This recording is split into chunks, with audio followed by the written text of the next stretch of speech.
Alpha and Omega Cry Wolf by Patricia Briggs, Northwestern Montana. Cabinet Wilderness. October. No one knew better than Walter Rice that the only safe place was away from other people. Safe for them, that is. The only problem was that he still needed them, needed the sound of human voices and laughter. To his shame, he sometimes hovered on the edge of one of the campgrounds just to listen to the voices and pretend they were talking to him, which was a very small part of the reason that he was lying belly down in the kinnikinick and old tamarack needles in the shadow of a stand of trees, watching the young man who was writing with a pencil in a metal-bound notebook after taking a sample of the bear scat and storing the resultant partially filled plastic bag in his backpack. Walter had no fear the boy would see him. Uncle Sam had ensured that Walter could hide and track, and decades of living alone in some of the most forbidding wilderness in the States had made him into a fair imitation of those miraculously invisible Indians who had populated the favorite books and movies of his childhood. If he did not want to be seen, he was not. Besides, the boy had all the woodcraft of a suburban housewife. They should not have sent him into grisly country on his own. Feeding grad students to the bears was not a good idea, might give them ideas. Not that the bears were out today. Like Walter, they knew how to read the signs. Sometime in the next 4 or 5 hours, there was a big storm coming.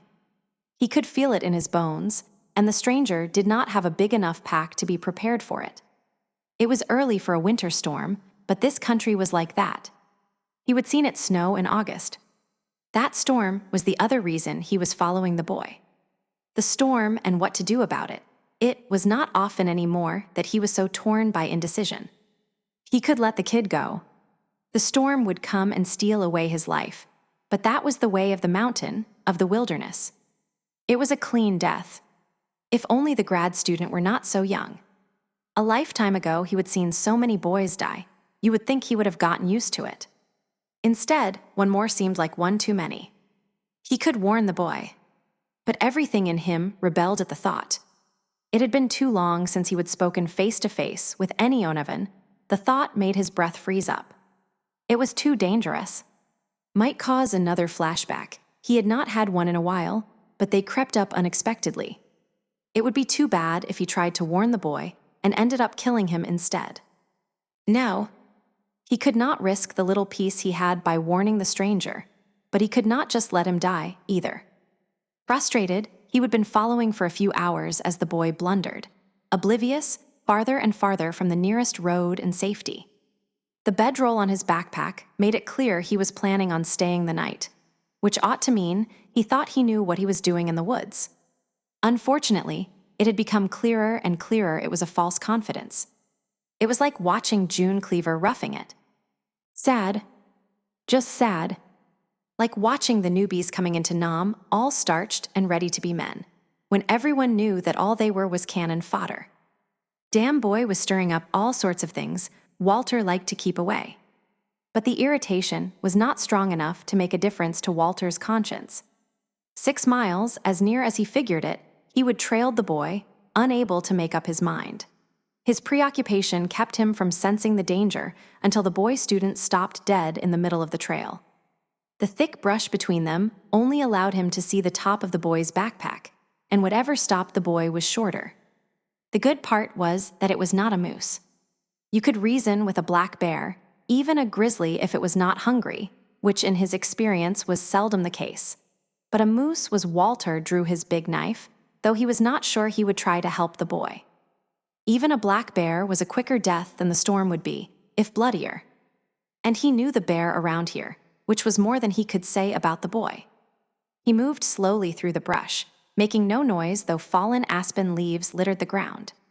When he did not want to make noise, he did not make noise. A low growl caused a shiver of fear to slice through him, sending his adrenaline into the ozone layer. It was not a sound he would ever heard here, and he knew every predator that lived in his territory. 4 feet farther, and he had nothing impairing his view. There in the middle of the path stood a dog, or something dog-like anyway. At first he thought it was a German shepherd because of the coloring, but there was something wrong with the joints of its front end that made it look more like a bear than a dog. And it was bigger than any damned dog or wolf he would ever seen. It had cold eyes, killer's eyes, and impossibly long teeth. Walter might not know what to call it, but he knew what it was. In that beast's face lurked every nightmare image that haunted his life. It was the thing he fought through 2 Tour of Nam and every night since: death. This was a battle for a blooded warrior, battered and tainted as he was, not an innocent.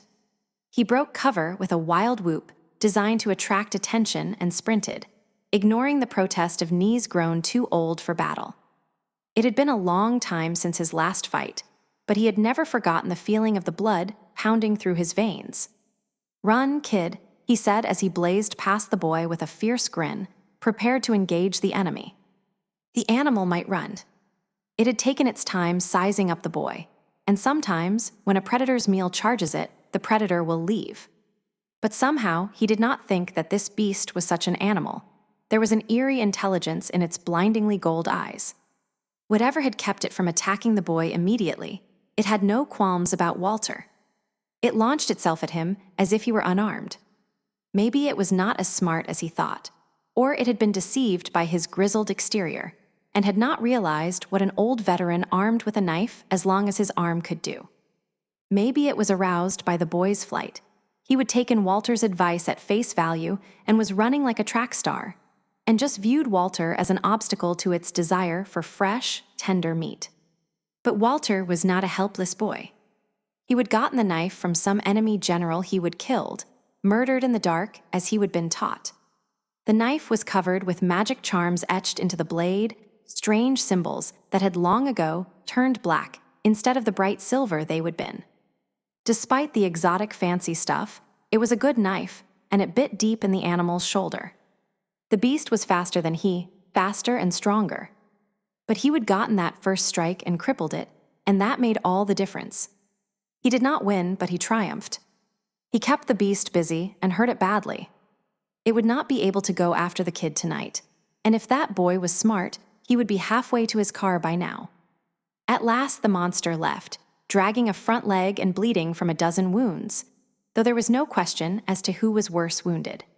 He would seen a lot of men die, and he knew from the smell of perforated bowel that his time had come. But the young man was safe. Perhaps that would answer, in some small part, for all the young men who had not lived. He let the muscles of his back relax and felt the dried grass and dirt give way beneath his weight. The ground was cool under his hot, sweaty body, and it comforted him. It seemed right to end his life here while saving a stranger, when another stranger's death had brought him here in the first place. The wind picked up, and he thought the temperature dropped a few degrees, but that might just have been blood loss and shock. He closed his eyes and waited patiently for death, his old enemy, to claim him at long last. The knife was still in his right hand, just in case the pain was too much. Belly wounds were not the easiest way to die. But it was not death that came during the heart of the first blizzard of the season. Chicago, November on a Latham tried to disappear into the passenger seat. She had not realized how much of her confidence had been tied to having Charles beside her. She would only known him a day and a half, and he would changed her world at least while he was still next to her. Without him, all of her newly regained confidence had disappeared. Its mocking absence only pointed out what a coward she really was, as if she needed reminding. She glanced over at the man who was driving Charles' rented SUV with casual ease through the light after-morning rush-hour traffic on the slush-covered expressway, as if he were a Chicago native instead of a visitor from the wilds of Montana. Charles' father, Charles Cornick, looked for all the world like a college student, a computer geek, or maybe an art major. Someone sensitive, gentle, and young, but she knew he was none of these things. He was the Marok, the one all the alphas answered to, and no one dominated an alpha werewolf by being sensitive and gentle. He was not young either. She knew Charles was almost 200 years old, and that would necessitate his father being older yet. She looked hard out of the corners of her eyes, but except for something in the shape of his hands and eyes, she could not see Charles in him at all. Charles looked pure Native American, as his mother had been, but still she thought she should have been able to see a little resemblance, something that would tell her that the Marok was the kind of man his son was. Her head was willing to believe Charles Cornick would not harm her, that he was different from the other wolves she knew. But her body had been taught to fear the males of her species. The more dominant the werewolves were, the more likely they were to hurt her. And there was no more dominant wolf anywhere than Bran Cornick, no matter how harmless he might seem. "I will not let anything happen to you," he said without looking at her. She could smell her own fear, so of course he could smell it too.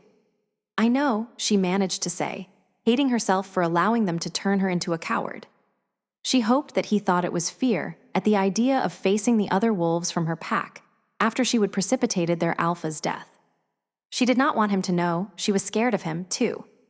Or even mostly. He smiled a little, but did not say anything more. All the parking places behind her 4-story apartment building were filled with strange cars. There was a shiny gray truck towing a small, bright orange and white trailer with a giant manatee, painted on the side just above lettering that let anyone within a block know that Florida was the manatee state. Bran parked behind the trailer without worrying about blocking the alley. Well, she realized as they got out of the car, she would not have to worry about what her landlord thought anymore. She was going to Montana. Was Montana the werewolf state? 4 wolves in their human forms waited for them at the security door, including Boyd, the new alpha. His shadowed eyes took in every bit of her. She dropped her gaze to the ground after that first glance and kept Bran between her and them. She was more afraid of them than the Merrock after all. How strange, because today there was none of the speculation, the avarice in their eyes that usually set off her fears. They looked controlled and tired. Yesterday, the alpha had been killed, and that hurt all of them. She would felt it herself, and ignored it because she thought Charles was dying. Their pain was her fault. They all knew that. She reminded herself that Leo needed killing. He had killed so many himself and allowed the deaths of many others. She would not look at any of them again. She would try not to talk to them and hope they would ignore her. Except they would come here to help her move. She would try to stop that, but she was not up to arguing with the Merrock for long. She dared another quick glance at Boyd, but she could not read his face any better this time. She took her key and went to work on the lock with fear-clumsy fingers. None of the werewolves made any move that indicated they were impatient, but she tried to hurry, feeling their eyes on her back. What were they thinking? Were they remembering what some of them had done to her? She was not. She was not. "Breathe," she chided herself. One of the men swayed on his feet and made an eager sound. "George," said Boyd, and the other wolf quieted. It was her fear that was pushing the wolf, she knew. She had to get a handle on herself, and the sticky lock was not helping. If Charles were here, she could deal with everything, but he was recovering from several bullet wounds. His father had told her that he had a stronger reaction than most to silver. "I did not expect you to come," said Bran. She presumed he was not talking to her since he would manipulated and talked her into leaving Charles alone this morning. It must have been Boyd he was talking to, because it was Boyd who answered him. "I had the day off." Until last night, Boyd had been third. But now he was the alpha of the western suburb Chicago pack. The pack she was leaving. "I thought it might hurry matters a bit," Boyd continued. "Thomas here has agreed to drive the truck to Montana and back." She pulled open the door, but Bran did not go in immediately, so she stopped in the entryway just inside the door, holding it open. "How stand your pack finances?" Bran asked. "My son tells me that Leo claimed he needed money." She heard Boyd's typical humorless smile in his voice. He was not lying. His mate was expensive as all hell to keep. "We will not lose the manor, but that is the only good news our accountant has for me. We'll get something from selling Isabella's jewelry, but not as much as Leo paid for it." She could look at Bran, and so she watched his eyes assess the wolves Boyd had brought like a general surveying his troops. His gaze settled on Thomas. Anna looked too, seeing what the Merrock saw. Old jeans with a hole in one knee, tennis shoes that had seen better days. It was very much like what she was wearing, except that her hole was in her left knee, not the right. Will the time it takes to drive to Montana and back put your job at risk? Bran asked. Thomas kept his eyes on his toes and answered, soft-voiced, "No, sir. I work construction, and this is the slow season. I okayed it with the boss. He says I have 2 weeks. Bran pulled a checkbook out of his pocket, and, using one of the other wolves' shoulders to give him a solid surface to write on, made out a check. This is for your expenses on this trip. Well, figure out a pay rate and have money waiting for you when you get to Montana. Relief flashed in Thomas' eyes, but he did not say anything. Bran went through the door, passed by Anna, and started up the stairs.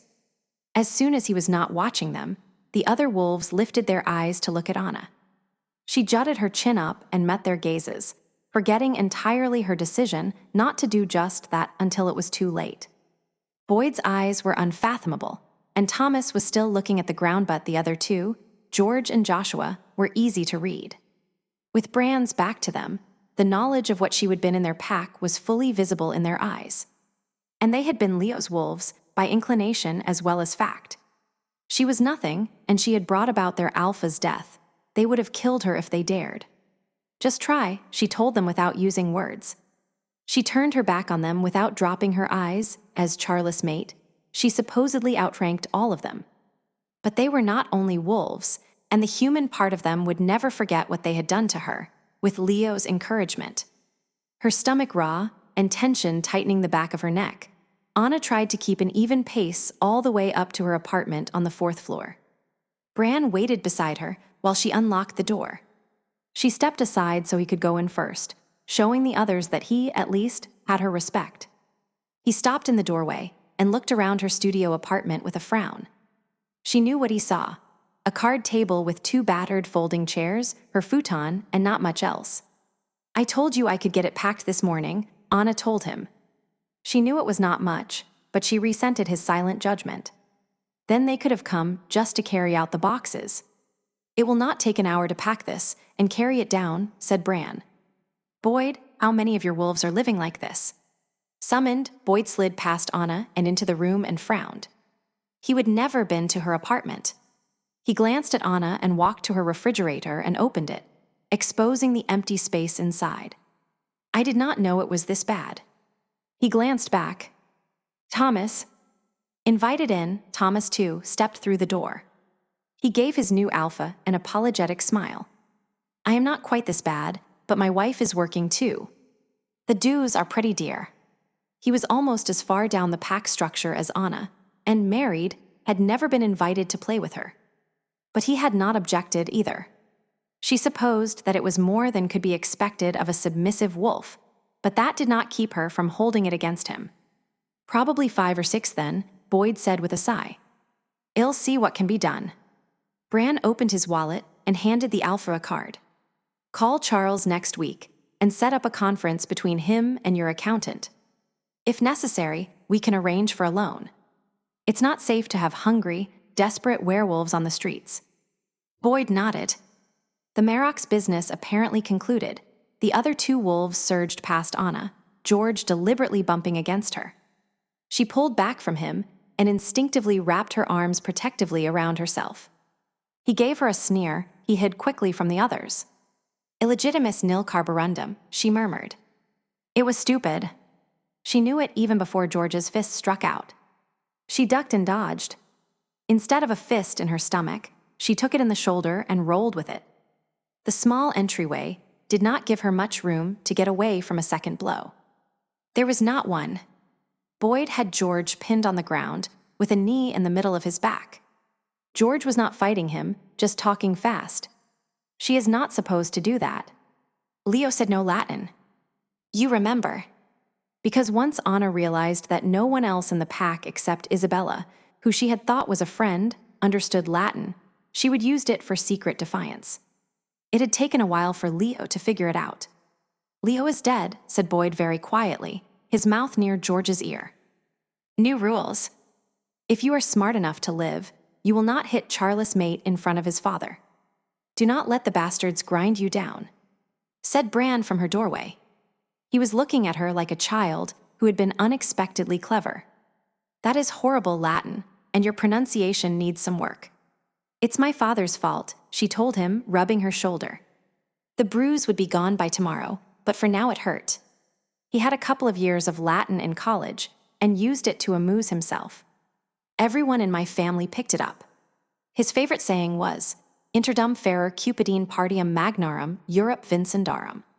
Sometimes I have the urge to conquer large parts of Europe. Boyd said, sounding a little incredulous. Isabella had not, apparently, been the only one who understood her defiance. She nodded. Usually, he only said it when my brother or I were being particularly horrible. And it was his favorite saying. Bran said, examining her as if she were a bug but a bug he was growing pleased with. She said my brother was a brat. He smiled slowly, and she recognized the smile as one of Charles. What do you want me to do with this one? Asked Boyd, tilting his head toward George. Bran's smile fled, and he looked at Anna. Do you want me to kill him? Silence descended as everyone waited for her answer. For the first time, she realized that the fear that she had been smelling was not hers alone. The Merrock scared them all. No, she lied. She just wanted to get her apartment packed and get done with this, so she never had to see George and those like him again. No. This time she meant it. Bran tilted his head, and she saw his eyes shift, just a little gleaming gold in the dimness of the outer hall. Let him up. She waited until everyone was in her apartment to leave the anonymity of the landing. Bran was stripping her futon down to the bare mattress when she entered her apartment. It was sort of like watching the president mowing the White House lawn or taking out the trash. Boyd approached her and handed her the check she had left on the fridge door, her last paycheck. You will want this with you. She took it and stuffed it in her pants. Thanks. We all owe you, he told her. None of us could contact the Merrock when things started getting bad. Leo forbade it. I cannot tell you how many hours I spent staring at the phone, trying to break his hold. She was startled into meeting his eyes. It took me a while to figure out what you were. He gave her a bitter smile. I was not paying attention. I tried really hard not to pay attention or think. It made things easier. Omegas are rare, said Bran. Boyd did not look away from her. I almost missed what Leo was doing, why he chose you for such treatment when he had always been the kill them quickly kind. I have known him a long time, and he's never condoned abuse like that before. I could see that it sickened him, only Justin really enjoyed it. Anna controlled her flinch and reminded herself that Justin had died last night, too. When I realized why Leo could not rely on you following his orders, that you were not just a very submissive wolf, that you were an Omegate was almost too late. He sighed. If I'd given you the Merrock's number 2 years ago, it would not have taken you so long to call him. So I owe you both my thanks and my humblest apologies. And he dropped his eyes, tilting his head to show her his throat. Will you? She swallowed to moisten her suddenly dry throat. Will you make sure it does not happen again? Not to anyone. I am not the only one who was hurt. She did not look at Thomas. Justin had taken great delight in tormenting Thomas. Boyd bowed his head solemnly. I promise. She gave him a short nod, which seemed to satisfy him. He took an empty box out of Joshua's hands and strode to the kitchen. They would brought boxes and tape and wrapping material, more than enough to pack everything she owned. She did not have any luggage, so she took one of the boxes and put together the basics to take with her. She was very careful to keep her eyes to herself. Too much had changed, and she did not know how else to deal with it. She was in the bathroom when someone's cell phone rang. Werewolf hearing meant she got both sides of the telephone conversation. Boyd. It was one of the new wolves, Rashid the doctor, she thought. He sounded panicked. You have got me. What is wrong? That wolf in the holding room, he's Boyd and his cell phone were in the kitchen, and she still heard the crash through the speaker. That is him, Rashid whispered desperately. That is him. He's trying to get out, and he's tearing the whole safe room apart. I do not think it will hold him. He had been groggy when she left, but had seemed happy enough to leave her in his father's hands while he slept off the effects of having a few silver bullets dug out of him last night. Apparently things had changed. Anna grabbed her box and met Bran in the doorway of the bathroom. He gave her a searching glance, but did not seem upset.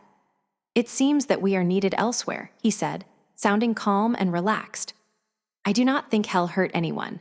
but silver has a stronger and more unpredictable effect on him than on some wolves. Do you have what you need? Bran looked around, then his eyes fell on Boyd. Tell your wolf we'll be there as soon as possible. I trust you to make certain that everything is packed and the apartment is clean when you leave. Boyd bowed his head submissively. Bran took her box and tucked it under one arm and then held his other out in an old-fashioned gesture. She put her fingers lightly on the crook of his arm, and he escorted her all the way back to the SUV that way, slowing her down when she would have run. He drove back to the Naperville mansion that the western suburb pack kept for its own without breaking any traffic laws, but he did not waste any time either. Most wolves would not be able to break out of a holding room, he said mildly. There is silver in the bars, and there are a lot of bars, but Charles is his mother's son too. She would never have allowed herself to be held by anything as mundane as a few bars and a reinforced door. Somehow, it did not surprise Anna that Bran would know how the pack's safe room was built. Charles' mother was a witch. Anna had never met a witch, but she would heard stories. And since becoming a werewolf, she would learn to believe in magic. He shook his head. Nothing so well defined. I am not even sure she worked magic, strictly speaking. The Salish did not see the world that way, magic and not magic. Natural and unnatural. Whatever she was, though, her son is too. What will happen if he breaks out? It would be good if we get there before that happens, was all he said. They left the expressway, and he slowed to the posted speed limit. The only sign of his impatience was the rhythmic beat of his fingers on the steering wheel. When he pulled up in front of the mansion, she jumped out of the SUV and ran to the front door. He did not appear to hurry, but somehow he was there before her and opened the door. She ran down the hall and took the cellar stairs 3 at a time, Bran at her shoulder. The lack of noise was not reassuring. Usually the only way to tell the safe room from the basement guest rooms was the steel door and frame. But great plaster chunks had been torn off the wall on either side, revealing the silver and steel bars that had been embedded in the wall. The wallpaper from inside the room hung down in strips like a curtain, keeping Anna from seeing inside. There were 3 of the pack in human form standing in front of the door, and she could feel their fear. They knew what they had in that room. At least one of them had watched as he killed Leo, even though Charles had been shot twice with silver bullets. Charles, said Bran in a chiding tone. The wolf roared in response, a hoarse howling sound that hurt Anna's ears and contained nothing but blind rage. The screws were coming out of the hinges, sir. On their own, said one of the wolves nervously, and Anna realized the thing he was holding in his hands was a screwdriver. Yes, Bran said calmly. I imagine they were. My son does not react at all well to silver, and even less well to captivity. You might have been safer letting him out, or not. My apologies for leaving you here alone to face him. I thought he was in better shape. It seems I underestimated Anna's influence. He turned and held out his hand to Anna, who had stopped at the base of the stairs. She was not bothered nearly as much by the raging wolf as she was by the men who stood in the basement. The walls of the hallway were too narrow, and she did not like having so many of them close to her. Come here, Anna, said Bran. Though his voice was soft, it was a command. She brushed past the other wolves, looking at feet rather than faces. When Bran took her elbow, Charles growled savagely, though how he had seen it through the hanging wallpaper was beyond Anna. Bran smiled and removed his hand. Fine, but you are scaring her. Instantly, the growls softened. Talk to him a little, Bran told her. I'll take the others upstairs for a bit.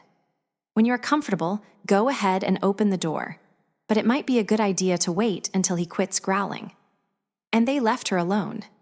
She must have been crazy, because she immediately felt safer than she had all day. The relief of being without fear was almost heady. The wallpaper fluttered as Charles paced behind the barrier, and she caught a glimpse of his red fur. What happened to you? She asked him. You were fine when we left this morning. In wolf form, he could not reply, but he did stop growling. I am sorry, she ventured. But they are packing up my apartment, and I had to be there. And I needed to get clothes to wear until the trailer makes it to Montana. He hit the door. Not hard enough to do damage, but in clear demand. She hesitated, but he would quit growling. With a mental shrug, she threw the bolt and opened the door. He was bigger than she remembered, or maybe it was just that he looked that way when his fangs were so prominently displayed. Blood oozed out of the hole in his left hind leg and trickled down to his paw. The 2 holes in his ribs were trickling a little faster. Behind him, the room, which had been pretty nicely furnished when she left, was in shambles. He would pulled large chunks of plaster off all 4 of the walls as well as the ceiling. Shreds of the mattress carpeted the room, intermingled with pieces of the chest of drawers. She whistled at the damage. Holy cow! He limped up to her and sniffed her carefully all over. A stair creaked, and he whirled with a growl, putting himself between her and the intruder. Bran sat on the top stair. I am not going to hurt her, he commented. Then he looked at Anna. I do not know how much he's actually understanding right now, but I think he'll do better in his own home.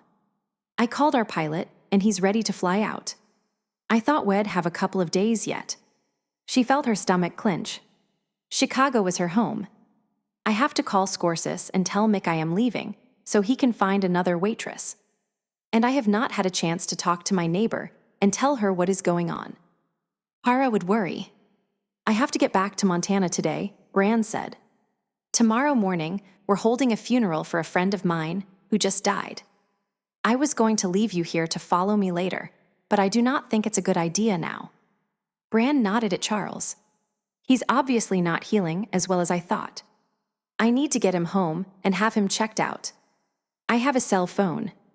Can you call your neighbor and your Mick and explain things to them? She looked down at the wolf, who had put himself between her and his father to keep her from harm. It was not the first time he would done something like that. Besides, what was her alternative? Stay in the Chicago pack. Boyd might be a vast improvement over Leo. Butch had no desire to stay with them. She put her hand on Charles' back and feathered her hand through his fur. She did not have to reach down to do it, either. Charles was a big werewolf. He altered his stance until he pressed against her, though he never took his eyes off of Bran. Okay, she said. Give me your phone. Bran smiled and held it out. Charles did not move from between them, forcing Anna to stretch out and grab it while Charles stared coldly at his father. His attitude made her laugh, which made it much easier to convince Kara that Anna was going to Montana because she wanted to. After the disaster this morning, Anna had dreaded the flight to Montana. She would never been on a plane before in her life, and she would have thought that it would be terrifying, especially in the little, 6-passenger, twin-engine Lear Bran led them to. Bran sat in the co-pilot seat, which left all 6 of the passenger seats empty. Charles pushed her past the first set of forward-facing seats with a nudge of his nose and stared at the pair of backward seats until she sat down. When he settled in the space on the floor and put his head on her feet, she set her box on the seat next to her, buckled up, and waited for takeoff. She did not expect to have fun, especially when Charles so emphatically was not. He rode stiff and grumpy at her feet, growling softly when the plane bounced a little. But riding in the small plane was like being on the world's tallest amusement park ride. A gentle one, like the Ferris wheel, but with an edge of danger that just made it all the more fun. She did not really think they would plummet out of the sky any more than she believed that a carnival Ferris wheel might break free and go rolling down the arcade. And no Ferris wheel in the world had a view like this, not even swooping in to land on an itty-bitty strip that looked smaller than a Walmart parking lot spoiled her mood. She buckled in and braced herself with a hand on her box so it would not fall on Charles as the plane dropped, and her stomach tried to stay where it had been. She found herself grinning as they hit the tarmac and bumped twice before the wheels stayed on the ground. The pilot taxied into a hangar big enough to hold 2 planes that size, but the other half of the building was empty. Anna gathered her box and followed Charles out of the plane. He was limping badly. Staying still for so long clearly had not done him any good. He was still keeping himself between her and his father. Once on the ground, she started shivering. Her jacket was a little thin for Chicago, but here it was barely adequate. The hangar was not heated, and it was cold enough to see her breath.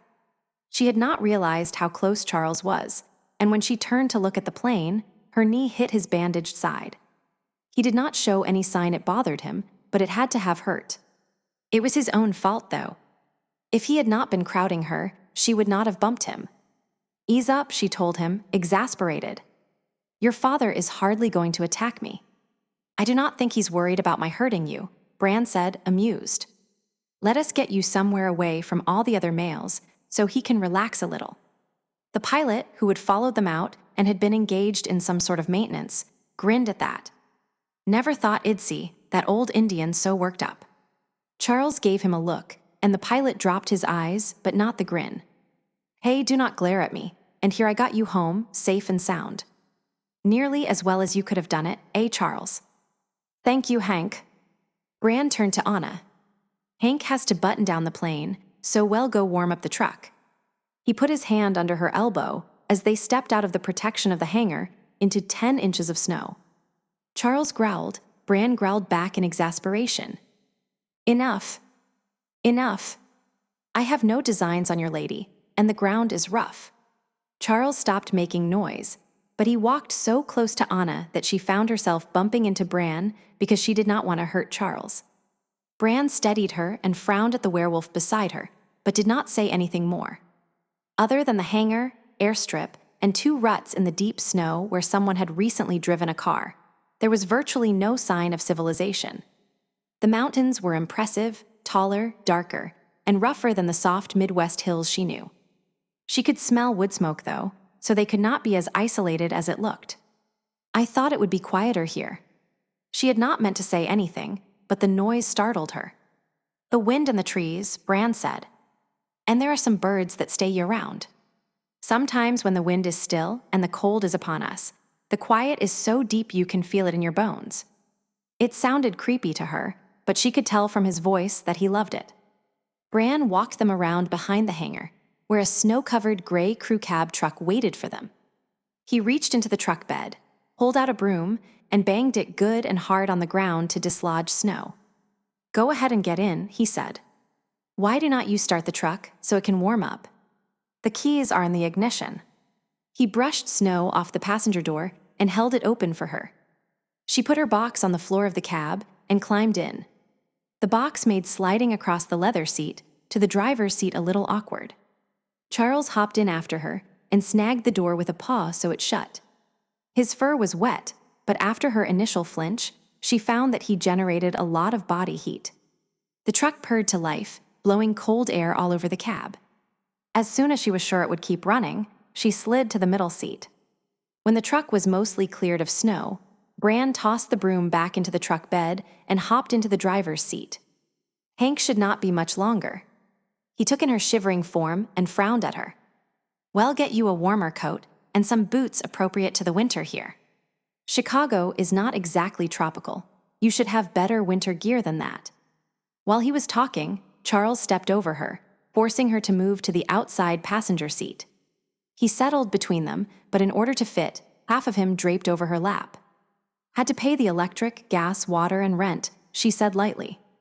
"Oof, Charles, you weigh a ton. We waitresses do not earn enough for luxuries." The back door opened, and Hank climbed in and put on his seat belt before blowing on his hands. "That old wind has quite a bite to it." "Time to get home," Bran agreed, putting the truck into drive and starting out, though if he followed a road, it was buried under the snow. "I'll drop off Charles and his mate first." "Mate?" She had her face forward, but it was impossible to miss the surprise in Hank's voice. No wonder the old man is so worked up. "Man alive, Charles, that was some fast work. And she is pretty too." And she did not appreciate being spoken of as if she were not there, either. Even if she was too intimidated to say so. Charles turned his head toward Hank and lifted a lip to show some very sharp teeth. The pilot laughed. All right. But nice work, man." It was only then that her nose told her something she had not realized on the plane. Hank was not a werewolf. And he clearly knew that Charles was. "I thought we were not supposed to tell anyone," she said. "Tell them what?" Bran asked. She glanced back at Hank. "Tell them what we are." "Oh, this is Aspen Creek," Hank answered her. "Everyone knows about werewolves. If you have not married one, you were fathered by one, or one of your parents was. This is the Marok's territory, and we're one big, happy family. Was there sarcasm in his voice? She did not know him well enough to tell for cert. The air blowing in her face had warmed up finally. Between that and Charles, she was starting to feel less like an ice cube. I thought that werewolves have no family, only pack, she ventured. Bran glanced at her before looking back to the road. You and Charles need to have a long talk. How long have you been a werewolf? 3 years. He frowned. Do you have a family? My father and brother. I have not seen them since. She shrugged. Leo told me I had to break all ties to them, or else he would assume they were a risk to the pack. And kill them. Bran frowned. Outside of Aspen Creek, wolves cannot tell anyone except their spouses what they are. We allow that for their spouse's safety. But you do not need to isolate yourself from your family. Almost to himself, he said, I suppose Leo was afraid your family might interfere with what he was trying to do to you. She could call her family. She almost asked Bran about it, but decided to wait and talk to Charles instead. Like the plane ride, Charles' house was different than she would expected. Somehow, since it was in the backwoods of Montana, she would thought he would live in one of those big log houses or something old, like the Pack's mansion. But the house where Bran dropped them off was not huge or made of logs. Instead, it looked like a simple ranch-style house, painted a rather pleasing combination of gray and green. It was tucked up against the side of a hill and looked out over a series of fenced pastures occupied by a few horses. She waved a thank you at Bran as he drove off. Then she carried her box, which was looking a little bedraggled since it had gotten wet on the floor of the truck, up the steps, with Charles skulking at her heel. There was a light covering of snow over the steps, though it was obvious that usually it was kept shoveled off. She had a bad moment when she realized that she would forgotten to ask Bran to unlock the door, but the knob turned easily under her hand. She supposed that if everyone in Aspen Creek knew about werewolves, they would know better than to steal something from one. Still, to her city-bred self, it seemed odd for Charles to leave his house unlocked while he traveled halfway across the country. She opened the door, and all thoughts of locks fled. The exterior of the house might be mundane, but the interior was anything but. Like her apartment floor, the living room floor was hardwood, but his had a parquet pattern of dark and light wood that edged the room in a pattern that struck her as Native American. Thick, soft-looking Persian rugs covered the central part of the living room and dining room. Against the far wall was a huge granite fireplace, both beautiful and well-used. Comfortable-looking couches and chairs were intermixed with handcrafted bird's-eye maple tables and bookcases. The oil painting of a waterfall surrounded by a pine forest could have hung in a museum, and, she calculated, probably cost more than she would earned in her entire life. From the doorway, she could see straight into the kitchen, where subtly glittering light gray granite countertops contrasted with dark shaker-style oak cabinets that were just irregular enough to be handmade, like the furniture in the living room. Stainless steel appliances trimmed in black should have looked too modern, but somehow it all blended together. It was not a huge kitchen, but there was nothing in it that would have looked out of place in a mansion. She stood dripping melted snow on the highly polished floor, and knew without a doubt that she and her box did not belong here. If she would had any place to go, she would have turned around and left, but all that awaited her outside was cold and snow. Even if they had taxis out here, she had $4 in her wallet, less than that in her bank account. The check still in her pocket might get her halfway to Chicago if she could find a bank to cash it at and a bus station. Charles had brushed by her and padded on into the house, but stopped when he realized she was not following him. He took a long look at her, and she tightened her arms around the wet cardboard. Maybe he was having second thoughts, too. I am sorry, she said, dropping her eyes from his yellow gaze. Sorry she was a bother. Sorry she was not stronger, better, something. Power flared over her skin and jerked her eyes back to him. He would drop to the ground and was starting to change back to human. It was too soon. He was too badly injured. Hastily, she shut the outside door with her hip, dropped her box on the floor, and hurried to his side. What are you doing? Stop that. But he would already begun, and she did not dare touch him. Changing either way hurt, and even a gentle touch could leave him in agony. Damn it, Charles. Even after 3 years of being a werewolf, she did not like watching the change, her own or anyone else's. There was something horrible about seeing someone's arms and legs twist and bend. And there was that stomach-churning part in the middle where there was neither fur nor skin to cover the muscle and bone. Charles had been different. He told her that either his mother's magic or being a werewolf born made his change quicker. It had also made it almost beautiful. The first time she would seen him change, she would have been in awe. This time was not like that. It was as slow and horrible as hers. He would forgotten the bandages, and they were not shaped right to change with him. She knew that the bandage would tear eventually, but she also knew it would hurt. So she slid along the wall to avoid touching him, then ran to the kitchen. She pulled open drawers, searching frantically until she found the one where he kept his sharp and pointy things, including a pair of scissors.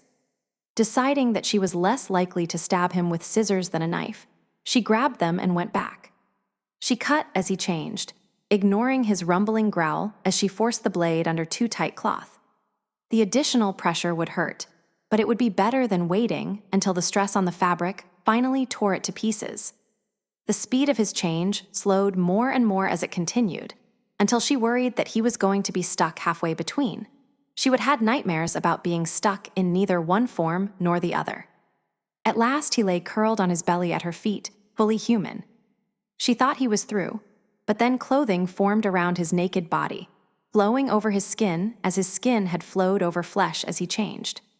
Nothing fancy, just jeans and a plain white t-shirt, but she would never known a werewolf who could do that. This was real magic. She did not know how much real magic he could do. She did not know a lot about him other than he made her heart beat faster and nudged her usual state of half-panic away. She shivered, then realized it was cool in the house. He must have turned down the heat when he would come to Chicago. She looked around and found a small quilted throw folded over the back of a rocking chair and snatched it up. Careful not to brush too hard on his oversensitized skin, she laid the blanket lightly over him. He lay with one cheek against the floor, shuddering and breathless. Charles. Her impulse was to touch him, but after a change, the last thing she wanted was touch. His skin would feel new and raw. The blanket slid off his shoulder, and when she lifted it to cover him again, she saw a dark stain growing rapidly on the back of his shirt. If his wounds had been of the usual sort, the change would have mended them more than this. Silver-inflicted wounds healed a lot slower. "Do you have a first aid kit?" she asked. Her pack's first aid kit was equipped to cope with wounds dealt in the half-serious fights that broke out whenever the whole pack got together. Impossible to believe that Charles was not as well prepared as Harrah's the Chicago pack. "Bathroom."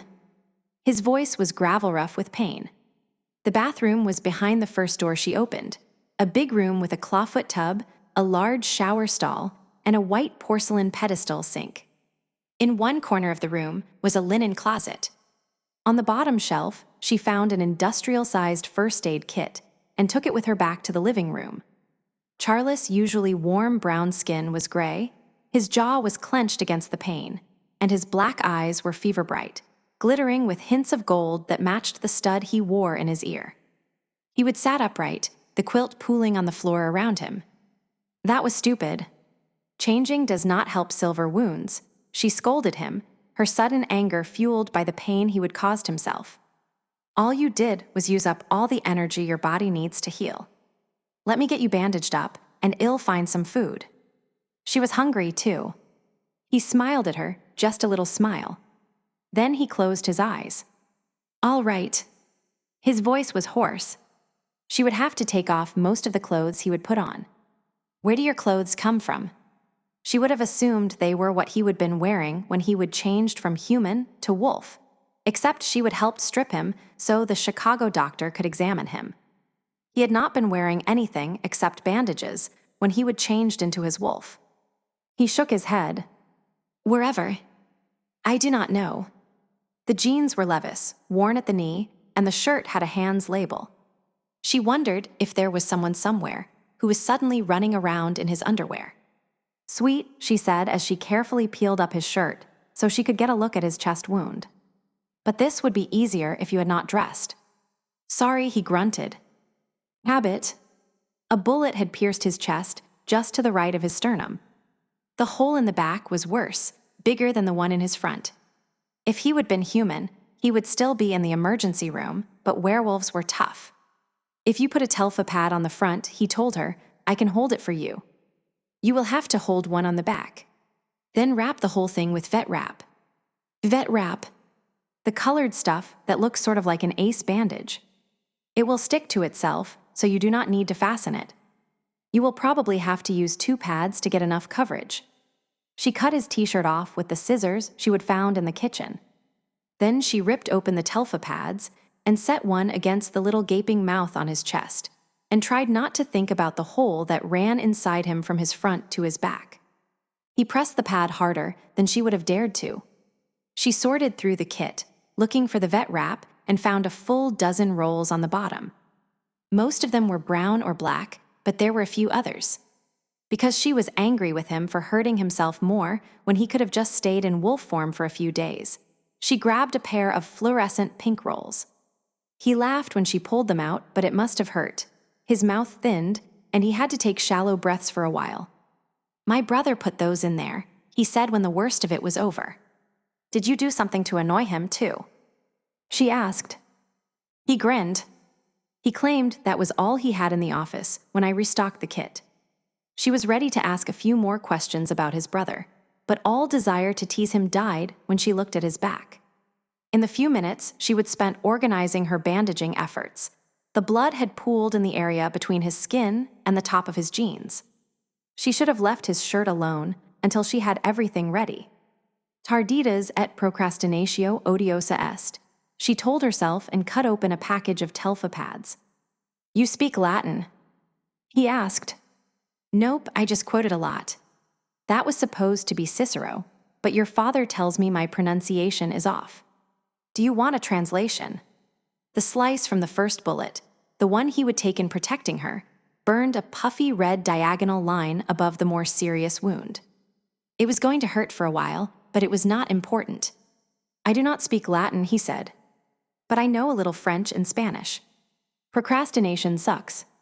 That is what it's supposed to mean." She had already made things worse. He ought to have a doctor for this.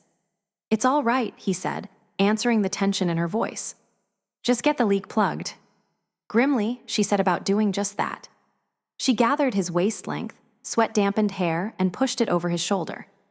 There were not any telfa pads big enough for the wound in his back, so she got 2 of them and held them in place with judicious pressure from her knee while she reached around him with the roll of vet wrap. He took the end for her without her asking and held it to his ribs.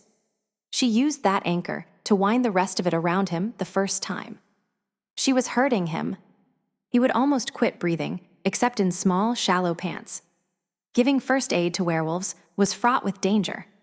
Pain could make a wolf lose control like he had done this morning. But Charles just held himself very still as she pulled the bandage tight enough to hold the pads where they needed to be.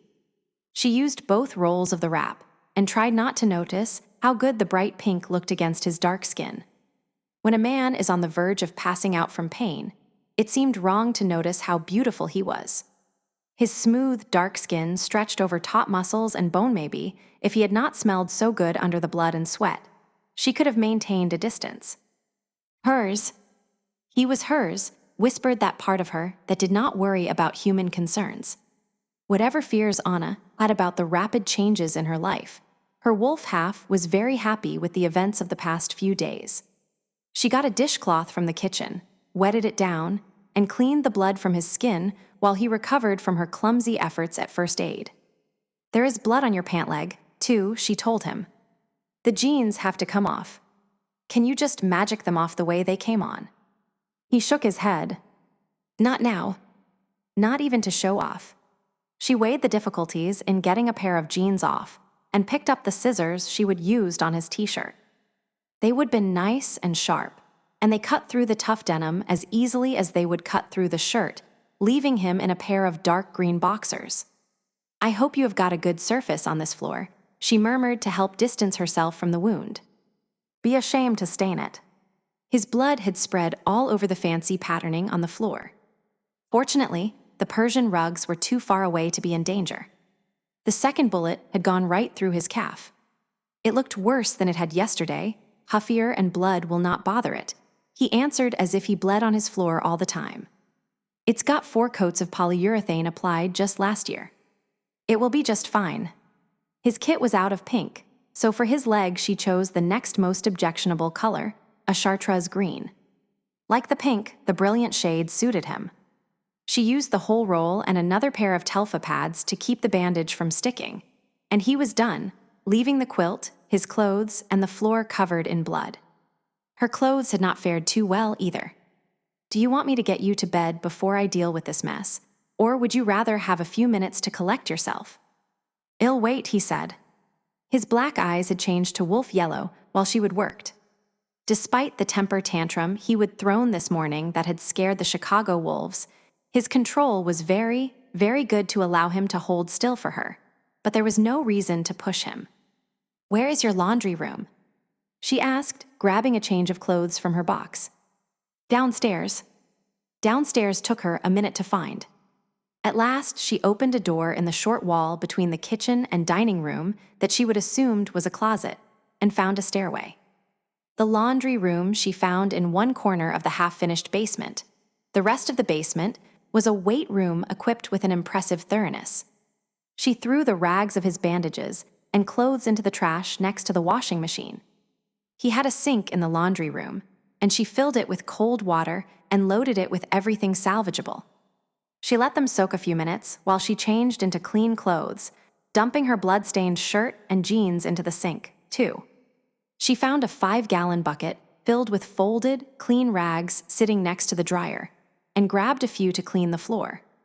He did not react when she came in. His eyes were closed and his face composed. He should have looked silly sitting in blood-stained underwear with stripes of pink and green bandage wound around him, but he just looked like Charles. The blood on the floor cleaned up as easily as he had promised.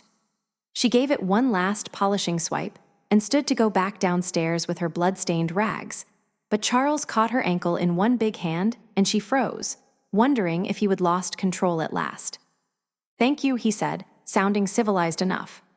I'd say any time, but if you make me bandage you very often, I'd have to kill you, she told him. He grinned, his eyes still closed. I'll try not to bleed more often than necessary, he promised, releasing her to her tasks. Once the washer was churning away downstairs, she busied herself nuking frozen burritos from his freezer. If she was hungry, he must be starving. She did not find any coffee, but there was instant hot chocolate and a variety of teas. Deciding sugar was what was needed, she boiled water for cocoa. When everything was done, she took a plate and a cup of cocoa into the living room and set them on the floor in front of him. He did not open his eyes or move, so she left him alone. She looked through the house until she found his bedroom. It was not difficult. For all the luxuriousness of his furnishings and trimmings, it was not a huge house. There was only one room with a bed. That gave her an unpleasant little pause. She pulled back the blankets. At least she did not have to deal with sex for a few days yet. He was not in any shape for gymnastics right now. Being a werewolf had taught her, among other things, to ignore the past, live in the present, and not think too much about the future. It worked, too, as long as the present was bearable. She was tired and completely out of place. She did what she would learn to do over the past few years and drew on the strength of her wolf. Not enough that another wolf could sense it, and she knew that if she looked in a mirror, it would be her own brown eyes staring out at her. But under her skin, she could feel that other. She would use the wolf to get through things her human half would not have survived. For now, it gave her more strength and insulated her from her worries. She smoothed her hand over the forest green sheets. Charles seemed to like green and returned to the living room. He was still sitting up, his eyes were open, and both the cocoa and the burritos she would left him with were gone, all good signs. But his gaze was unfocused, and his face was still paler than it should be, with deep lines of strain on it. Let us get you to bed, she told him from the safety of the hallway. Best not to startle a wounded werewolf, even one in human form who was having trouble sitting up on his own. He nodded and accepted her help. Even in human form he was big, a foot or more taller than her 5 feet 2. He was heavy too. She could have picked him up and carried him if she would needed to, but it would have been awkward and she would have hurt him. Instead, she put her shoulder under his arm and propped him up on the way to his bedroom. So close to him, it was impossible not to respond to the scent of his skin. He smelled of male and mate. Aided by that scent, she let herself sink into her wolf certainty of him, welcoming the beast's contentment. He did not make a sound the whole way to his bed, though she could feel the extent of his pain in the tension in his muscles. He felt hot and feverish, and that worried her. She would never seen a werewolf feverish before. He sat down on the mattress with a hiss. The blood left on the waistband of his boxers was going to stain the sheets, but she did not feel comfortable pointing it out. He looked ready to collapse. He would have been in a lot better shape before he decided to change to human. As old as he was, he should have known better. Why did not you just stay wolf? She scolded. Cool eyes met hers with more wolf than man in their yellow depths. You were going to leave. The wolf had no way to talk you out of it.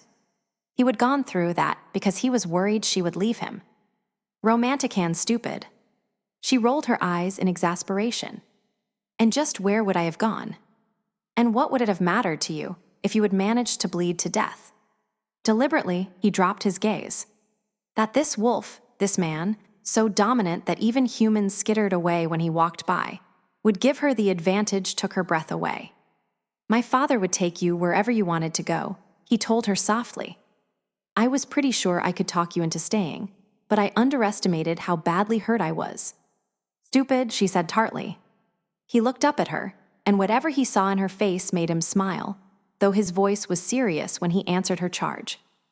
Yes. You throw my judgment off. He started to lie back in the bed, and she quickly put her arm around him, just above the bandage, and helped him ease back onto the mattress. Would you rather lie on your side? He shook his head and bit his lip. She knew from experience how much lying down could hurt when you were badly injured. Is there someone I could call for you? She asked. A doctor. Your father. No. It'll be fine after a little sleep. She gave him a skeptical look that he did not see. Is there a doctor? Or a medical person who knows more than I do around here somewhere? Like maybe a 10-year-old Boy Scout. He flashed a quick grin, and it warmed his austere beauty until it hurt her heart. My brother is a doctor, but he's probably still in Washington State. He hesitated. Maybe not, though. He'll probably be back for the funeral. Funeral?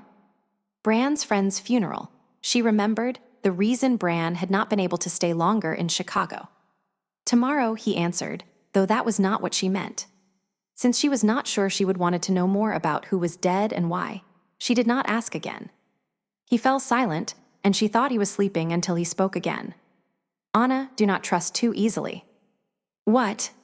She put her hand on his forehead, but it did not feel any hotter. If you decide to take Maida up on his offer to leave, remember he seldom does things for simple motives. He would not be as old as he is, would not hold as much as he does if he were a simple man. He wants you for his own use. He opened his gold eyes and held her in his gaze.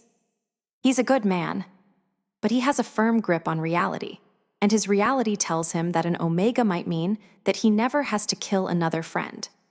Like the one whose funeral is tomorrow. She said, yes, that was the undercurrent she would been sensing. He nodded once fiercely. You could not have helped with this one, no one could have. But maybe the next one your father will not really let me leave. Was she a prisoner? He caught her anxiety. I did not mean that. He does not lie. He told you that he would see to it that you could leave if you wanted to, and he will. He'll try to get you to agree to go where he needs you most, but he will not keep you against your will. Anna looked at him, and the wolf inside her relaxed. You would not keep me here if I did not want to be, either. His hands moved with breathtaking speed, clasping her wrists before she could react. His eyes lightened from burnished gold to bright wolf amber as he said hoarsely, "Do not count on that, Anna. Do not count on that." She ought to have been afraid. He was bigger and stronger than she was, and the speed of his movement was calculated to scare her, though she was not sure why he felt he had to unless he wanted to make sure she understood. But with the wolf ascendant, she could not be afraid of him. He was hers and would no more hurt her than she would willingly hurt him. She leaned forward, resting her forehead on his. "I know you," she told him. "You cannot fool me." The conviction settled her. She might have known him only a short time, a very short time, but in some ways she knew him better than he knew himself. Surprisingly, he laughed, a quiet huff that she hoped did not hurt too much. "How did Leo manage to fool you into behaving like a submissive wolf?" All those beatings, the unwilling couplings with men she did not want. She looked down at the scars on the wrists that Charles held. She would used a silver knife, and if she had not gotten impatient, if she would waited until she was home alone, she would have died. Leo had been trying to break her because she was not a submissive. She was something else entirely. He had not wanted her to know it. She was outside the pack structure, Charles had told her. Neither dominant nor submissive. Omega. Whatever that meant. Charles' hand traveled rapidly from her wrists to the sides of her face. He pulled her away from him until he could see her face. Anna, I am sorry. I did not mean to. It was not you," she told him. "I am all right." She focused and noticed that he looked even more tired than he had before. "You need to sleep." He looked at her searchingly, then nodded and released her. "There is a TV in the dining room. Or you can play on the internet on my computer in the study. I am tired too." She might have been conditioned to walk around with her tail between her legs, but she was not stupid. Sleep was just what her exhausted mind needed to try to cope with the abrupt changes in her life. Exchanging Chicago for the wilds of Montana was the least of it. Omega and valued, not submissive and worthless. A mate and whatever that meant. Better than she would had, that was for darn sure, but it was still a bit traumatic. "Do you mind if I sleep here?" She kept her tone diffident, not wanting to intrude where she was not wanted. This was his territory, but her wolf was reluctant to leave him alone and wounded. It felt awkward, this meeting. Awkward and dangerous, as if what he was might reach out and swallow her whole, or change her beyond recognition. But she was too tired to fight it, or even figure out if she wanted to fight it. "Please," he said, and it was enough. She was right, he knew. He needed to sleep. After she would come back from the bathroom in a threadbare flannel shirt and faded pajama pants, she would curled up next to him and dropped right off. He was exhausted, too, but he found he was unwilling to give up any of the time he could spend with her in his arms, his unexpected gift. He did not know what she thought about him. Prior to being shot, he had been planning on taking more time courting her. That way she would be more sure of him before he dragged her out of her territory. The look on her face when she would stepped into his homish made a noise, and he loosened his arms. He would done some more damage to himself with that change, and he would heal even slower in human form. But if he would lost her, that would be a wound he suspected would never heal. She was tough to have survived Leo's treatment and still come out whole in the end. No matter what she said about her lack of options, he knew if he had not distracted her, she would have run from him. The weariness he felt now, and the pain of the change were well worth it. He would waited a long time to find her, and he was not about to chance losing her. It felt strange to have a woman in this bed. At the same time, it seemed as if she would always been there. She had her hand lying over the wound in his chest, but he ignored the ache for a fiercer, more joyous pain. The Marok's voice floated into his head and out again, like a warm stream. "The funeral will be at 9 in the morning. If you cannot make it, let me know. Samuel will be there. He'll want to take a look at your wounds afterward." Bran was not a true telepath. He could send but not receive. Samuel had once told Charles that Bran had not always been able to do even that much, but sometime after becoming an alpha for the first time, he had developed the talent for it. "And there is something I need from you," his father's voice trailed off, and Charles knew he was not meant to hear that part. Or at least his father had not meant him to hear it. He would never questioned either his father's faith in God or his grandfather's faith in the spirits, because he knew them both. God seldom talked to him, though he sometimes warned or lent comfort or strength. But the spirits were more demanding, if often less beneficent, and Charles had learned to recognize when one of them was tugging at him. "Sorry," he whispered to Anna as he reached for the telephone, which was thankfully not too great a stretch from his side of the bed. But she did not stir. He dialed his father's cell phone. "Cannot make it to the funeral. Are you worse?" Even before caller ID, his father had always known who was calling. With Charles, he would long since ceased to waste time on greetings and jumped straight into conversation. "I am fine, Charles said." Anna's muscles tightened against him just a little as she woke up. "But you had something else to tell me." There was a pause. "If I'd known your mother was a medicine man's daughter, I'd never have taken her to mate." He would said that ever since his son had begun showing signs of his mother's talents. Charles smiled. His father knew better than to believe even he could lie to another werewolf, or at least not to his sons. Not even over the phone. "Fine," Bran said, when Charles continued to wait. Frustration made his voice sharp. "There has been a kill-up in the Cabinet Wilderness. An elk hunter was torn to bits a couple of days ago, on the last day of the season. One of our contacts with the Rangers told me. It will be in the papers tomorrow. They are officially blaming it on a grizzly." "Rogue wolf?"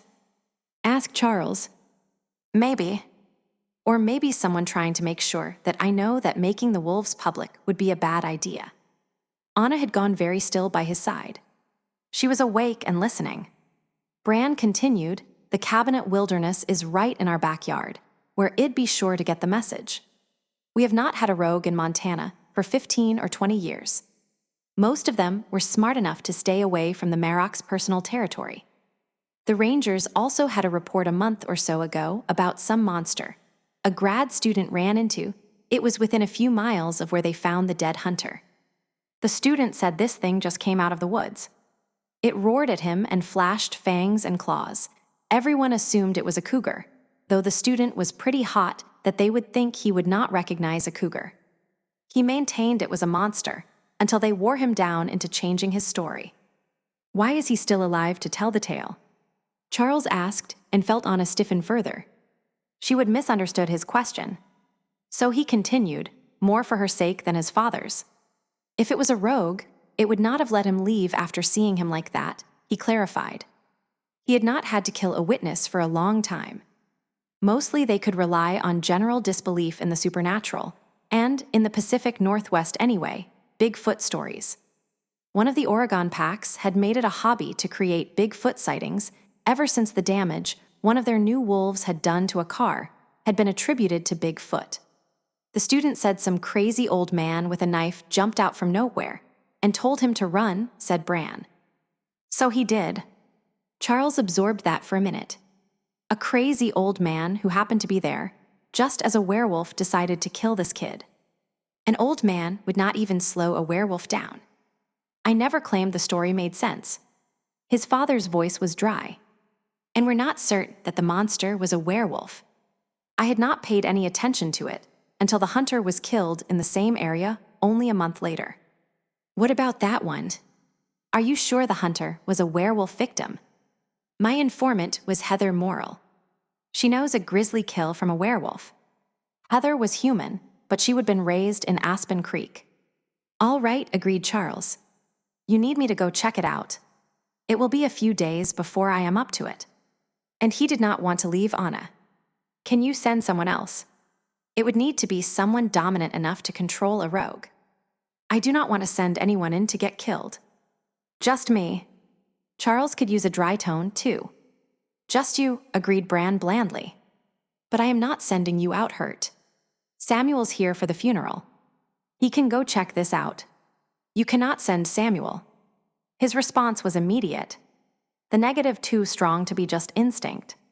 Sometimes his mother's spirits gave him a little help in planning for the future. This time it was his father who waited. So he tried to figure out just why it was such a bad idea, and did not like the answer he came up with.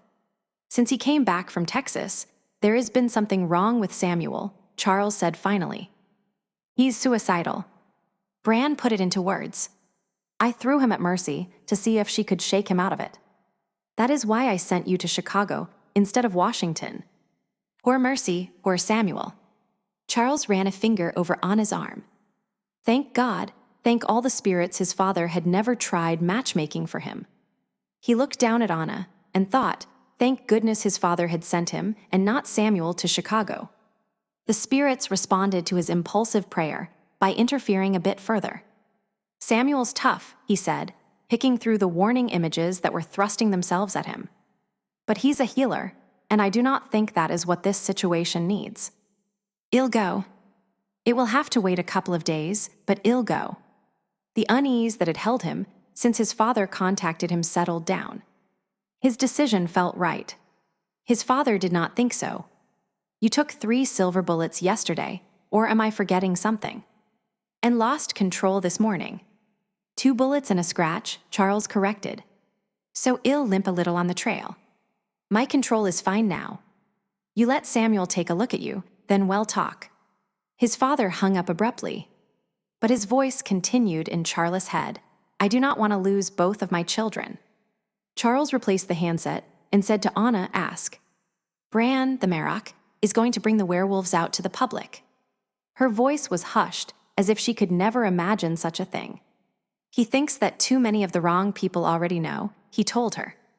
Science and computers have made it harder and harder for us to hide. To hopes that he can control it better if he initiates the flow of information, rather than waiting until our enemies or some innocent idiot decides to do it for us. She relaxed against him, thinking about it. That will make life interesting. He laughed, tucked her against him, and fell blissfully into sleep at last. There was actually a town. Not much of a town, but it had a gas station, a hotel, and a 2-story brick and stone building with a sign in front that proclaimed it the Aspen Creek School. Beyond the school, tucked back in the trees and barely visible from anywhere but the parking lot, was an old stone church. If not for Charles' directions, she might have missed it. Anna eased his big green truck through the church parking lot into a spot designed for a much smaller rig. It was the only place left. She had not seen any houses, but there were a lot of trucks and other 4-wheel drive vehicles in the lot. Charles' truck was older than she was, but looked as if it were brand new. It had been driven less than 50,000 miles, if she wanted to believe the odometer, about 2,000 miles a year. Charles had told her he did not like driving. She turned off the engine and watched anxiously as Charles opened his door and slid to the ground. The drop did not seem to bother him. The stain on his pink bandage had been no bigger this morning than it had been last night. But he still looked worn, and there was a flush under his skin that she worried about. If they would been in Chicago, attending a meeting with her old pack, she would not have let him come. Too many of the wolves there would have taken advantage of his weakness. Or at least she would have tried to stop him a lot harder than she would try this morning. She had expressed her concern, eyes carefully trained on the floor. In her experience, dominant wolves did not like their prowess questioned and sometimes reacted badly. Not that she really thought he would hurt her. He would merely said, "No one would dare try me. My father would kill them if I did not manage it first. I am hardly helpless." She had not had the courage to question his judgment again. All she could do was hope that he was right. She had to admit he looked anything but helpless, the folds of bandages hidden by the dark suit jacket he wore. The contrast between formal suit and his waist-length beaded and braided hair was oddly compelling. Of course his face, beautiful and exotic, and his big, tautly muscled body meant that he would be gorgeous in whatever he wore. He looked a lot classier than she did. She would had to wear jeans and a yellow button-up shirt because the only other thing she had was a couple of t-shirts. She had not expected she would be going to a funeral when she would packed. She sighed and eased her door open so she would not scratch the Subaru parked next to her. Charles waited for her in front of the truck and held out his arm in what was beginning to be a familiar gesture, however old-fashioned it might be. She tucked her arm into his and let him pick his own pace into the church. In public he did not limp, but she knew that sharp eyes would be watching the stiffness of his gait. She glanced up at him as they started up the steps, but she could not read anything in his face at all. He already had his public face on, expressionless. Inside, the church sounded like a beehive, with 100 voices intermingling so that she got a word here or there, but nothing made any sense. She could smell the wolves, but there were humans here too. The whole congregation bore the distinctive scent of sorrow, overlaid with anger and resentment. When they walked into the chapel itself, every pew was tightly packed, and a few people even stood around the back. They turned when she and Charles walked in, all of them staring at her, an outsider, the only person in the whole freaking church wearing jeans. Or yellow. She tightened her grip on Charles' arm. He glanced down at her face, then just looked around. In less time than it took to walk past 3 pews, everyone seemed to have found something urgent that pulled their attention elsewhere. She clutched his forearm a little harder in gratitude and looked at the church itself. It reminded her a little of the congregational church she would grown up in with its dark woods, high ceiling, and cross-shaped interior. The pulpit was directly in front of the aisle they walked up, raised above the main floor by about 2 feet. Behind it were several rows of seats facing the congregation. As they neared the front of the church, she realized she had been wrong about its being completely packed. The first pew on the left was entirely empty, except for Bran. He sat looking for all the world as if he was waiting for a bus rather than a funeral, despite the designer charcoal suit he wore. His arms were spread to either side of him, elbows hanging over the back of the pew. His legs were stretched out and crossed at the ankle, eyes focused either on the railing in front of him or on infinity. His face revealed no more than Charles' usual expression, which was wrong. She had not known him long, but the Marok's face was a mobile one, not designed to be so still. He looked isolated, and Anna remembered that the man the whole town had turned out to mourn had been killed by Bran. A friend, he would said. Beside her, Charles let out a low growl that caught his father's attention.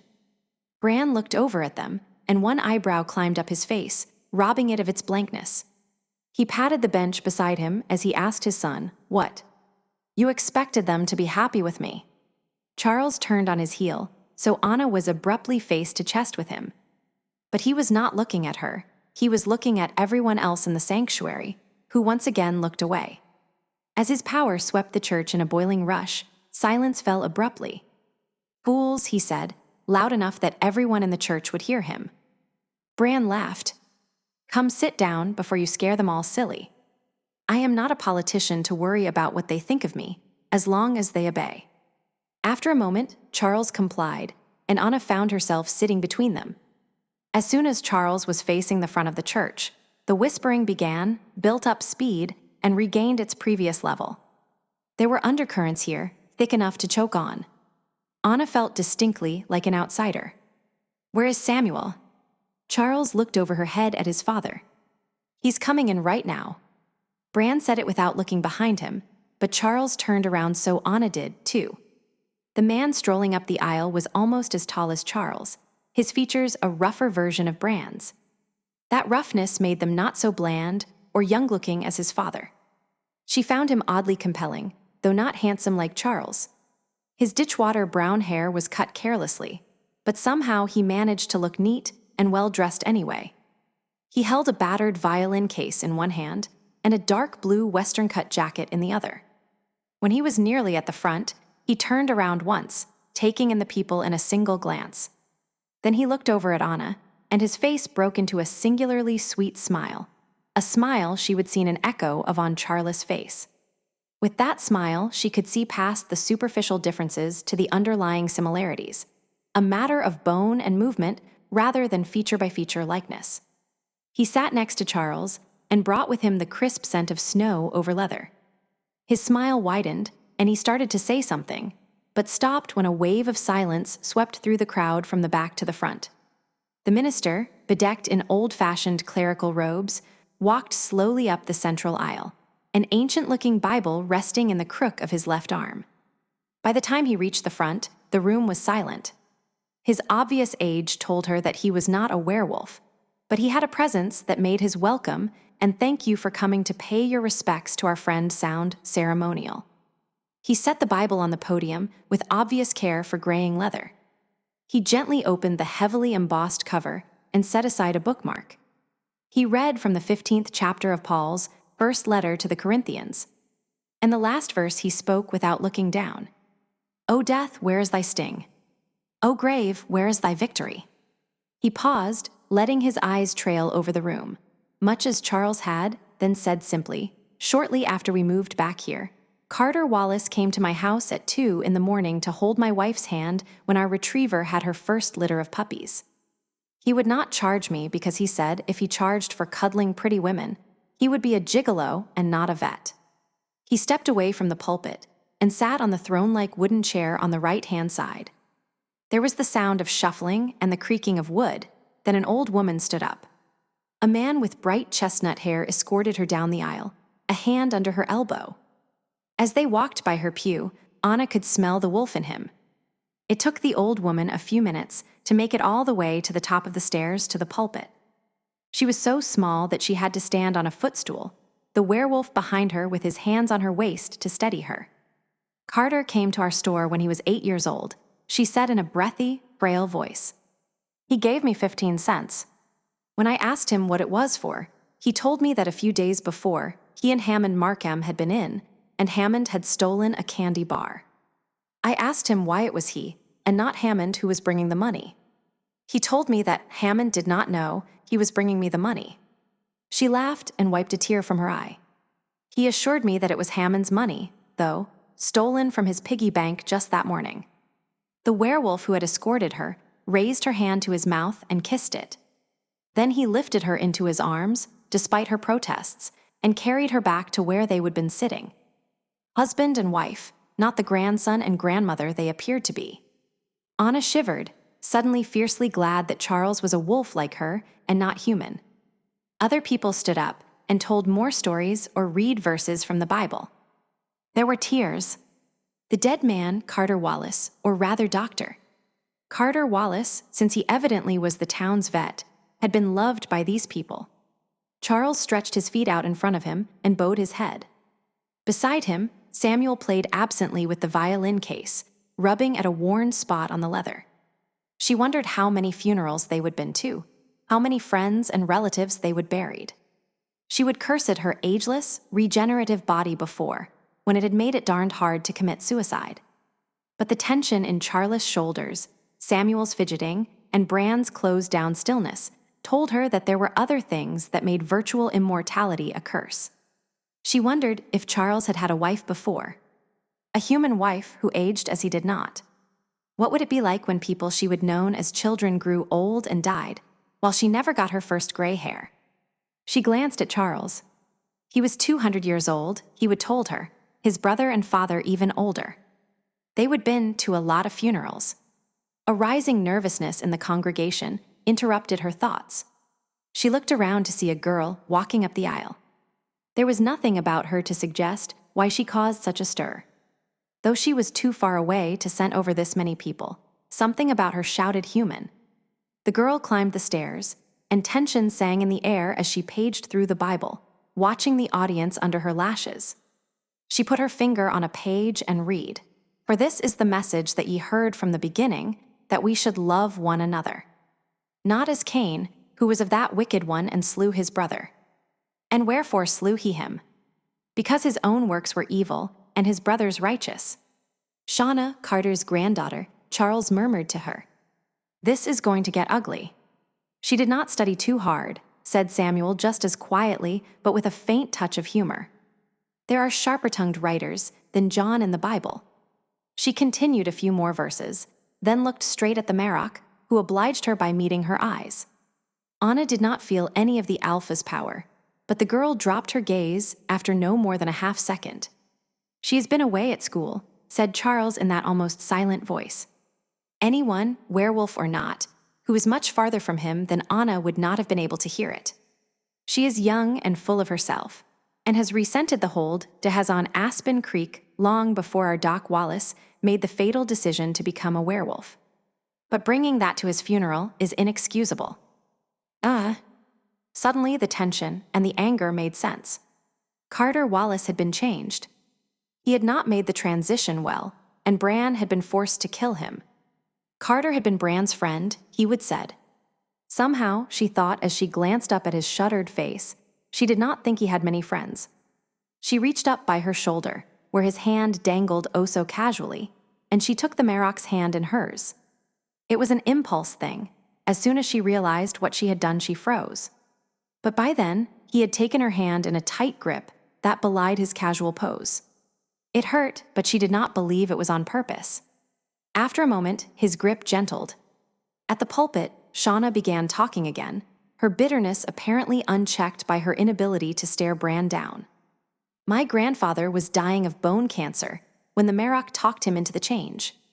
Gramps never wanted to be a werewolf, but weakened and ill, he allowed himself to be persuaded. Her speech sounded memorized to Anna, like she would practiced it in front of a mirror. He listened to his friend. She did not look at Bran again, but not even Anna, who had not known the dead man, was uncertain whom she meant. So instead of dying from illness, he died from a broken neck because Bran decided he did not make a good enough werewolf. Maybe Gramps would have thought it a better death. Her "I do not" remained unsaid, but it rang through the room after she left the pulpit. Anna was prepared to hate her, but as the girl walked past them with a defiant tilt to her chin, Anna noticed her eyes were red and puffy. There was a moment when she thought Charles was going to explode to his feet. She could feel that boiling rage building, but it was Samuel who rose. He left the violin case behind him as he walked up to take the podium. As if blind to the atmosphere, he launched into a story about a very young Carter Wallace who evaded the keeping of his mother to go for a walk and ended up some 3 miles into the woods before his father finally found him not 2 feet from an irritated rattlesnake. Carter's werewolf father killed the snake, enraging his son. I never saw Carter that mad before or since. Samuel grinned. He was sure that snake was his friend, and poor old Henry, Carter's was too shaken to argue the point. Samuel's smile died away, and he let the silence build before speaking again. Shauna was away when the debate took place, so ill excuse her misinformation, he said. My father did not think it was a good idea that Carter face the change. He told all of us, Doc included, that Doc was too soft-hearted to thrive as a wolf. The pulpit creaked ominously under Samuel's hold, and he opened his hands deliberately. To my shame, I took his son Jerry's part, and between the two of us, his doctor and his son, we persuaded Carter to try it. My father, knowing that a man as ill as Doc was a poor risk, took the task of changing him, and he managed it. But he was right. Carter could neither accept nor control the wolf inside. Had he been anyone else, he would have died in February with the others who failed the change. But Jerry, whose task it most properly was, would not do it. And without his consent, my father felt he could not. He took a deep breath and looked at Carter's granddaughter. He almost killed your mother, Shauna. I took care of her afterward, and ill attest that it was luck, not any impulse on Carter's part, that spared her life. You can ask her yourself. How would a man whose life had always been devoted to the service of others have borne it if he had killed his own daughter? She asked the Marok, in my hearing, if he would take care of the duty that her brother would not. By that time, the wolf in Carter was far enough gone he could not ask for it. So no, Maida did not try to persuade Carter to change. He was just the one who stepped up to the plate to handle the resultant mess. When Samuel finished speaking, he let his eyes drift slowly over the room as heads bowed in submission. He nodded once, then took his seat next to Charles again. The next few people kept their eyes off the Marok and his sons, but Anna thought it was embarrassment rather than the sullen anger that had been so prominent a quarter of an hour ago. At last the minister stood up. I have here a letter that Carter gave me several weeks ago, he said, to be opened in the event of his death, which he felt would be soon, one way or another. He opened the letter and put on a pair of glasses. My friends, he read, do not mourn my passing, I will not. My life this past year has shown me that interfering with God's plans is seldom a good idea. I go to join my beloved wife with joy and relief. I do have one last request. Bran, you old bard you, sing something for me at my funeral. The church was very still. Charles felt a reluctant affection for the dead man. Bless Carter, who was as much a healer as Samuel. He had known what was coming and how folks would take it, too, the Merrock included. He stood up and held out his hand for his father's, as Bran, uncharacteristically, seemed to be taken totally by surprise. Bran did not take it, but he released Anna and came to his feet. Anna pulled her hand to her lap and flexed it as if it hurt. "Did you know that Doc was going to do that?" Charles whispered to Samuel, with a nod at the battered violin case as they followed Da to the front. If he would known, he would have brought something to play as well. As it was, he would been relegated to the piano, which had 3 off-pitch keys to improvise around. Samuel shook his head. Id planned on playing something rather than talking. Then a little louder as he opened the case and took out his violin. "What are you singing, Da?" Charles glanced at his father, but could not read his face. Too many funerals, too many dead friends, he thought. "Simple gifts," Bran said after a moment. Charles sat down at the piano, while Samuel tuned the violin. When his brother nodded, Charles played the introduction to the Shaker tune. It was a good choice, he thought. Not sad, not overtly religious, and it fit Carter Wallace, who had been mostly a simple man, and it was a song that they all knew well. It is the gift to be gentle. It is the gift to be fair.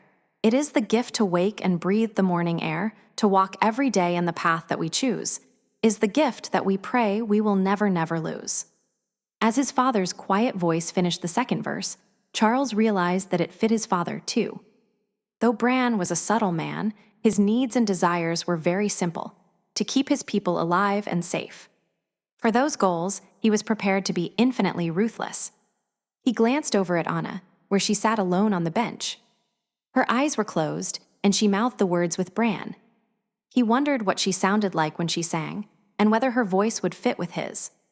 He was not sure she sang at all, though she would told him she had been working at a music store selling guitars when she met the wolf who attacked her and changed her against her will. She opened her eyes and met his.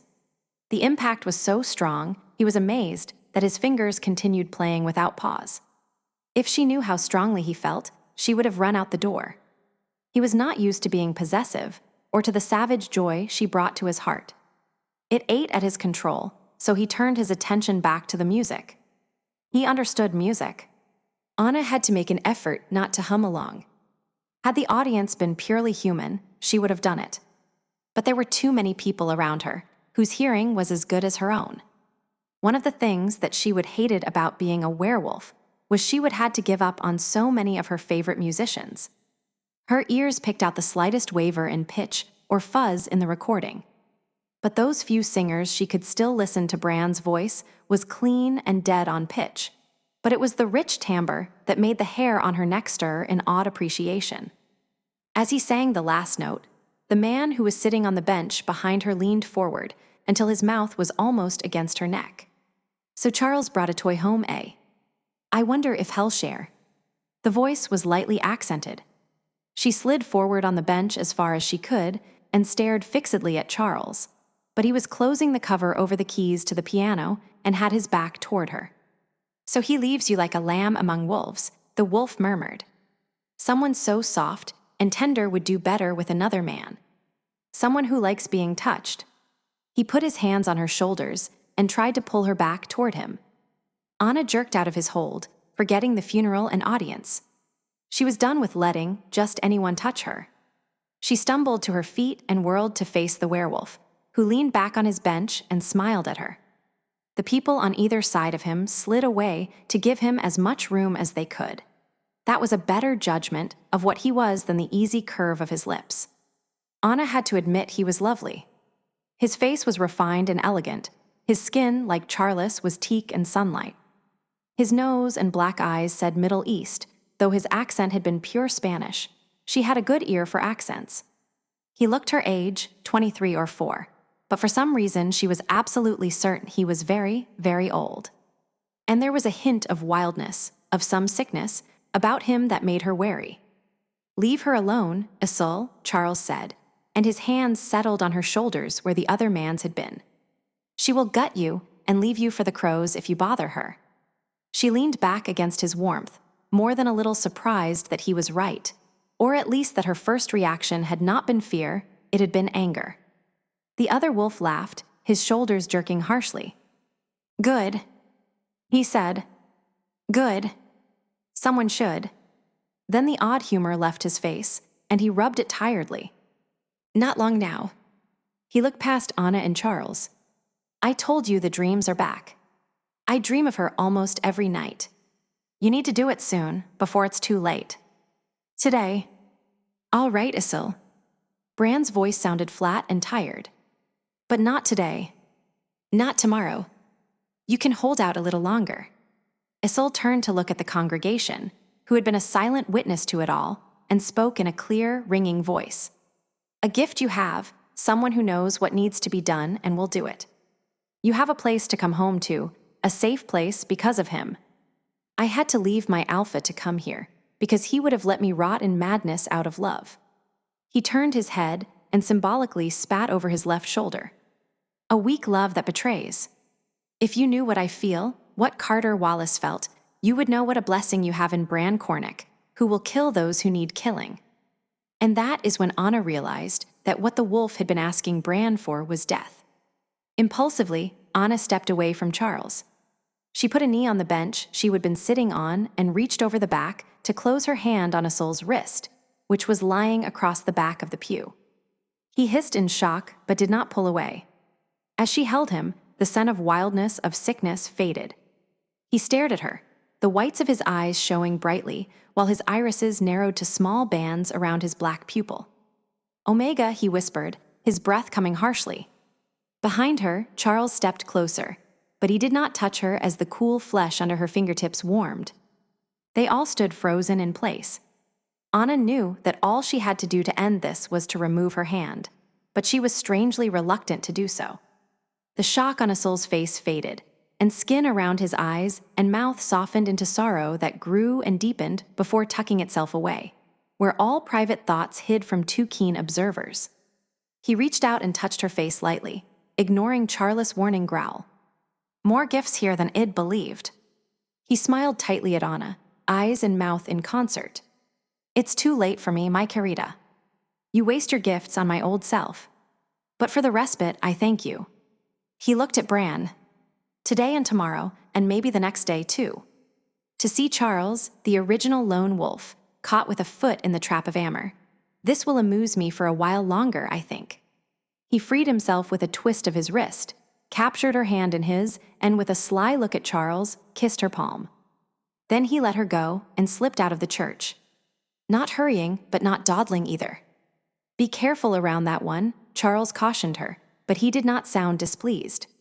Someone cleared his throat, and Anna looked around to meet the eyes of the minister.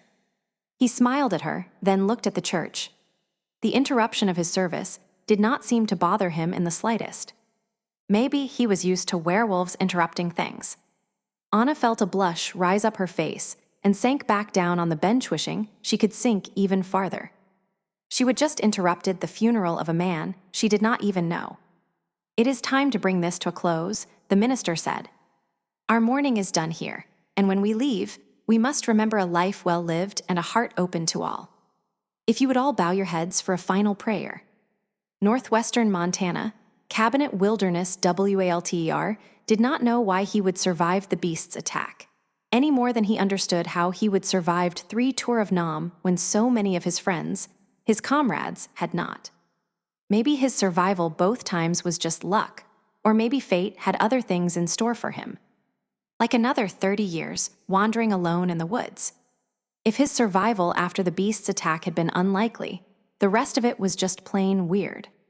The first thing he would noticed was that the aching arthritis that had haunted his shoulders and knees, the throb of an old wound in his hip, had all disappeared.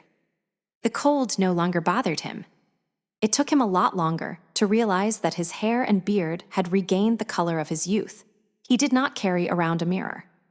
That is when he began paying attention to the oddities. He was faster and stronger than he would ever been. The only wounds that had not healed with the same remarkable speed as his belly were the ones on his battered soul. He did not really understand what had happened until the morning after the first full moon, when he woke up with blood in his mouth, under his nails, and on his naked body. The memory of what he would done, what he would become, clear as diamonds. Only then did he know he had become the enemy, and he wept at the loss of the last of his humanity. Aspen Creek, Montana, with Charles' arm around her shoulder, Anna followed everyone to the frigid parking lot of the church. They stopped on the sidewalk and watched as the lot slowly emptied. A few of the people leaving the church glanced at Anna, but no one stopped. When they stood mostly alone, Anna found herself under gray-eyed scrutiny that was wary, despite the friendly smile Samuel gave her. "So you are the stray pup my brother decided to bring home. You are shorter than I expected." Impossible to take offense when clearly none was meant. At least he did not call her a bitch. "Yes," she said, careful to resist the urge to squirm under his gaze or to babble endlessly as she sometimes did when she was nervous. "Samuel, this is Anna." "Anna, my brother, Samuel," Charles said in introduction. Apparently deciding Charles' brief introduction was not good enough, his brother reintroduced himself. "Dr. Samuel Cornick, elder brother and tormentor." "Very nice to meet you, Anna Latham," she told him, wishing she could come up with something clever. He gave her a charming smile that, she noticed, did nothing to warm his eyes. "Welcome to the family." He patted her on the head, mostly, she thought, to irritate Charles, who said merely, "Quit flirting with my mate." "Behave," said Bran. "Samuel, would you take Charles back to the clinic and look at his wounds? I have a job for him, but if he is not going to recover soon, I'll have to find someone else to send. I do not think he's healing as well as he should be." Samuel shrugged. "Sure. No problem." He looked at Anna. "It might take a while, though." She was not stupid. He wanted to talk to Charles without her there, or maybe it had been Bran, and Samuel was just helping out. Charles picked up on it, too, because he said smoothly, "Why do not you take the truck back to the house? Samuel or Duh will give me a lift back." "Sure," she told him with a quick smile. She had no reason to feel hurt, she told herself sternly. She turned and walked rapidly to the truck. She could do with some time to herself. She had things she wanted to consider without Charles around to cloud her thinking. Charles wanted to snarl at her relief at leaving him, implicit in her rapid retreat to the truck. He fought down the irrational anger he felt toward Samuel, who had so charmingly sent her away, responding to the orders Bran had sent mind to mind. He could always tell when his father was talking to Samuel. Something in Samuel's face gave it away. Samuel waited until she had gotten in the truck and driven out of the parking lot before he said, "Did you kill the wolf who abused her?" "He's dead." For some reason, Charles could not keep his eyes off the truck. He had not liked sending her away. He knew that there was nothing to worry about. No one here would touch what was his, and the whole town knew what she was thanks to Isol's performance at the funeral. Even the few people who were not at the funeral, such as his father's mate, who had made quite a statement with her absence, would know of it before the hour was up. Still, he did not like to send Anna off on her own. Not at all. "Charles," his brother's voice was quiet. "That is why I asked you to have Anna leave," Bran murmured. "I wanted you to see the difference in him. He was like this yesterday, as soon as she left his sight. She is an Omega, and I think her effect on him is masking his symptoms. I think they did not get all the silver out." "When was he shot?" "The day before yesterday." 3 times. One's a burn across his shoulder, one is through his chest and out the back, and a third through his calf. All silver." Charles watched the truck edge cautiously around the turn that would take her home. He's more sensitive to silver poison than Charles. Hard hands grabbed his shoulders, and his father touched his face, capturing him with his gaze more effectively than his brother had captured his body. "I have to go," he told his alpha, heart in his throat. He could not think, could not stay here. He had to protect her, battered though he was. "Wait," his father told him, and the command wrapped around his body like steel hawsers, freezing him where he stood when all he wanted to do was follow the truck. "Samuel still needs a look at you. I'll send Sage to her, shall I?" His father's touch, his voice, and something more helped him gather his thoughts. He was out of control. He closed his eyes and drew on his father's touch to soothe the beast until he could think more clearly. "I did it again, did not I?" He asked, though he did not really need Bran's affirmative. He took a deep breath and nodded. Sage would be good. He did not like anyone in his house. His father and brother, yes, but other people only as necessary. Still, he did not want Anna alone either. Sage would do. She would not hurt his Anna and could protect her until he was there. Keep the males away. Something restless inside settled down a little more firmly. But he watched as his father called Sage on his cell and listened to him ask her to go meet Anna, then allowed himself to be towed off to the clinic in Samuel's car. His father followed in his Humvee. "Duh told me you had to kill Jerry," he told his brother. Jerry had been Doc Wallace's son, responsible for hurting any number of people and killing several others in his quest to find a drug that could subdue Bran in a convoluted plot to force the good doctor to accept his dual nature. Jerry had not been concerned about collateral damage. Samuel nodded, his face grim. He left me no choice. Even distracted by his need to protect his mate and the burn of the wounds that were not healing right, Charles heard what his brother was not saying. So he gave it voice. "You are wondering how many people we would kill to protect Arda. How many we would torture and destroy. That is it," his brother whispered. "We have killed people. Wolves and innocents for our father. How are we so different that we survive and Jerry deserved to die? If Bran had sent Samuel with mercy to the Tri-Cities to cure his melancholy, it had not worked very well." Charles struggled to pull his attention from his mate and come up with something to help his brother. Without Bran touching him, it was more difficult than it should have been to collect his thoughts. Our father has kept the packs under his mantle safe and controlled. Without his leadership, we'd be as chaotic and scattered as the European wolves, and the human death toll would be a lot higher, too. What would the results be if Jerry's plan had succeeded? Charles asked. Sage would take care of Anna for him. There was no reason for this unholy, driving need to be with her. Jerry thought his father would embrace the wolf in order to defeat the Marok, Samuel murmured. Who is to say that he was not right? Maybe he could have saved his father. Is it any more wrong, what he did, than when Duh sends you out to kill? And if Jerry was right, if all his plans had borne fruit, if all his father needed was a reason to accept his wolf, and if, with the help of Jerry's new drug, he killed our father and took over as Marok, then what? Charles asked. Doc was a good man, but how do you think he would be as the Marok? Samuel thought, then sighed. He was not dominant enough to hold it. There would have been chaos as the alphas fought for supremacy, and Jerry tried to kill them off like a jackal in the shadows. He parked in front of the clinic, but made no move to get out. But would not you kill for Duh anyway? Even if it was not important for the wolves' survival in this country. Was Jerry so wrong? He broke the laws, Charles said. He knew that such things were not so black and white for his brother. Samuel had never been forced to accept things as they were, not the way Charles had. So he picked through the facts for something that might help. Jerry killed innocents, not for the survival of the pack, but for a thin chance of his father's survival. He smiled a little as something, the right something, came to him. If either you or I kill an innocent to protect Duh, and not for the survival of us all, he would kill us himself. Tension left Samuel's shoulders. Yes, he would not he? Feel better being on the side of angels? Charles asked, as their father pulled in next to them. Samuel grinned tiredly. Ill tell do you called him an angel. Charles got out and met his father's amused gaze over the hood of Samuel's car with a shrug. Samuel turned on the lights in the clinic and led the way to one of the examination rooms. Okay, old man, he said. Let us see those bullet holes. But his smile dropped away when Charles started to struggle with his suit jacket.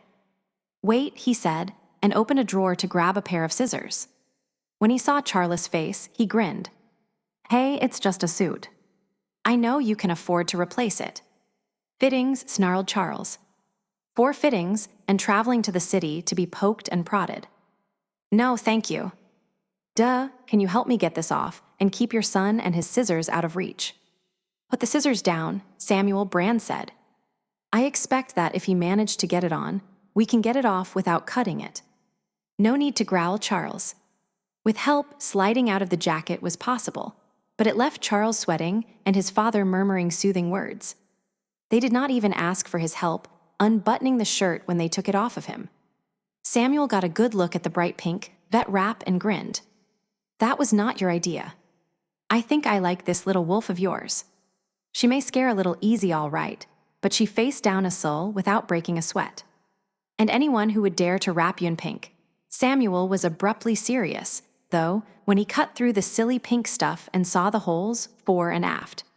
He put his face next to the wound and sniffed, before rewrapping Charles in something a little less spectacular. Charles was amused to find he preferred the pink because she had put it on him. "Almost lost you with that one, little brother. But it smells clean and looks like it's healing well enough. Drop the pants now. I want to look at that leg you have been trying not to favor." Charles did not like to take off his clothes.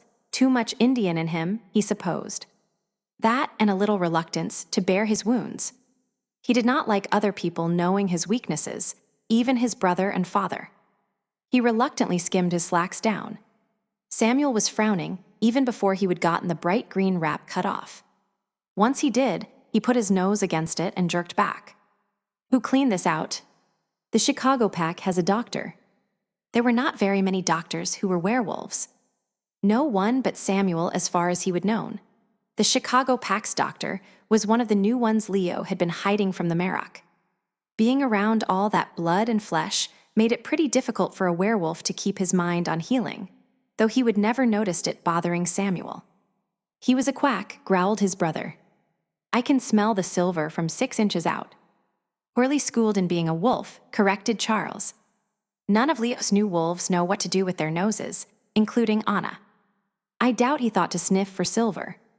And I am under the impression that he was pretty frightened of you, too," said his father from the corner he would exiled himself to.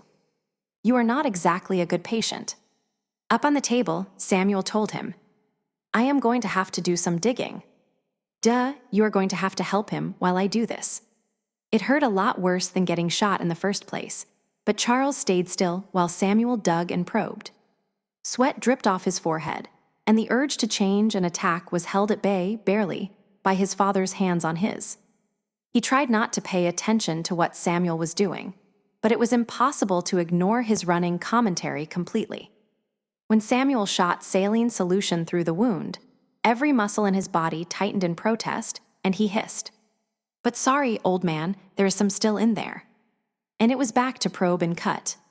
He would not let himself cry out, but he could not stop the wolf whine as Samuel flushed the wound with another round of saline, or the groan of relief when Samuel started bandaging, signaling the end of the torture. While Charles was still down and out, trying to relearn how to breathe, Samuel said, "I am not staying here, duh."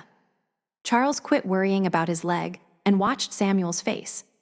Samuel was not in any shape to be off on his own again. He assumed his father knew that Bran was better with people than Charles was. Bran did not reply, just spun himself slowly, around and around on the little stool in the corner of the room. Eventually, Samuel was driven to continue, doubtless just as Bran intended. "I cannot stay. Too many people who expect too much here. I do not want to be pack." Bran continued spinning himself around. "So what are you going to do?" Samuel smiled, a quick flash that made Charles' heart hurt with the lack of genuine feeling behind the expression. Whatever had happened to his brother in the years he would gone off on his own had changed him, and Charles worried that the change was irrevocable. "I thought I'd go tease Mercy for a while more." His voice and his face said casual, but his body was tense, giving away how much this mattered to him. Maybe Da had not been crazy when he pushed Samuel and Mercy together, though in Charles' experience, romance was neither painless nor restful. Maybe painless and restful were not what Samuel needed. "What about Adam?" asked Charles reluctantly. Mercy lived in the Tri-Cities of Washington State, and the Columbia Basin Pack Alpha was not dominant enough to hold his pack with Samuel in it, and Adam had been alpha too long to adjust to another in that position. "I already talked to him," Samuel answered quickly. "He's all right with you taking over." Charles could not see it. Another wolf maybe, but not Adam. Samuel relaxed against the counter and grinned. I am not taking over his pack, old man. Just coming into his territory like any other lone wolf. He said he was all right with it. The Marok's face was carefully neutral, and Charles knew what was bothering him. There had been nights that Samuel had to lean pretty hard on pack for stability the past 2 years, since he had gotten back from Texas, and a lone wolf had no pack to lean on. Samuel, like his father, and Asil was old. Old was dangerous for werewolves. Age had never seemed to touch Samuel much, until he would come back a few years ago after being gone on his own for over a decade. Of course, continued Samuel, he does not know I am moving in with Mercy. Adam had a thing for their little coyote, too, Charles suddenly remembered. So Mercedes decided to forgive you. Mercy. Samuel's eyes climbed to the top of his forehead, but for the first time in a long time, the shadows left his eyes. Our Mercy, who never gets mad when she can get even. Of course not. So how did you get her to agree to you moving in? She has not yet, he said confidently. But she will. Whatever scheme he had in mind brightened his eyes with their old joie de vivre. His father saw it too. Charles could see him come to a sudden decision. All right, said Bran abruptly. All right. Yes, go. I think it might be best. Whatever was wrong with Samuel, being back in Aspen Creek had not improved it any. Maybe Mercedes would have better luck. If she did not kill Samuel, or his father, for that matter, for putting her in the line of fire. Charles, tired of lying on his face in his underwear, sat up and fought the ringing in his ears that threatened to send him right back down. How does it feel? Samuel asked, back in doctor mode. Charles closed his eyes and took inventory. I do not feel like tearing down the door and leaving anymore, but that might just be because you have already done your worst. Samuel grinned. Nah, I could torture you for a while longer if I wanted to. Charles gave him a look. I am doing much better, thank you. He hurt, but felt more himself than he had since he had been shot. He wondered why the silver poisoning had made him so protective of Anna. He would never felt anything like it. All right. Samuel looked at Duh. Not tomorrow or the next day. If he were anyone else, it'd tell you 10 days at least, but he's not stupid and he's tough. With the silver gone, he'll heal almost as fast as usual. After Wednesday, strangers will not be able to tell there is anything wrong, so he will not be in danger of being attacked because some idiot thinks he can take him.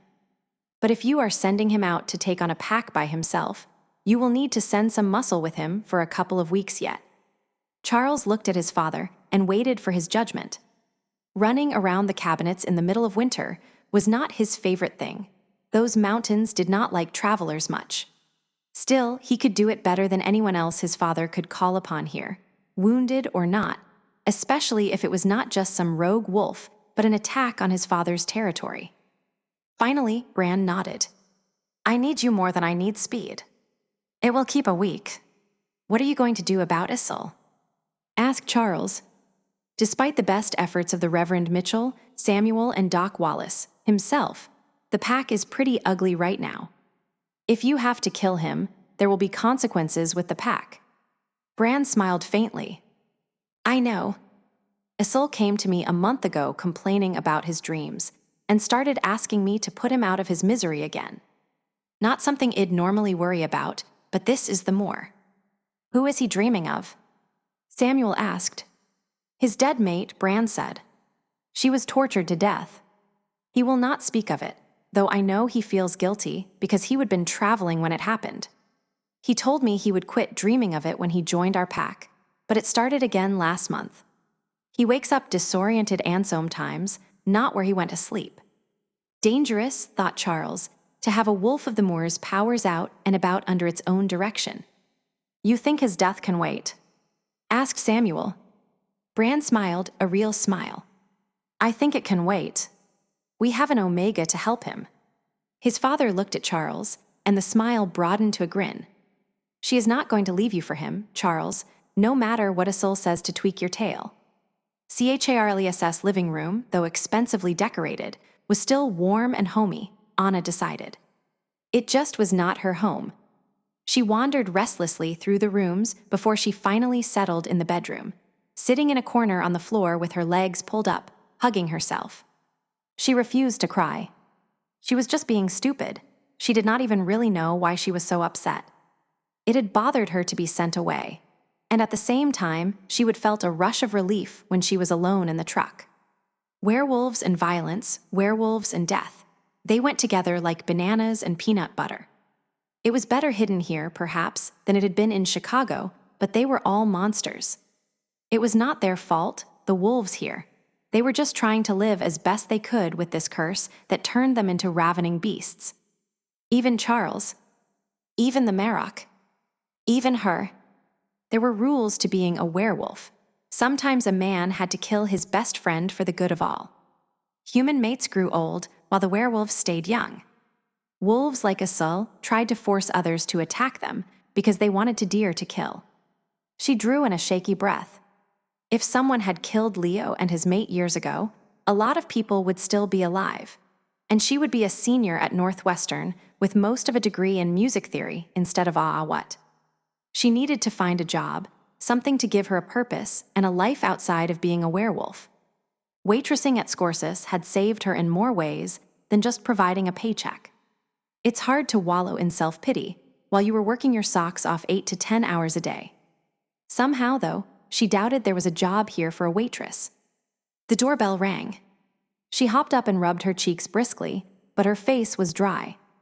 The doorbell rang again, so she hurried out to answer the front door. Contrary, she told herself. She would have been so glad to get a few minutes alone, and now all she wanted was a distraction. She glimpsed a gunmetal gray Lexus before her attention was captured by the woman who stood on the porch. Her expression was good-natured and friendly. She had dark blonde hair neatly French braided and nearly as long as Charles. Werewolf on his nose told her. The woman smiled and held out her hand. "I am Lee," she said. "The Marok's wife." Anna took her hand and released it quickly. "Let us go in and chat, shall we?" said the woman pleasantly. Anna knew Charles did not like his stepmother, or airplanes, cars, or cell phones for that matter. Other than that, there was no reason for her unease. More to the point, there was no way to refuse her without giving offense. "Come in," she invited politely, stepping back. The Marok's wife walked briskly past her and into the living room. Once inside, she slowed down, giving the room her entire attention, as if she had not seen it before. Anna had the uncomfortable feeling that she was making a mistake, letting the woman in. Maybe Charles did not let her into his house. She could not think of anything else that would account for Lee's fascination with Charles furnishings. Unless the whole examination was just a power play designed to make it clear that Anna was not nearly as interesting as the room. As Lee explored, Anna settled on the latter explanation. It was not a big enough room to demand so much time. "You are not what I expected," Lee murmured finally. She had stopped in front of a handmade guitar that hung on the wall far enough from the fireplace so that the wood would take no damage from the heat. It might have been an ornament, except the fretboard was worn with playing. Anna did not say anything or move from her place near the door. Lee turned to look at her, and there was nothing kind or friendly about her face now. "He had to scrape the bottom of the barrel for you, did not he?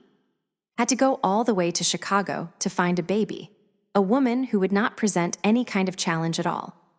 Tell me, do you sit and stay when he tells you?" The nastiness of the attack made it more personal than just a desire to put a lesser wolf in her place. Lee, for all that she was the Marok's mate, sounded jealous. Did she want Charles too? The door popped open, and a second woman came into the house with a wave of cold air and French perfume. She was tall and slender, like a runway model. She looked expensive. Her brown hair was streaked with gold highlights, emphasized by gold glitter brushed across her cheekbones, and more heavily, over a pair of magnificent blue eyes. Anna recognized her from the funeral. She was not only beautiful, but dramatic as well, and the combination made her memorable. The other woman shut the door behind her and she wore her ski jacket, tossing it casually on the nearest chair.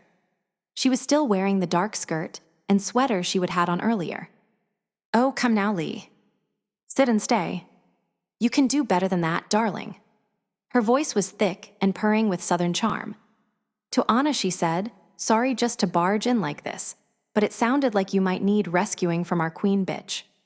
"Leave, Sage." "This has nothing to do with you," commanded Lee sharply, though she did not seem inclined to take offense at the name-calling.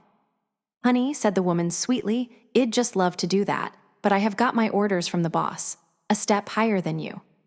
Bright blue eyes slid over Anna. "You would be Charles Anna. I am Sage Carhart.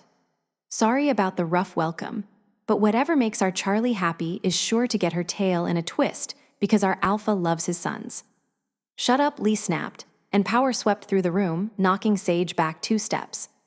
Funny, Anna would have sworn that Sage was the more dominant of the two then. She realized the energy tasted of the Marok. A woman takes her place from her mate, she thought. She knew that, but had not understood that the power was real. Lee had turned her attention to Anna. "Go sit on the couch. I'll deal with you in a minute." A prudent woman would have done it, Anna thought regretfully. The woman she had been a week ago would have cringed, sat, and waited for whatever hell would have followed. The Anna who was Charles' mate, who was Omega and outside of the pack order, lifted her chin and said, "No, thank you. I think you would better leave and come back when 3 years a werewolf but calling Charles her mate sounded wrong, and he was not her husband, when Charles is here." The hesitation robbed her statement of much of its strength. Sage smiled, her whole face lighting with delight. "Yes, Lee, why do not you come back when Charles is here? I'd like to see that." But Lee was not paying attention to her. Her eyebrows lowered in puzzlement as she stared at Anna. "Sit down," she said, her voice low and rich with a power that once more slid over Anna and did not touch her. Anna frowned back. "No. Thank you." She thought of something, and before she could stop herself, she said, "I saw Sage at the funeral, but the Marok was alone. Why were not you beside him?" "He had no business there," Lee said passionately. "He killed Carter. And now he pretends to mourn him. I could not keep him from going. He never listens to me anyway, does he?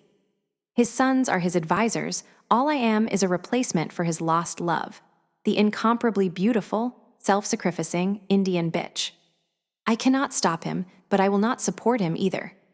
By the time she was finished, a tear slid down her face. She wiped it off and looked at it, and then at Anna with an expression of horror. "Oh God. Oh my God. You are one of those. I should have known that Charles would bring something like you into my territory." She left in a rush of cold air and rattled power, leaving Anna trying not to show how bewildered she was. "I have paid money to see that." The smile was still spreading on Sage's face. "Oh honey," she crooned, "I am so glad Charles brought you home. First Asol, then Lee. Life is going to be so much more interesting around here." Anna wiped her sweaty hands on the sides of her jeans. There had been something odd about Lee's response, almost as if she had been compelled to talk. She swallowed and tried to look calm and welcoming. "Would you like something to drink?" "Sure," Sage said. Though knowing Charles, he does not have anything good to drink. "I'll have some tea and tell you about me. Then you can tell me about yourself." Charles had to let his father support him out to the Humvee. "Yes, well," said Hisdu with a hint of a growl that told him just how worried Bran had been about him. "That will teach you to dodge a bit quicker next time." "Sorry," he apologized meekly as he sat in the passenger seat. "Good," said Bran, shutting the door gently.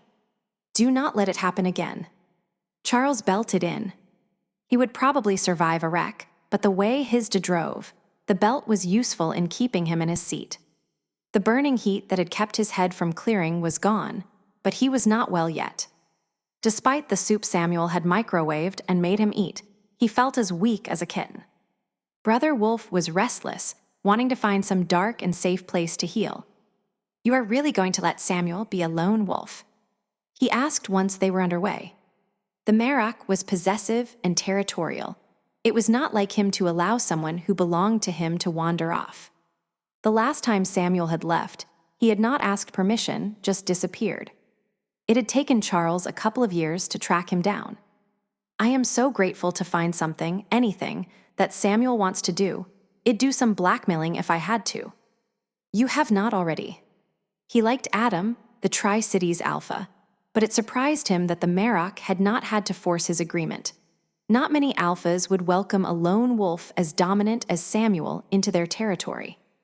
"Not yet," said Hisda thoughtfully, "though I might have to help Samuel a little with Mercedes.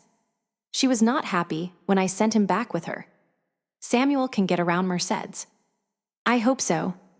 Bran tapped his fingers on the steering wheel. "I like your Anna.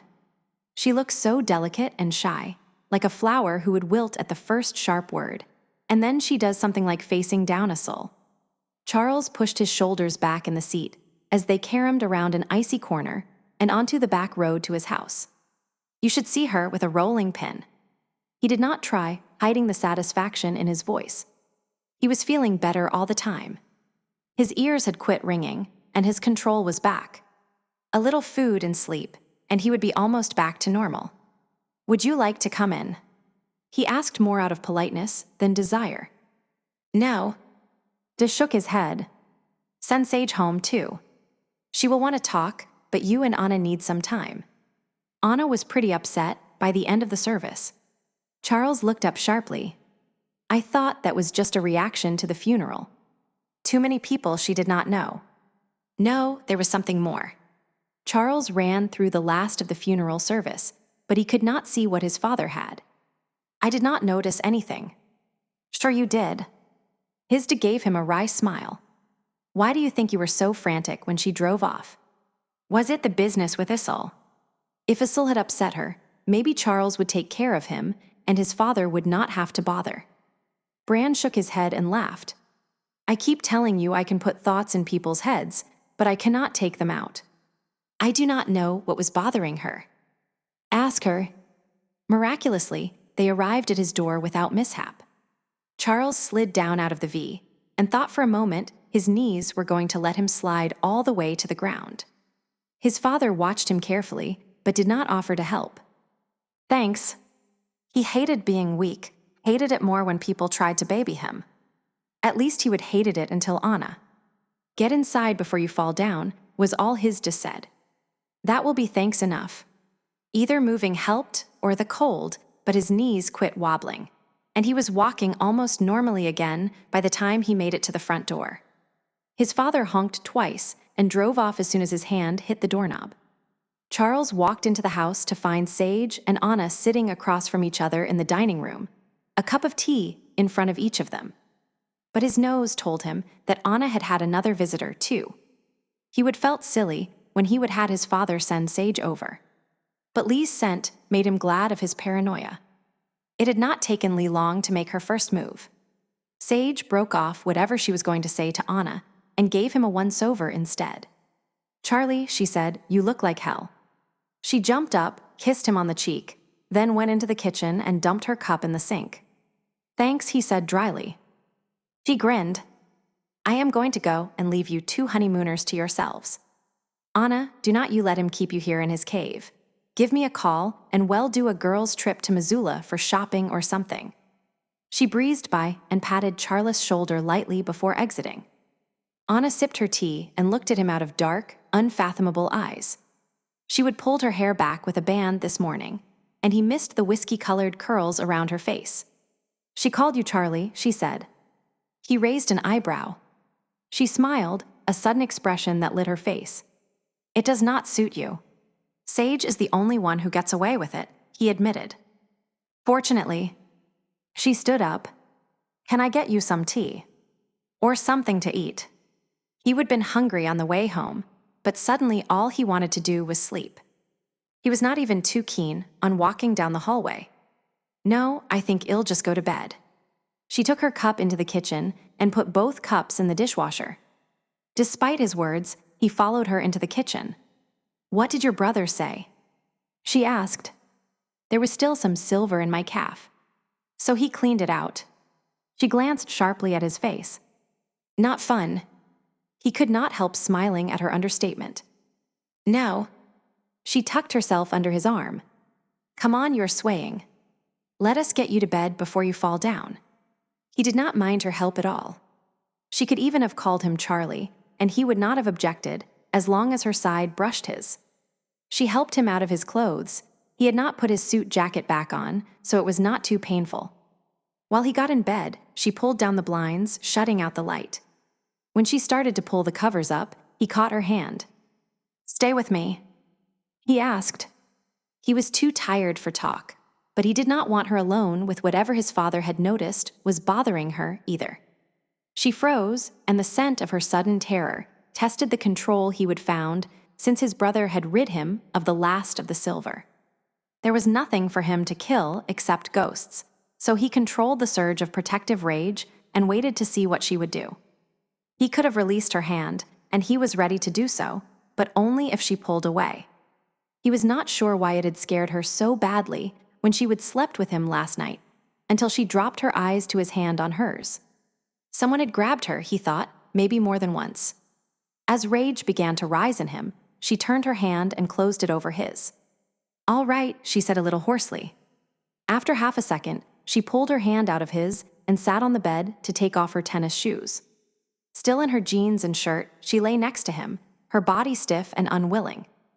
He rolled over, giving her his back and hoping that would reassure her that he was not going to push her more. He was amused at himself to discover that it was not only for her sake that he would ask her to stay. He felt better with her safe beside him. He fell asleep, listening to her breathing. He smelled good. As his body relaxed in sleep, she could feel the tension slide away from her own. She had not been wounded, but she was tired too. Tired of being on display, tired of trying to figure out what she should be doing, tired of worrying that she had jumped out of one frying pan into a different one. She had so many questions. She had not asked him about his stepmother's strange reaction to her, or about Asul, because he would looked as if he would fall asleep as soon as he quit moving, which was pretty much what had happened. She looked at her wrist, but there were no new bruises there. He had not hurt her at all. She did not know why the feel of his hand around her wrist had caused her to panic. Most of the abuse she would take in her wolf kept hidden from her. But her body retained the memory of a crushing grip and someone shouting at her while he hurt her and she was trapped and could not get away from him. Pulse pounding, she felt the change hovering as her wolf prepared to protect her again. She took in Charles' scent and let it flow over her, soothing the wolf. Charles would never hurt her. Both she and her wolf were convinced of that. After a moment, Anna gathered up her courage and slid under the covers. When he did not wake up, she slid closer to him, stopping every few minutes as her body kept trying to remind her about how much stronger he was and how much he could hurt her.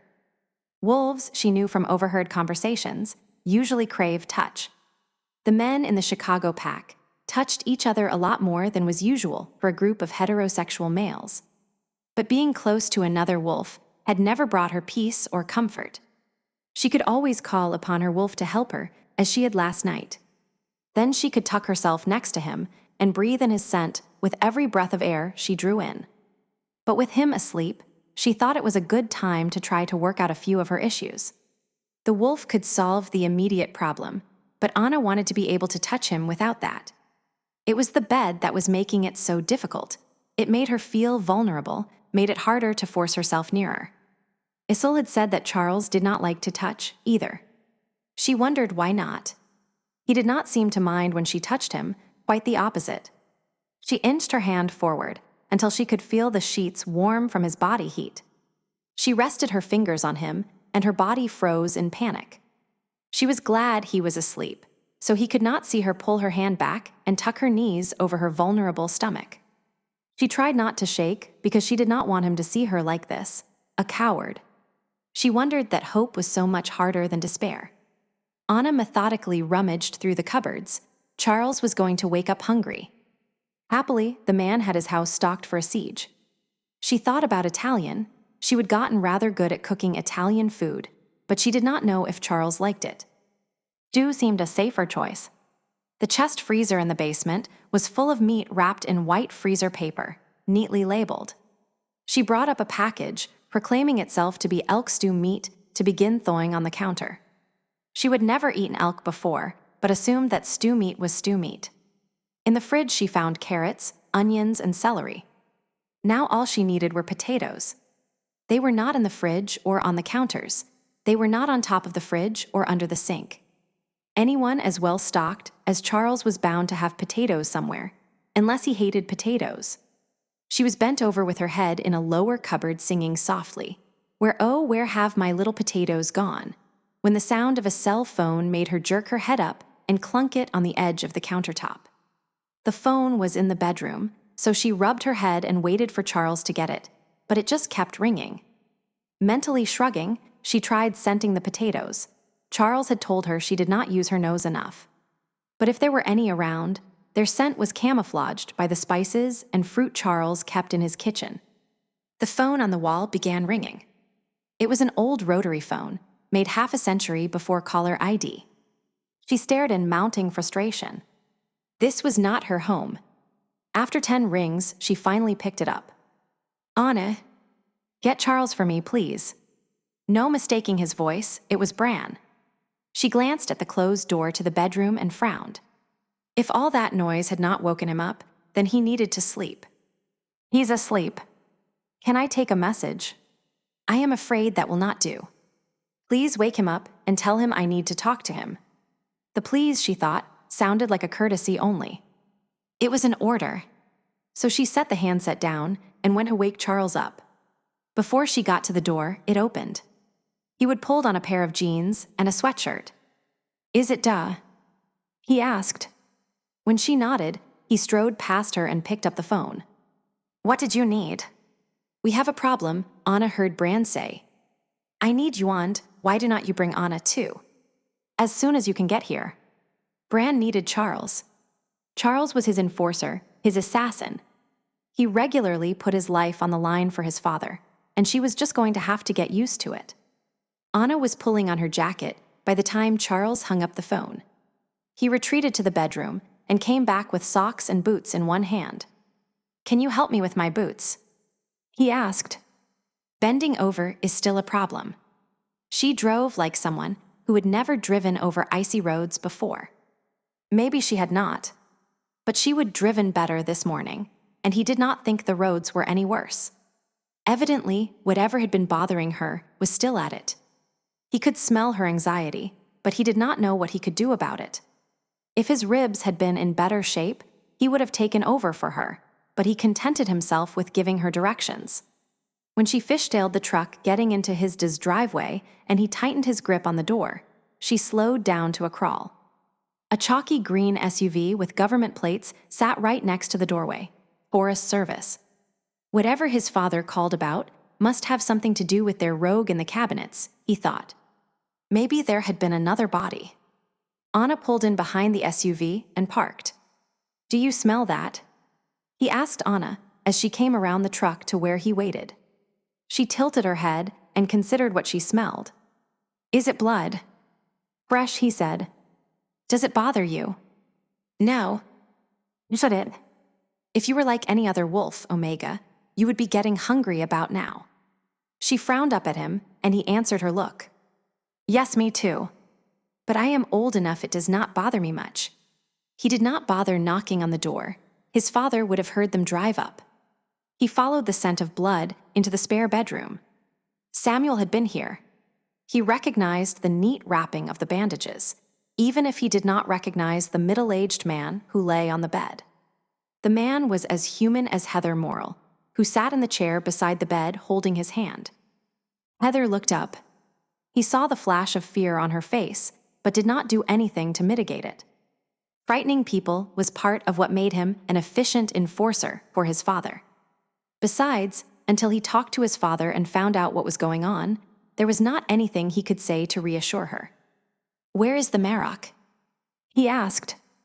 "He's waiting for you in his study," she told him. He took a step back and started to leave when she said his name softly. He stopped. "Jack's a good man," she whispered. He looked over his shoulder to find her staring at him intently. He could have asked her what she meant, but he needed to talk to his father first. Anna did not say anything at all, but he could tell from her rising tension that she had caught some of the undercurrents. Unless he missed his guess, Heather's friend Jack's continued existence was a matter of some doubt. So he nodded and headed for the study, Anna trailing behind him. The fire was lit, a bad sign he knew. To only lit the fire in here when he was worried.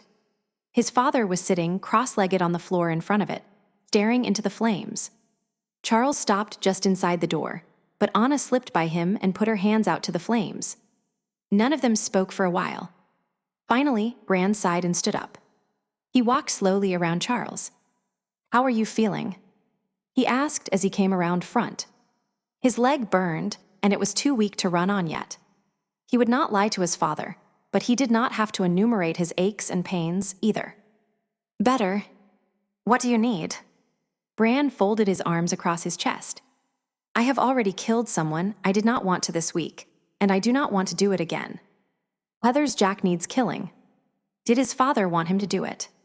He glanced at Anna a little anxiously as she stepped nearer to the fire and hunched her shoulders, not looking at either of them. He did not want to kill anyone else this week, either. Bran shrugged. "No. If it needs doing, I'll take care of it. I hope to avoid it. He's one of Heather's coworkers. They were out doing some work with search and rescue in the cabinets, looking for another lost hunter, when they were attacked by a werewolf. No question about what it was. Heather saw it clearly. She shot it and drove it off. She has been carrying silver bullets since she identified what killed that other hunter. She told me her friend Jack made the connection between their attacker and the dead hunter, while drifting in and out of consciousness on the way here. She brought him here because he's been changed. She thought he might be, but Samuel says not. Not enough damage, not healing fast enough. He made one of those gestures he was so good at. This one said, "I am just an amateur, I'll leave it up to the experts." His problem is apparently more blood loss than wound. And our Heather has been regretting bringing him here ever since Samuel made his pronouncement. "What are you considering?" He could not help but be aware of Anna listening to every word. Part of him wanted to hide this from her, to protect her from the nastier side of his life.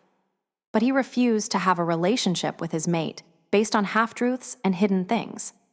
Besides, she knew a lot about just how nasty things could be. Bran leaned back in his chair and sighed.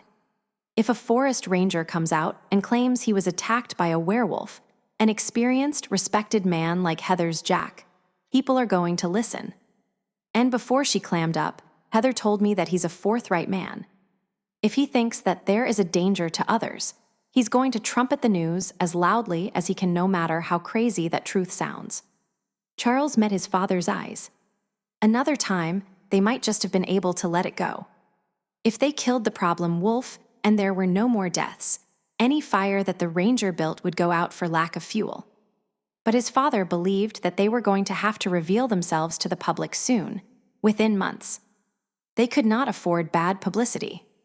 To give himself time to see if there was a good way out of the dilemma, Charles asked, how did she manage to get him out? He knew the cabinets. This time of year, a lot of the mountain range was snowshoe or four-footed travel only. Heather was not a werewolf who could carry out a man who weighed more than she did. She called her uncle. Tag brought him out. So that was the reason Bran seemed merely reflective instead of closed down, the way he got when there was unpleasant business to take care of. Charles gave his father a small, relieved smile. Drat the brat, he said. Heather was 43, but he would seen her born and she was still a child to him, and more importantly, to her formidable uncle, Colin Taggart. So if you do as you should, and eliminate this apparently respectable, responsible innocent, you will have an uprising on your hands. Tag got pretty protective of those he considered his, and if he rescued this ranger, that was enough to make him Tag's. If Bran decided to eliminate Heather's ranger, he would have to go through Tag to do it. Thank goodness. Bran gave a put-upon sigh. I'd be happier about it if it did not mean I had to send you out half-healed to go after some rogue wolf. I am pretty sure if we eliminate the threat and show Heather's Jack that his attacker was a criminal as well as a monster, Jack would be willing to hold his peace when we come out. But you will have to do it soon. I need that wolf dead before Jack is out of his bed and demanding to be let go. There is not anyone else you could send. Anna asked in a low voice. Bran shook his head. This needs to be handled quickly and quietly and permanently.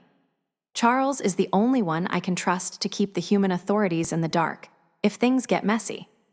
He smiled a little. I can also trust that he will not be joining the killer to go eat humans. Charles eyed his father narrowly. He could have put that in less disparate terms. The wolf is not likely to be more dominant than I am, so he cannot outbluff me or recruit me, he explained to Anna. And if things get messy, I have a little bit of magic to cover up the evidence. I am not as good as a real witch, but we're not likely to get high-level forensics out in the wilderness. That and there is not another wolf in Aspen Creek who could handle a hunt with a kill like this one without losing it. Bran turned his gaze to Anna, who was still looking at the fire. Killing a sentient being is a bit more addictive than a hunt for rabbits under the full moon. Among other things, Aspen Creek is a sanctuary for wolves who have problems, or who are developing them. The kinds of wolves who could deal with hunting another werewolf are healthy enough to send out in the wide world. I do not usually keep them with me. So all the wolves in your pack are psychotic? She asked. Charles could not tell if she was joking or not. Maybe, he thought, giving the matter a little consideration, she was not far off. Bran threw his head back and gave a shout of laughter. Not at all, my dear. But they are not set up to deal with this. If I thought I was risking Charles' life, then I'd find someone else. I'll be uncomfortable, and it will not be easy, but there is not a wolf in the country that knows the cabinets as well as my son. And wounded or not, he can hold his own with any wolf you would care to name. You are sending him alone. Charles could not read her voice, but his father obviously saw something that intrigued him. Not necessarily. He got that look on his face when he found a satisfactory solution to a problem that had been troubling him. Charles was just a little too slow to figure out what he would meant in time to stop him. You could go with him. No, Charles said absolutely, but he had the sinking feeling that he was too late. Bran did not pay any attention to him at all. It will not be fun. Those are rugged mountains, and you are a city girl. I am a werewolf, she said, her chin raised. I should be able to handle a little rough country, do not you think? She does not have a warm coat, gloves, or boots, growled Charles a little desperately. He could tell his father had already made up his mind, though he had no idea why Bran was so set upon it. This time of year will be using snowshoes, and she does not have any experience. She will slow me, his father had such a look when he wanted to use it. More than the hole in your leg will.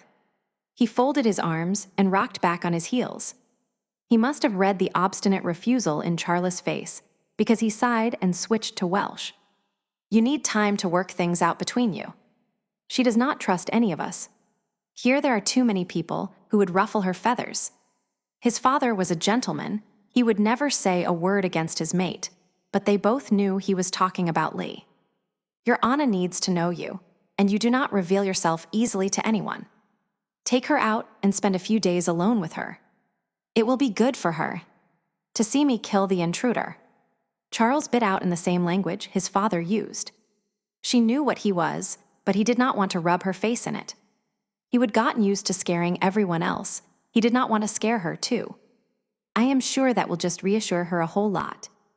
Perhaps. There was no give in his father once he would decided on the proper course, and everyone who tried to stand in his way would be knocked aside as easily as bowling pins. Charles disliked being a bowling pin. Mutely, he stared at his father. The old bard smiled a little. Fine, said Charles in English. Fine. She raised her chin. I'll try not to slow you down. And he felt as if she would hit him in the stomach. He would manage to make her feel unwanted, which had not been his intent at all. He had no gift for words, but he tried to mend things anyway. I am not worried that you will slow me down, he told her. Does right. With this leg, I am not going to be breaking any speed records. This is not going to be fun, not in those mountains in winter. He did not want her to see him kill again. Sometimes it was all right, and they fought him like Leo had fought. But sometimes they cried and begged. And he still had to kill them. All right, Anna said. The tightness in her voice told him that he had not undone the damage, but he could not lie and tell her that he wanted her with him. He did not. And though he knew her ability to detect a lie was still pretty hit and miss, he would not lie to his mate. I understand. Anna continued looking at the floor. It will not be fun. I'll call and have them open the general store, said Bran. Impossible to see what he was thinking, except that he would chosen not to help Charles. Get her equipped however you think best. Charles gave up and turned his attention to something he knew how to do. Tell them we'll be there in an hour, he said. I'll need to talk to Heather and Tag first. We'll head out in the morning. Take my Humvee, Bran said, taking a key off his key ring. It will get you farther in than your truck. Are not you just being so helpful now? Thought Charles with frustrated bitterness. Bran could not read minds, but the small smile told Charles that he read his son's expressions just fine. Charles was not surprised to see Heather waiting for them. She stood just outside the guest room doorway, leaning against the wall with her gaze on her feet. She did not look up as they approached, but said, I killed him by bringing him here, did not I? Did Tag go home? Asked Charles. Heather looked up at him, examining his face. He said he would had all the blood he could deal with for a while, and went downstairs to watch a movie. Your Jack will be fine, Anna said, apparently impatient with Charles' neutrality. Charles and I are going to take care of the werewolf who attacked him, and hopefully that will be good enough that your friend will not freak out to the press. Heather stared at his Anna for a moment. Thank goodness for someone around here who does not act as if information were more precious than gold. You must be Charles Chicago Omega. Anna smiled, but he could tell that she had to work at it. Wolves do tend to be secretive, do not they? If it helps, I think you're bringing the other wolf. Tag, was it? Was the thing that tipped the balance. Heather glanced at Charles out of the corner of her eye, and he knew she would hoped for that when she called her uncle for help. Still, he read the truth in her voice when she said, he was the only one it occurred to me to call. I knew he would come just because I asked him. Tag was like that. Is it possible that we could wake your Jack up? Asked Charles. He's been in and out, she told him. He's just sleeping, not unconscious now. The human was a little older than Heather. His face was drawn and pale. As soon as Heather woke him up, the scent of his pain filled the room. Interesting, thought Brother Wolf, seeing wounded prey. An easy meal. Charles had never figured out if Brother Wolf was serious or being funny, since they both knew he would never allow them to feed upon a human. He suspected, uncomfortably, it was somewhere in between. He pushed Brother Wolf back and waited until the human focused on him over Heather's shoulder. I am Charles, he said. A werewolf. Heather, I am not going to eat him. Heather backed out from between them, though he could tell she wanted to stay there and protect her friend from him. Why did you attack us? Jack whispered, working to get the words out. Not me, Charles said. Ask Heather. She will tell you. We just heard about the rogue a few days ago. I was wounded, and my father wanted to wait until I was healed before sending me after him. We thought that with the hunting season almost over, there was little danger in waiting a couple of weeks. Wounded. Charles gritted his teeth to control the wolf, who was wildly disapproving, as he untucked his shirt and turned around. The burn across his shoulders was obvious, but he would also been smelling his own blood since Anna had fishtailed, so he was pretty sure that the current bandage was blood-stained where it covered the hole in his back. Neither Jack nor Heather was a threat, but Brother Wolf did not care. Displaying weaknesses for others was wrong. But it was important that Jack understood why they had waited. If they wanted him to keep quiet, Jack had to understand that they were capable of policing their own under normal circumstances. Bullet burn, said Jack. And two more that hit, Charles agreed, retucking his shirt. Jack used to be a policeman, offered Heather. She would kept her head averted, not looking at him, and Charles appreciated it. I had some problems in Chicago a few days ago, Charles said. You will need to heal, Jack whispered. Charles shook his head. Not if we have a werewolf out hunting people. He looked at Heather. Was this unprovoked? She shrugged. I do not know for sure. He just broke cover and attacked. There are a lot of reasons the rogue could have done that. Maybe he set up territory or has something or someone he is guarding. But I barely tagged him and he ran. So he could be hunting, Charles concluded. We cannot afford to wait for him to find someone else to kill. Anna followed Charles down the stairs in a hunt for Heather's Uncle Tag. The stairs ended in a narrow hall lined with steel doors, complete with thick iron bars ready to be set in the brackets on either side. On one of the doors, the bar was in use. Whoever was in, it had been making noise until they stepped out into the hall. Then he dropped into utter silence, and she could feel him listening to them as they walked by.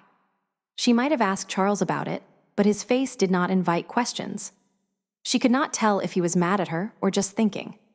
Either way, she did not want to bother him. She had already annoyed him enough. She should have told him that she would stay behind. But that would have meant he would go alone, wounded, to face some unknown rogue. His father seemed to think he could take care of himself, but he had not been there yesterday when Charles had been too hurt to move without help.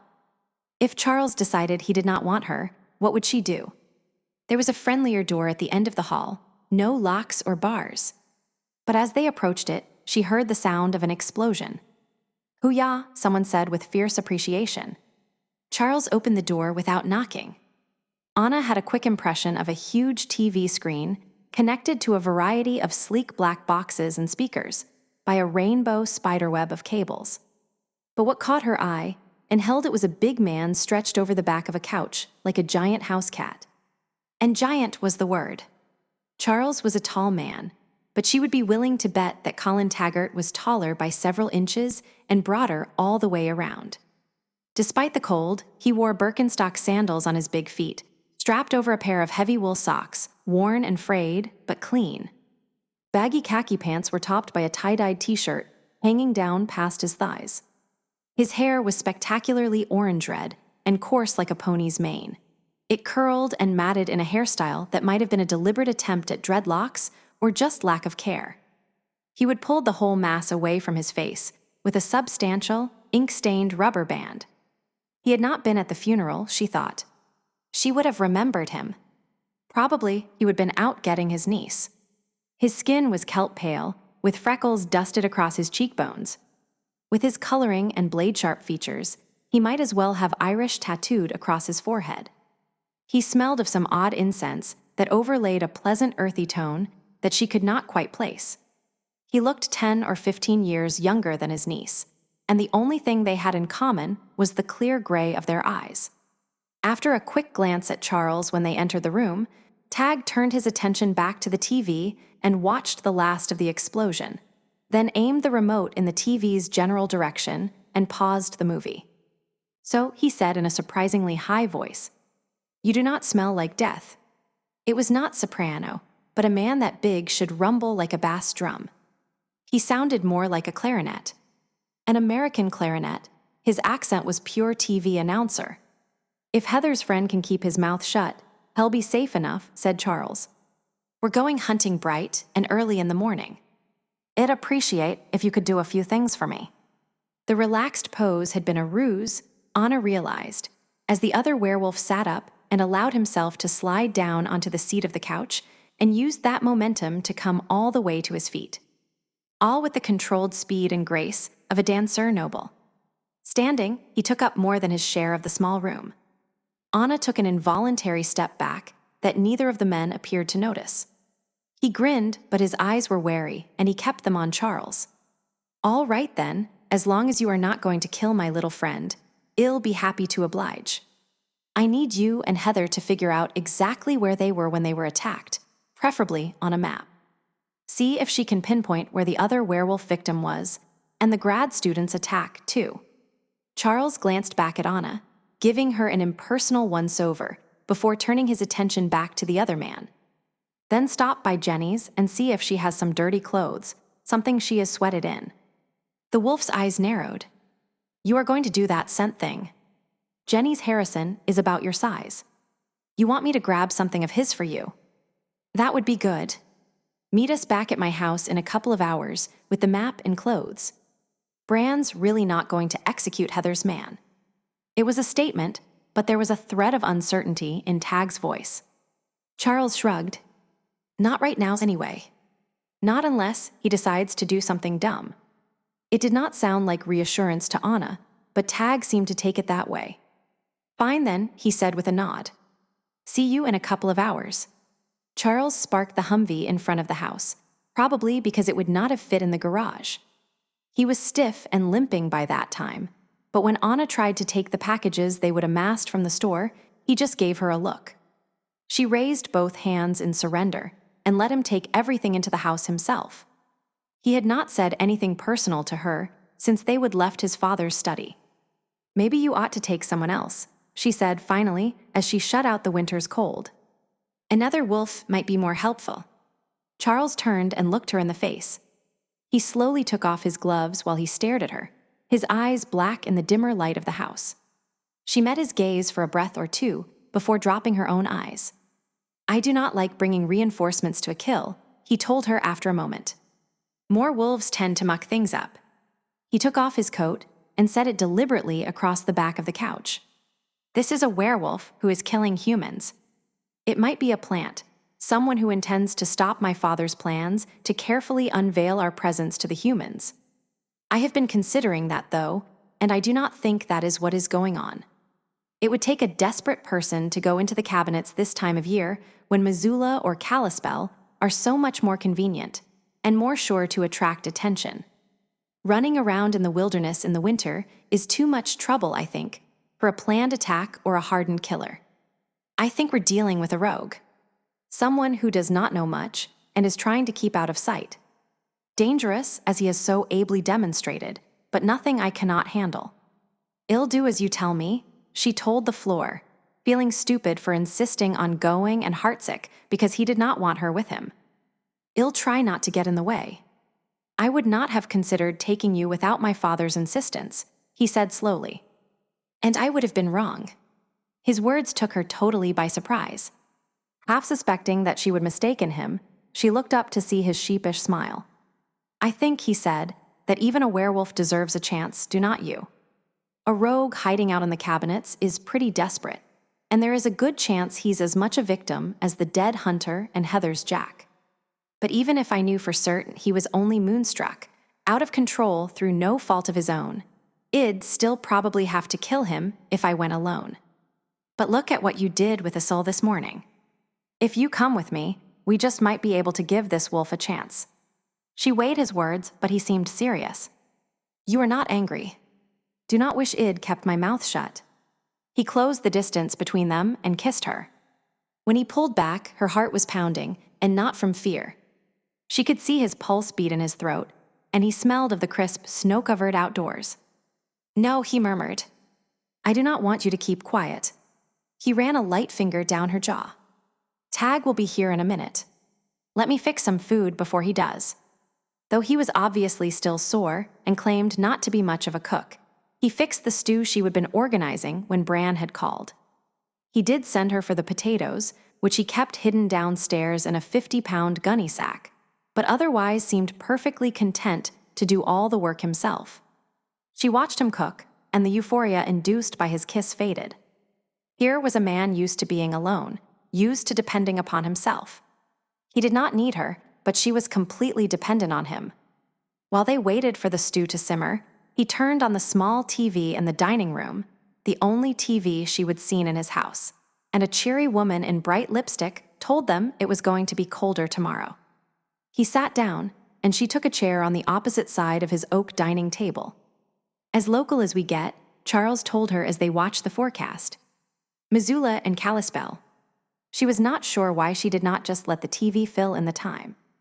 "Your father told me I should ask you about contacting my family," Anna said, while the anchor woman introduced a story on local Christmas shopping over the weekend.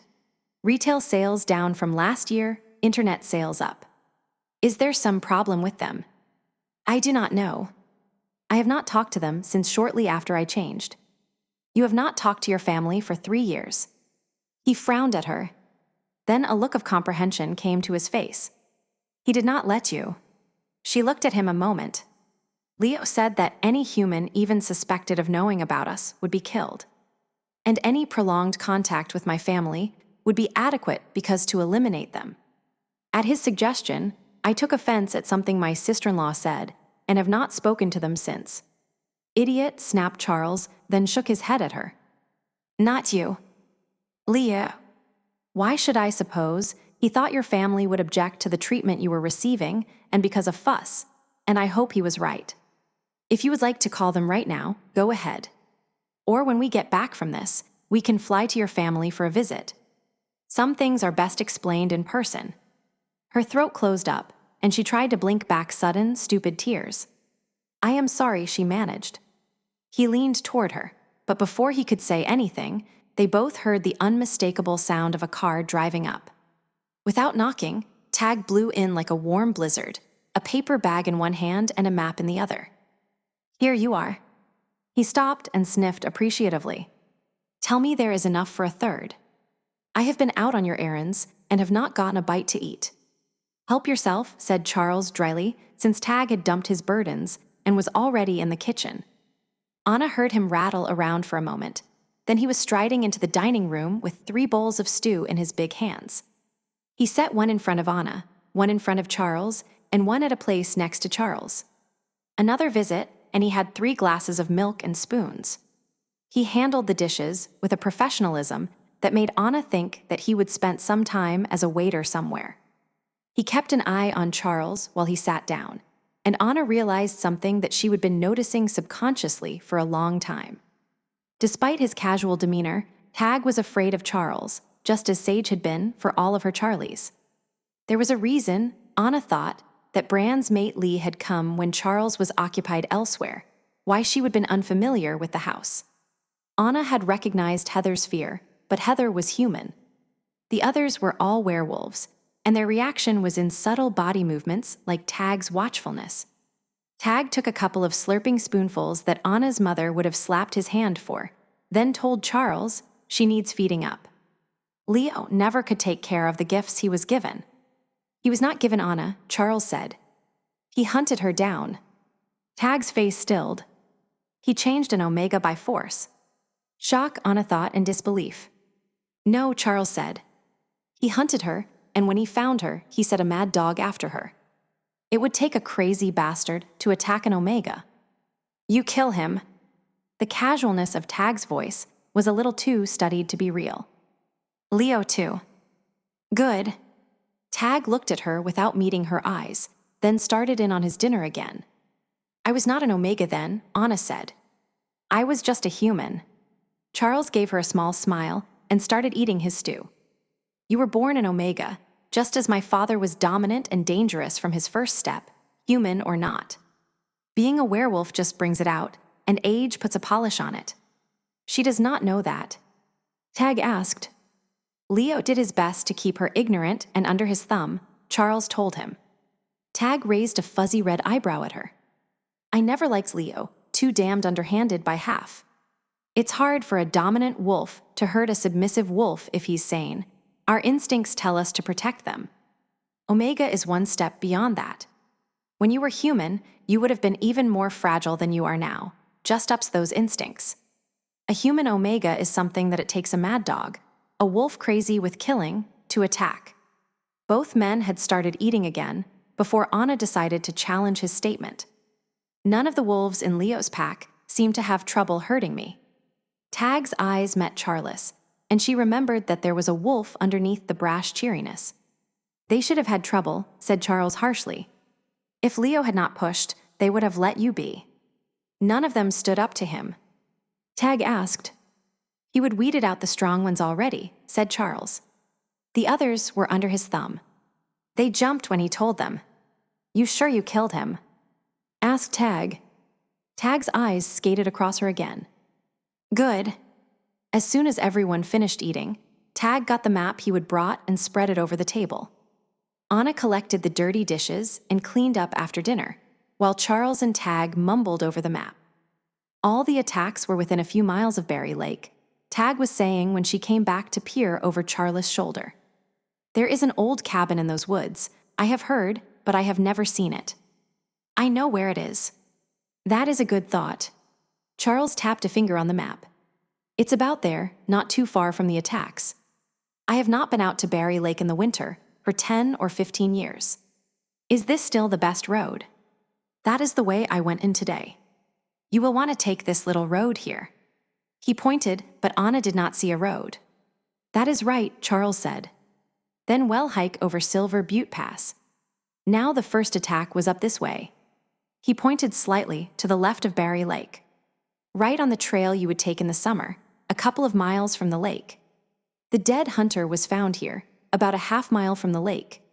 He probably came up Silver Butte Pass, like you are going to. We had a lot of snow in late October. By hunting season, the old Forest Service road would already have been impassable. Heather and Jack were attacked here, about 4 miles from their truck. I was able to drive another quarter of a mile closer. You will be able to do a little better in the Humvee. Charles hummed, then said, "It could be a lot worse. We could be trying to get to Vimy Ridge." Tag laughed shortly. "Which is where you would hole up. I would not want to be the wolf hunting you in that place in high summer, let alone midwinter. Happily, Barry Lake is as close to a Sunday hike as you can find in the cabinets." He looked at Anna. "Not that it's easy, mind you. But possible. The only way to get to Vimy Ridge in this weather is by chopper. The snowpack can get over 14 feet deep in some of the high country. You will see some of that up there in the ridges above Barry. You go with this old Lobo, and you listen to him, or werewolf or not, will likely be out searching for your dead body." "No need to frighten her," Charles said. Tag leaned back in his chair and smiled. "She is not afraid." "Are you Dovey?" And in that last phrase, she heard a hint of an Irish lilt, or maybe Cockney. She might have a good ear, but she needed more than 3 words. Tag looked at Charles. "Heather had to hike to the high stuff to call me. Most of the cabinets still do not get cell phone reception. I parked here," he tapped the map, "and walking around a little bit I found cell reception. I suggest you park near there and leave the cell phones in the car." Charles gave him a sharp look. "In case this is not a lone rogue. You and Bran are not the only ones who can add 2 and 2, Tag said. If this is an attack of some sort, you do not want to let the villains track you by that neat little locator cell phones carry nowadays." "I had not intended to," agreed Charles. He leaned over the map again. "Just from the attacks, it looks as though Barry is the center of his territory. But once the snow falls, you are not going to get a lot of people east or west of the lake," Tag said decisively. "Barry Lake could as easily be the edge of his territory as the center." Charles frowned. "I do not think we'll find him to the east. If he was in that big valley on the other side of the ridge above Barry, the natural lay of land would set his territory through the valley and maybe up to Buck Lake or even Wanless, but not over the ridge. That climb out of the valley to Barry is next to impossible this time of year, even on 4 feet. West then." Charles ran a finger from Barry to a couple of smaller lakes. "I think we'll go to Barry and head west, over to the Bear Lakes through Iron Meadows and back over this mountain to the V. If we have not encountered him by then, I think it will be time to call out the whole pack. You will have to be careful. There is a lot of avalanche country up by the Bears," Tag said, but Anna could hear the approval in his voice. They spent some time planning a route that would take 4 days to hike. When they were finished, Tag touched his hand to his forehead as if tugging an invisible hat. "Pleased to meet you, madam," he told Anna. Then, without giving her time to say anything, he left as precipitously as he had come. "He likes you," Charles said, folding up the map. "How do you know that?" she asked. "People he does not like, he does not talk to."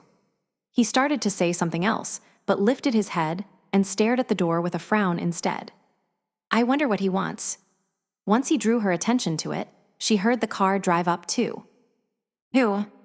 she asked, but he did not answer, just stalked out to the living room, leaving her to follow hesitantly. Charles jerked open the door, revealing the wolf from the funeral. "Issel." He had one hand raised to knock on the door. In the other he had a bouquet of flowers, mostly yellow roses, but there were a few purple daisy-looking things, too. Issel adjusted to the reordering of his entrance smoothly, gifting Anna with a smile while avoiding Charles' gaze. It might have been the proper and right response to an obviously irritated wolf who was more dominant, except that his eyes were boldly locked on Anna's. "I brought an apology," he said. "For the lady." He was, Anna noticed, almost a foot shorter than Charles, just an inch or 2 taller than she was. Standing next to Charles, she could see that their coloring was similar, dark skin and darker eyes and hair, black in artificial light. But the skin tone was different, and Isol's features were sharper Middle Eastern rather than Native American. "For my lady," said Charles slowly, with a growl in his voice. Isol smiled brilliantly, the wolf apparent in his face for an instant before it faded. "For your lady, of course." "Of course." He handed the flowers to Charles, then said silkily, "She does not carry your scent, Charles." "Which is why I made the mistake." He glanced up at Charles slyly, smiled again, then turned on his heel and all but ran back out to his car, which was still idling. Anna hugged herself against the rage that she sensed sweeping through Charles, though she did not understand why Isol's last words had made him so angry. Charles shut the door and silently held out the flowers. But there was a savageness in the tension of his shoulders and body language that made Anna put her hands behind her and take a step back. She did not want anything to do with Isol's flowers if they made Charles so angry. He looked at her then, instead of through her, and something tightened further in the muscles of his face. "I am not Leah or Justin, Anna. These are yours. They are pretty and they smell good, better than most flowers. Isol has a hothouse, and he seldom cuts the blooms from his plants. He was grateful for your help this morning, or he would not have done it. That he could goad me when he gave them to you just made him a little happier. You should enjoy them." His words did not match the fury she could smell, and even though Charles thought she did not use her nose very effectively, she had learned to believe it over her ears. She could not manage to meet his eyes, but she did take the flowers and walk into the kitchen, where she stopped. She had no idea where she could find a vase. She heard a noise behind her, and he set down on the counter one of the pottery jars from the living room. "This should be about the right size," he said. When she just stood there, he filled the jar with water himself. Slowly, so not to spook her, she thought. He took the bouquet, trimmed the ends of the flowers, and arranged them with more expedience than art. The sudden shock of fear, followed by shame for her cowardice, took her a while to work through. And she did not want to compound matters by saying the wrong thing. Or doing the wrong thing. "I am sorry," she said. Her stomach was so tight it was hard to breathe. "I do not know why I get so stupid." He stopped fussing with the last flower, a purple one. Slowly, so she had plenty of time to back away, he put a finger under her chin and tilted it up. "You have known me less than a week," he told her. "No matter how it sometimes feels. Not nearly enough time to learn to trust. It's all right, Anna. I am patient, and I will not hurt you if I can help it." She looked up, expecting black eyes, and met golden instead. But his hand on her was still gentle, even with the wolf so close. "It is I who am sorry," he said. Apologizing, she thought, as much for the wolf as for his brief display of temper. "This is new to me as well." He grinned at her, a flash and gone. The oddly boyish expression managed to make him look sheepish, despite a certain sharp edge. "I am not used to being jealous or having so little control. It's not just the bullet wounds, though they do not help." They stood there for a while more, his hand under her chin. Anna was afraid to move for fear she would provoke the rage that kept his eyes wolf yellow, or do something that might hurt him the way she would hurt him with her flinch. She did not know what Charles was waiting for. He spoke first. "My father told me that there was something bothering you when you left the church this morning. Was it Isol? Or was it something else?" She took a step sideways.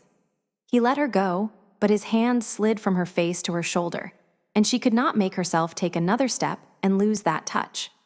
He was going to think she was a neurotic idiot if she did not get a better grip on herself. "Nothing was bothering me. I am fine." He sighed. 6 words and 2 lies. "Anna, I am going to have to teach you how to smell a lie. Then you will not try them with me." He pulled his hand back, and she could have cried out at the loss, even though part of her wanted nothing to do with him. "You can just tell me you do not want to talk about it." Tired of herself, Anna rubbed her face, puffed out her cheeks, then blew like a winded horse. Finally, she lifted her gaze and met his again. "I am a mess," she told him. "Mostly I do not know what I am feeling or why, and I do not want to talk about the rest yet. Or ever. To anyone." She was a stupid coward, and had gotten herself into a situation in which she was helpless. When they got back from the mountains, she would find a job. With money in the bank and something constructive to do, she could get her bearings. He tilted his head. I can understand that.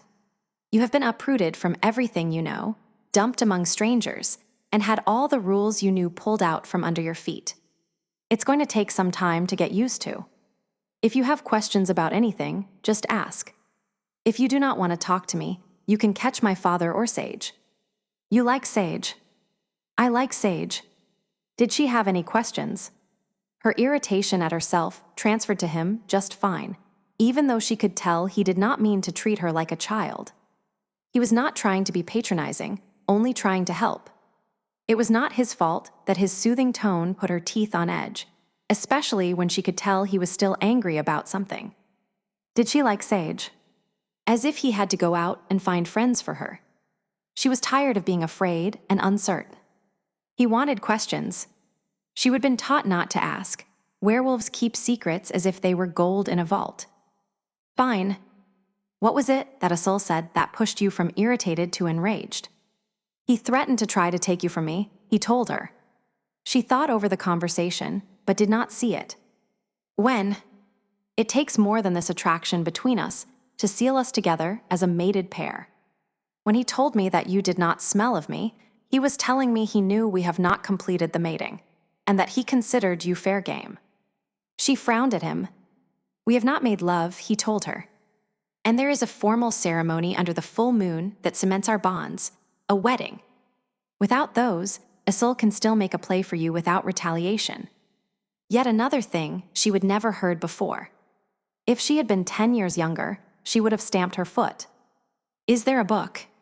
She demanded hotly. Something I can look up all this stuff in. You could write one, he suggested. If she had not been watching his mouth, she would never have seen the flash of humor. He thought she was funny. Maybe I will, she said darkly and turned on her heel, except there was nowhere to go. His bedroom.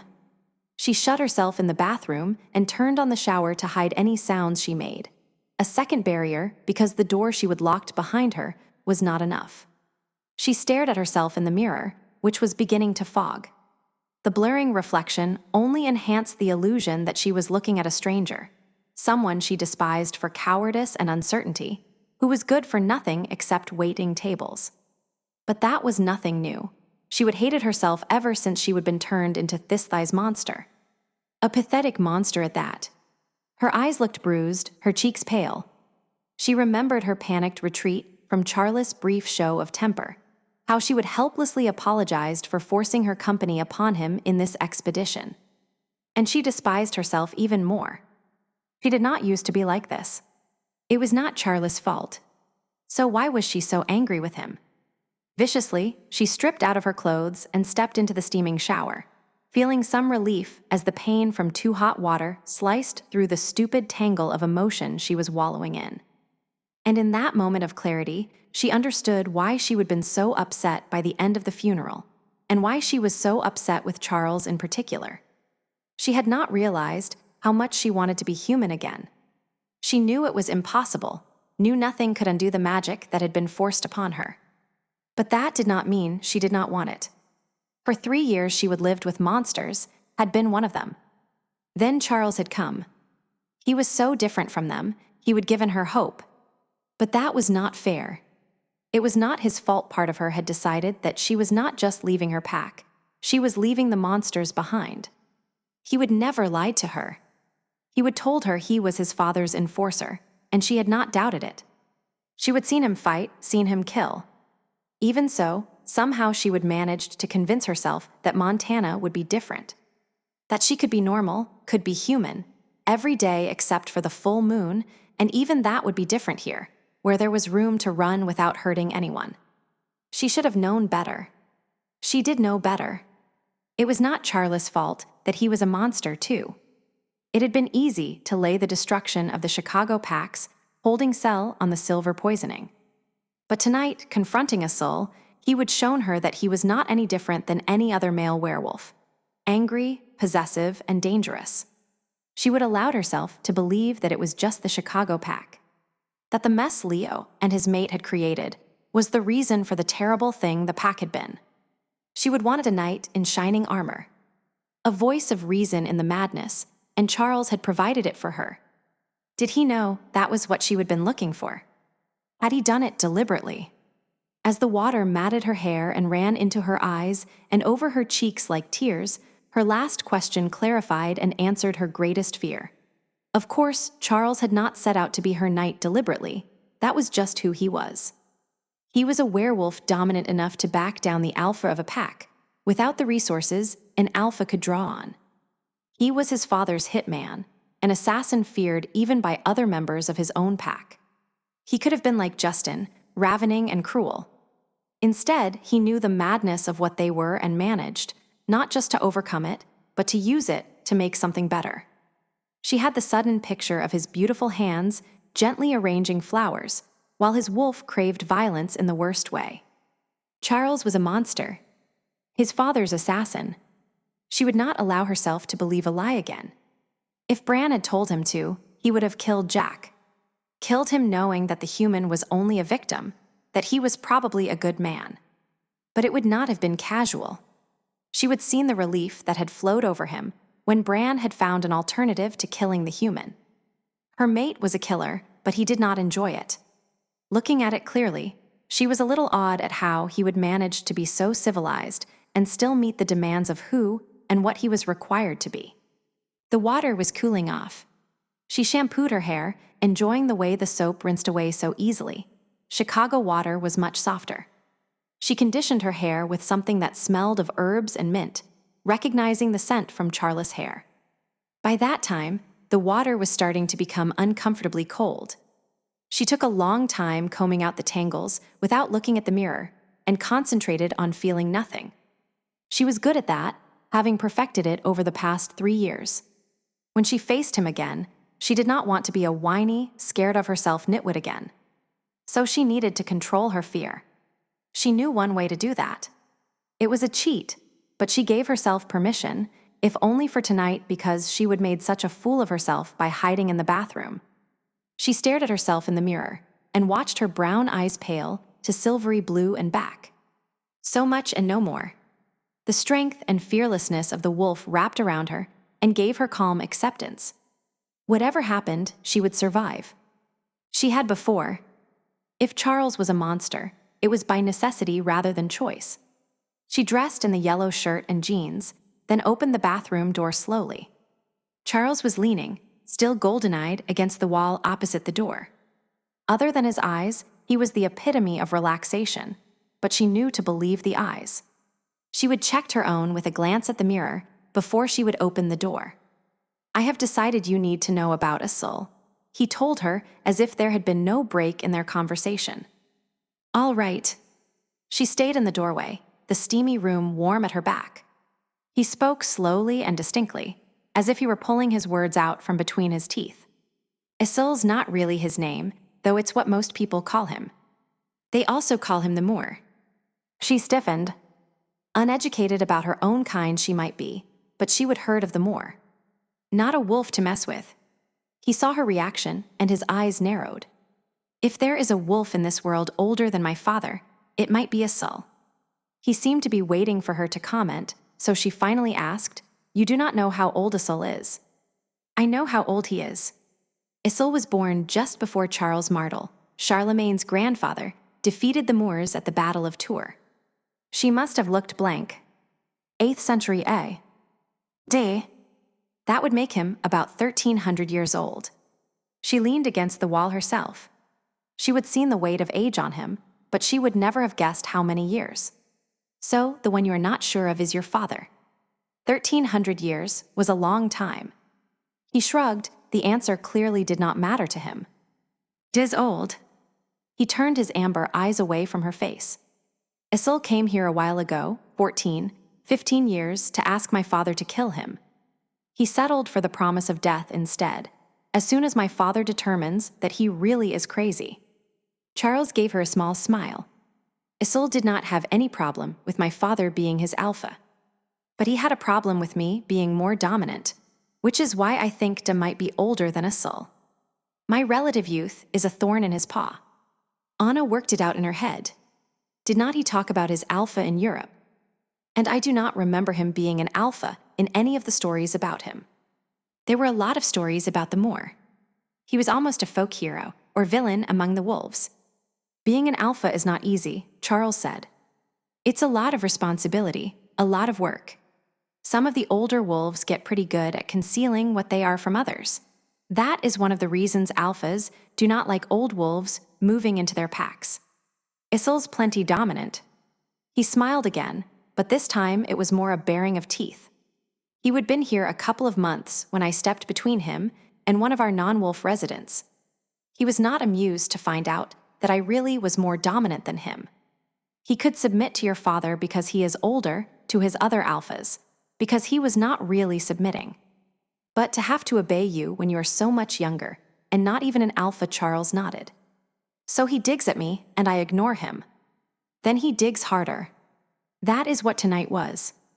Anna could see it. He was using me to dig at you. Charles tilted his head in a gesture that was more wolf than human. Not entirely. The Moor had a mate, but he lost her a couple of 100 years ago. She died before my time, so I never met her, but she was supposed to have been an Omega like you. He shrugged.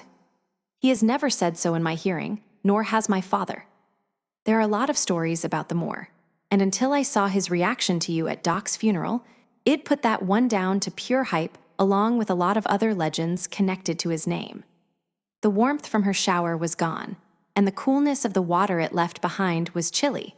Or maybe it was recalling the way the old wolf had stared into her eyes in the church. Why did his reaction make you rethink it? She could tell from Charles' nod that she would ask the right question. Because when he noticed what you are, he stopped bothering you to get to me and became interested in you. He took a deep breath. That is why he brought you flowers. That is why, when he threatened to try to woo you away from me, I had such a hard time controlling myself, because I knew he really meant it. She decided to think about that later and keep her attention on the conversation, so she did not push him inadvertently. Why are you telling me about Issel? Is this a warning? He looked away, his face back in its blank mask. No. He hesitated, then said in a softer voice, I do not think so. Did you feel as if it was a warning? No, she said finally. As frustrated by the careful information that avoided something, she could almost sense the something that was keeping his wolf so close. Before she could ask what was troubling him, he told her, face averted, as fast as he could get the words out. He wanted you to know that if, in the time before the first full moon, you decide not to have me, you could pick him instead. Even with his head turned away, she could see the edge of his bitter smile. And he knew he could force me to tell you so. Why did you tell me? Her voice was soft. He turned back to her. It is your right to know that although we are compatible, you can still refuse me. Can you refuse me? I do not know. I have never heard of a binding happening backwards like ours. Brother Wolf chose you, chose your wolf, and left me to follow him. But it does not matter. I do not want to refuse you. The wolf gave her a clearer head in some things, but her wolf had chosen this man and made no bones about what she thought of choosing another. She was forced to push her back a little, so she could get a clear sense of what he was trying to tell her. And I would do this why? Did he want her to refuse him? Her throat was dry as dust. She, human and wolf both, craved him like a junkie just as she craved all the things he seemed to promise. Safety, love, hope, a place to belong. She rubbed nervous hands on her thighs, as if that would soothe her tension away. He whispered, I hope you do not. But you need to be told of your options. His hands were fisted on his thighs. She smelled something sharp in his scent that she had not before. Damn Leo that he would left her crippled by ignorance. She would give her right hand to know what Charles was feeling, to know when he was telling the truth, and when he was just trying not to hurt her. He was waiting for her answer, but she did not know what to say. Options.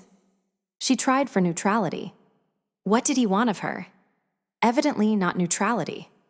His fists opened and closed twice. Nostrils flared wide, he looked at her with hot yellow eyes.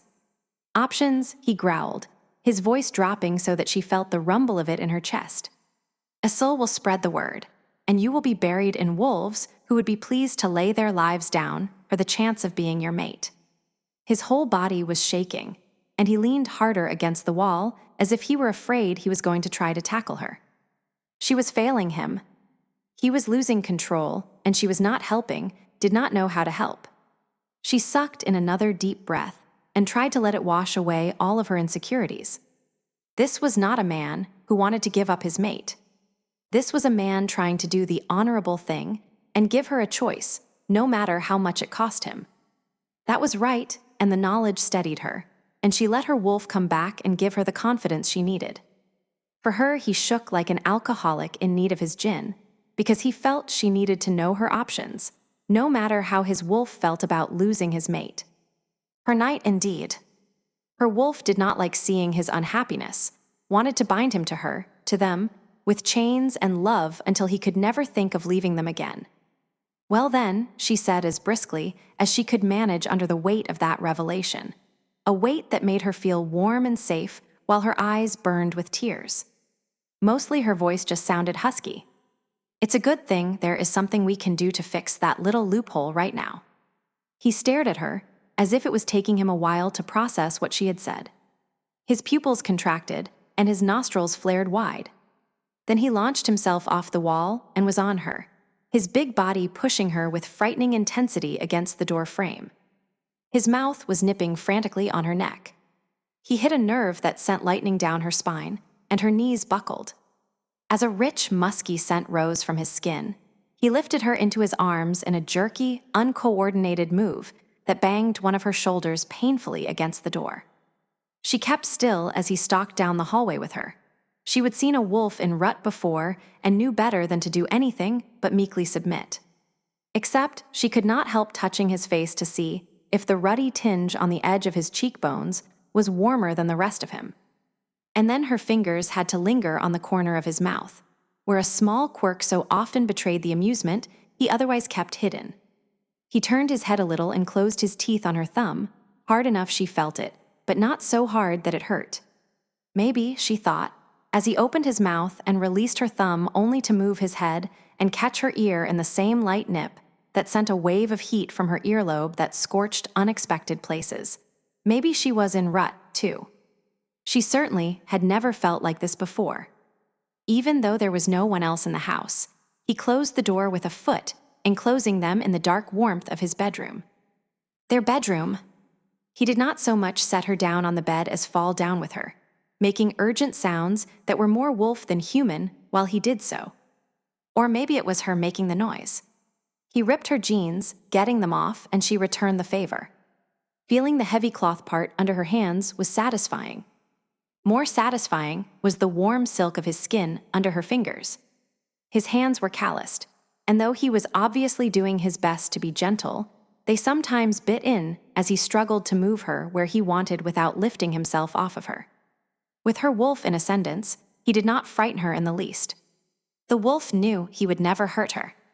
She understood his passion because she felt the same way, as if nothing was more important than the touch of her skin to his, as if she would die if he left her. The fear and her usual distaste of sex, even the wolf was not bestial enough to do more than endure what those others had done, was so far gone it was not even a memory. Yes, he told her. Soon. Now she ordered him sharply, though she was not sure exactly what she wanted him to do. He laughed, and it rattled rustily in his chest. Patience. Her shirt ripped, and her bra soon followed it. Then it was her naked skin against his flannel shirt. Frantically, she tugged and pulled at it, popping buttons and half-choking him before she got it off. Her urgency seemed to inflame him, and his hands jerked her hips into position. She hissed as he came into her carefully, and far too slowly. She bit him on the shoulder for the care he took. He growled something thickly that might have been words, or might not have. But only when he was satisfied that she was ready did he release the control he would been holding on to by fingertips ever since Asul had left. The first time was fast and hard, but not too fast for her. They would barely finished when he began again. This time he set the pace and held her back when she would have forced him to speed up. She would never felt anything like it, or like the satisfied peace that followed her into sleep. She could get used to feeling like this. She woke up in the middle of the night to the unfamiliar sound of the furnace turning on. Sometime in her sleep, she would rolled away from him. He lay on the other side of the bed, his face relaxed. He was snoring lightly, almost a purr, and it made her smile. She reached a hand toward him, then stopped. What if she woke him up, and he was angry with her for disturbing his sleep? She knew he would not care. But her wolf, who had helped her through all they had done to her, who had let her enjoy his touch, was sleeping too. Anna curled up on her side of the bed, finally rolling until her back was toward him. Her restlessness must have disturbed him, because suddenly he surrounded her, spooning in behind her. The sharp alarm she felt at the suddenness of his move woke the wolf. He threw one arm over her waist. Go to sleep. With the wolf to protect her, she could give herself over to the way his body heat made her muscles and bones relax into the rightness of his presence. She gripped his wrist with one hand and held it over her belly before letting sleep grab her in return. Hers. When he woke her up, it was still dark outside. Morning, he said, his voice a rumble under her ear. It felt so good that she pretended to still be asleep. He wrapped his arms around her and rolled over quickly twice. She managed a squawk as they rolled right off the bed. She landed on top of him, and her hip on his belly vibrated with his silent laughter. Like that, is it? She muttered, and, before she remembered his wound, touched her fingers into the muscle just under his ribs. Quit that, he mock growled, catching her hand so she could not tickle him again. He sounded amused, so she must not have hurt him. We have a job to do, woman, and you are slowing us down. Ha, she said, and wiggled her hip a little, making them both very aware that he would probably agree to a delay in getting ready. Then she wiggled a little more determinedly and slipped free of his hold. Morning, she told him. Time to go. And she sauntered naked out of the room and down the hall to the bathroom. He watched her go with appreciation, aware of the spark of true happiness that lit his soul. She did not look beaten at all this morning, and that little sachet of her hips told him that she was feeling pretty good. He would made her feel like that. How long had it been since he would been the because of someone else's happiness? He lay back on the floor to enjoy it until his conscience kicked in. They had a job to do. The sooner they got out into the woods, the sooner they would be back and free to play.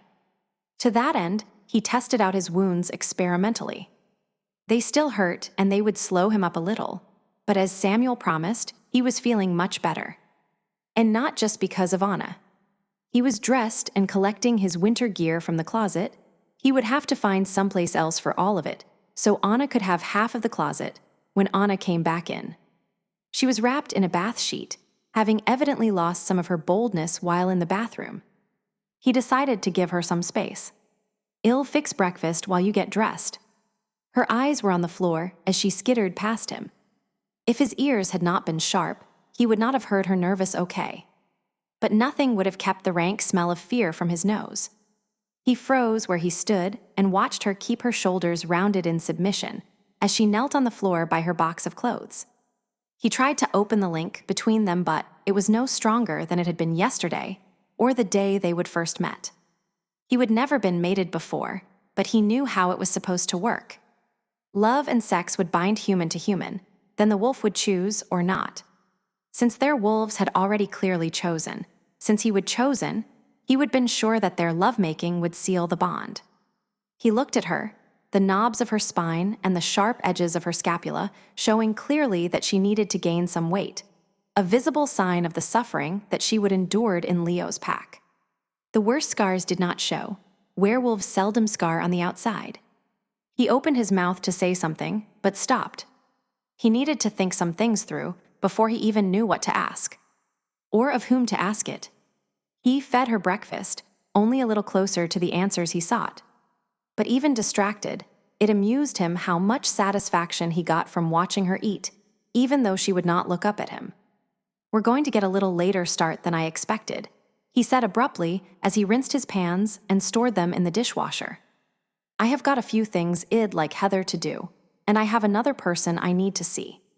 She was still in the dining room, but her silence spoke for her. She was still too intimidated by him or by last night to ask, for which he was grateful. He had no intention of lying to her, but he did not want to tell her who he was going to talk to either. "I can finish the dishes then," she offered. "All right." He dried his hands and stopped to kiss the top of her head.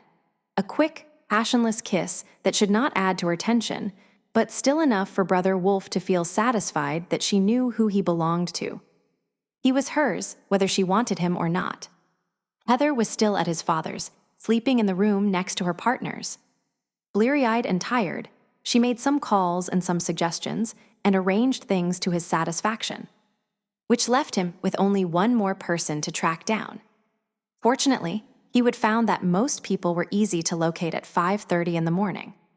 ASIL dreamed of a familiar house, small and well-made, a house built for a warm climate with carefully tended orange trees by the door. He paused beside the bench, positioned where it would catch the shade of the biggest orange tree when the sun was high in the sky. Running a finger over the clumsy jointing between two of the pieces that formed the back, he wished vainly that he would had time to fix it.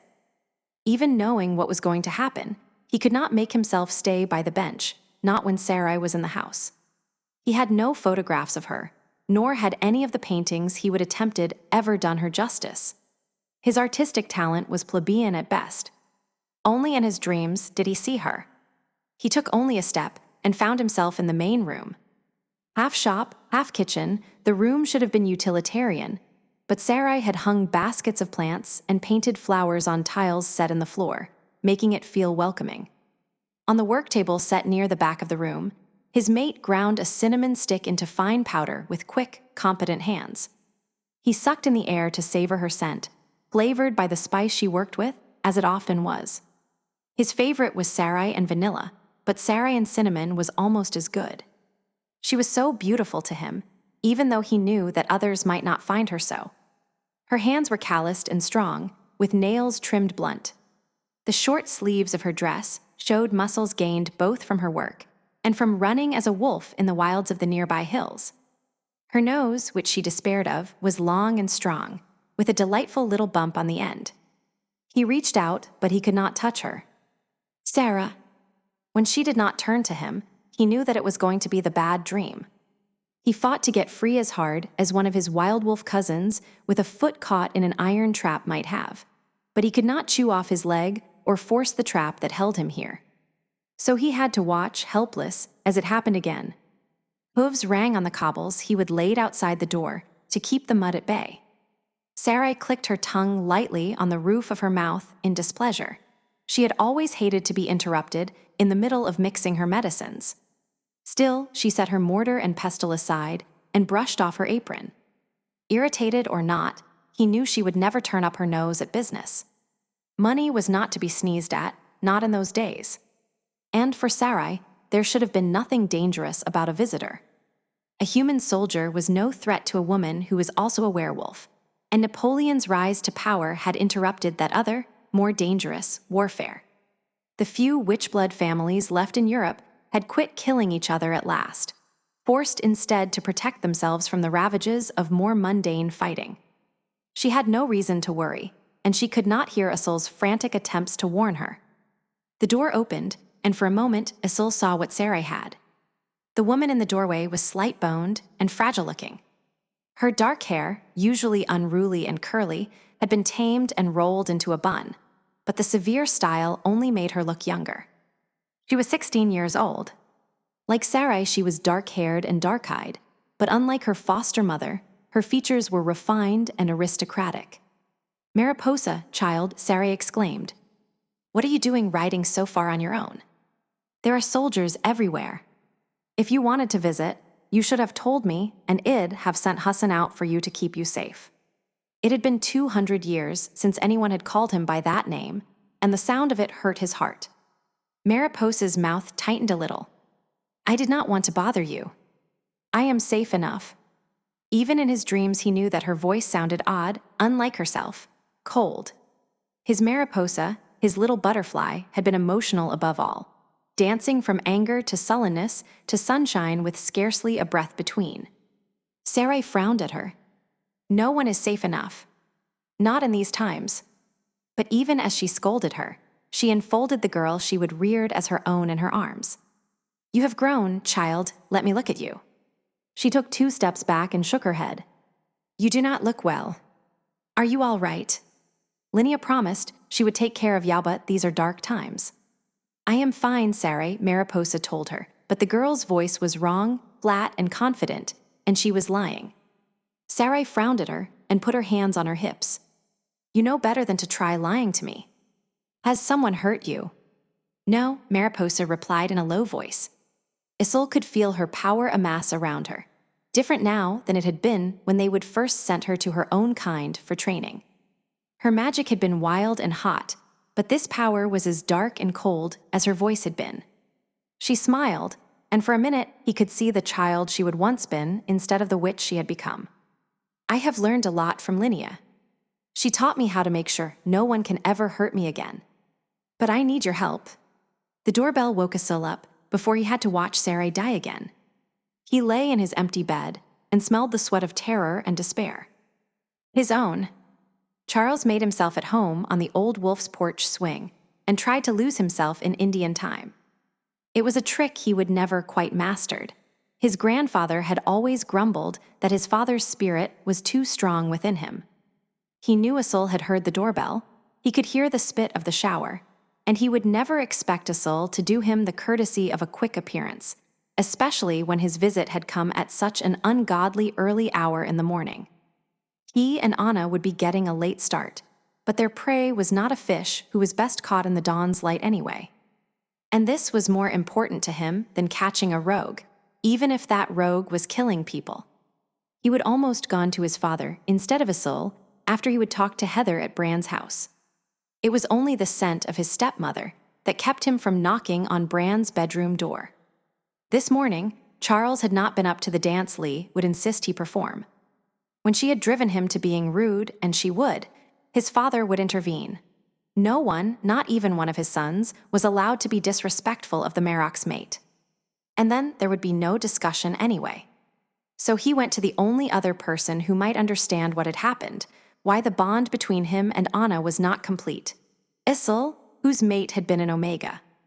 Isolde, who disliked him almost as much as Lee did, though for different reasons. Brother Wolf thought that there might be a lot of amusement to be found in this morning's talk. Amusement or fighting, and the wolf relished them both. Charles sighed and watched the fog of his breath disappear into the cold air. It might be that this was a wasted effort. Part of him wanted to give it more time. Just because the slow part of the mating process, when Wolf accepted Wolf, had been finished almost as soon as he first saw her, did not mean that the other half would work so fast. But something told him that there was more wrong than time alone could solve. And a man who had a werewolf for a father and a wise woman for a mother knew when he ought to listen to his intuition. Behind him, the door opened abruptly. Charles continued to rock the porch, swing gently back and forth. Encounters with Isolde usually started with a power play of some sort.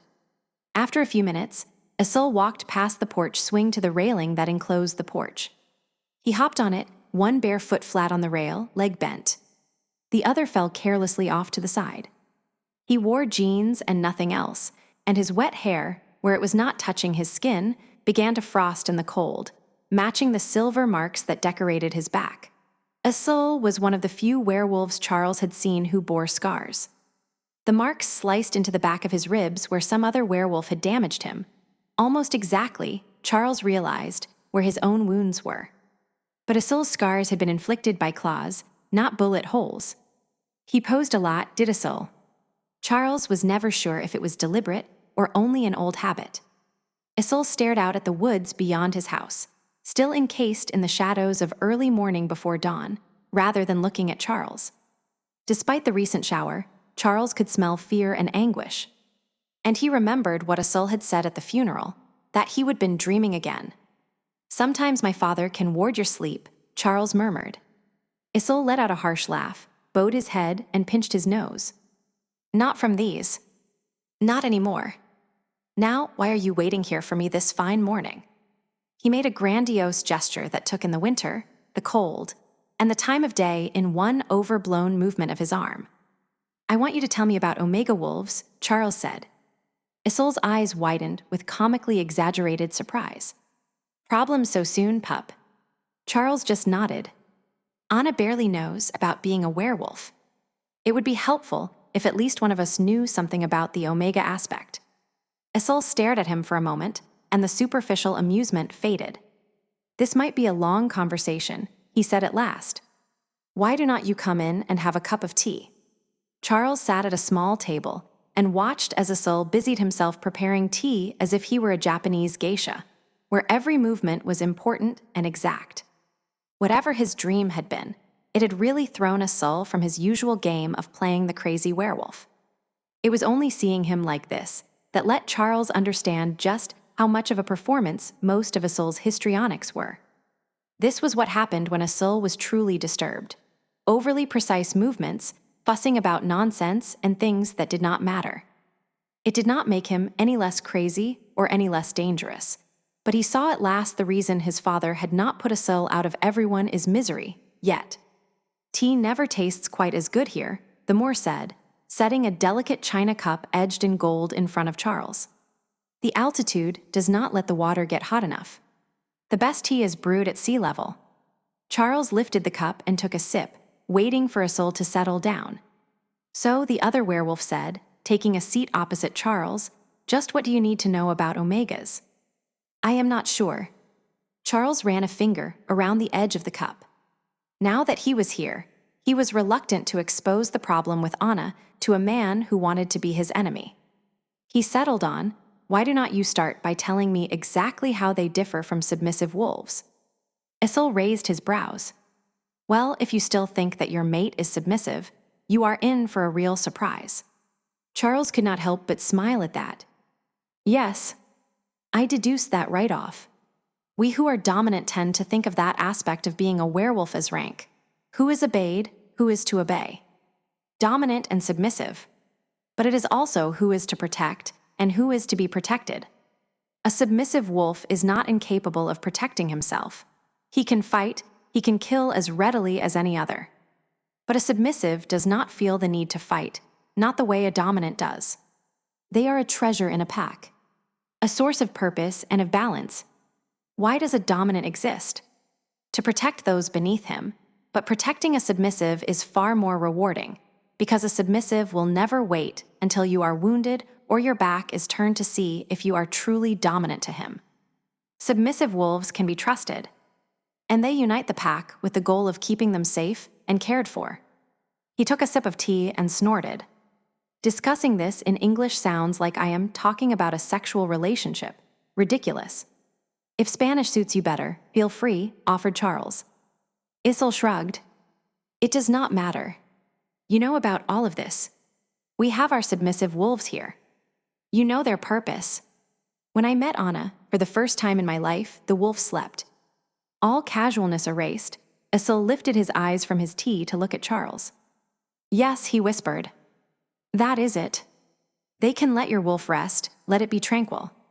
I do not always feel like that around her." Isol laughed, spitting tea in his cup, at which he gave a rueful look, then set it aside. "I should hope not if you are her mate. Why would you want to be around someone who emasculated you that way all the time? Turn you from a dominant to submissive by her very presence. No, she does not have to soothe you all the time." He wiped his mouth with a cloth napkin, which he tidied and set beside his cup. "How long has she been a werewolf?" 3 years.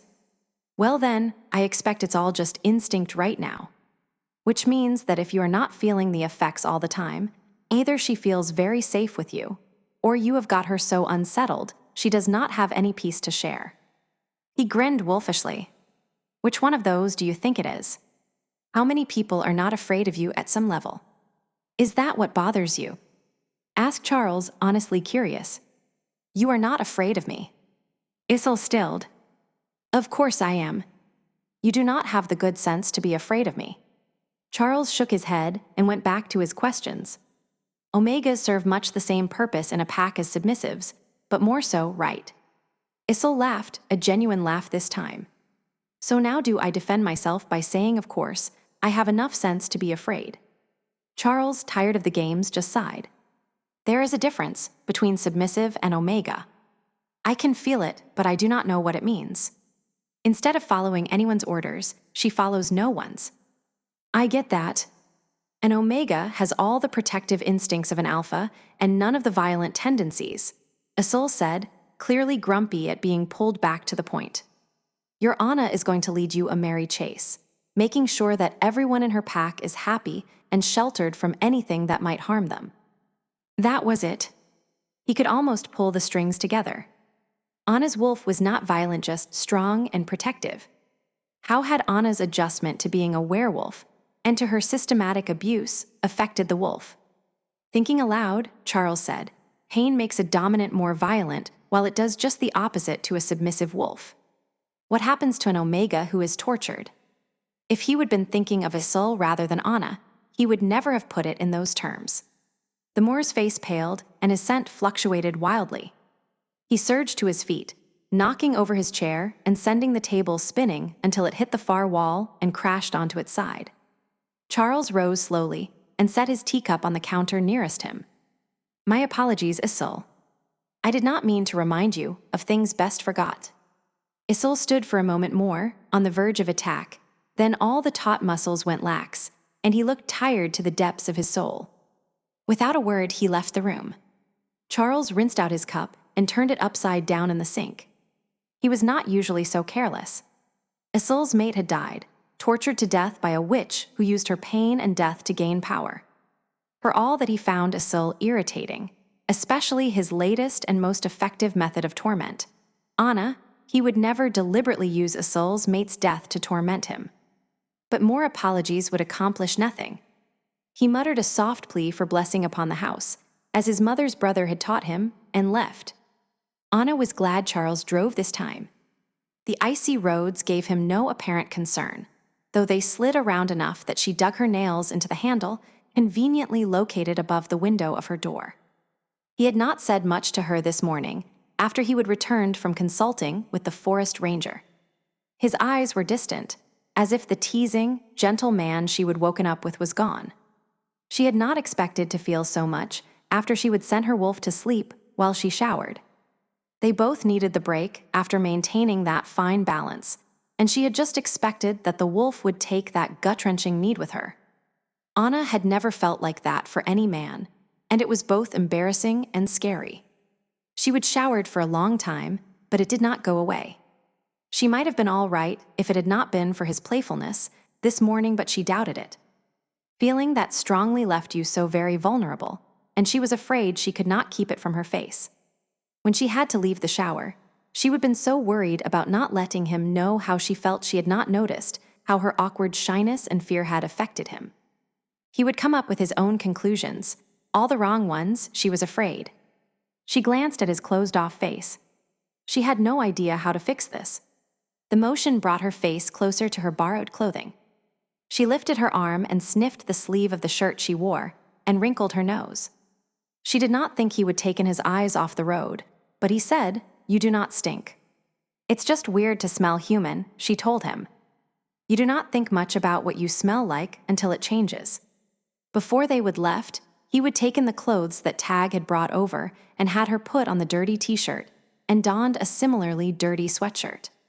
Then he would run his hands over her in a manner not quite impersonal, chanting in a language she would never heard before, at once nasal and musical.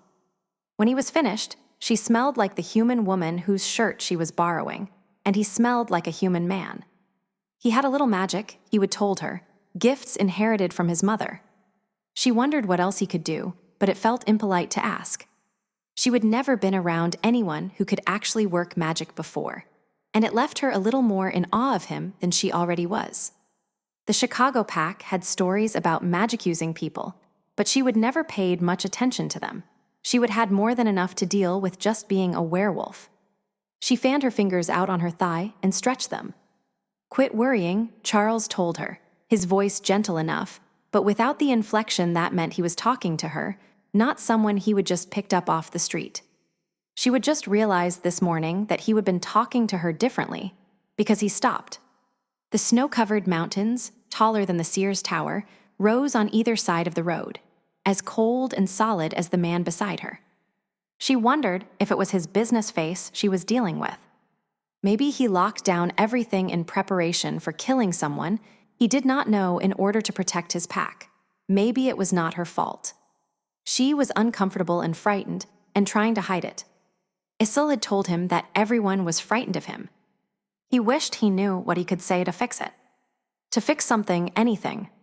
After leaving Isil's, he would turn the problem over in his head. Problems, really, though he was starting to believe that they were two aspects of the same issue. The first was her fear of him this morning, or maybe fear of what they would done with so much pleasure the night before. He had enough experience to ensure that she had enjoyed it. It had not seemed to bother her until she went to the shower. Since there were no monsters lurking in his house, besides him, he was pretty sure that it was something in Anna that had changed. One of the danger signs they watched for in a new werewolf was a sudden change in personality or mood that seemed to have no obvious because, an indication that the beast was gaining control of the human. If Anna had not been 3 years a werewolf and Omega besides, he would have thought her beast was taking control. Maybe the opposite was true. Omegas have all the protective instincts of an alpha, Isil had said. Could her wolf have taken over last night? His father taught the new wolves that the wolf was part of them, just a series of urges that needed to be controlled. It seemed to help most of them in the transition phase. Scaring them by telling them there were monsters living in their heads would certainly not help them gain the control necessary to be allowed out into the wide world. It was a useful fiction that, as far as Charles could see, sometimes was true. His father, for instance, seemed to blend seamlessly from wolf to human and back. But most of the wolves who lasted eventually came to refer to their wolves as separate entities. Charles could not remember not knowing that there were two souls that caused his single heart to beat. Brother Wolf and he lived together harmoniously for the most part, utilizing the specialized skills of either for the sake of their goals. It was Brother Wolf who hunted, for instance, but if their prey was human or werewolf, it was always Charles who made the kill. He would seen over the years that the werewolves whose human and wolf were almost entirely separate, like Doc Wallace, usually did not survive long. Either they attacked someone older and stronger than they, or Charles had to kill them because they had no control over the wolf. A werewolf who survived learned to integrate human and wolf and leave the human in the driver's seat for the most part, except for when the moon called, when they were very angrier when they were hurt. Torture a dominant, and the wolf came to the forefront. Torture a submissive, and you were left with the human. With all the protective instincts of an alpha, and none of the aggression and 3 years of abuse, maybe Anna's wolf had discovered a way to protect her. That would explain why Leo had never succeeded in breaking her. Maybe when his aggression last night had frightened her, her wolf had come out to play. And maybe that was why their human souls had not bonded the way their wolves had. Except that could not be right, because he would have noticed if the wolf was in ascendance. Even if he somehow had overlooked her eyes changing from brown to pale blue, he would never have overlooked the change in her scent. Charles was pretty sure it was something that Leo had done to her, or had someone else do to her. That was the root of his current troubles. Getting angry was not going to help with Anna, that much he could be certain of. So he pulled his thoughts from various ways he might torture Leo, who was, after all, already dead, and tried to think his way to a solution. Charles was better at frightening people than removing their fear. He was not sure how to discuss this morning, last night, and the way their mating had not been completed without making things worse. If matters did not improve, he would go to his father for advice or heaven help them all, Isil again. If he explained everything in plain words, Isil might laugh at him, but he was too much a gentleman to leave Anna in trouble. That left him with one more task. She needed to know that the other males would still feel free to offer themselves, because that was dangerous to her and anyone around him when someone tried. And because she had the right to know that she might be able to accept one of those other males. At least, that seemed to be Isil's opinion. Charles thought that once their wolves had bonded it was permanent, but he did not know anyone who would had that happen before their human selves had bonded. Maybe Anna could find someone who did not frighten her as he seemed to. The Humvee was an artificial oasis, Anna thought. The heated leather seats and climate-controlled cabin seemed out of place in the endless expanse of still, frozen forest. The dark, almost black, stands of evergreen trees stood out in stark contrast to the snow. Occasionally, roads, distinguishable more by the way they cut through the trees than by any vehicle track, branched off the highway they were traveling. As their road narrowed into a white scar between steep hills crowding in on both sides, she wondered if highway was the right word for it. "Our mating bond did not become permanent last night," he said out of the blue. She stared at him, feeling the familiar flutter of panic. What did that mean? Had she done something wrong? "You said that all we needed to do was..." She found she could not quite get the next few words out. In the cold light of day, they sounded so crude. "Apparently I was wrong," he told her. "I assumed since we'd got the most difficult part of being mated out of the way, all we needed was consummation." She did not know what to say to that. "It is probably better," he said abruptly. "Why?" She had not known if she would be able to get out a word, but she sounded, to her ears, merely curious, none of the panicky feeling that had closed over her at his words evident in her voice. But she did not come anywhere near the disinterested neutrality he brought to his voice. "The main reason I did not want to bring you with me today was that I did not want you to see me kill again so soon. But I have been my father's assassin for 150 years. I do not suppose that will change. It's only fair that you see me clearly, when the hunt is upon me, before you choose." The steering wheel creaked under the force of his grip, but his voice was still calm, almost detached. "In my father's pack, there are a number of wolves who would worship the ground you walk upon. Wolves who are not killers." He sucked in a little air and tried to give her a reassuring smile, but it stopped somewhere short of effective since all it did was show strong white teeth. "They are not all psychotic." He was trying to give her away again. She looked at his white-knuckled hands, and suddenly she could breathe again. Telling her that she could look elsewhere was ticking him off, breaking that freaky calm he had held since breakfast. She thought of his possessive rage last night and felt confidence steady her heart. He wanted her, no matter how stupid she would have been this morning. She could work with that. She could not stay embarrassed about how much she wanted him forever, right? A week or two, and she should be over it. And a year or so afterward, the strength of what she felt for him would not scare her so badly, either. Feeling better, Anna resettled herself in the V's roomy seat so she could get a good look at him. What had he been talking about before he offered to give her up? Being a killer. "I know about killers," she told him. "Leo's pack had Justin. You remember him, right? He was a killer." She tried to find a way to make the distinction clear. "You are Justice." That was not the way. It sounded stupid. "A rose by any other name," he said, angling his face away from her. She took a deep breath to see if her nose could help her read what he felt, but all she could smell were the two strangers who had donated their clothing. Maybe she just did not know how to work her nose, or maybe he was better at controlling himself than most people were. Charles was a careful man. Careful about what he said, and careful of the people around him. One night in his bed, and she knew that. He cared. Cared about her, about his father, even about Heather's Jack. Her stomach settled as she gathered the hints and actions into a coherent picture. How hard, she thought, must it have been for a man who cared so deeply to learn to kill, no matter how necessary it was. "No," she said firmly. Ahead of them and off to the right, a series of spectacular peaks thrust defiantly into the heavens. Their snow-capped summits, unfettered by trees or vegetation, gleamed in the sun so brightly that even through the tinted windows they dazzled her eyes and called to her wolf. This was a place a werewolf could run. "A killer is just a murderer," she told him. "You follow rules, carry out justice, and try not to hate yourself for being good at your job." Her assessment, following the debacle of last night, took Charles totally by surprise. He looked at her, but she would shut her eyes and snuggled down for a nap. His Anna, who had been terrified of him not 5 minutes ago. Sleeping was not the usual reaction people had when he pointed out that he killed people. The road they were following had more tracks than usual for this time of year. probably because of the search and rescue people. He hoped he and Anna would not run into any of them. The calls he would have Heather make this morning should result in no more untrained volunteers and amateurs out in the woods, at least. He had wanted to limit the damage the rogue wolf might do as best they could.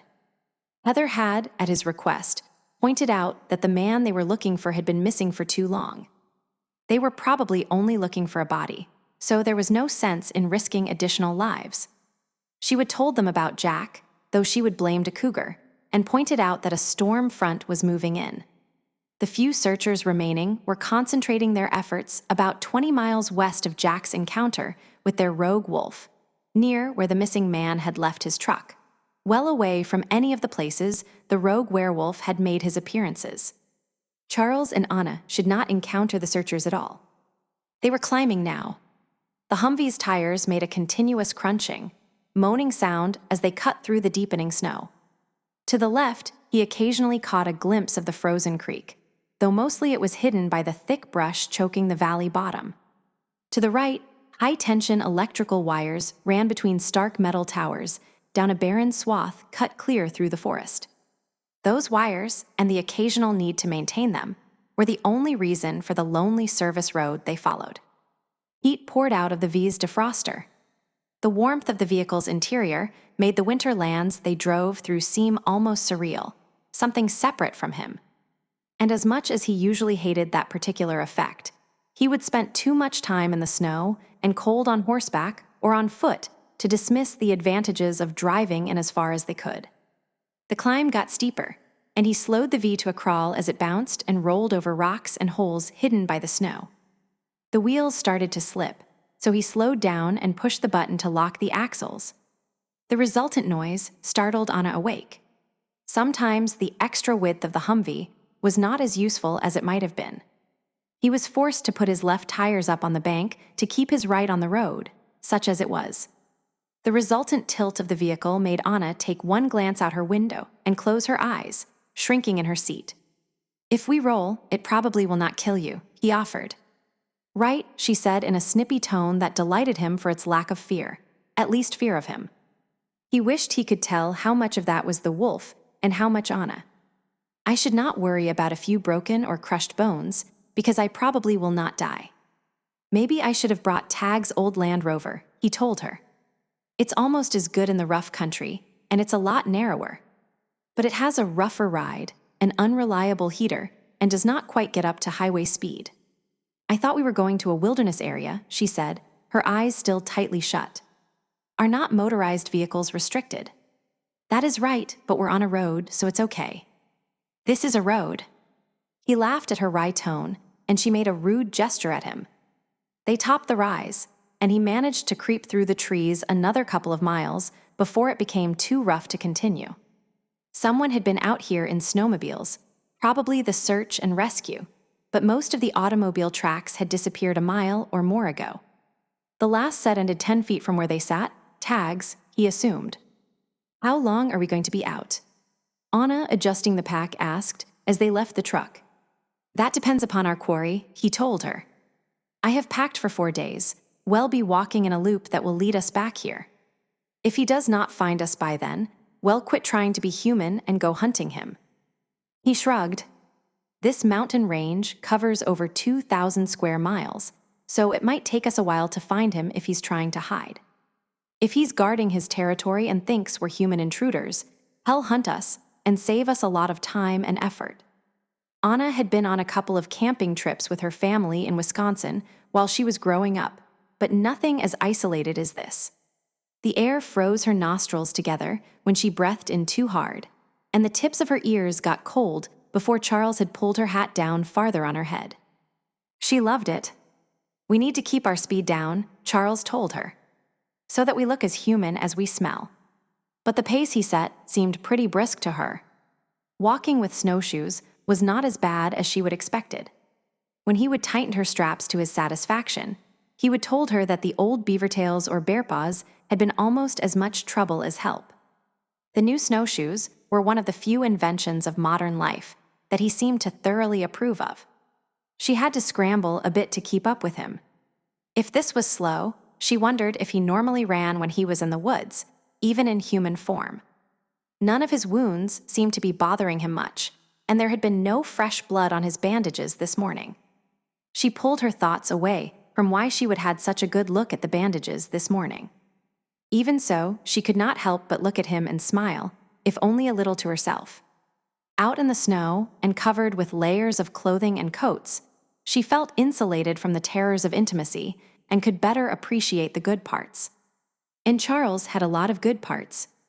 Under his coat, she knew exactly how broad his shoulders were, and how his skin darkened just a little behind his ears. She knew that his scent made her heart beat faster, and how his weight anchored her rather than trapped her beneath him. Traveling behind him, safe from that penetrating gaze that always saw more than she was comfortable with, she could look her fill. He was graceful, even in the snowshoes. He stopped now and then and stared into the trees, looking, he told her, for any motion that was out of place. In the woods, the wolf was closer to the surface. She could see it in the way he used his nose, sometimes stopping with his eyes closed to take in a breath and hold it. And in the way he communicated with her more with gestures than words. "We'll see more game down here than we will later, when we get higher," he told her after pointing out a buck who was watching them warily from behind some heavy brush. "Most of the bigger animals stay down here, where it's not as cold and there is more food and less snow." And that was all he said for a long time, even when he stopped and gave her a bit of this, or that he expected her to eat, mutely holding out jerky or a small package of freeze-dried apples. When she refused a second handful of the latter, he would tuck them in her pocket.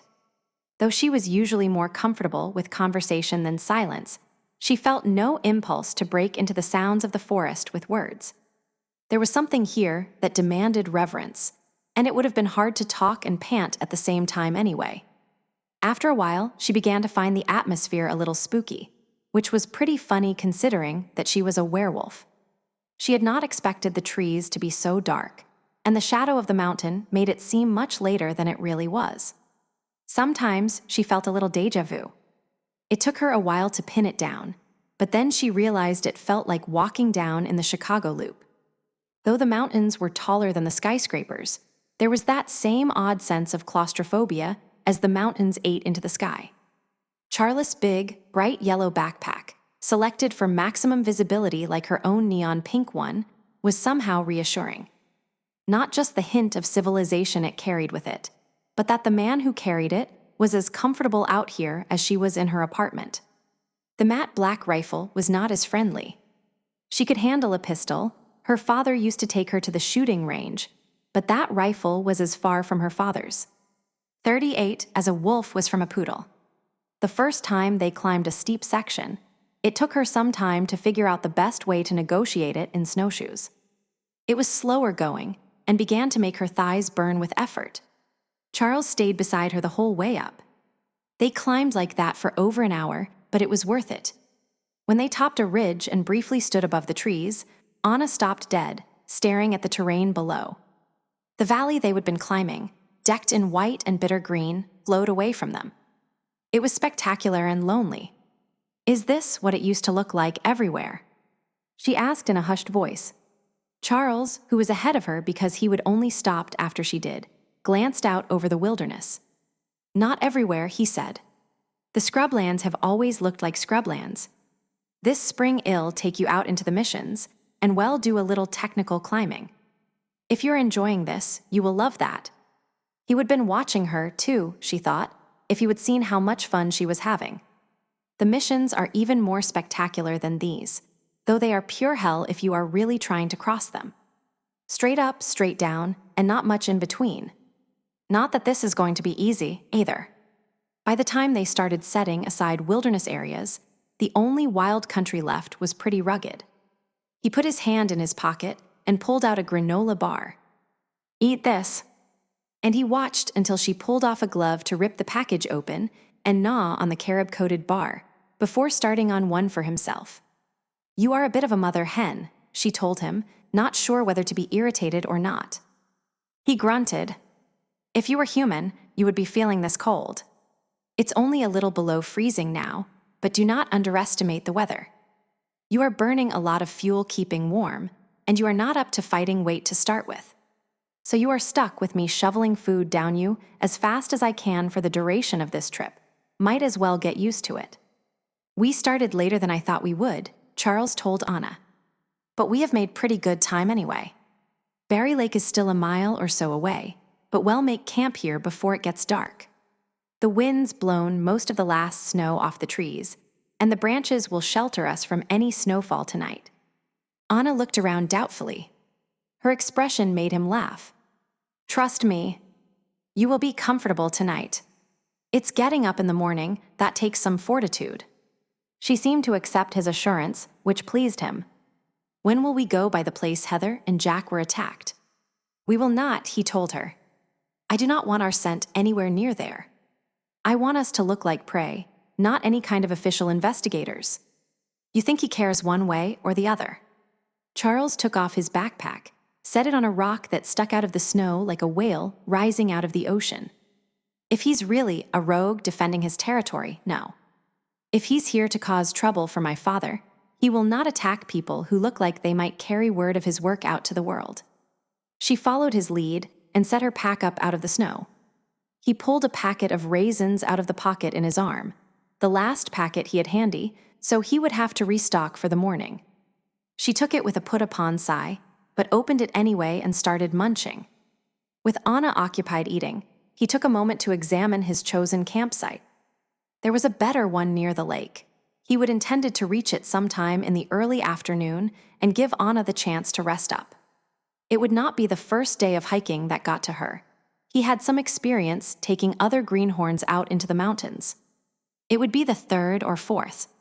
But the first rule of playing in the woods was to be flexible. They could have made it to his first pick before dark, but he thought that giving her some time to rest after the first hike was more important. He would slept here before, and the rock had not changed since he was a boy. The last time he thought about it for a minute, but he could not pin it down. The bushes on the side of the rock had not been there, and he could see the stump of the old Douglas fir that had sheltered him from the east the last time he had been here. He put his toe against the rotten stump and watched the wood crumble. Maybe 50 years ago, or 70. Charles laid down a ground cloth, but did not bother setting up the backpacker's tent. As long as the weather held out, he had no intention of making them that vulnerable to attack. He seldom used tents if he did not have to, and never if he was out hunting something that might hunt him back. The tent blocked his vision, muffled sounds, and got in the way. He would brought it for Anna, but only if necessary. The old fir was too wet to be good fuel, but there were other down trees. A half-hour of hunting gave him a generous armful of dry wood, coaxed from the corpses of a couple of old forest monarchs. Anna was perched up on the big rock next to his backpack when he returned, her snowshoes leaning against the base of the rock. He took off his own and set about building a small fire, conscious of her eyes on him. I thought Indians built fires with friction, she said when he took out a can of sterno and a cigarette lighter. I can do that, he said. But I'd like to eat sometime in the next day or so. Sterno and a Bic are much faster. They were all right again, he thought. It had started when she fell asleep in the car, but throughout the whole hike up here, she had been relaxing more around him. Until, during the last few miles, she would grab his coat several times to point out this and that. The tracks of a wolverine, a raven that watched them from a safe perch in the top of a lodgepole pine, and a rabbit in its winter white. What would you like to eat? He asked her after he would arrange the fire to his liking and put a pot of snow on to boil. No more jerky, she said. My jaw is tired of chewing. How about sweet and sour chicken? He asked. He stirred in the packet of olive oil and handed her the larger foil bag. She looked inside dubiously. It does not look like sweet and sour chicken, she said. You need to pay more attention to your nose, he admonished and took a bite of his own stew. It was not as good as dinner last night, but not too bad for something you poured water on and ate. And at least the sweet and sour chicken does not look like dog food. She leaned over and looked in his bag. Yoey. Why did they do that? They can only freeze-dry small pieces, he said, pulling his bag back before she got her hair in it. 8. So, she asked, back on her earlier perch, How long will our scent disguise last? He was pleased to notice that after she would taken the first bite, she would fallen on her food like a lumberjack. It will not matter, he told her, as he made quick inroads on his own meal, as long as we keep talking about what we're doing so that any wolf out there can hear us. She stopped eating and opened her mouth to apologize, then stopped midword to frown at him. He wondered if he should have smiled so she would know he was teasing, but she got it because she waved her spork at him. If there was a werewolf within hearing range, you would know it. Answer the question. He seldom spoke of his magic to anyone, including his father, because Brother Wolf told him that the fewer people knew about it, the better weapon it was. But Brother Wolf had no objections to telling Anna anything she wanted to know. So he ate a bite of beef and admitted, I do not know. As long as we need it to, unless we tick off the spirits and they decide to aid our enemies instead. She stopped eating a second time, this time to stare. You are not teasing this time. He shrugged. No, I am not a witch to impose my will on the world. All I can do is ask, and if it suits their whims, the spirits allow it. She would take in a mouthful of food and had to swallow hastily to ask, Are you a Christian? Or he nodded. Like Balaam's ass, I am. Besides, as a werewolf, you know there are other things in the world. Demons, vampires, ghouls, and the like. Once you know they are out there, you have to admit that God is present. That is the only possible explanation of why evil has not yet taken over the world and enslaved the human race. God makes sure that evil stays hidden and sly. He finished off his food and put away his spork. Balaam's ass. She muttered to herself, then caught her breath. Balaam's ass saw an angel. Do you mean you have seen an angel? He grinned. Just once, and it was not interested in Mebut still, it sticks with you. Gave him hope in the darkest night, in fact. Just because God is, does not mean there are not spirits in these woods. You worship spirits. Why would I do that? He was not crazy or stupid, and a man had to be one or the other to go out looking for spirits. All that would do is get me more work, and my father gives me more than enough work as it is. She frowned at him, so he decided to explain. Sometimes they help me out in this or that if I ask, but more often they have something they need done. And there are not as many people who hear them as there used to be, which means more work for those of us who do. My father keeps me busy enough for 3 people. If I were seeking the spirits out in daily conversation, I would not have time to tie my shoes. Samuel spends a lot of time trying to figure out where spirits fit into Christianity. I do not worry about it so much. He thought he was going to have to remind her to finish her food, but she stared at her bag for a bit, then took another bite. What do you do if they ask you to do something wrong? He shook his head. Most spirits are more friendly or unfriendly, rather than good or evil. And then, because the odd urge to tease her was still strong, he added, except for the brain-sucking spirits who live around here waiting for silly hikers to camp under their trees. Do not worry, it'll keep them off of you. Jerk, she told her sweet and sour chicken, but not like she was bothered. Somewhere out in the darkness, a wolf howled. It was a long way off, a timber wolf, he thought. 20 years ago, there had not been any wolves to howl, but they would been making steady progress back down into Montana from Canada for a decade or more. The sound made him smile. His father worried that there was no more room in this tame planet for predators, but he figured if humans had decided to allow the wolves back into their rightful place, they could adjust to werewolves given enough time. WLTER found the dead man, dressed in hunter orange, propped up against a tree. From the looks of him, he would fallen from the rocks above where a game trail snaked along the edge of a short cliff. One leg had been broken, but he would manage to drag himself a few yards. Probably he would died of the cold a few days ago. He must be the reason all the searchers had been hiking through the woods. He must have gotten turned around because no man with any sense would have gone hunting this far from a road without a pack animal of some sort. It was so far from where people had been looking that the chances of anyone finding the body were somewhere between slim and none. By spring, there would be little left to find. He thought about burying the body, but he would have to dig through 8 or 10 feet of snow and another 6 of frozen ground. Besides, he did not have a shovel with him. The dead man's feet were the same size as Walter's, so he took the boots as well as the gloves and parka, leaving behind the orange vest. Leaving the hunter's gun was a more difficult decision, but ammunition was hard to come by, and he had no desire to advertise his presence with gunfire. He bowed his head and began a prayer. It was not a very good prayer, because the only one he could remember was the prayer he would said before bedtime as a kid. But he focused on it, because it was helping him ignore the beast inside him that saw the hunter as meat. It was hungry, and it did not care where the meat came from. He was just finishing the prayer when the demon howled. He felt an answering growl rise from his belly, a challenge to his enemy. But he held the sound to himself. He knew about stalking Evilfur a moment he was back in the war with Jimmy, sliding from shadow to shadow as they approached their commander's tent. The sobs of the village girl hid their approach. For a moment, he saw Jimmy's face as clearly as if he stood beside him again. Then he was back in the present, standing over a dead man, a frozen corpse whose neck he would sliced with his knife, just as he had the Coes all those years ago.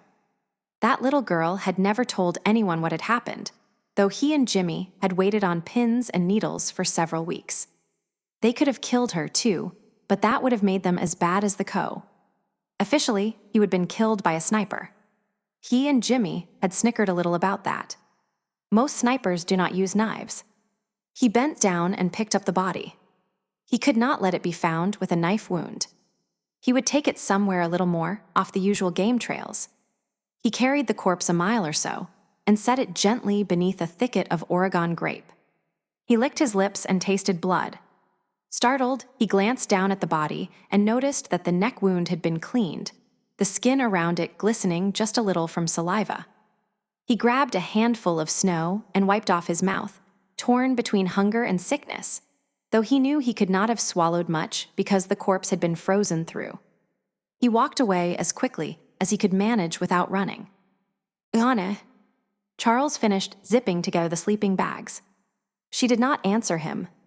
She would her coat and boots, then climbed back on the rock. She stood barefoot, her wool socks in one hand.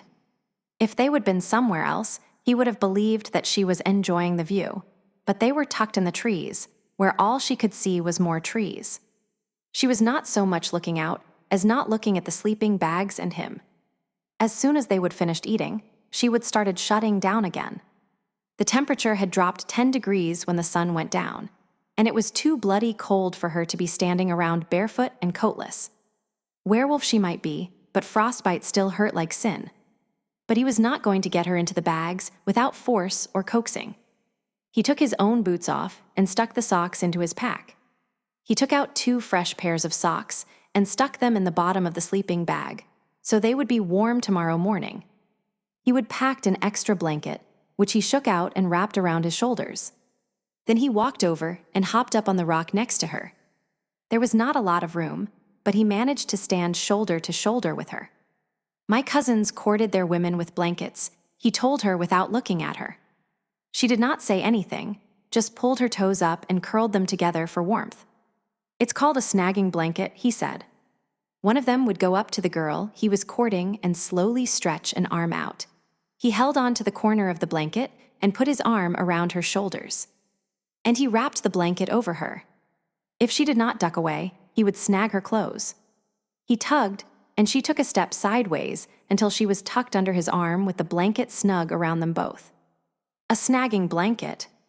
There was amusement in her voice, but her body was still stiff. Wolf, he thought, but not completely. If he had not been looking for it, he might not have smelled the distinctive scent of her wolf intermingled with the perfume that was Anna. "My brother, Samuel, is even smoother with it than I am," he told her, moving a little more until she stood in front of him, her cold feet on top of his. She inhaled and let the air out in one long frosty breath, her body softening against him. "Tell me about mating," she said. He tightened his arms around her. "I am kind of a novice at it myself." "You have never been mated before." "No." He breathed in her scent and let it sink into him and warm his chest. "I told you some of it. Mostly courting is just like it is with humans. Then they marry and eventually, usually, his wolf accepts her as his mate. What if it never does? Then it does not. He was not nearly so sanguine as he sounded. I had all but given up finding a mate when I met you. He could not help his smile as he thought of the bewildered joy of that first meeting. Brother Wolf chose you as my mate the moment he laid eyes on you, and I can only applaud his good sense. What would have happened if you had hated me? He sighed against her hair. Then Wed not be here. I would not want to end up like my father and Lee. He hates her. He shrugged. No, not really. I do not know. How had they ended up on this subject? He would never say anything one way or another, but matters are not right between them. He told me once, a long time ago, that his wolf decided that he needed a mate to replace my mother. So what went wrong?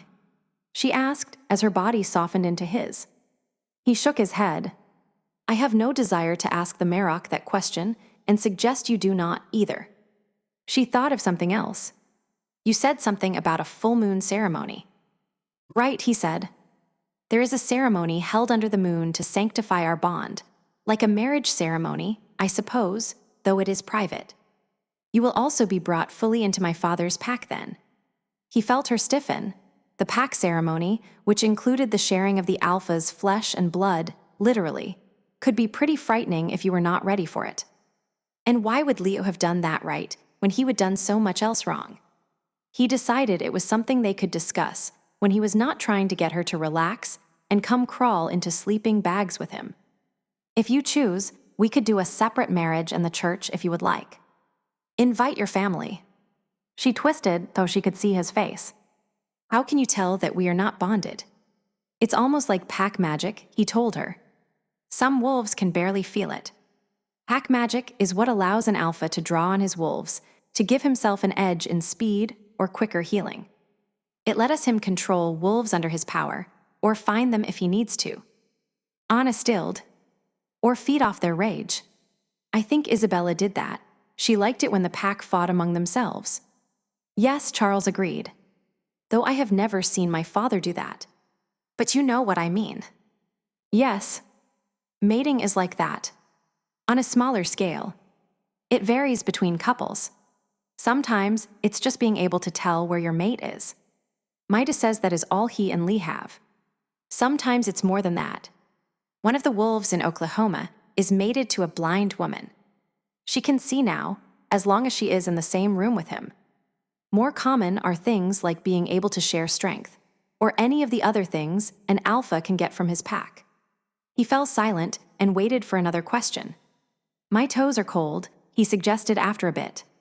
Sorry, she said, and he rubbed her cheek with his thumb. Touch was something he usually avoided. Touch allowed the others to get too close to him, a closeness he could not afford if he was to survive his job as his father's pet killer. It made Brother Wolf all the hungrier for it. With Anna, he let go of his usual rules. There were reasons. She was his mate, and even for his father, he would not harm her. She was Omega and unlikely to go rogue. But the real reason, he admitted to himself, was that he could not resist the feel of her skin against his own.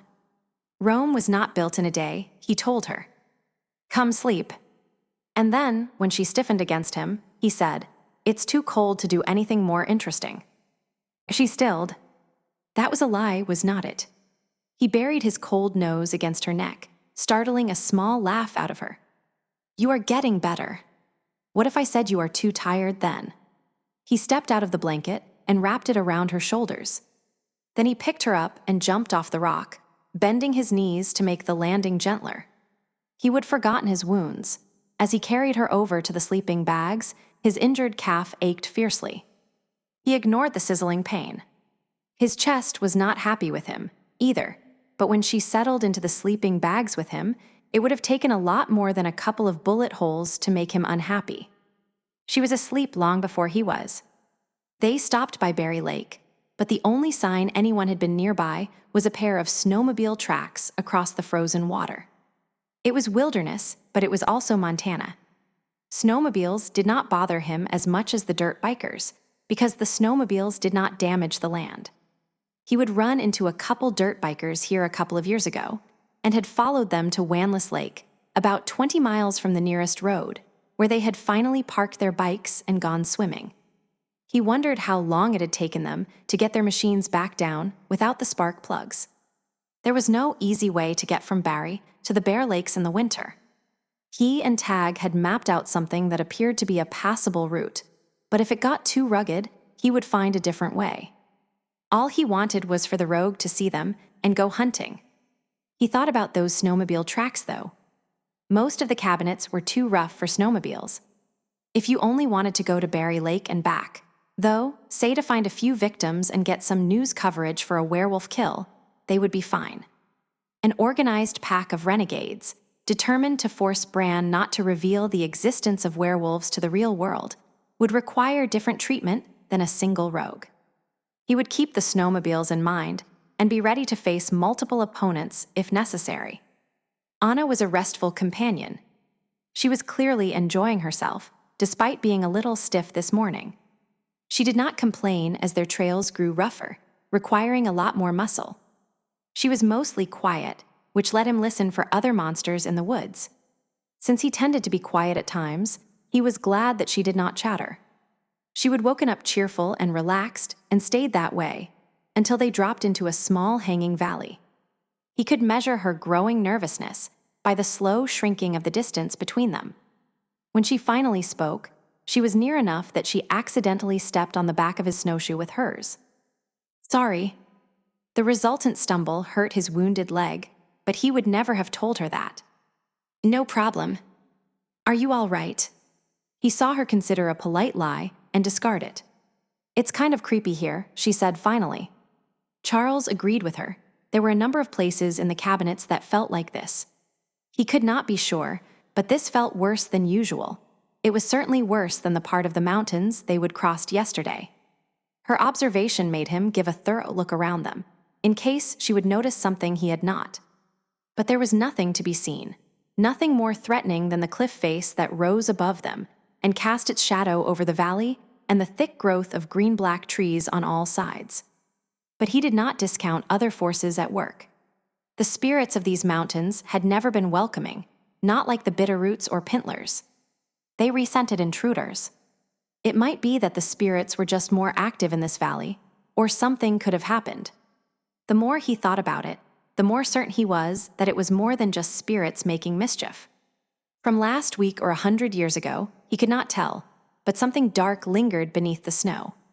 You are a werewolf, he told her. Creepy should not bother you. She snorted.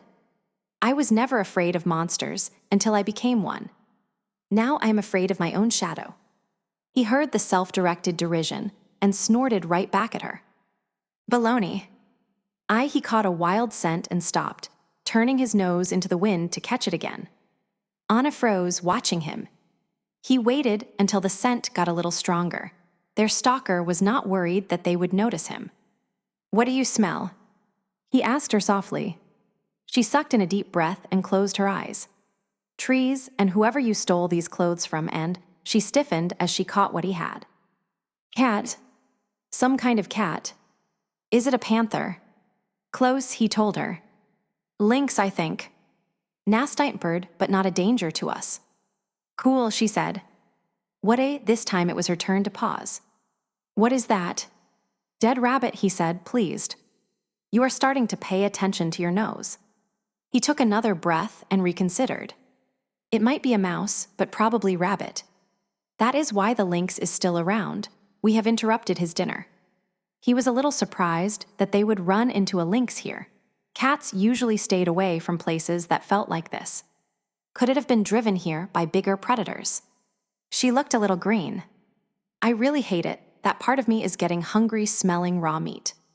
It had not bothered her to smell Jack's blood. But he had not fed her in an hour, and she was hungry. Her body was burning up calories to stay warm. But hungry or not, it was not the time to feed her a real meal.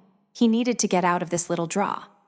So he handed her a bag of peanut butter crackers and got them going again. The peanut butter would make sure she started drinking out of her canteen. He was not sure she would been drinking enough. They hiked until the valley was behind them, and the dark feeling stayed behind, too, confirming his guess that it was not spirits. Lunchtime, he said. handing her a granola bar and stick of jerky. She took them, brushed most of the snow off of a downed tree, then hopped up on it. I was fine until we hit that valley. Now I am bushed and frozen, and it's only 1 o'clock.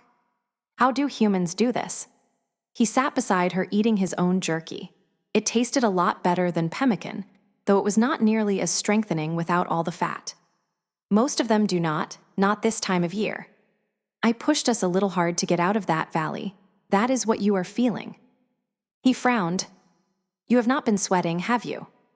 Are your socks dry? I brought spares. Wet socks mean frostbite. You could lose a toe. She wiggled her snowshoes, which dangled a foot or so off the ground. I thought being a werewolf meant indestructible, short of death. Something in her face told him she was thinking about the beatings she would been given to try to make her into something she was not. It might grow back, Charles said, soothing Brother Wolf, who did not like it when Anna was unhappy. But it would not be fun. Cool. Then, as an afterthought, she told him, my socks are dry. Let me know if that changes. The snowshoes were dragging at her feet. She gave Charles a mock resentful glare. It was safe because she was glaring at his back. Bullet holes and all, he was obviously not having any trouble. He was barely limping as they scaled the side of another mountain. He would slow down, but that did not help as much as she would hoped. If he had not promised her an early camp at the top of the current climb, she probably would have just collapsed where she stood. Not far, he said without looking around. Doubtless her panting told him all he needed to know about how tired she was. Part of it is the altitude, he told her. You are used to more oxygen in the air and have to breathe harder to make up the difference. He was making excuses for her, and it stiffened her spine. She would make this climb if it killed her. She dug the edge of her snowshoe into the snow in preparation for the next step, and a wild cry echoed through the trees, raising the hair on the back of her neck as it echoed in the mountains. What is that? She asked. Charles gave her a grim smile over his shoulder. Werewolf. Can you tell where it came from? East of here, he said. The way sound carries out here, he's a few miles away. She shivered a little, though she should not be afraid. After all, she was a werewolf too, right? And she would seen Charles wipe the floor with her former alpha despite having been shot several times. He will not hurt you, Charles said. She did not say anything, but he was watching her face and his eyes softened. If you really do not like me using my nose to tell what you are feeling, you can try using perfume. It works a treat. She sniffed and smelled only the people who had loaned Charles their clothing. You do not use perfume. He grinned, his teeth white in his dark face. Too sissy for me. I had to learn to control my emotions instead. Then he removed whatever starch she had left in her knees when he added, a little ruefully, until I met you. He started up the mountainside again, leaving her scrambling behind him. Who was she that she could touch this man? Why her? Was it just that she was an Omega? Somehow she did not think so. Not with that wry admission hanging in the air. He was hers. Just to be certain, she counted on her gloved fingers. This time last week, she had been waiting tables at Scorsis, had never heard of Charles or walked a mile in snowshoes, would never have dreamed of enjoying kissing a man ever again. Now she was tramping through the snow in below zero, whether with a silly smile on her face, hunting a werewolf. Or at least following Charles, who was hunting a werewolf. Weird. And kind of nice. And there were fringe benefits to following Charles around, the view for one. Are you giggling? Charles said in his Mr. Spock voice. He looked back at her, then executed one of those complicated turns that snowshoes required in order to reverse directions. He pulled off a glove and touched her nose, right where she knew freckles gathered. His fingers drifted down to trace the dimple in her left cheek. I like seeing you happy, he said intently. His perusal stopped her laughter, but not the warm, fuzzy feeling in her stomach. Yeah, she said archly. Then tell me that was really the last climb, and that this big flat spot we're standing on is where we're going to camp, and that I do not have to walk anymore today. She stood there looking like a cat in the cream, and he had not the foggiest notion why. He was not used to this. He was good at reading people, damn it. He had lots of practice, and Brother Wolf was all but empathic sometimes. And he still had no clue why she stood there looking at him, with secret laughter still dancing in her eyes. He bent until he could press his forehead against her wool hat and closed his eyes, breathing her in and letting the warmth of her spread over his heart. Her scent broke free of the bindings he would set upon it and rushed over him like the smoke of a hookah. No more human scent for them, but absorbed in her, he could not make himself mind. He still should have heard it. Smelled it. Something. One moment he was standing next to Anna, the next he was face down in the snow with something werewolf. His tardy nose informed him, on his back and Anna underneath. Teeth dug into the tough fabric of his jacket and ripped at his pack. He ignored the werewolf for Anna's sake and pushed himself and the other werewolf up to give her room to get out from under him, knowing it was probably a fatal decision. Anna wriggled out from underneath him as fast as any sleight-of-hand magician's assistant could have. But she did not listen to his order to run. The attacking wolf did not seem to notice her. It was so busy ripping up Charles' backpack, it was not paying attention to anything else. Rogue, Charles thought, out of control if it was so far gone not to release its first hold for something more immediately fatal. Not that he was complaining. Charles' human form was a little more fragile than the wolf, but it was almost as strong. Without Anna beneath him, it took him a bare instant to rip the bindings on his snowshoes apart to free his feet. Silver foil packets dropped on both sides of him like confetti thrown at a wedding. Freeze-dried meals. Doubtless Samuel would have come up with something funny about that. Let us just see who ends up a frozen dinner. Grunting with the effort, Charles straightened his legs with as much speed and power as he could gather.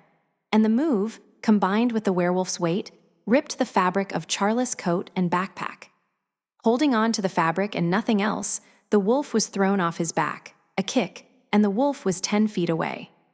Not far enough and yet too far. He was between Charles and Anna, and he was closer to Anna.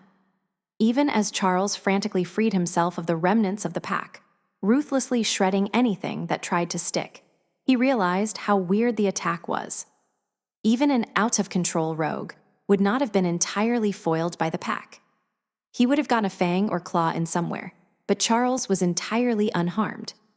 The wolf had rolled to his feet, but made no further move to attack. He was scared, that wolf. The scent of his fear flooded the air as he met Charles' eyes defiantly.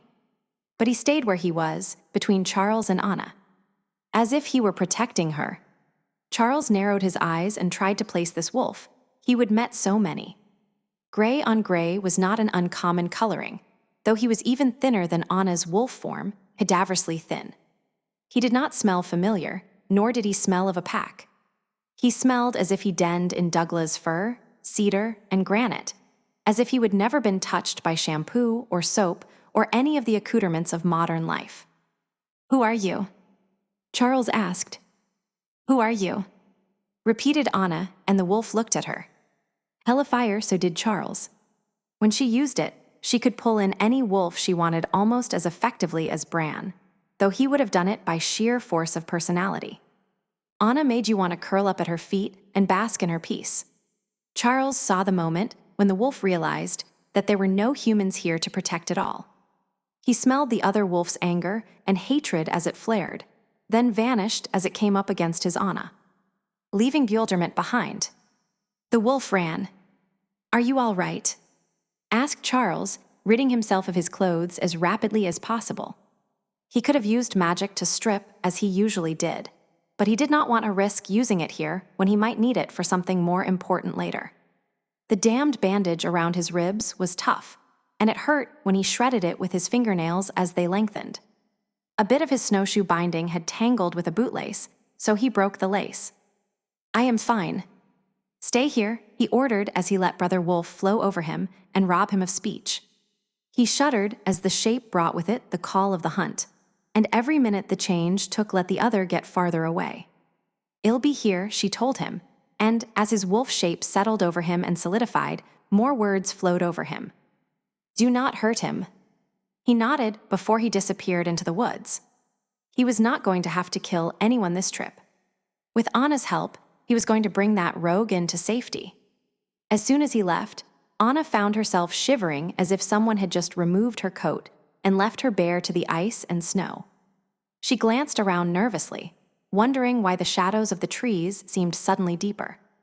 The firs, which only moments ago had been just trees, now seemed to loom over her in silent menace. "I am a monster, damn it," she said aloud. As if in answer, the wind died and silence descended. A heavy, blanketing silence that seemed somehow alive, though nothing moved or made a noise. Even the little birds, chickadees and nuthatches, were quiet. She glared at the trees, and that helped a little. But the feeling that something was watching her kept growing. Her nose told her there was nothing, but it had not told her about the wolf that had knocked her and Charles off their feet either. Now that the wolf had skedaddled, her alarm system was in full swing. How useful. But thinking about the wolf reminded her of that odd feeling she would had just a few moments ago, as if she could see through the strange werewolf's skin and into his soul, feel his torment, his need. She would stretched out her hand and asked him who he was, part of her certain that he would come to her and answer. When he would run instead, it had torn her from the strange awareness. She could not put her finger on most of what she would sensed from the wolf. She felt like a blind man seeing colors for the first time. But she would swear that he would attack to protect her, and that he would done his best not to hurt Charles. Something watched her. She sniffed, taking in the scent of the air, but smelled only the usual woodland scents. She walked the perimeter of the clearing, but detected nothing with her eyes, ears, or nose. She walked it again anyway, with the same results. Looking a third time was not going to help matters. She needed to calm down, or she was going to go chasing after Charles in full panic. Yeah, that would impress him a whole lot. Not that she would ever done anything that might impress him. She folded her arms over her stomach, which had started to ache with some emotion she could not name, would not name. It might have been rage. For 3 years she would endured because, as bad as it was, she needed the pack. They were a visceral requirement her wolf could not do without. So she would let them rob her of her pride, let Leo take control of her body and pass her around like a whore that he owned. For a moment, she could smell Justin's breath in her face, feel his body holding hers down, the ache in her wrists, and the pressure on her nose where he would broken it with a carefully controlled, open-handed blow.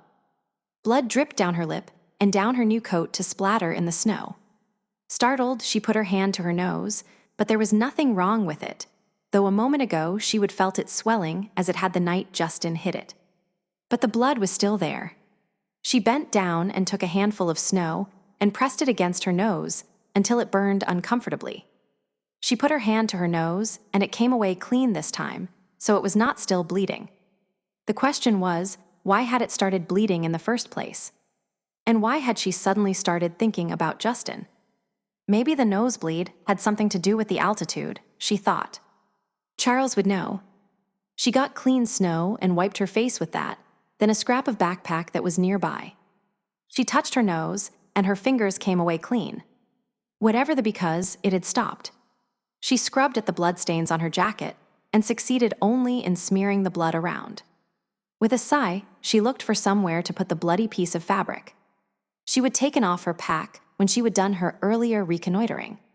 It sat in unharmed glory amidst foil-covered meals scattered in fanciful patterns, with bits and pieces of Charles' backpack. Typical man, she thought with experimental exasperation, leaving the woman to clean up the mess. She gathered Charles' clothes and shook them free of snow. She stuffed them into her pack and then started putting the foil-clad meals on top. With a little organization, she was able to put most of the undamaged food in her backpack, but there was no way she would be able to stuff anything more into it. She gave the remains of Charles' backpack, sleeping bag, and snowshoes a frustrated look. It would not have bothered her so much, except this was a wilderness area and they were not supposed to leave anything behind. She looked closely at Charles' backpack, but it had been ripped to shreds. The gun had taken damage too. She did not know much about rifles, but she suspected that they needed a straight barrel to work right. She hit the jackpot, though, when one of the pieces of backpack turned out to be the ground cloth they would slept on last night. She smelled something as she knelt to spread the tough fabric out. She tried not to react to the scent, collecting all the leftover bits and throwing them in the center of the cloth. Everything except the gun. Even though it was bent, it was still reassuringly solid. Whoever it was stayed very still, watching her, a human, not a werewolf. Tied together, the cloth made a tidy bundle that they could carry out. As Anna moved the makeshift pack next to her backpack, she heard her watcher move out of the trees behind her. "Looks like you had a mess on your hands," said a friendly voice. "Did you run into a bear?" She sounded friendly enough. Anna turned to look at the woman who had come out of the trees, after watching her for too long, to be entirely trustworthy. Like Anna, she was wearing snowshoes, but she had ski poles in each of her hands. Deep brown eyes peered out from under her hat, but the rest of her face was covered in a woolen scarf. Underneath her gray hat, dark brown curls fell to her shoulders. Anna took a deep breath, but all her nose told her was that the woman was human. Would a human's hearing be poor enough that all the noise of the fight might have been made by a bear rather than a pair of werewolves? Darned if she knew. A bear? Yes. Anna gave her a smile she hoped would cover up the amount of time it had taken her to reply. "Sorry, I am still a little off. I am a city girl, and I am not used to Mother Nature in all her glory." "Yes, a bear. We scared it off, then discovered it had one of our. What would they need so badly that a human man would have to go chasing after a bear?" "Small packs. The one with the lighter in it." The other woman threw back her head and laughed. "Is not that the way it always works? I am Mary Alvarado. What are you doing out here in the middle of winter if you are not used to the wild country?" "I am Anna Cornick." Somehow it seemed right to use Charles' name. Anna gave Mary Alvarado another wry smile. "We have not been married long. I am not used to a new last name. You must be out looking for the hunter, too. We were told that no one else was going to be this far out. I may be green as grass, but my husband knows his way around. Search and rescue, that is me," said Mary. "Is not everyone supposed to go by twos?" Anna asked. She was not sure about it, but it only seemed sensible. Heather and Jack had been hunting together. Mary shrugged. "I have a partner around here somewhere. We had an argument, and she took off in a huff. But she will get over it soon and let me catch up." She grinned conspiratorially. "She is pretty hot-tempered." The woman took a step closer to Anna, but then stopped abruptly and looked around. Anna felt it too, like a great wind of evil flowing through the trees. Something growled. In his hothouse, a soul trimmed dead blooms from his roses. They were not as glorious as the ones he would had in Spain, but they were a vast improvement over the commercially grown flowers he would started with. His Spanish roses had been the result of centuries of careful breeding. It had not bothered him to leave them at the time, but now he regretted their loss fiercely. Not as fiercely as he regretted losing Sarai. He hoped that someone had taken them over, but the state he would left his property in almost ensured his flowers had died before anyone figured out what to do with the estate. Still, he had been exchanging cuttings and rootstock with other rose aficionados for several decades before he had been forced to leave, so his work had not all been in vain. Somewhere in the world, there were probably descendants of his roses. Maybe if Bran made him live a few more years, he would go out looking for them. Someone knocked briskly at the inner door, then opened it without waiting for a reply. He did not even bother looking up. Sage had been invading his hothouse almost since he had built it. He would have long ago reduced anyone else to shreds for interrupting his solitude. Slapping down Sage was as rewarding as beating a puppy. It accomplished nothing except to make him feel abusive. Hello. She called out, though her nose certainly told her exactly where he was. It was her usual greeting. He thought that it was to make sure that he was not feeling homicidally reclusive that day. He would had a few of those right after he would come to Aspen Creek. When she first started showing up, he would wondered if the Marrock was not sending her to make sure he was still sane enough to leave alive. If so, it had been only prudent, and he would long since quit caring one way or the other. "I am here," he told her, not bothering to raise his voice. She would hear him if he whispered, and he was finished pretending to be human. He did not look up from his work when she walked up behind him. His standards of beauty had broadened over the years, but even if they had not, Sage would have hit every chime he had. Sarai had often thumped him soundly on the head for looking at other women, though she would known he would never stray. Now that she was gone, he seldom even looked. Flirting did not make him feel disloyal to his dead mate, but he would found he missed that thump too badly. Of course, given the opportunity to irritate the so composed Charles, he had happily dealt with his memories. "Hey, Syl. You are smiling, someone die." She obviously did not expect him to answer that, but continued, "You have something I can do." "I am deadheading," he told her, though she could see that for herself. Sometimes he was so impatient with all of it, meaningless conversations that mimicked ones he would had 1,000 times. Just as he got tired of people who had to work out the same issues over and over. He wondered how Bran kept his air of bemused interest at his people's petty problems. Still, thought Isil with a thread of self-directed, bitter amusement, I must not be so tired of life, because I grabbed at the ring when Bran offered a chance at it, did not I? Sage ignored his shortness with relentless cheer. It was one of the things he liked about her, that he did not have to constantly apologize for his volatile mood swings. She took off her coat and settled in just to his right to start on the next row of bushes, so he knew she was in the mood for a good talk. Otherwise, she would have started on the other side of the bushes, where she would not get in the way of his work. "So what do you think of Charlie's mate?" she asked. He grunted. It had been wicked of him to tease Bran's boy, but he had been unable to resist.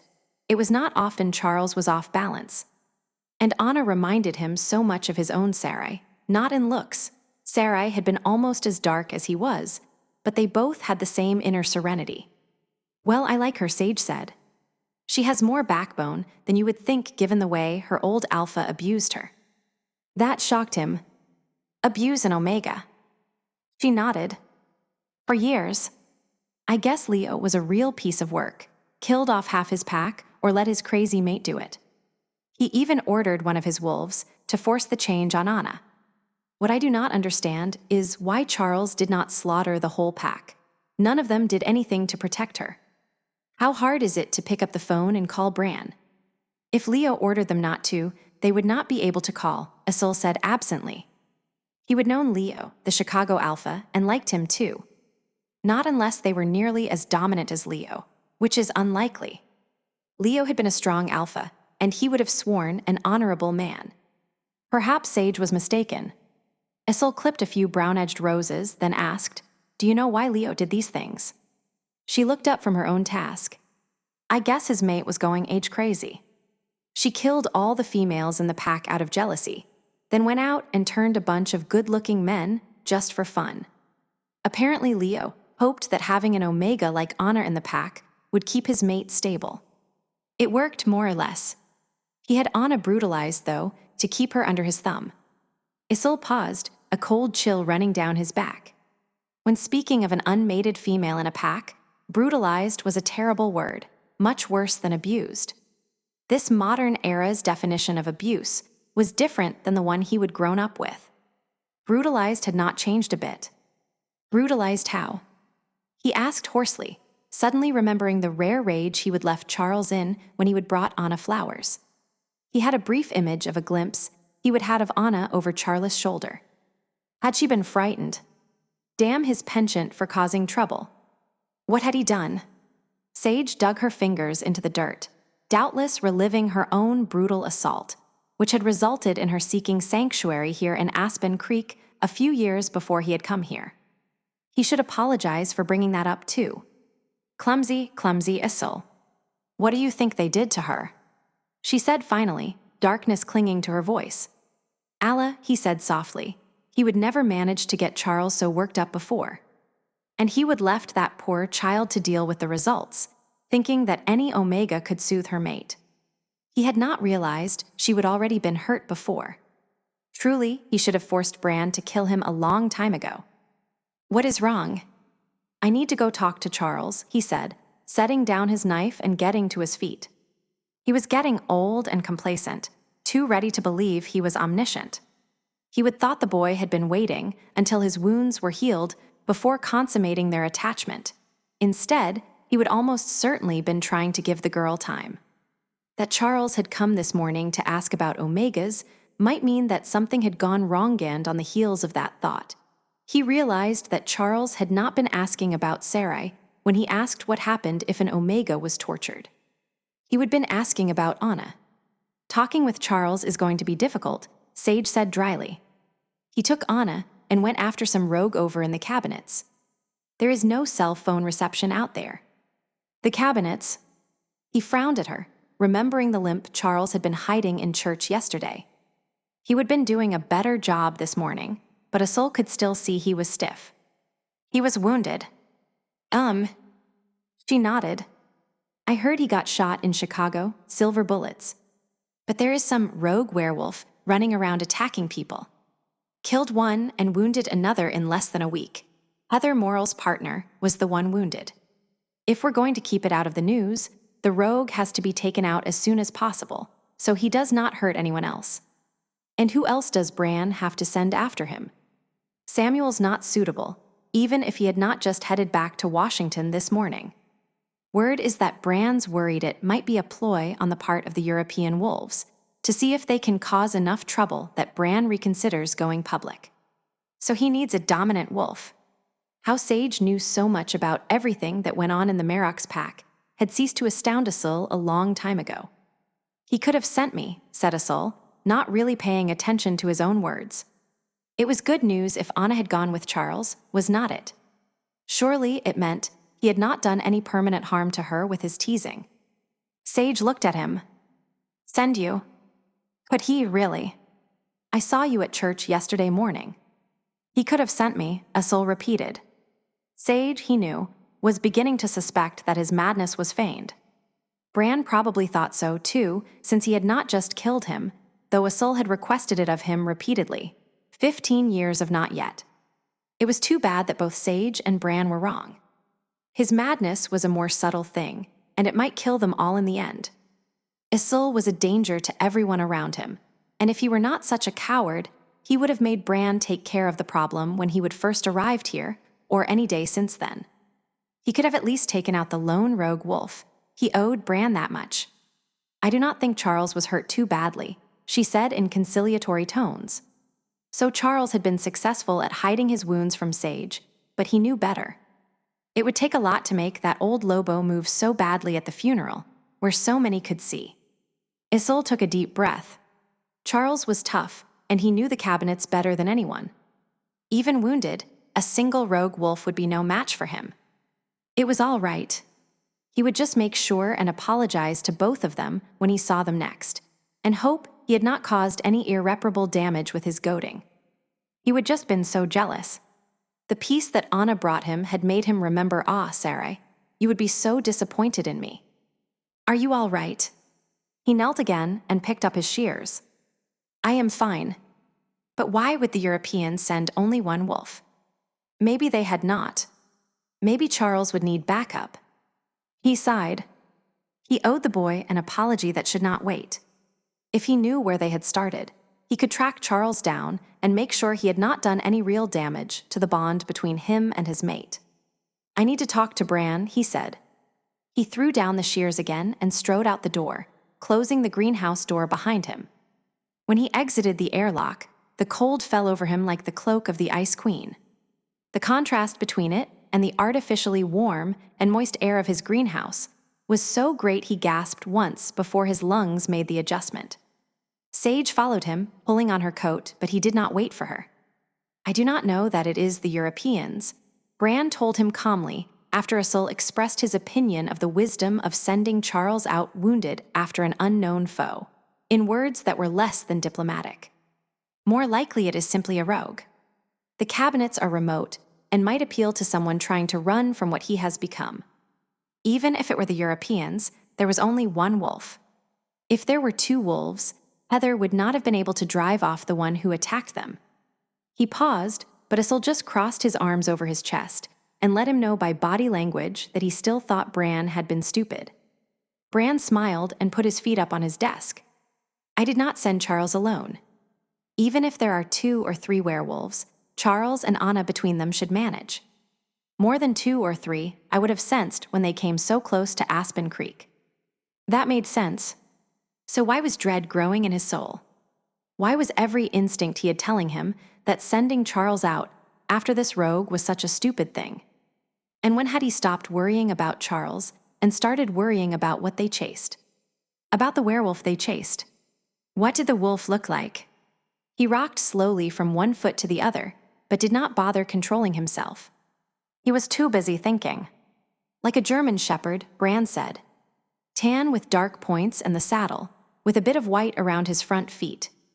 Both the grad student who escaped it and Heather described it the same way. The door to Bran's study opened, and Sage burst in. Did I see he made it here? What is wrong? Nothing, said Bran gently. Isil, go home. I want you to rest today at home. I'll let you know as soon as I hear something. Isil stumbled by Sage, no longer worried about Charles at all. That coloration might be common in Alsatians, German shepherds, but it was not seen much in werewolves. Sarah had looked like that, tan and dark brown with a saddle-shaped dark patch of fur on her back.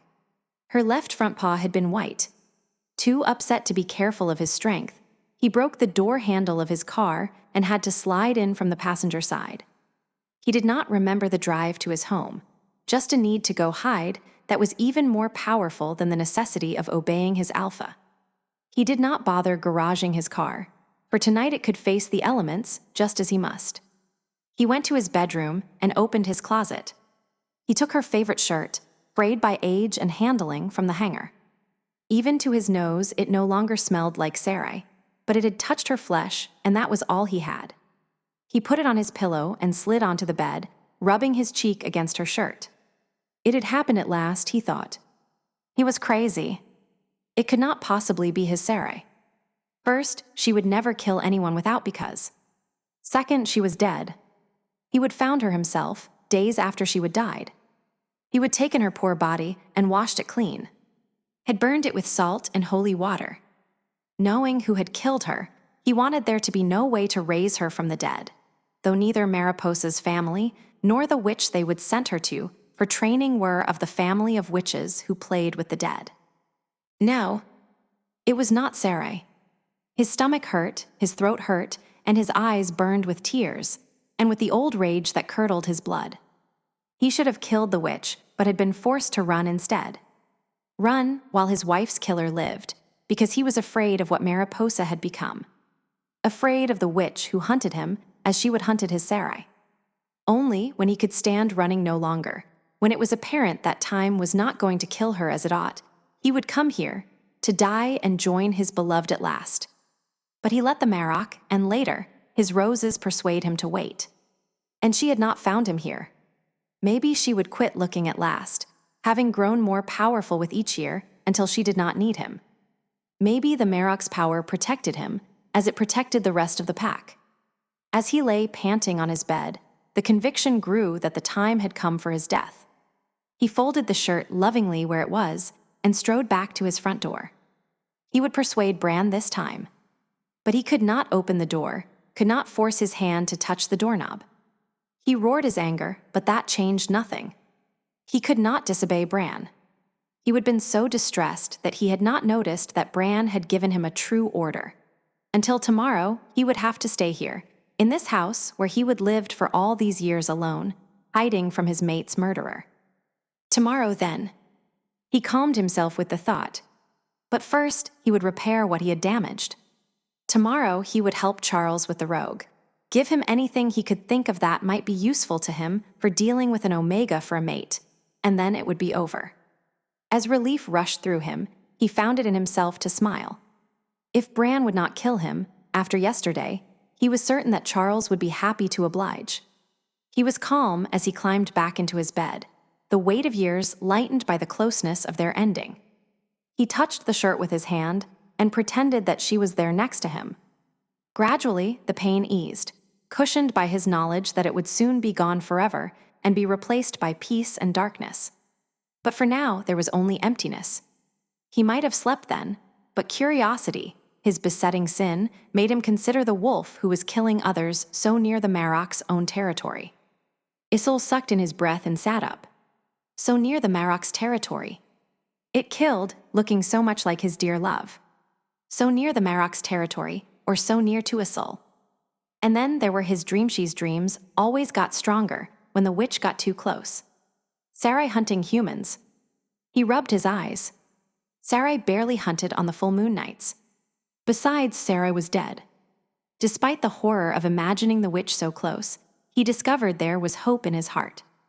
But he knew that Sarai was dead, just as he knew that Mariposa had somehow stolen the bond between him and his mate. That should have been beyond her, beyond any witch. The wolves kept their magic secret from others. Surely, if one of the families had discovered how to steal the bond between werewolves, they would have done it more than this once, and he would have heard of it by now. It had probably been an accident, a side effect of something else.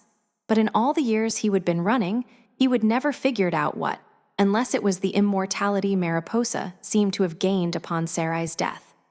Though he kept it closed as tightly as he could, he still felt the pull of the bond sometimes. As if Mariposa was trying to use it as she had that first day, before he realized what was wrong. He would thought it was Sarai. He knew that something was wrong, but the distance between them kept him from understanding exactly what. Then he would woken in the middle of the night, tears falling from his eyes, though he did not remember what he was dreaming. He would reach for his Saran-touched alien madness. He would run all the rest of the way home, 2 full days, his bond locked down tight so he would not touch that ugliness again. And when he found Sarai dead and the house smelling of magic and Mariposa, he knew what had happened. 2 months later, the witch started to hunt him. He never had figured out exactly what she wanted. He, who had run from nothing, ran from a child not yet into her 2nd decade of life. Because if she took Sarai, he could not guarantee that she could not take him. He was too old, too powerful to be a tool in the hands of a witch, dead or alive. And his Sarai was dead. He squashed any faint hope lingering in his heart. She was dead, but maybe Mariposa had discovered some way to use the shape of her wolf, an illusion maybe. That sounded right. 3 attacks, and twice the victim had escaped. Humans do not often escape from werewolf attacks. He was not unfamiliar with black magic. His mate had been an herbalist.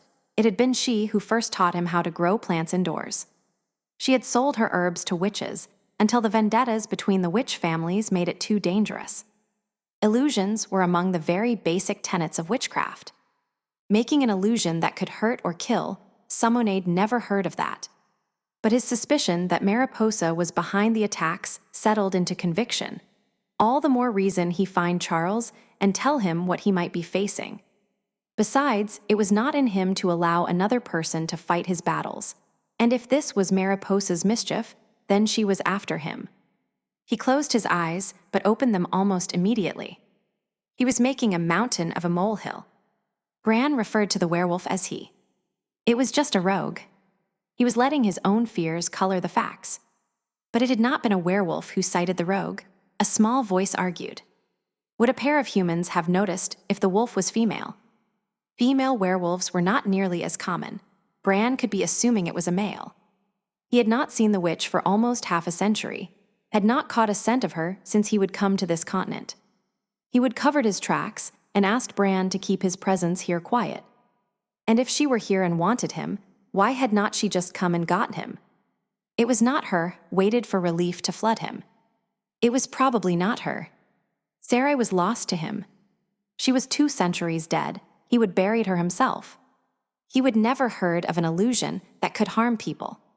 Maybe the illusion had been the body he would burned rest. Bran had told him, and he felt his body growing sluggish despite the frantic roiling of his mind. He set his seldom-used alarm for 12:01 a.m. Bran might have ordered him to stay here until morning, but a soul could interpret morning as he chose. And in the morning, he would go out and find his answers. Anna found herself moving before she had time to think. Mary put out her hand and ended up with a handful of Anna's hair when she tore herself loose, to put herself between the human and whatever was in the trees. It sounded to her like a werewolf, but the wind would not cooperate and bring its scent to her. Had the wolf Charles was chasing doubled back. But the monster that emerged from the shadows of the underbrush, was bigger than the one Charles was following. It looked almost like a German shepherd, except that it weighed 100 pounds more, had longer teeth, and moved more like a cat than a dog. There were 2 werewolves. What if there were more of them? What if Charles had gone off to hunt one wolf and found himself surrounded? The werewolf ignored the other woman, focusing completely on Anna. As it leaped forward, Anna ran too. The snowshoes did not help, but she did not have to go far, and she was a werewolf too. 3 strides, and she snatched Charles' broken rifle off the ground by the barrel.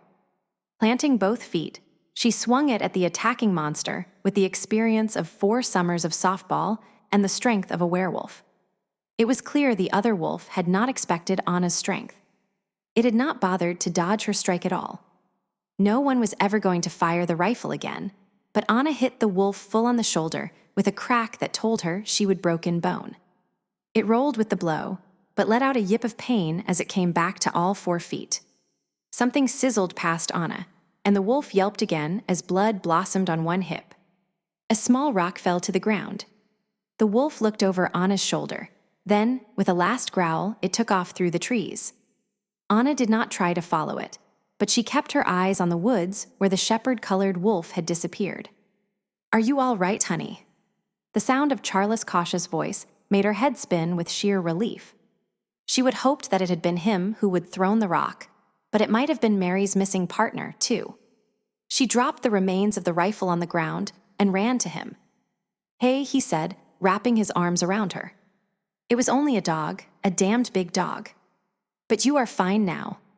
Though he was clearly playing to the human, his arms were fiercely protective as he pulled her against his coat, which was a dark red that suited him better than the brightly colored coat the wolf had ripped up.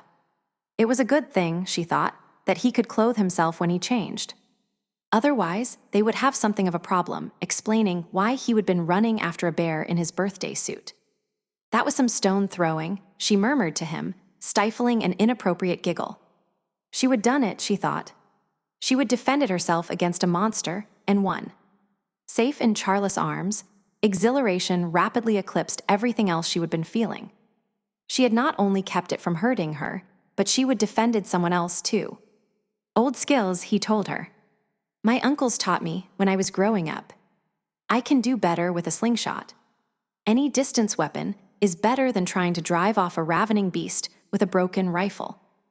"Who is your friend?" She took a last sniffly breath and then stepped away from his warmth. The woman was crouched, wide-eyed, with her back against a tree. "Mary, this is my husband, Charles." "Charles, this is Mary Alvarado," said the woman in a shaken voice. Mater de Dios, what was that? Anna obviously believed the woman was nothing more than a fellow hiker. Anna's blood stained her jacket, but it looked like it had only been a nosebleed, probably caused by the altitude. Charles brushed Anna's face with his hand and let what Samuel called his good old Injun expression take over. Samuel always said it was scary seeing the jovial expression and knowing what lurked behind it, but most people were not as perceptive as his brother. "Pleased to meet you." Charles let his grin reach his eyes until they lit up as he looked at the woman. She was bundled up against the cold, so he could not get a good look at her, but that did not matter. His memory for scent was better than faces, and his nose told him he would never seen her before. He kept in mind that there were 2 werewolves somewhere nearby, but he would deal with the monster at hand first. He let go of his mate and took 2 long strides forward, 2 strides that not so incidentally put him between Anna and the woman. "I am sorry I was out chasing that." He could have cursed his distraction. He did not want to admit to chasing after a werewolf at this juncture.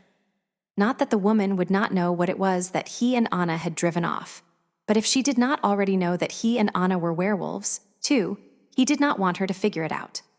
And if she did, well, then he did not want her to know that he knew that she was something preternatural, one that used magic.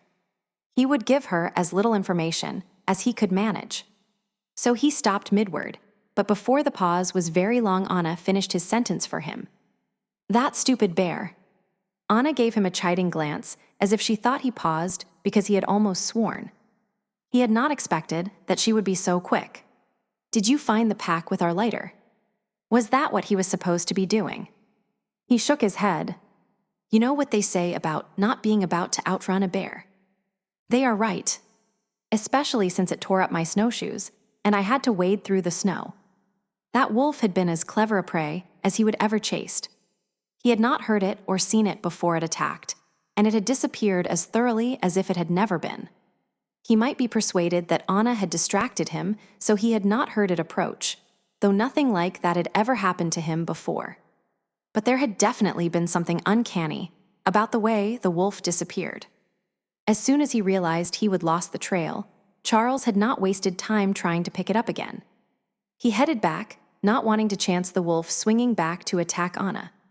So he would given up for the moment and returned, just in time, as it turned out. Mary Alvarado straightened, then stumbled forward, as if she would lost her balance. The move left her just in front of him, resting a hand on his chest. He felt the weave of her spell as it slid off his protections. The scent of Anna's fury all but lit up the forest. Was she jealous? This was far too dangerous a situation to let himself get distracted, but did not Anna know he was not interested in anyone but her? There should not be bear up here this late in the year, said the woman, sounding shaken. He could not decide if she knew what he was or not. Bears do not sleep straight through the winter, madam, Charles said, looking down at her as if he did not mind her hand on his chest, which he did. Would have minded even if she did not make his skin crawl. Not Fae, he decided. Not a spirit or ghoul, both of those he would met up here a time or two. Something human. Not a sorcerer either, though his wolf reacted to her that way. Something evil then. They do not go into a true hibernation. They will get up now and then. It is not usual, but you will see them sometimes even in the dead of winter. Our bad luck we ran into one. But that dog that attacked you too was really strange. Black magic, that is what he smelled on her. A witch then, a black witch. Damn it. He would rather face a dozen ghouls than a black witch. Are not there wild dogs? Anna asked tightly. I thought that sometimes they form packs, just like wolves. This is pretty remote for that, Charles told her, without looking away from the witch. Sometimes you will see a dog loose, but most domestic animals cannot survive a Montana winter without help. Something stirred behind the woman, and he let his eyes go unfocused to make seeing the spirit clearer. The shadow of a wolf showed him its teeth, then dashed away, as if he needed more warning than his nose to see that there was something dangerous about this woman. Perhaps it was time to bring some things out into the open, before Anna decided to be hurt instead of just jealous. He let his mask slide away and smiled gently at Mary. She was not observant enough to see Brother Wolf peeking out, either that or she liked a little danger, because she leaned into her hand while she looked up at him. But knowing that a domestic animal would not have survived this winter does not matter, does it, Mary Alvarado? Because you know quite well it was a werewolf. A blank look fell over the other woman's face. If he had not known what she was, he might have mistaken it for bewilderment. Oh, what? There is no such thing as a werewolf. Her act fell apart when she tried to meet his eyes. She would have been avoiding that. But a woman who was used to batting her eyes at men sometimes forgot not to do it to a werewolf. She did not take a step back, but she wanted to. He saw it in her face. No. Then there is no such thing as a witch, either. Charlotte's voice was even softer. She let her hand drop away. Who are you? No. He shook his head. I think you get to answer the questions first. Who are you? I am looking for the missing hunter, she said. That was truth as far as it went. He frowned at her a moment, trying to find some way to make that a half-truth. To get him to safety. He murmured. Or to use him for her magic. She gave him a sad smile. I doubt that there is a need for that by now. He's been lost in the woods with a rogue werewolf. How likely do you think it is that he is still alive? So you knew about the werewolf. She raised her chin. The werewolf is why I am here. Truth. Who are you? And what do you know about witches and werewolves?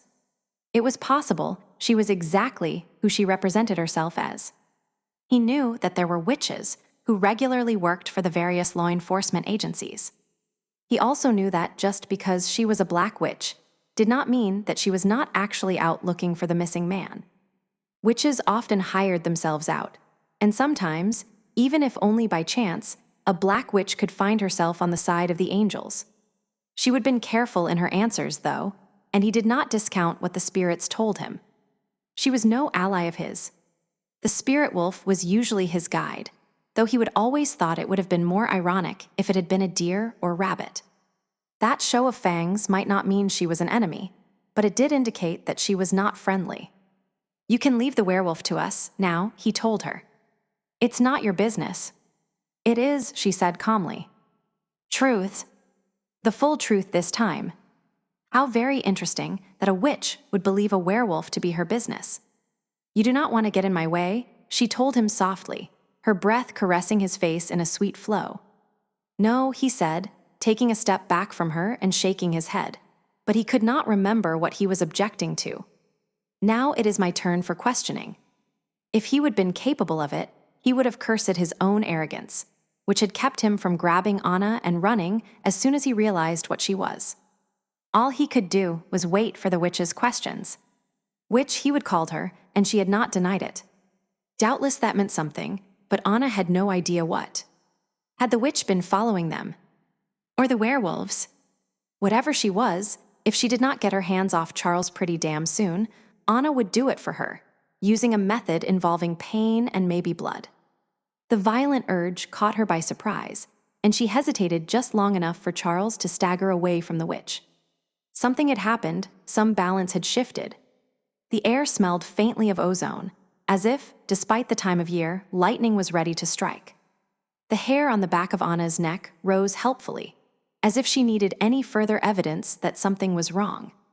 Too bad the hair on the back of her neck did not tell her what it was and what she could do about it. "I am looking for a man," said Mary, her voice still incongruously sounding like a cheerleader's. "His name is Hassan, though he also goes by Asul or the Moor."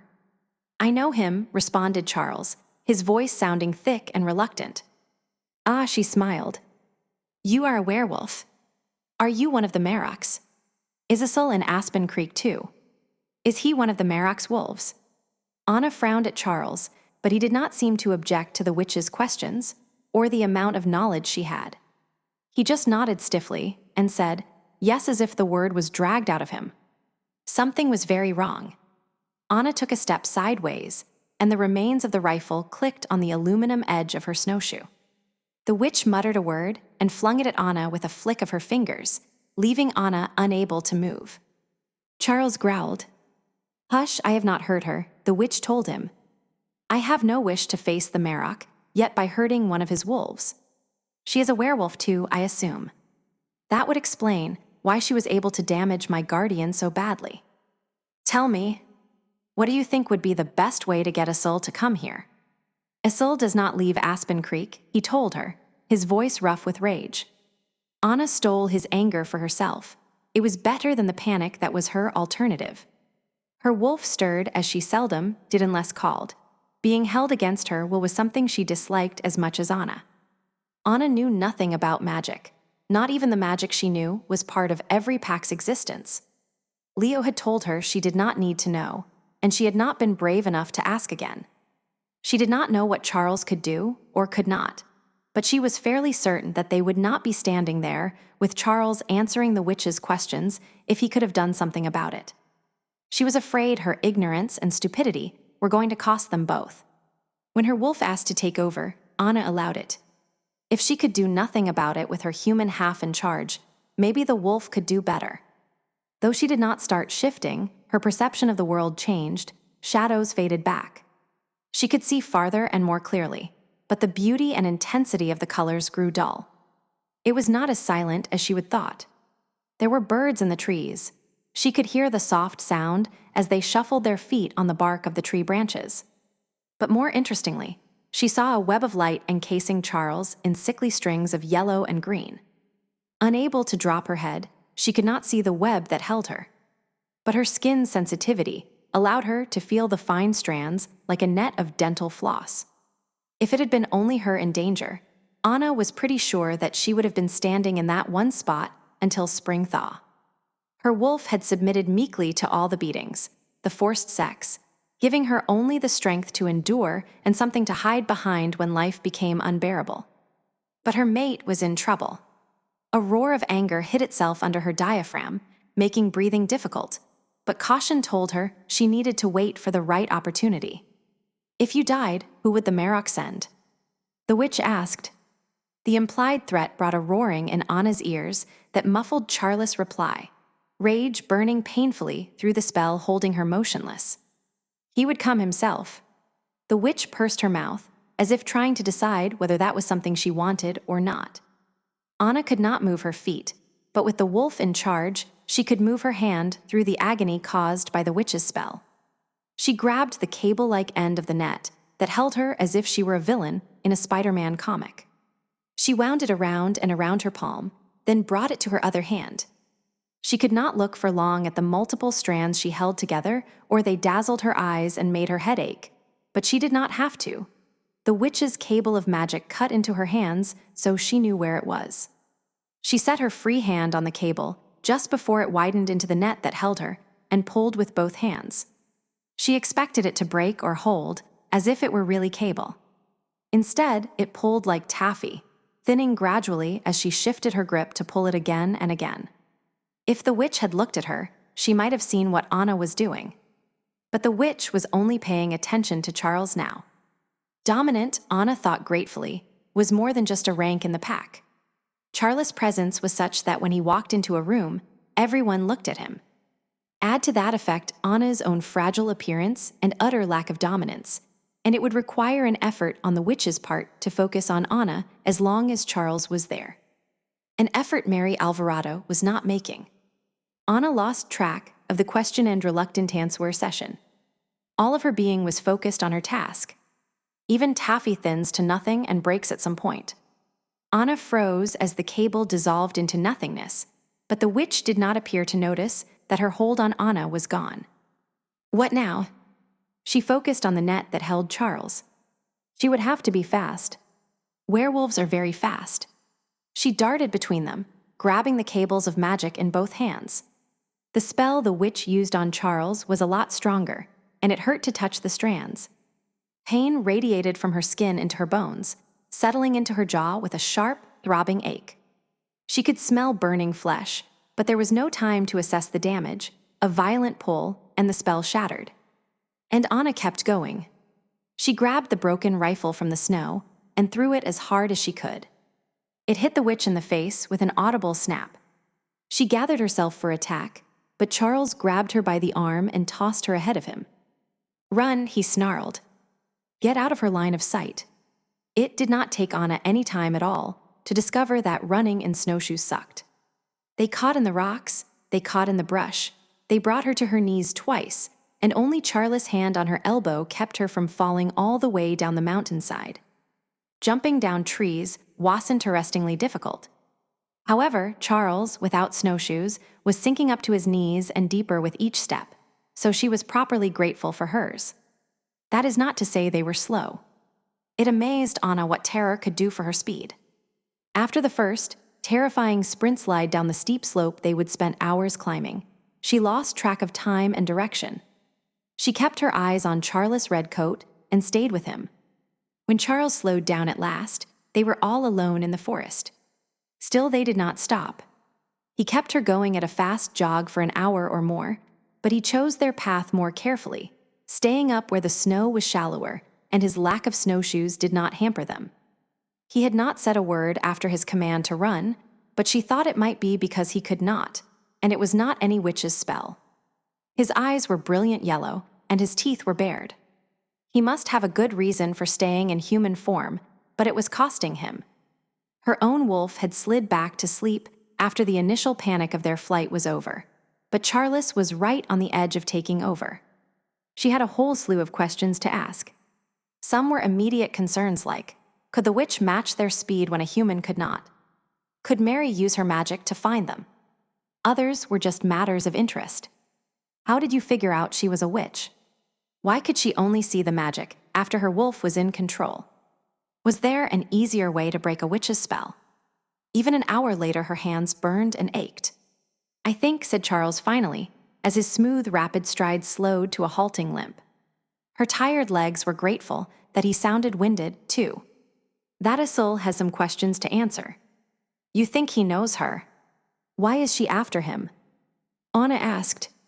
She had spent a long time assuming that the werewolves, other than herself, were on the top of the food chain, but Charles' defeat at the hands of the witch shook her worldview. She was willing to believe that anyone would run from that witch. I do not know if Asul knows her. I have not seen her in Aspen Creek, and she would have been about 10 when he incarcerated himself there. But if she is looking for him, he probably knows why. All of this was said in rapid 3-word bursts as he struggled to slow his breathing.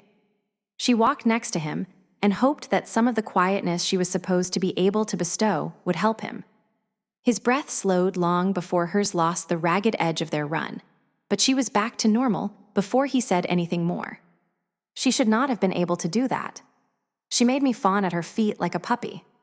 His voice darkened to a growl. She should not be able to control you with her magic. Asked Anna. I thought that witches could do that kind of thing. To a human, maybe. The only person who should have that kind of control over wolves is their alpha. He snarled, fisted his hands, then said in a rough voice unlike his own, and even my father cannot get a reaction like that from me. He can stop me in my tracks, but he cannot make me do something I do not want to. He sucked in a slow breath. Maybe it's not her, maybe it's me. I did not hear the first werewolf at all. I have been thinking about it, and I do not think it was downwind of us. I should have heard him, or smelled him, and he should not have been able to lose me so easily. Her first reaction was to reassure him somehow, but she bit that back. He knew more than she did about magic and about tracking. Instead, she tried to look for reasons. Tentatively, she ventured, "You were shot only a couple of days ago." He shook his head. "That is not it. I have been wounded before. It's never stopped me from doing what I needed to do, and usually if I am hurt, it makes me more aware, not less." Are the werewolves we're after connected to the witch, somehow? Anna asked. I mean, if she controlled you, maybe she can control them too. Maybe she did something so that you would not sense them. He shrugged, but she could tell it bothered him. And he was hurting. Watching him closely, she thought that it was more than his leg that was bothering him. All the running he had been doing had to be hard on his chest wound, too. Do you need new bandages? She asked. Maybe, he said. I have you check, but we do not have anything to remedy the situation with us. There is a good first aid kit back in Doe's car, and that is where we're heading now. She was about 2 steps behind him, so he did not see her surprise, which was good, she thought. Dominant wolves did not back down much. You are not going after her. She caught me once, he said, and I do not know how. Usually my personal magic would have allowed me to shield her imprisoning spell. That is a pretty basic one, evidently. I have had 3 different witches try it before this. Without knowing how she did it, it's not worth trying to fight her and risk her defeating us without warning, duh. The wolves, both of them, are not as worrisome as she is. De needs to know what is going on, and maybe Asul can shed some light on who she is and what she wants. There was something bothering her, but it took a dozen yards of progress before she thought of what it was. Why here? I mean, I know she was looking for Asul, and it sounds like she got some sort of information indicating he was in Aspen Creek. Did you catch her excitement when you told her he was here? She was not sure. So what is she doing here, and not in Aspen Creek? Baiting a trap, he said grimly. My father was right about that, but not about who or why. All she had to do was kill a few people and make it look like a werewolf, and the Marok would be sure to send someone after it. Then she could take him and question him. Much safer than driving into Aspen Creek and facing off with my father. Do you think both the wolves are hers? She would ask him that before, but it was bothering her. She would made a connection of some kind with the first wolf, the one Charles had run after. She did not want him to be in league with a witch. As he had the first time she would asked him, Charles shrugged, winced when it hurt him, then half growled, I do not know any more than you do.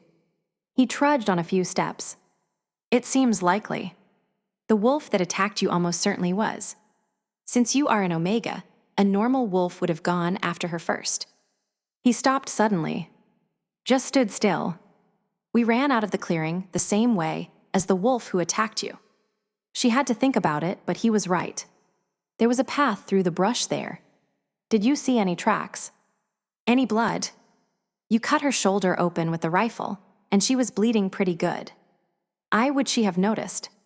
She thought carefully about their escape, Charles pushing her ahead of him. There was blood on the snow where I hit her, and it followed her path into the trees.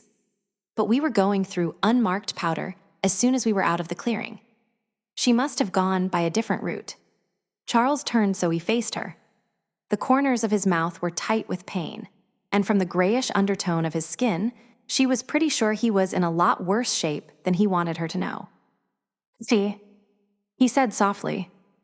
"See, I got an up-close and personal. Trust me." "See," he repeated.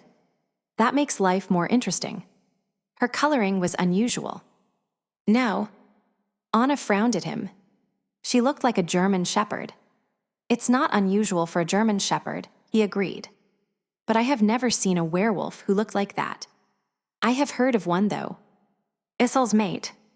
Issel's mate is supposed to be dead, right? Said Anna. So you think she is really alive and working with a witch? Is that why they are looking for Issel? Issel told my father she was dead, and that he burned her body and buried the ashes himself. Almost as an afterthought, he said, "No one lies to my father. Not even Issel. But that makes the absence of tracks pretty interesting." "What are you saying?" "She was not a ghost. The butt of the rifle hit something. If Issel's mate is dead, then her resemblance has to be coincidental." He shook his head. "I do not know what she was. But I do not believe in coincidences." He started off again. "I thought most witches were human," she said after mulling the whole thing over for a while. "Then they are not immortal. You told me Issel's mate died a few centuries ago. And this witch is not much older than I am. Do you think maybe the wolf is in charge?" "I do not know," he said, holding back a tree branch so it did not swing back and hit her. "That is a good question."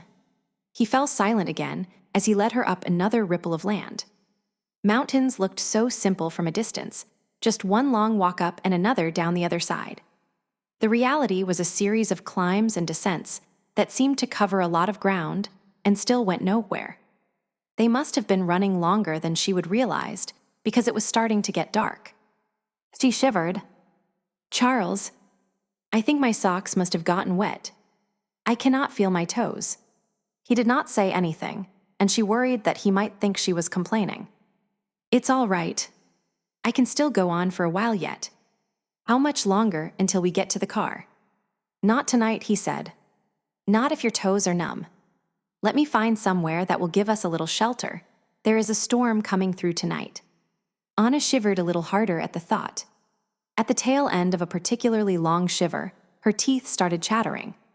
Charles put his hand under her arm. "A storm will be good.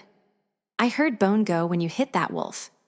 If it is not a phantasm of some sort, it will take it a while to repair. A heavy snow and a good wind will keep it from picking up our trail."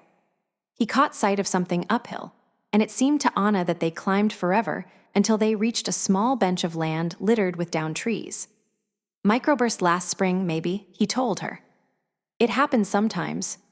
She was too tired to do anything but nod, while he waded through the trees until he found something he liked. A huge tree propped up by another, both of them leaning against a hump of land, creating a cave with an uninviting floor of snow. "No food," Charles said grimly. "And you need food to combat the cold."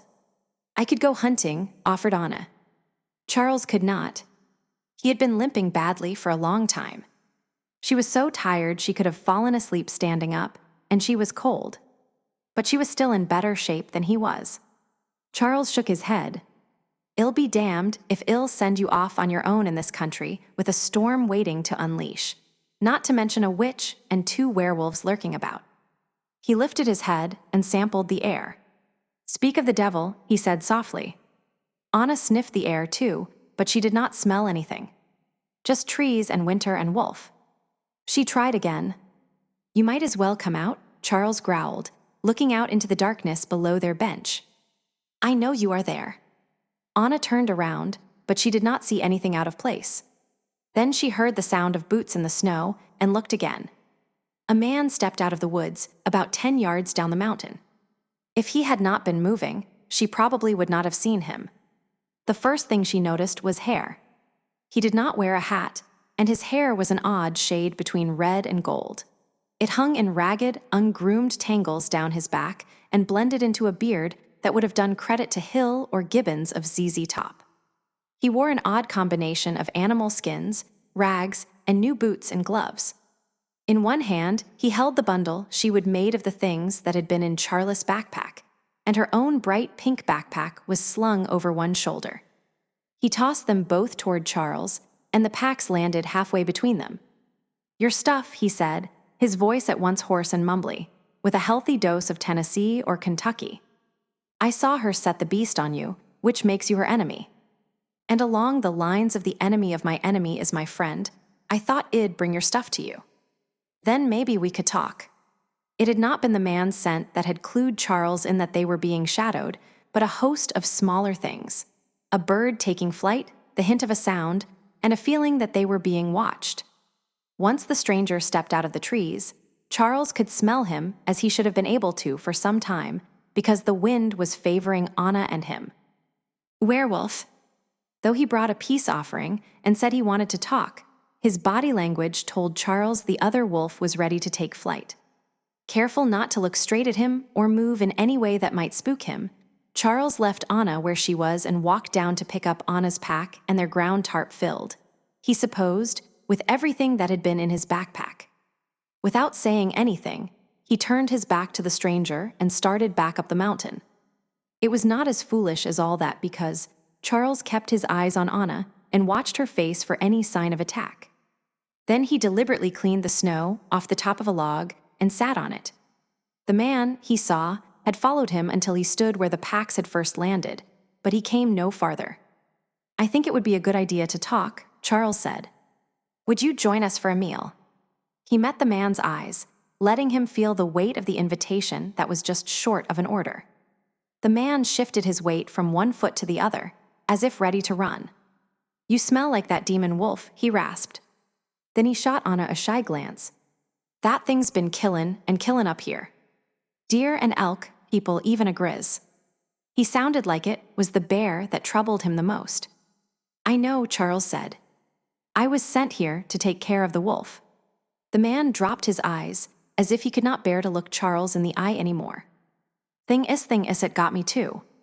Infected me with its evil." He took a step back, wary as an old stag. "How long have you been a werewolf?" Anna asked. "It's been 3 years for me." The man tilted his head at the sound of Anna's voice, as if he was listening to music. And for a moment, his agitation slowed down. 2 months, ventured Charles, when it became obvious that the other man was too caught up in Anna's spell to speak. He understood that feeling. The sudden peace as Brother Wolf settled down was as startling as it was addictive. If he would never felt it before, he doubted he would be talking either. "You stepped between the werewolf and the grad student this fall. Just like you stepped between Anna and me when you thought I might hurt her." It fit, Charles thought, though it added complications to just what the other werewolf was. Only another werewolf could infect a human. But he was certain that the beast's tracks stopped as soon as it would have been out of sight. The sound of Charles' voice was enough to make the man jerk his gaze away from Anna. He knew who the dangerous one was here. "I was going to let him die." "The student, I mean," the other man said, confirming Charles' theory about who he was. There was a storm coming, and it would probably have killed him if he had been in the wild when it hit. "The mountains here demand respect, or they will have you for lunch." He paused. "There is a storm coming soon. So why did not you let the werewolf kill him?" Anna asked. "Well, madam," said the man, staring at his feet rather than looking at Anna. "Dying by the storm or from a bear attack, those things just happen." He stopped, evidently having trouble putting the difference into words. "But the werewolf did not belong here," said Charles, with a sudden inkling about why this wolf was so hard to sense and why he would received no warning of his attack. From the clothes he wore, he looked as though he had been living here a very long time. "It is evil.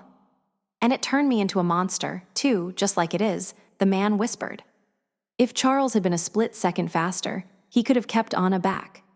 But he was tired, and he would focused on the other wolf. Before he knew it, Anna was slipping and sliding down the mountainside.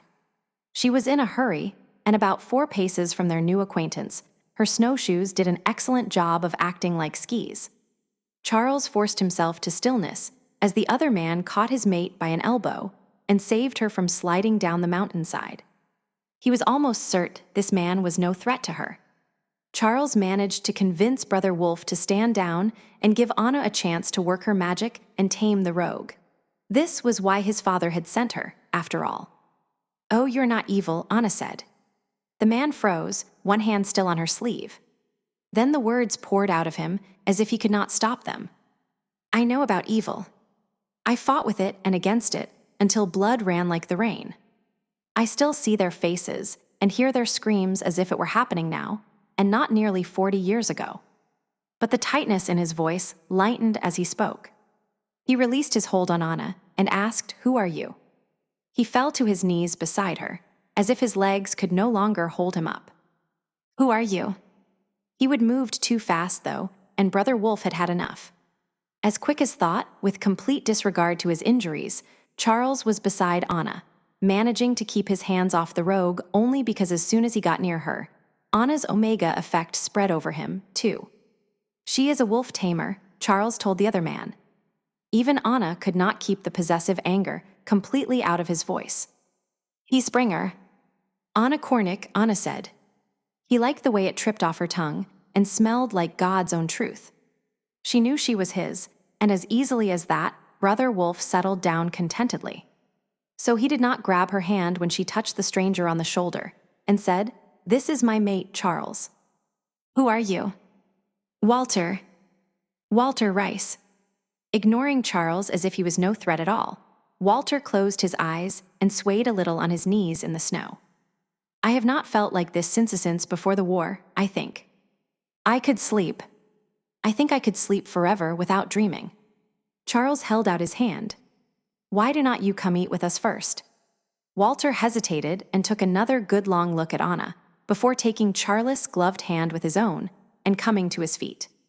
The man who introduced himself as Walter ate as if he were half-starved. Maybe he was. Every once in a while, though, he would stop eating to look at Anna with awe. Sitting between them, Charles repressed a smile, which was something he was doing more often than he ever remembered since he had found his Anna. Watching her squirm under Walter's worshipping regard was pretty funny. He hoped he did not look at her like that, at least not in public. "It's not as if it's anything I am doing," she muttered into her stew with carrots. "I did not ask to be an Omega. It's like having brown hair." She was wrong, but he thought she was embarrassed enough right now, without him arguing with her over something he was not entirely sure he was supposed to have heard. Or at least she was mostly wrong. Like dominance, being an Omega was mostly personality. And as his father liked to say, identity was partly heritage, partly upbringing, but mostly the choices you make in life. Anna brought peace and serenity with her wherever she went, at least when she was not scared, hurt, or upset. Some of her power depended upon her being a werewolf, which magnified the effect of her magic. But a larger part of it was the steel backbone that made the best of whatever circumstances she happened to be in, the compassion she would shown to a soul when he would try to scare her, and the way she had not been able to leave poor Walter out in the cold. Those were conscious decisions. A man made himself alpha. It was not just an accident of birth. The same was true of Omegas. Once, said Walter quietly, pausing in his eating just after a very bad week, I spent an afternoon camped up in a tree in the jungle, watching a village. I cannot remember now if we were supposed to be protecting them or spying on them. This girl came out to hang her wash right under my tree. She was 18 or 19, I suppose, and she was too thin. His eyes traveled from Anna to Charles and back to his food. Yes, thought Charles, I know she is still thin, but I have had less than a week to feed her up. Anyway, the old vet continued, watching her. It was like watching magic. Out of the basket the clothes would come, all in a wad. She would snap them once, and like that, they would fall straight and hang just so. Her wrists were narrow, but so strong, and her fingers quick. Those shirts would not dare disobey. When she left, I almost knocked on her door to thank her. She reminded me that there was a world of daily chores, where clothes were cleaned and everything was in order. He glanced at Anna again. She likely would have been terrified by a dirty American soldier showing up at her door, and like as not would not have a clue what I was thanking her for, even if she understood what I was saying. She was just doing as she always did. He paused, but I should have thanked her anyway. Got me through a bad time and several bad times since. They were all quiet after that. Charles did not know if Anna understood his story, but he did. Anna was like that woman. She reminded him of winters spent in front of a fire, while his day played a fiddle. Times when he knew that everyone was full and happy, when the world was safe and ordered. It was not like that often, but it was important to remember it could be. So, said Charles, as Walter ate the last of his third freeze-dried dinner. You have lived here in the mountains for a long time. Walter's spork stilled for a moment, and he looked at Charles suspiciously. Then he snorted and shook his head. It's not like it's important anymore, is it? Old news. He ate another bite, swallowed, and said, when I got back from the war, everything was okay for a while. I had a short fuse, sure, but not enough to bother about. Until it got worse. He started to say something, but ate another bite instead. That part matters even less, now I suppose. Anyway, I started reliving the war, like it was still going on. I could hear it, taste it, smell it, but it would turn out that it was only a car backfiring or the neighbor chopping wood. Stuff like that. I moved out before I hurt my family more than I already had. Then one day, an enemy soldier came up behind me. It was the uniform, you know. I hurt him, maybe killed him. That last sentence the man had choked out was a lie. Walter looked at his feet, snorted, turned his head to meet Charles' eyes. And when he spoke again, his voice was cool and controlled, the voice of a man who had done a lot of bad things, just like Charles. I killed him. When he was dead, I realized he was not one of the Viet Cong, he was a mailman. That is when I figured no one was safe around me. I thought I'd turn myself in, but the police station, well, policemen wear uniforms, too, do not they? The bus depot was right next to the station, and I ended up on a bus for Montana. I'd come here camping with my father a time or two, so I knew I could get away from people up here. There was not anyone to hurt up here. You stayed in the mountains for all those years. Anna put her chin on her hand, and Charles noticed that 2 of her nails were broken to the quick, and looked around until he saw her gloves sitting beside her. Walter nodded. God knows I knew how to hunt. Did not have a gun, but hell, half the time your gun did not work in the jungle either. He pulled a knife, nearly as long as his forearm, out from somewhere, and contemplated it. Charles tried to figure out where it had come from. There were not actually all that many people who could move that fast, werewolf or not. Walter looked sideways at Anna, then back to the knife, but Charles knew he would see the sympathy on Anna's face, because he tried to downplay his survival. It was not that bad, really, madam. Winters can get rough, but there is an old cabin I stay in now, and then if conditions get too bad. Walter was not the only one who escaped to the mountains, Charles thought. There had been a few places, 20 years ago, where whole communities of broken men had holed up in the wilds. Most of the old soldiers had healed and moved on years ago, or died. Before this trip, he would not have believed there was anyone here. The cabinets had little gentleness to share with the hearts of men. Charles had never come here that he had not felt the old places pushing him out on his way.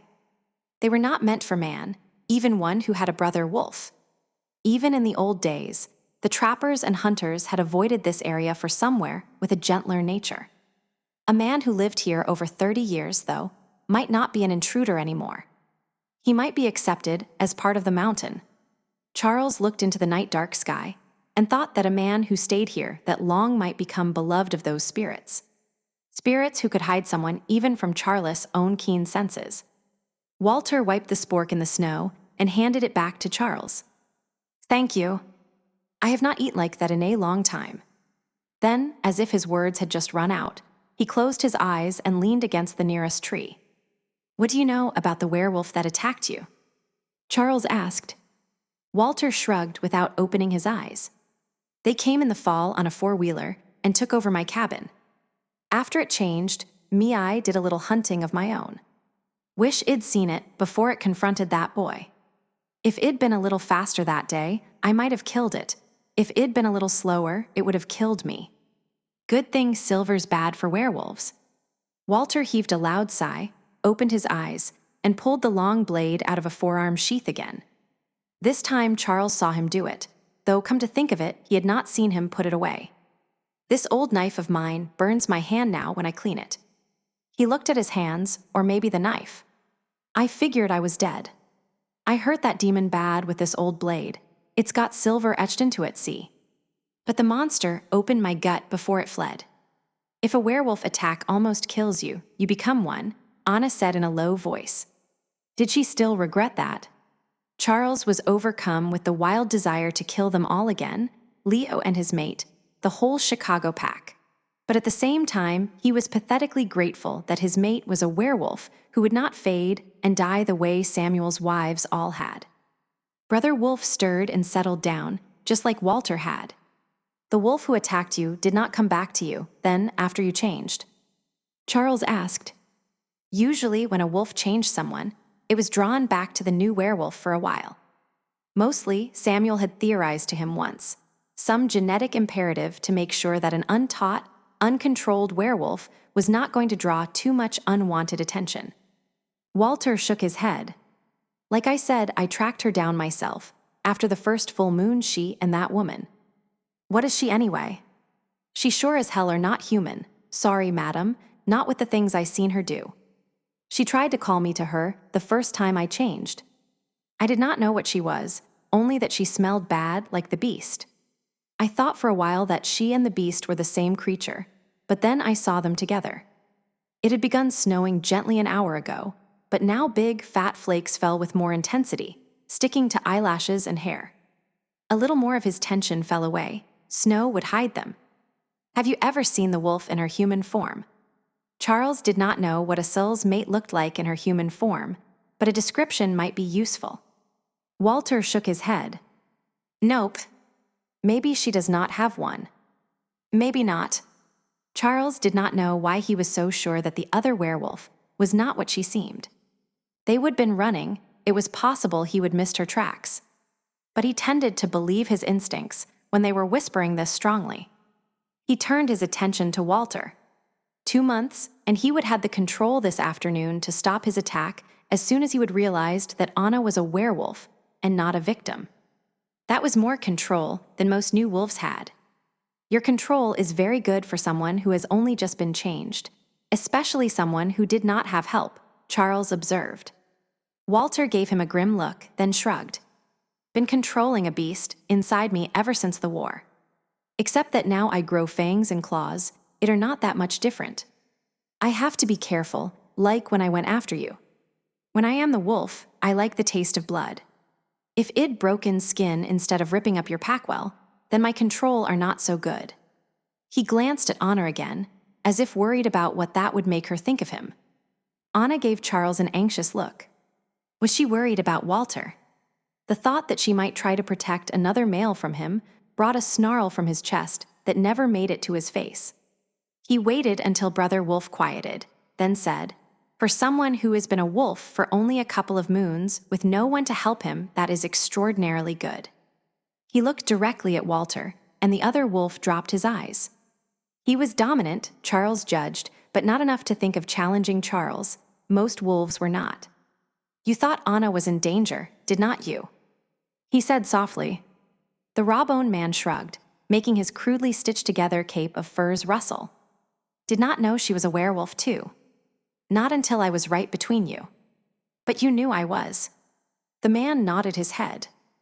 "Yes. It's that smell, it calls to me." He shrugged. "I have lived alone for all these years, but it's harder now. Wolves need packs," Charles told him.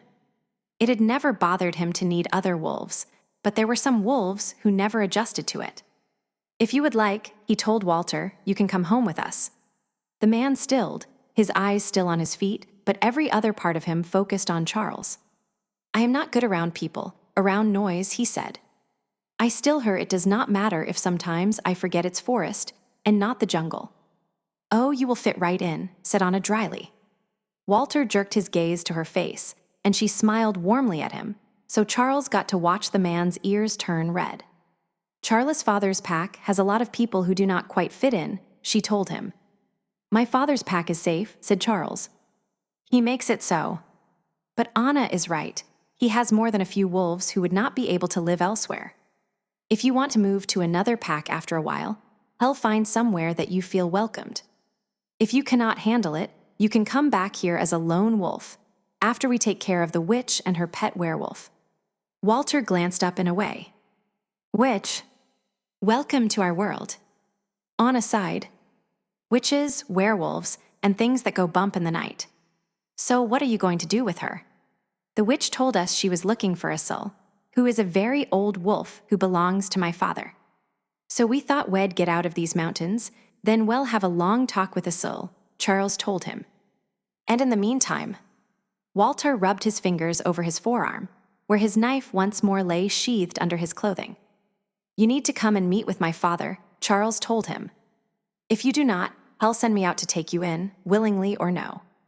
You think you can force me to come with you to your father's pack? The man's voice was low and deadly.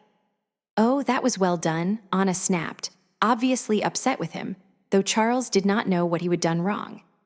His father would not tolerate a rogue so close to his pack, and he would not agree to name Walter a lone wolf unless he met him for himself. But Anna had already turned her attention to Walter. What do you want to do? Stay up here all alone? Or come down with us when we go to get a little help, and come back here again to deal with the rogue and her witch? Charles raised an eyebrow at her, and she raised hers back. That wolf harmed him. We're here on pack business. For Walter, this is personal. She looked back at the other man. Is not it? Evil must be destroyed, he said. Or it takes over everything it touches. She nodded, as if he made perfect sense. Exactly.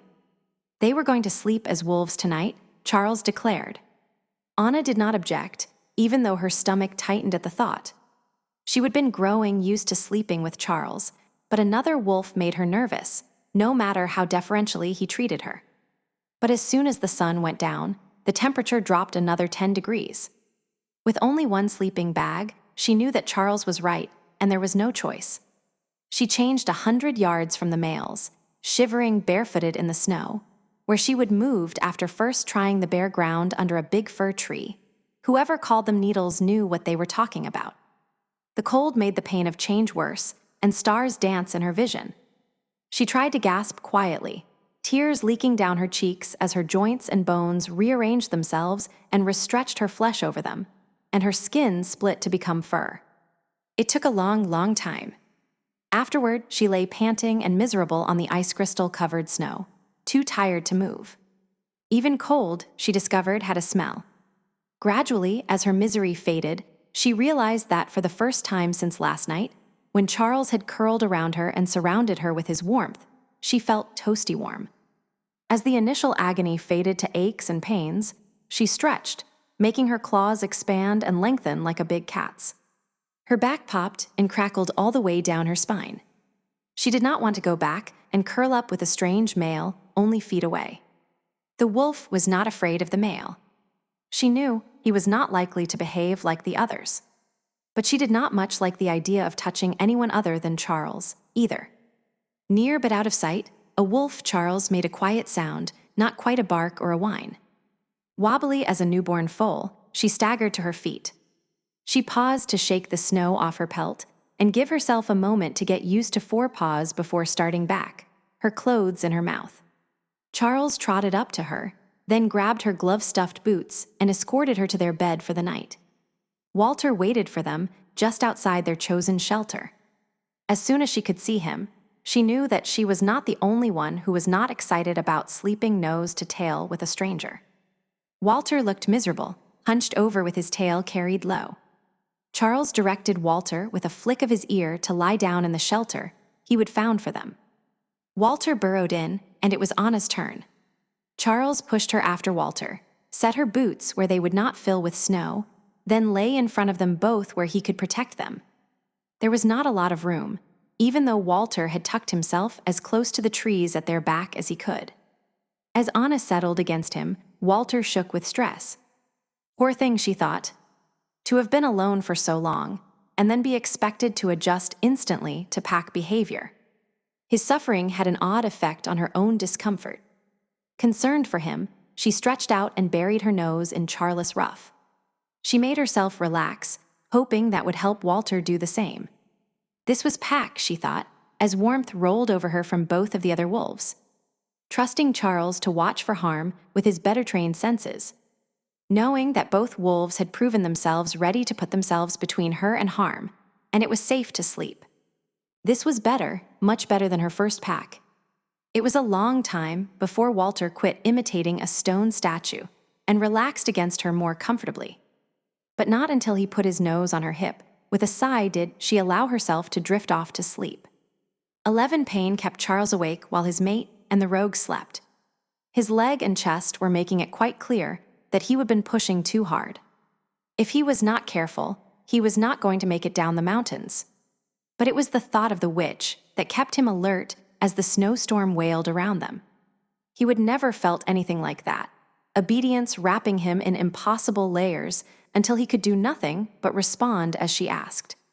He was too dominant for even his father to do that, but he would heard it described. The descriptions had fallen short by a long shot. If he had not already been convinced of the correctness of his father's careful screening of the dominants under his rule before he allowed them to become alphas, that would have done it. How terrifying it was for someone to have that kind of power over you, even if you trusted him. His respect for the bravery of the submissives in his father's pack had gone up another couple of notches. If Anna had not distracted the witch and broken the spell, he drew in a harsh breath, and Anna made a little noise in her throat, comforting him, even in her sleep. Panic long since over, or mostly over, he would had time to think about the way that spell had worked. And he still had no idea how the witch had been able to use his father's pack bonds the way she had. His father needed to know that she could do that a witch could break into the pack's magic. As far as he knew, nothing like that had ever happened before. Only his pain and the understanding that he was going to have to pay attention to the limits of his body kept him where he was instead of running to the car. He had to warn his father. If Anna had not been there, and how had she known what to do? Outside of pack magic, most wolves had very little magic, and he would have sworn that Anna was no exception. He knew her scent very well, and she did not smell of magic. If their mating had been completed, then she might have drawn on his. He lifted his head and smiled toothily. Anna was not mated yet, but her wolf was. He would felt her call on her wolf when the witch bespelled her, but he had not thought it would do any good. Fat lot he knew. The wolf had used his magic to break the witch's spell, and Anna had not been accepted into the Marok's pack yet, so the witch's infiltration of the pack bonds had not allowed her to get to Anna the way she would controlled him. A soft sound amidst the howl of the wind broke his train of thought. Something was walking in the trees. Even though it was a safe distance from where they slept, he listened and waited for the fickle wind to shift and carry scent to him. If it was the witch, he would gather his chicks and run, aching chest and leg be damned. But it was someone else who stepped out of the trees and stopped so he could get a good clear look at him. Issel. Slowly Charles crawled out from under the tree. Anna sighed and resettled, exhaustion making it hard for her to wake up. He held very still until he heard her breathing even out again. Then he started toward their intruder. Since Issel had joined the Marok, Charles had never seen him outside Aspen Creek. He did not like it that the first time was here and now. It told him that whatever Issel knew, it was not going to make his life easier. He also did not like his inability to cover up his limp. Charles seldom bothered showing off, but he did this time. He called the magic to him and let it rip through his body, changing as he walked. It hurt, but he knew it did not show on his face or make his limp any worse. If he would been healthier and the spirits willing, he might even have been able to conjure up a new pair of snowshoes instead of having to wade. At least the snow on the bench, regularly scoured by the wind, was only a foot or so deep most places. Half of that had fallen tonight. Isil smiled a little, as if he recognized Charles' power play for what it was, but he dropped his eyes. Though Charles knew better than to trust the submission in the other's body language, it was enough for now. Charles kept his voice low. "How did you find us?" It was an important question. They were nowhere near the place they would have been camping if he and Anna had followed the trip, as he would outlined it with Tag. Had he done something stupid, that would let the witch find them too. The oddities of the past 24 hours had badly shaken his confidence, and that, and his half-crippled body, was making him crankier than usual. Isil kept his shoulders relaxed under the thick coat he wore. As we age, we all gain abilities, yes. Your father can talk to his wolves in their heads, no matter how far away they are. Me, I can always track my packmates. If you had not taken off like scared rabbits, it'd have come upon you hours ago. Why are you here? Charles gritted out. He was not irritated about the scared rabbit comment. He was not. Getting angry around Isil never was a good idea. The self-absorbed, arrogant Moor would feed your anger back with a healthy dose of humiliation. Charles had never fallen victim for all of Isil's baiting, but he would seen many who had. You do not survive as long as Isil had without being a cunning predator. I came to apologize, Isil said, raising his eyes so that Charles could read the sincerity in them. Sage told me something of what Anna endured. If I had known what you were dealing with, I would not have made trouble between you and your mate. You did not make trouble between us, said Charles. Impossible, though, to doubt that Isil meant what he said. Good. And whatever assistance I can offer to help you and your mate is yours. He looked toward the log where Anna and Walter were hidden. In my fit of remorse, it occurred to me that I might be of some assistance with your rogue. But it looks as though you have everything under control. Charles felt his eyebrows rise. Under control was not exactly how he would have described the last day. Appearances are deceiving, then. Do you know why a witch would be looking for you? Isil's face went blank, his body utterly still. Witch?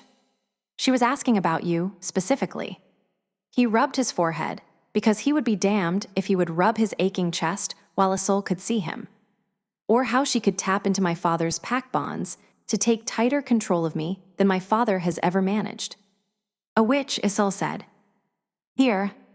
Charles nodded curtly. If you do not know anything about her, how about a female werewolf who seems to be connected with her somehow? One whose coloring matches your mate's. His voice trailed off because Isil, his face still oddly blank, dropped to his knees. Not like he was kneeling before Charles, but more as if the joints had quit working right. It reminded Charles of the way Walter had done the same thing earlier, but it was not wonder or the unexpected grace of Anna's presence that caused this.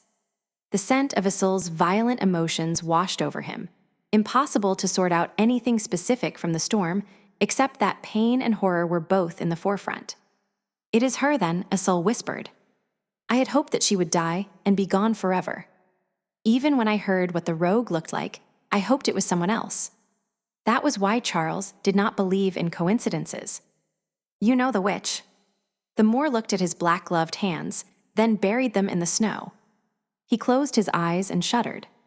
When he opened them, they sparkled with gold highlights. It's her.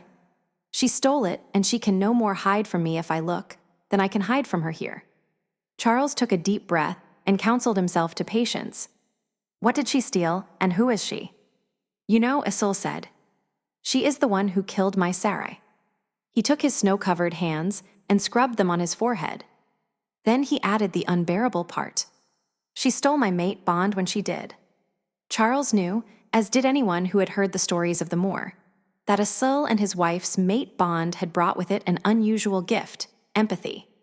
He did not do anything dumb, like ask Isil if he was certain, though he would never in his life heard of such a thing. And to be tied to a witch, a black witch, with empathy was possibly the worst thing he would ever heard of. No wonder Isil had asked his father to kill him. This witch looks to be barely out of her teens. Sarai died 2 centuries ago. Isol bowed his head and murmured, "I swear to you, I did not expect her to find me. Your father's safeguards held for all this time. If they had not, it'd have forced him to kill me the very first day I came to Aspen Creek." He swallowed. "I should not have allowed him to make me one of the pack, though. If she reached through the pack bonds, the only access she could possibly have is through me, though our mate bond." Chilled, Charles stared at the moor and wondered if he could possibly be as mad as he would always claimed. Because if he was not, this witch was even more of a problem than Charles thought. Crystalline wolf eyes gazed up at him, looking out of Isol's dark face while snow coated both of them. "Tell me about the wolf who looked like my Sarai." Desperation and despair colored the old wolf's voice. "I never met your mate," Charles' voice softened. "But the wolf with the witch is large, even for a werewolf. She is colored like a German shepherd, fawn with black points and back. There is some white on her left front foot, I think." First 2 toes, Isol spat, coming to his feet in a rage that was undeniably real, for all that it had come upon him instantaneously. How dare she use Sarai's form for her illusions? Charles folded his arms. He was going to have to sit down soon. The pain was making him lightheaded. "It's not an illusion, Isol. Not unless an illusion can pass on lycanthropy. The rogue we found here is her first victim. She attacked him and he drove her off, then changed at the next new moon." Isol stilled. "What?" Charles nodded. "There is something strange about that wolf. She is only solid sometimes. Anna hurt her and she fled, but as soon as she was out of sight, her tracks and blood just stopped." Isol's breath caught. "You know something." "They were all dead," he whispered. "All the witches who knew, but then we all underestimated Mariposa." "Mariposa. As in butterfly." Isol's eyes were black in the night. "I am not a witch," which seemed like an odd answer to his question. Charles considered him. "But you've been alive a long, long time," Charles suggested. "And Sarai was an herbalist, a healer, was not she? You know some things about witchcraft. You know what this wolf is. Mariposa is the witch. We raised her, Sarai and I," said Isol starkly. "She came from a family of witches that we knew. My mate was an herbalist. She knew most of the witches in that part of Spain, kept them supplied with what they needed. One day a tinker came to our door with Mari. She was 8 or 9 years old. From what we gleaned later, Mariposa's mother had only just enough power to protect her youngest daughter from the attack of another clan of witches. Her parents, grandparents, brothers, sisters, and all were dead, and her mother too. The tinker found the little girl wandering by the burnt remnants of her house and thought my wife would take her in, as he knew that my wife had done considerable trade with that family. He sighed and turned away, looking out over the narrow, dark valley below them. That was a bad time for all of us in Europe. The Inquisition had taken a terrible toll just a couple of centuries before, and when it was over, the witches started fighting for power. Only Napoleon kept them from exterminating each other entirely. I know the story, Charles told him. The only Western European witch bloodline to survive the power struggle was the Torvallis line, which was interbred with the Gypsies. Witches still were born here, and they're into mundane families, but seldom had a tenth of the power of the old families. The Eastern European and Oriental witches had never established the kind of dynasties the Western European witches had. They guarded their spells from each other, Isol told him. So each family tended to specialize. Mariposa's family was one of the greatest of the witch families. He hesitated. But she was only a child, and this was their greatest spell. I can hardly believe they entrusted her with it. What was it? Her family was said to have guardians on their grounds, great beasts who patrolled and killed for them, but never needed food or drink. It was rumored that they made them from living creatures. They had a menagerie. He sighed. Such powerful spells, as you well know, are never made without blood and death. You think your butterfly used such a spell on your mate? Isol shrugged. I do not know anything. All I can do is speculate. He sucked in a breath. She told me, before we sent her to another witch for teaching, she told me that the only place she really felt safe was with Sarai and me. He paused, then said bleakly, I was in Romania when it happened. I dreamed Sarai was being tortured and consumed. Her heart had ceased beating, her lungs could not draw in air, but she lived and burned with pain and power. I dreamed Mariposa consumed my love until she was no more. It took her a long time to die, but not as long as my journey from Romania back to Spain. When I crossed our threshold, Sarai had been dead for a while. He looked out to the forest, but his eyes were blind, seeing something that had happened a long time ago. I burned her corpse and buried the ashes. I slept in our bed, and when I awoke, Mariposa was waiting for me, in my head where only Sarai belonged. He sighed, scooped up a handful of snow, and threw it off to the side.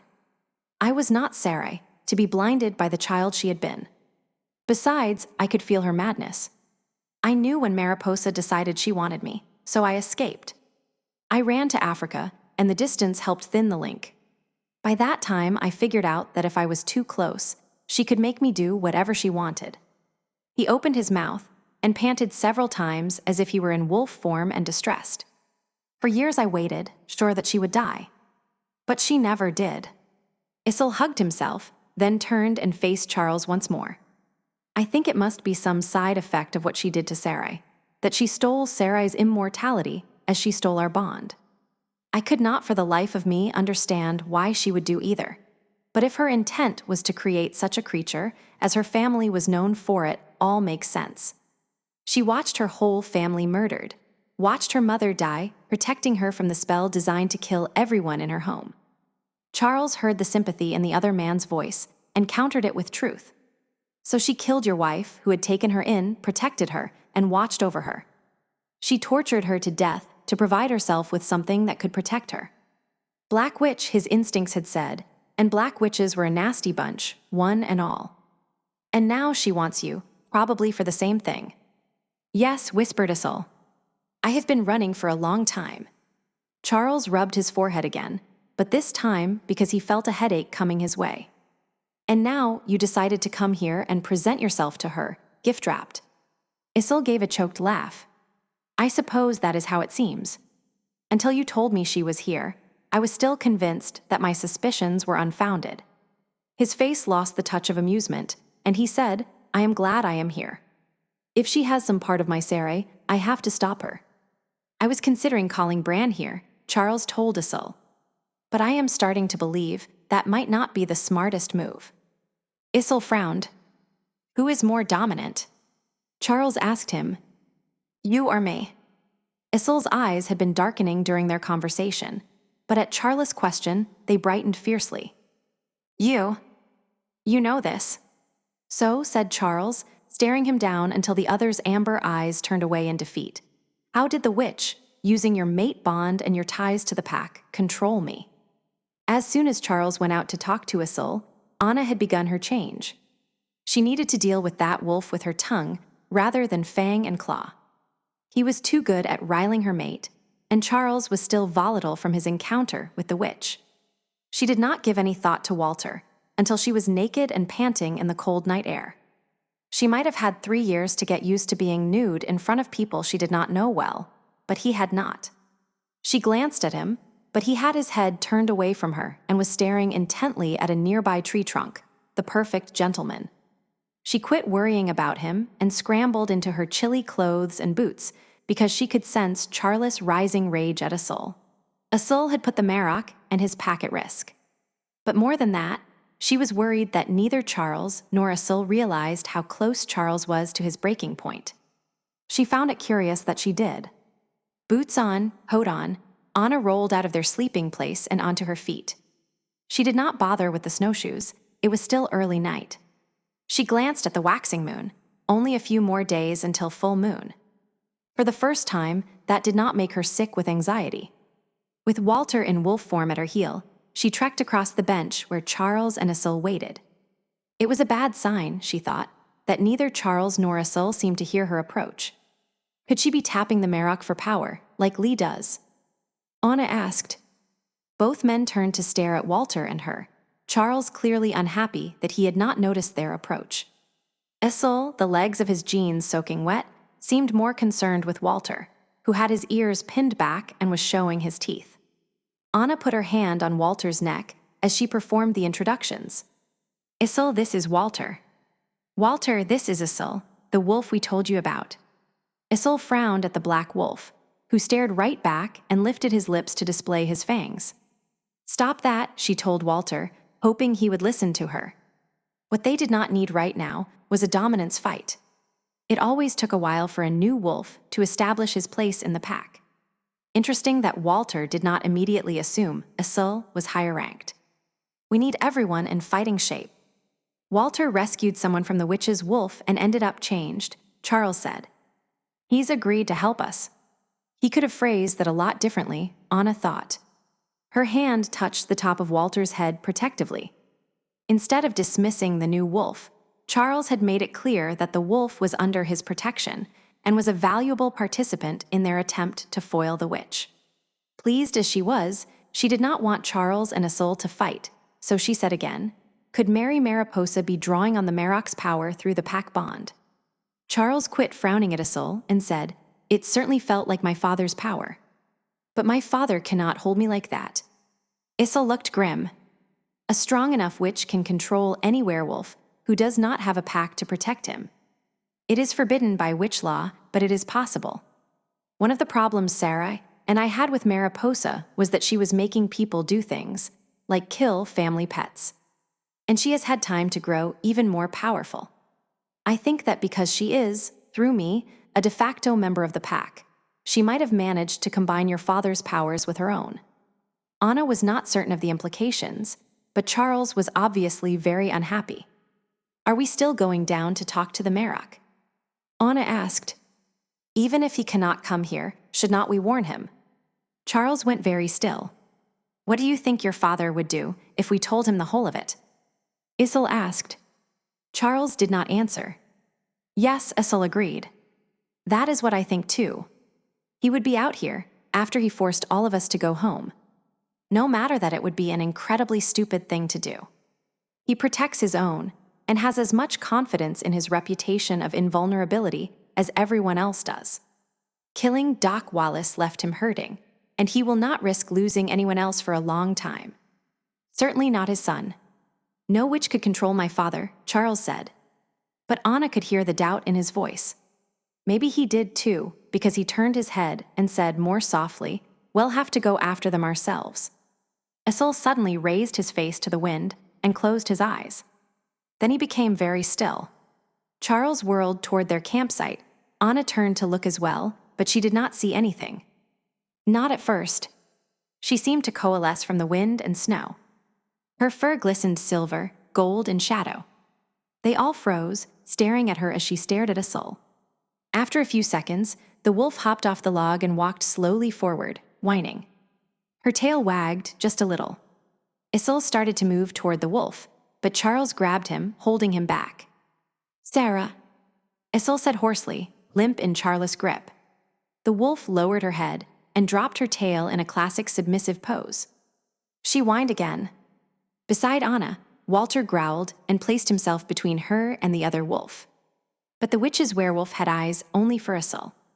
The wolf made a pleading, grieving sound. Then she turned and ran. Anna was watching her, so she did not see what Isil did, only that he was suddenly free from Charles' hold and running after the wolf who wore his mate's semblance. Charles did not give chase. He just watched as the pair of them disappeared into the darkness. That is not good, is it? Anna murmured. No. Charles' voice was grim. So what are we going to do? Should we track them? No. Charles looked at Walter. But I do not think we need to, do we? The witch is still staying at that old Forest Service cabin. Walter yipped a soft agreement. We're not going to tell the Marok. The wind picked up again, and Anna shivered. Are you sure that is wise? Does your father have a witch in his pay who could help? My old pack shared one with the other Chicago pack. Isil's witch has found a way to control a werewolf who has the protection of a pack, Charles said. I have never heard of anything like that, so I do not think she has been spreading the word. Thankfully, witches are so jealous of each other. But if she is the only witch who knows how, we need to keep it that way. We cannot bring a witch into this. He was still watching the place, where the witch's pet had disappeared into the darkness. What about your father? Issel is right. He would want to handle the witch on his own. Would he? Charles started to shrug but stopped halfway, as if it hurt. She did not have any trouble with me. That does not mean that my father could not fight her off. But if not, me father controls all the werewolves in North America, Anna. All of them. If she took him, she could have them all. Is that what she wants? Charles was swaying a little, she saw. I do not know. She's been looking for a soul for a long time, but my father is quite a prize. Anna took a step closer to Charles and wrapped an arm around his waist to steady him. Are we safe here for the rest of the night? Or will she come for us? He looked down at her and sighed. Safe as anywhere, I expect. She has a soul to occupy her. Poor old Moore. If I were in any kind of shape, I'd have gone after them. But he's on his own tonight. A humorless smile came and went on his face. We do not have any choice but to spend the rest of the night here, he told her. I need food and rest before I am good for another mile of travel. She parked him on one of the downed trees, in a place that was somewhat sheltered from the wind, and rebuilt the campfire. Walter blocked the wind as she used a glob of sterno and the lighter to force a fire out of the driest chunks of wood she could find. While the water heated, Anna rebandaged Charles' ribs with strips of a clean shirt. Docile as a child, he let her do it. She fed him 2 of the freeze-dried meals, gave one to Walter, and ate another. When they were finished, she kicked piles of snow onto the struggling fire until it was out completely, then urged Charles back into their original shelter. She was too tired to try changing again, and Charles was in worse shape. Walter curled up in front of them both, effectively blocking the wind and snow that tried to reach them. Anna opened her eyes in the darkness, certain that something had wakened her again. She raised her head from Charles' warm, sweet-smelling skin and looked around. Walter was nowhere to be seen, and sometime in the night, she and Charles had reversed positions, so he lay between her and danger. The wind and snow had ceased, leaving the forest silent and waiting. Me transmit sursum, Caledoni, she murmured. Too bad Scotty was not around to beam them to safety. There was something about the heavy atmosphere that was frightening. She listened hard but heard nothing. The weighted silence pounded on her ears and made the beat of her heart even louder in the stillness of the winter night. Her heartbeat, her breath was the only thing she could hear. Charles, she whispered, touching his shoulder tentatively. When he did not respond, she shook him. His body fell away from her. He had been lying on his side, but he rolled limply out from under their barely adequate shelter and onto the snow. The moonlight illuminated him almost as well as daylight could have. Her breath stopped in her chest, followed by a rush of pain that made her eyes water. Blood had drenched his back all the way through his coat. Black glistened on her fingers, blood his blood. No, she sat up, hitting her head on the dead tree they were sleeping under, but she ignored the pain and reached out to him. Charles. Bran sat bolt upright in his bed, heart pounding and breathing rapidly. The cool air of his bedroom brushed over his sweating body. What is wrong? Lee rolled over and propped her chin on her hands, her body relaxed and sated. I do not know. He took a deep breath, but there had been no strangers in his room. Though his head cleared quickly, the memory of his dream eluded him. Everything except that one word, witch. His cell phone rang. What is wrong, duh? Samuel's voice was wide awake. Why did you call me? It took Bran a moment to understand Samuel was not talking about a phone call. He rubbed his face and tried to remember. Witch. For some reason, the word sent cold chills down his spine. Maybe he had been dreaming of the past. He did not do it often anymore. And when he did, it was not about the witch. It was about all the people who died beneath his fangs after the witch was dead. No, it did not feel like a dream of memories. It felt like a warning. As soon as he thought that, he felt again the urgency that had woken him up. Something was wrong. What did I say? His voice obeyed him, sounding only calm and curious. Wake up, Samuel said dryly. Not very helpful. Bran ran his fingers through his hair. I am sorry for disturbing you. I was asleep. Samuel's voice softened. Was it a nightmare? Duh. As if in response to his question, Bran saw an image, part of his dream. Charles is in trouble. From a rogue. Samuel spoke with polite incredulity. I have never seen a rogue that could make Charles break a sweat. But not his witch, not the witch who had turned him into a monster so long ago. Dead but never forgot. A different witch. Wait, let me think. After a moment he said, Charles and Anna went out after the rogue 2 days ago. Sometimes just speaking things aloud helped him jog loose, whatever he had been dreaming about. Dream warnings sucked. He eventually remembered what they were about, but sometimes only after everything was over. Isil came by that evening. He was angry with me for sending Charles out so soon after he had been wounded, Bran said. Isil was worried about Charles. Samuel sounded skeptical. Exactly my thought. Astounding. Though he was not too upset until Bran rubbed his forehead. I am too old. I forgot. What a stupid thing. Well, that is explained. He laughed. Sorry. Isil took off yesterday morning, presumably after Charles, but I just figured out why. The rogue's description matches Sarai's wolf, Isil's mate. She has been dead a long time. 200 years. Isil told me he would burn her body and bury the ashes himself. And old as he is, he still cannot lie to me. She is dead. Lee rolled off of her side of the bed and gathered up her clothing. Without looking at him, she stalked out of his bedroom to her own. He heard her shut her door behind her and knew he would hurt her by having this conversation with Samuel instead of his mate. But he had no time to apologize. He would just got an odd insight. Samuel, he said, feeling his way. Why would you burn a body? To hide its identity. Because it's too cold to bury a body. Because their religion requires it. To prevent the spread of disease. Because there are too many bodies, and no one has a bulldozer handy. Am I getting warm? He was too worried to be amused. Why would Isil have burned Sarai's body in Spain during the Napoleonic Wars? I dreamed of a witch, Bran said, sure now that it was true. The Moor's mate was tortured to death over days, Samuel said reflectively. I always assumed it was a vampire. A witch would never have been capable of holding a werewolf for days. Kill her, yes. But not torture. I know of one who could. Grandmother's been dead for a long time. Duh, Samuel said cautiously. Killed and eaten, Bran said impatiently. I merely pointed out that we know of one exception. Where there is one, there may be others. Sarai was the Moor's mate, and they were part of a pack. It was not like it was with us. And Sarai was killed 200 years ago. Witches live a human lifespan. Isil told me he had been dreaming lately. Of her. I assumed he meant Sarai. There was only silence on the other end of the phone. Samuel knew about those dreams, too. I do not know anything, said Bran. Maybe Sarai was killed by a vampire, and the wolf having her coloring is just coincidence. Maybe Isil burned Sarai's body because he could not stand to think of her rotting in the grave.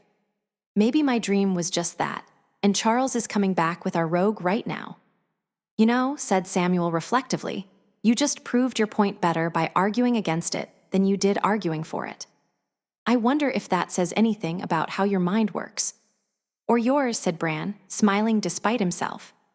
I am going out to check on Charles. Good, said Samuel. Do you want me to come back? No. Are you staying with Adam or Mercy? I am your son, he said smugly despite the underlying worry in his tone. At Mercy's, of course. Bran smiled as he hung up the phone. Then he got out of bed and dressed for a drive. He paused outside of Lee's closed door, but what was wrong between them could not be changed. He did not even want it to change, only regretted that she was so often hurt. In the end, he let her be. He did not leave a note. She would not care where he was going or why. Anna's throat hurt from crying as she lay over Charles' cooling body. Her face was wet with tears and blood that froze in the bitter cold. The ends of her fingers burned from the snow. He was dead, and it was her fault. She should have realized the bleeding was worse than he would let on. She would only had him a few days. She levered herself off him and sat cross-legged on the cold ground, studying his exotic and handsome face. He would lived 200 years or more, and she knew so little of that time. She wanted all the stories. What had it been like growing up a werewolf? What mischief had he gotten up to? She did not even know his favorite color. Was it green, like his bedroom? Red. It's red. His voice whispered in her ear, startling her. But that was impossible, was not it? She reached out to touch Charles' body, but she just blinked once and was lying flat on her back underneath a Charles who was very much alive, though the left side of his face looked as if some beast had clawed him. She was panting, and her hands hurt as they slowly changed back to human. Was she the one who had hurt him? Her heart felt as though it had been stopped in her chest and only now started beating. Charles. She managed. His face did not move very much, but she saw his relief anyway and felt it in the relaxing of his hold. Briefly, he put his face down against her neck and breathed against her ear. When he pulled back, he rolled off of her and said, "All you had to do was ask." She sat up, feeling weak and disoriented. Ask what my favorite color was. She stared at him. Was he making a joke of it? You were dead, she told him. I woke up and there was all of this blood and you were not breathing. You were dead. A growl from behind startled her. She had completely forgotten about Walter. I smell it too, Wolf, Charles said, the gouges on the side of his face rapidly fading. Witchcrafting. Did the witch take anything of you, Anna? Skin, blood, or hair? When the wolf had appeared, Mary had grabbed at her hair. Hair? Her voice was so hoarse she almost did not recognize it. When there are witches about, it's good to keep them at a distance, he said. Your hair allowed her to get into your dreams. If you had died there, you would have died for real. She knew that would be important in a minute, but not right now. A little frantically, she unzipped his coat. He caught her hands and said, "What is it you want?" Can I help? His hands were so warm, but he had been warm before. I need to see your back. He released her, stripped out of his coat, and, still kneeling, turned so she could see that the strips of shirt she would wrapped around his torso were free of blood. She put her head against his shoulder and breathed in his scent. Underneath, she could smell old blood and the tang of a healing wound. She grabbed his shirt in both hands and tried to collect herself. It was just a nightmare, she said, afraid to believe. Afraid that had been the truth, and this was the dream. No, he said. It was the sum of the worst of your fears. He turned in her grip and wrapped both arms around her, surrounding her cold body with his heat. He whispered in her ear, "We have been trying to wake you up for about 15 minutes. He paused, then said, "You were not the only one who was frightened." Your heart stopped. For almost a minute, I could not get you to breathe. I imagine you will have bruises. CPR is one of those things I find pretty difficult. The line is so thin between forcing air out and breaking ribs. He tightened his hold and whispered, "One of the problems with having a brother who is a doctor is that I know how few of the people who need CPR survive." Anna found herself patting him on the back, up on his shoulder, well away from his wound. Yeah, well, I bet most of them are not werewolves. He pulled back after a moment and said briskly, "You are cold. I think it's time for more food. We have still got a couple of hours before daylight. How are you?" He smiled. Better. A lot of food, a little rest, and I am almost as good as new. She watched him closely as he pulled a few packets of food out of the pack, things that did not need hot water. More freeze-dried fruit and jerky. She ripped a piece of jerky loose with her teeth and chewed. You know, I used to like this stuff. Eating the bits she fed him, Walter spread himself out over her feet. Big as he was, he soon had her frozen toes toasty warm. They lay down again, Anna sandwiched between the males, Charles at her back once more. I am afraid to go back to sleep, she said. And it was not because he had told her the witch could have killed her, either. She could not face seeing Charles' dead body again. Charles tightened his hold on her and began singing softly. His song was Native American. She recognized the nasal tone and odd scale. Walter sighed and moved into a more comfortable position as they all waited for morning. 12 The darkness bothered Bran not at all as he followed Tag's directions to the place he and Charles had thought would be the best starting point. He passed Isol's Subaru and hesitated. If Isol had been going after Charles, he would have known the fastest way there. But Charles would be headed back to his car if something had gone wrong. So Bran kept driving. Other things he might do ran through his head. There were witches in the pay of the wolves. Not his pack. He did not deal with black witches, and most white witches were not powerful enough to be useful. But there were witches available to him. If he had a 200-year-old witch capable of holding and torturing a werewolf for 2 days, he had no intention of advertising the fact and encouraging other witches to imitate this one. Especially since she, like Bran's mother, might have gotten her ability through some kind of binding to a werewolf. No. Best keep the witches out of it. He could call Charles back. That was a harder thing. Telepathy was how his mother had gotten her nasty little chains upon him in the first place. She was why he could no longer read the thoughts of others. After he would killed the witch who was his mother, the backlash had taken that talent from him, one of the many blessings of her death. Slowly, he would regain the ability to talk mind to mind, but never to listen in. The only reason his mother had been able to catch him through his talent was that it was one she shared. A rare thing, even among witch-born. He would be surprised if there was another witch with that ability in North America. But he was still too cowardly to try, until he knew for certain that his son was free of Isol's witch. Of all the magic users in this old world, Bran despised and feared witches above everything. Probably because, had matters been different, he would have been one himself. He turned off the highway and drove up Silver Butte. Tracks of a wider-than-normal vehicle preceded him. Charles had followed the plans that far anyway. Getting Charles' truck up the path the V had taken was a little tricky, driving all his other worries out of his mind. He was starting to think he should have parked beside Isol's car when he drove around a blind curve and almost hit the V, which was nose to bark with a tree. He stopped with no more than 6 inches between Charles' truck and the V. He shut off the engine and parked the truck right there because the trees were too thick to go around, and he did not trust that smooth white snow not to hide a ditch. There had been no safe place to turn around anywhere in the last quarter of a mile. He wondered if he was going to have to drive the whole trek backward on the way out. He smiled sourly to himself. That would not matter so much if they did not make it out. Isol had had time to meet up with Charles. Isol knew about witches. Surely his son and the Moor could handle anything they found. If Charles stuck to his route, Bran hoped to find the lot of them before nightfall and get them out of there. He left the key in the ignition. No one was likely to come up here and steal the truck, and if anyone did, well, he could deal with Charles. He had not bothered to wear a coat since he intended to go wolf anyway. He stripped in the warm cab, steeled himself, and jumped out of the truck before completing the change. Opening car doors while in wolf form was possible, but usually it left some damage behind. And despite his son's frequent mutterings about how much he hated cars, Charles was fond of his truck. Bran settled into a steady lope, something that he could maintain all day.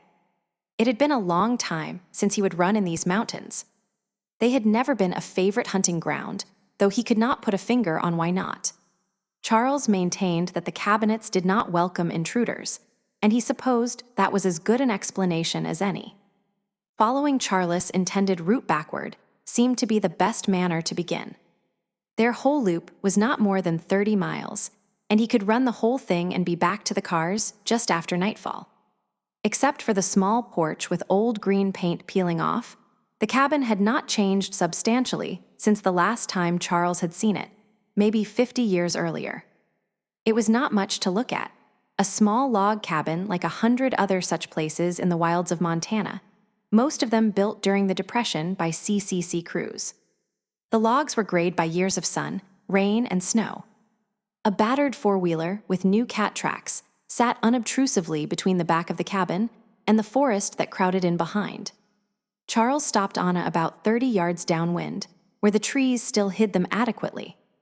As soon as he stopped her, Walter flattened himself on the ground at her feet, just as if he were her devoted pet dog who weighed about the same as the average black bear and was capable of considerably more destruction. Walter's devotion was so obviously non-sexual that Charles could not find it in himself to object. He kept remembering Walter's impassioned, "I think I could sleep." He knew about being haunted by memories of death and murder. If she managed to give Walter some peace, he was welcome to it. Charles stared fiercely at the cabin and wished he was not frightened. It had been a long time since he had been afraid like this. He was used to being worried about Samuel, his father, and more recently Anna, but not about himself. The memory of how Isol's witch had held him obedient to her, as if she were his alpha, cut through his self-confidence with a large dollop of reality. He rubbed Anna's shoulder lightly. He knew she was not as fragile as she looked. No werewolf was that fragile. And the old soldier was a survivor. Charles took some comfort from that. "I will not be able to help directly," Charles told her. "If I get in her line of sight, she will have me again." With a pack alpha, distance counts, and so does eye or body-to-body contact. Neither Walter nor Anna was a member of his father's pack, so they had no connection to Isol. Except for Anna's wolf's bond to Charles, that left them as vulnerable as any lone wolf. But he knew it usually took witches a while to gain a hold on a lone wolf, long enough that he could offer himself up instead. Her control of him had been instantaneous. He hated witches. Other magic users' abilities did not bother him so much. Druids influenced the natural world, weather, plants, and some animals. Wizards played with non-living things. But witches used the mind and body. Anyone's mind and body. They toyed with things that were alive, or had been alive. White witches were not so bad, though maybe that was only because most of them had less magic than he did. Black witches gained power by killing or torturing things, from flies to humans. "All right," his Anna said, as if she would face witches every day of her life. "If they are here, you will take on her wolf and probably Isol. That should keep even you pretty busy." The few hours of rest he would had, a lot of food, and a slow, easy pace this morning had done much to restore Charles to himself. It gave him a chance at taking down the witch's pets. Anna shivered a little under his hand, a combination of eagerness and nerves, he thought. She had reacted to that dream as if it had been an attack on him rather than on her, though she was the one who had stopped breathing. Walter raised his eyes to Charles, and he saw in the others gaze a determination to protect her by any means necessary. It bothered Brother Wolf to see that in another male's eyes, but under the circumstances, Walter was in a better position to save her than Charles was. "I am going to do a little recon. For this part, I'd like you to wait here, all right." "I'll wait," Anna said. "Do not get impatient, this might take a while." The cabin was backed up to the forest, with 20 feet cleared around the front and one side. It was not where he would have chosen to hide from werewolves, but then, he did not think that she was afraid of him at all. He certainly had not given her any reason to fear him. To his surprise, Walter followed him, disappearing into the shadows until the only way Charles knew the other wolf was from his scent. The spirits of this forest had indeed taken Walter as their own to lend him their protection. His grandfather had been able to disappear like that. A stone's throw from the cabin, Charles became convinced it was empty. When Walter appeared a few yards ahead of him, tail wagging a slow message, he knew he was right. But he still waited until he would circle the little structure and open the door before he sent Walter back for Anna. Inside, there was barely room for the narrow cot and small table that were the only furnishings, unless he wanted to count the narrow ledge of a mantelpiece above the fireplace. The cot was brand new and still had sales tags on it. The table looked like it was older than the cabin. The hearth showed signs of a recent fire. The dead animal on the floor in front of it advertised who was living here. Witches and dead things went together. There were witches who did not kill, but they were far less powerful than their darker sisters. The plank floor had shiny new nails and crowbar marks where she had pried it up and nailed it back in again. When he stepped near the cot, he knew exactly why. He would felt power circles before. Some witches used them to set guard spells to keep things they valued safe, and others used them to store power for drawing upon later. Since the cabin had not kept him out and he did not feel the need to leave, he could only assume that the circle was the latter kind. which meant that there were more dead things under the floor. He took a deep breath, but the dead animal he would already seen might account for the scent of death, and nothing was rotting. Either the animal she would killed to draw her circle had not been dead long, it had frozen in the cold, or she had a spell to disguise it to keep away scavengers. Changing what the senses of others perceived was one of the major powers of the witch. His father said that Charles might have been a witch if he would chosen to study. Bran had not urged him to do so, but he also did not discourage it, either. A witch in his pack would have given him even more power. But the subtler magics of his mother's people suited Charles, and he would never regretted the path he would chosen less than he did right now, standing in the middle of this poor cabin stained with evil. The scent on the sleeping bag on the cot was fresh enough that he decided the witch had slept there the night before. The table held the remnants of a fat black candle smelling of blood more than wax, and a mortar with some ashes in the bottom, the remnants of Anna's hair, he thought. Something personal to allow her into Anna's dreams. "What is that?" Anna said in a little voice from the doorway.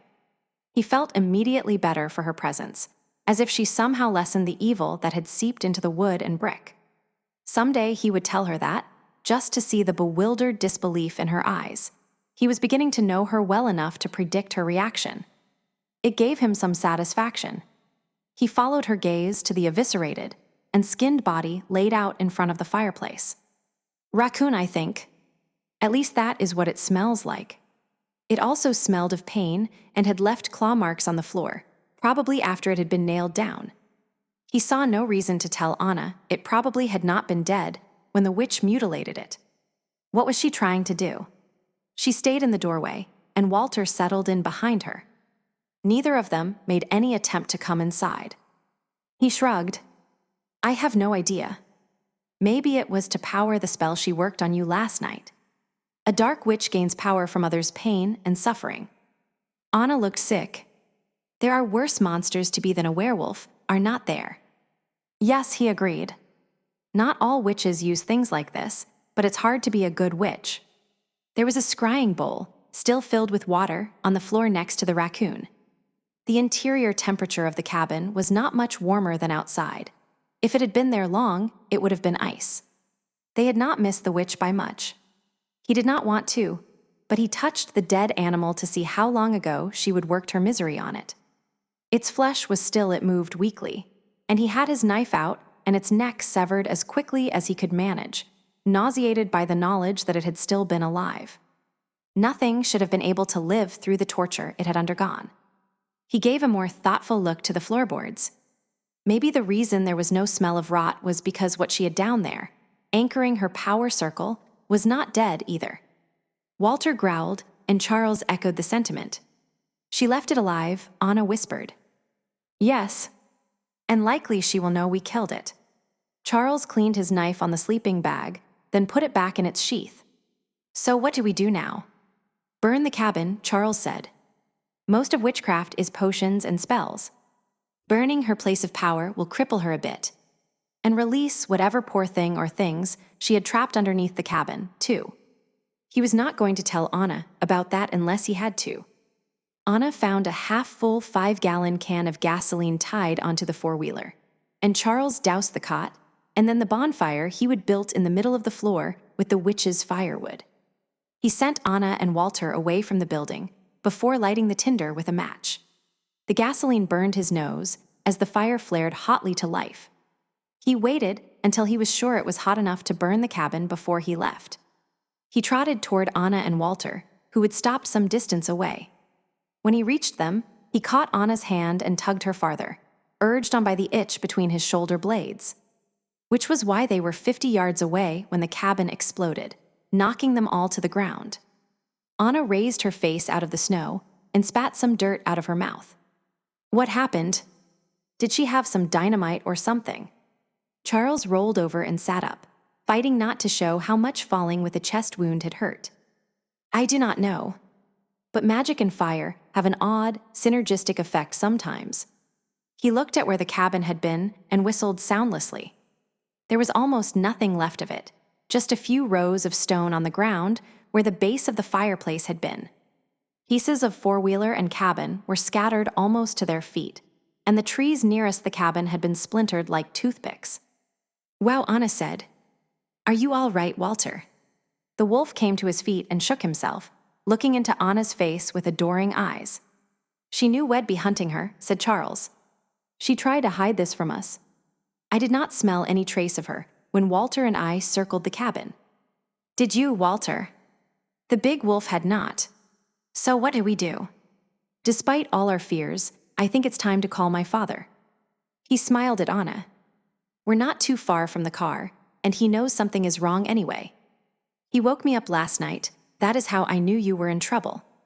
He's not stupid, and he knows a few other witches we can call upon. Bran had been running for several hours, or so, when he heard them. I told you he was most likely to send Tag if Charles needed help, said Isil. I told you he would not be such a fool as to come himself. Bran planted all 4 feet and slid to a stop. Isil had not spoken loudly, but he would known Bran would hear him, which meant it was already too late to escape. Witches could hide in plain sight if they had some sort of hold on you. And Isil was clearly not speaking to Charles, so he belonged to the witch. And he belonged to Bran. That was enough of a connection for hide-me spells to work on Bran. He turned to face Isil and found him standing on a boulder the size of a small elephant. Next to Isil, a smallish woman bundled against the cold held onto Isil as if she thought the wind might blow her off the rock. Why he would think that Tag would do any better than I do not know, continued Isil coolly. There was hell in his eyes, but the rest of his face and his body language matched the voice. Come here, senor, the woman purred, and she facilitated their meeting by climbing down the boulder with unusual grace. She spoke with an American accent, except when she spoke pure Castilian Spanish, Aristo Spanish. Part of him was interested in the fact that she would been here long enough to pick up an American accent. His ear was too good to be fooled about which one was her native tongue, even if he had not known that he was hunting for a witch who had killed Isil's mate in Spain. Part of him was interested in the wolf-like dexterity she would displayed as she hopped down the boulder after Isil. No human could move that well, witch or not. But when Bran's mother had enslaved him, she could move like that too. He would have been horrified, except that worse happened. He came to her call like the well-trained pet he would once been a long, long time ago. Tag, the witch purred as she walked around him. Colin Taggart, a little on the small side for a werewolf. He was aware, though she was apparently not, of the tension that held Isil as he waited for her to discover how he would misinformed her, without ever lying. I told you he would send Tag was not look, there is Tag. Isil was trying, and Bran gave him credit for it, knowing how difficult to balance upon was the line he was treading. From the fear radiating off of him, Isil knew what the consequences of a witch trying to make Bran a pet might be. There were not many people left who would remember what had happened when Bran had broken free of his mother at last. Samuel, Isil he could not think of a third, it had been a long time ago. Likely the witches themselves did not know why it was forbidden to try to take a werewolf for a pet or familiar, not that most of them had the power to do it. Bran would hold out for a while. First, the witch could make a mistake, especially if she did not know whom she held. Second, he was afraid that this time no one would be able to kill him. It had been Samuel who brought him out of it before, and Samuel was not as certain of himself as he used to be. The control the witch asserted over him had to be won by blood and flesh, and the only flesh and blood bonding he would done was to his own pack. She must have used Isil to insert herself into his pack, but how? While she looked him over, he searched his link to Isil for something that touched a witch. He paid very little attention to the witch as she talked at him. With the dexterity of a very long lifetime, Bran slid through Isil and found a dead woman. It could only be Isil's mate. It was an impossibility. No one could link to a dead woman. He knew that because when Blue Jay woman, Charles' mother, died, he would try to hold on to her. But impossibilities become possible when you added a witch into the mix. He could not go exploring further. The woman was dead, and her link was through Isil. But the only way the witch's control of him made sense was if she was tied closely to Isil's dead mate. Then she could run her own magic through that link and take control of any of Bran's wolves. He took the time to give Isil a cold look. Isil would have known that the bond to his dead mate was still in place, and he should have told Bran. He had the feeling that there were more things he should have known. The witch had somehow kept the mating bond alive while she killed Sarai. He hated witches. Colin Taggart, she purred. You are mine now. Your will is mine. He felt the magic she poured at him. Some of it slid off him like honey on warm toast, lingering a bit here and there. But then it attached and solidified as she paced around him, whispering the words of her spelling. It did not hurt precisely, but it made him feel claustrophobic, and when he tried to move, he could not. Panic flared, and something stirred where he had long ago buried it. He took a deep, shuddering breath and tried to shut the witch out of his awareness. Panic was very, very dangerous, far more dangerous than this witch. So he turned his attention to other things. First, he tried to cut Isil off from the pack. If he broke the tie between him and Isil, he might stand a chance of freeing himself from the witch. He should have been able to do it, but the oddities in Isil's mate bond and the way the witch had twisted it fouled the pack magic until he was not certain that he could cut Isil free of anyone. Sarai, the witch, the pack, or Bran, even with a full blood and flesh banishment ceremony. The beat of the witch's chant changed, and he felt her control tighten around him until he could not breathe no. He tuned the witch out entirely and set about minimizing the damage as best he could. He constricted the connections he had to his pack until he could barely feel them. If he would had a normal pack, he might have chanced dropping the reins entirely, but there were too many who could not stand on their own for long. Constricting them would help hide them from a witch's magic and make it difficult for her to use them if she tried. Through Isil she had him, but if he could help it, she would not access any more of his pack. If Isil managed to keep her thinking he was Tag, she would not even know where to look. There were a few old ones whose control had become delicate. Those he gave to Samuel, cutting them from him entirely. It would be a jolt to Samuel, but the wolves knew his son and would not protest. Samuel could handle them for a while. He did not know if a witch who so obviously had some of the attributes of a werewolf would know enough about wolves to untangle what he did, but he would make it as difficult as he could. At the very least, he would slow her down. But the real reason for his urgency was so that, when if he went mad, he would not take the whole pack with him immediately. Someone Charles was his best hope, though Isil might manage it, would have a chance to kill him. He finished his work before the witch finished hers. It had been centuries since he was so alone in his own head. Under different circumstances, he might almost have enjoyed it. He did not fight the witch when she snapped her fingers and told him to heal. He walked at her left side while Isil, in human form, escorted her from the right. Somehow he did not think that she perceived the shadow creature that almost paced beside Isil. He would not have noticed himself if he had not seen the snow dent ever so slightly under wolf paws he could not see. But he could smell her and the magic on her. Guardians, they once called such things. A charismatic name for such abominations, he would always thought. He had been pleased when he would heard that the family with that spell had at last been eliminated. Obviously, his information had not been completely accurate. Even at the peak of their power, though, he would never heard of them making a guardian from a werewolf. Bran looked at Isil, but he could not tell if the more new part of his mate accompanied them. As if she had been called into being so often, she almost had a presence outside of her creator's call. Guardians, he recalled, were destroyed every 7 years to prevent just such an occurrence. Sarai's wolf had been around for 200 years. He wondered how much autonomy she had. "Tell me, Isil," the witch commanded, her arm tucked into the moors as if he were some long-ago gentleman, and she a lady strolling through a ballroom rather than 2-foot-deep snow. "How did you feel when Sarai chose to protect me rather than stay true to you?" There was truth in her words. She believed that Sarai had made a choice. From the hesitation in Isil's steady footfall, he heard it too. Was that what she did? He asked. "She loved me better than she loved you," the witch said. "I am her little butterfly, and she takes care of me." Isil was silent for a moment. Then he said, "I do not think you have been anyone's Mariposa for a long time." The witch stopped and switched abruptly to Spanish. Liar. Liar. You do not know anything. She loved me. Me. She stayed with me when you went off on your journeys. She only sent me away because of you. She loved you, he agreed. Once. Now she is no more. She cannot love anyone.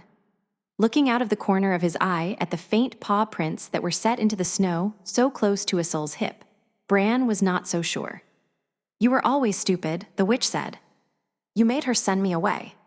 She would have kept me home where I belonged. You were a witch, and you had no control of your powers, Isol said. You needed to be trained. You did not send me to be trained, she shouted, tears glistening in her eyes as she jerked her arm free and backed away. You sent me to prison. And you knew. I read the letters you wrote to her. You knew what kind of training that witch provided. Linnea was not a teacher, she was a prison guard. Isol looked down at the witch, blank-faced. It was send you to Linnea or kill you. Linnea had a reputation for rehabilitation. Rehabilitation. I did nothing wrong. She stamped her foot as if she were still a child rather than a witch fully 100 years older than she should have ever been. Nothing. Isol's tone was cool. You tried to poison Sarai twice. Villagers inexplicably lost pets. And you tried to pretend you were Sarai and came to my bed. I think Sarai would have forgiven you everything except that. The witch screamed, a wordless, almost inhuman scream of rage, and in the distance there was an explosion. The witch froze in her tracks, then bowed her head, grabbing her temples. Bran felt her control loosen. In that moment he attacked. Not physically. She still had control of his body. He used the bonds as she had, throwing his rage through the link to Isul and to Sarai and beyond. If he would had 5 minutes, or maybe even 3, he would have broken free. He did something to the link she held to Sarai, but it was not enough. The witch recovered too soon, but he cost her. She pushed him out of the link and spelled the bindings to prevent him doing it again. When it was over, he was still her wolf, but she had blood trickling out of her nose. You told me this was a lesser wolf, she spat, and if she had not been so hurt, Bran thought she might have killed Isul then and there. And I believed you, just as I believed you were sending me away for my own good. I should know better. He is smarter than that. When you failed, you and that other wolf, Bran would send only the best. You lie, and lie as if it were the truth. You do not want to believe me, Isul said.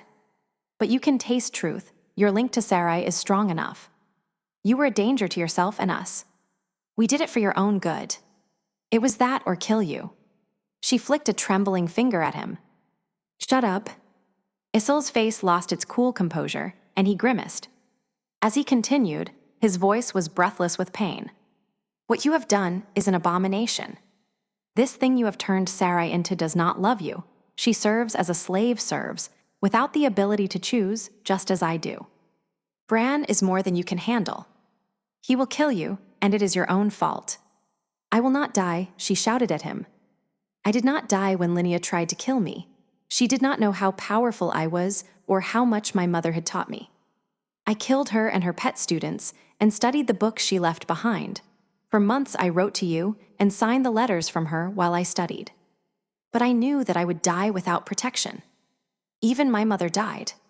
So I took Sarai as my guardian, and she gave me her long life so that she would never live without me. You cannot do that to someone against her nature. You cannot. She had to love me for it to work. Not true for the guardian spell, thought Bran, but perhaps for the binding that allowed Isol's witch to share in a werewolf's immortality. Maybe that was why his mother had used him, rather than the pet she used to change him and Samuel. Did you love her? Isol asked. Of course I loved her. He grimaced and whispered I would have given my life for hers, and you stole it for yours. You do not know what love is. Suddenly she was calm. With a queenly lift of her chin, she said, I'll live longer than you. Come along, I have business to attend to. She looked down at Bran. You too, Colin Taggart. We have things to attend to. He sent a question to Isul, not knowing if the witch's magic would allow it. How important is it that she not know who I am? His mother had made cert that the only one he could talk to mind was her. But this witch was not of his mother's family, so it should work. The witch reached out an imperialistic hand, and Asul gave her his arm. Now, how long do you suppose it will be before Bran comes himself, and how many wolves will he bring with him? Asul glanced back at Bran, and as soon as the witch could not see his face, he shot his eyes up to the sky answering Bran's question. It was very important that she not know who he was. Soon, Asul told the witch, "And I do not think that he would bring any wolves at all. Once you take him, you will have all of his pack." That last sentence had been meant for him. Well then, he would protected his pack as best he could for now. "Good," the witch said. "Let us go deal with his son and that interfering bitch, shall we? Maybe I'll prepare a present of him for Bran, a welcoming gift. What do you think he would like best? A wolf pelt or human skin? The pelt is soft and warm, but human skin is so much more horrifying and more useful afterward. Take me to Charles." It stirred in him, the berserker making itself felt. He soothed it and himself, with the knowledge that Charles was a wily old wolf, an experienced hunter. If she had not taken him yet, if that explosion had been him, then Charles knew what he faced. She would not take him by surprise. "Watch out, my son. The witch is after you. Run." Charles half expected the witch to come hurrying back, but he caught no sign of her all the way back to the Humvee, which was where things quit going their way. "Is not that your truck?" Anna asked him. "Yes," he said grimly. He opened the door and let his nose tell him what he already knew. His father had driven it here. The cab was cold. He would come hours ago. As Tag had promised, it took only a little wandering around to find a place he could call. The phone call to Bran's cell turned up the phone in his father's pants pocket, neatly folded on the truck seat. A call to his father's mate only established what he would already known. His father had left in the middle of the night, and Lee did not like Bran's younger son any the better for it. Samuel was more helpful, though Charles did not like what he had to say. Charles ended the call after a few unsatisfactory minutes. "You heard all that. Your father knows that we might be hunting the witch who killed Asul's mate. He knows that Asul came here looking for us." She touched his shoulder.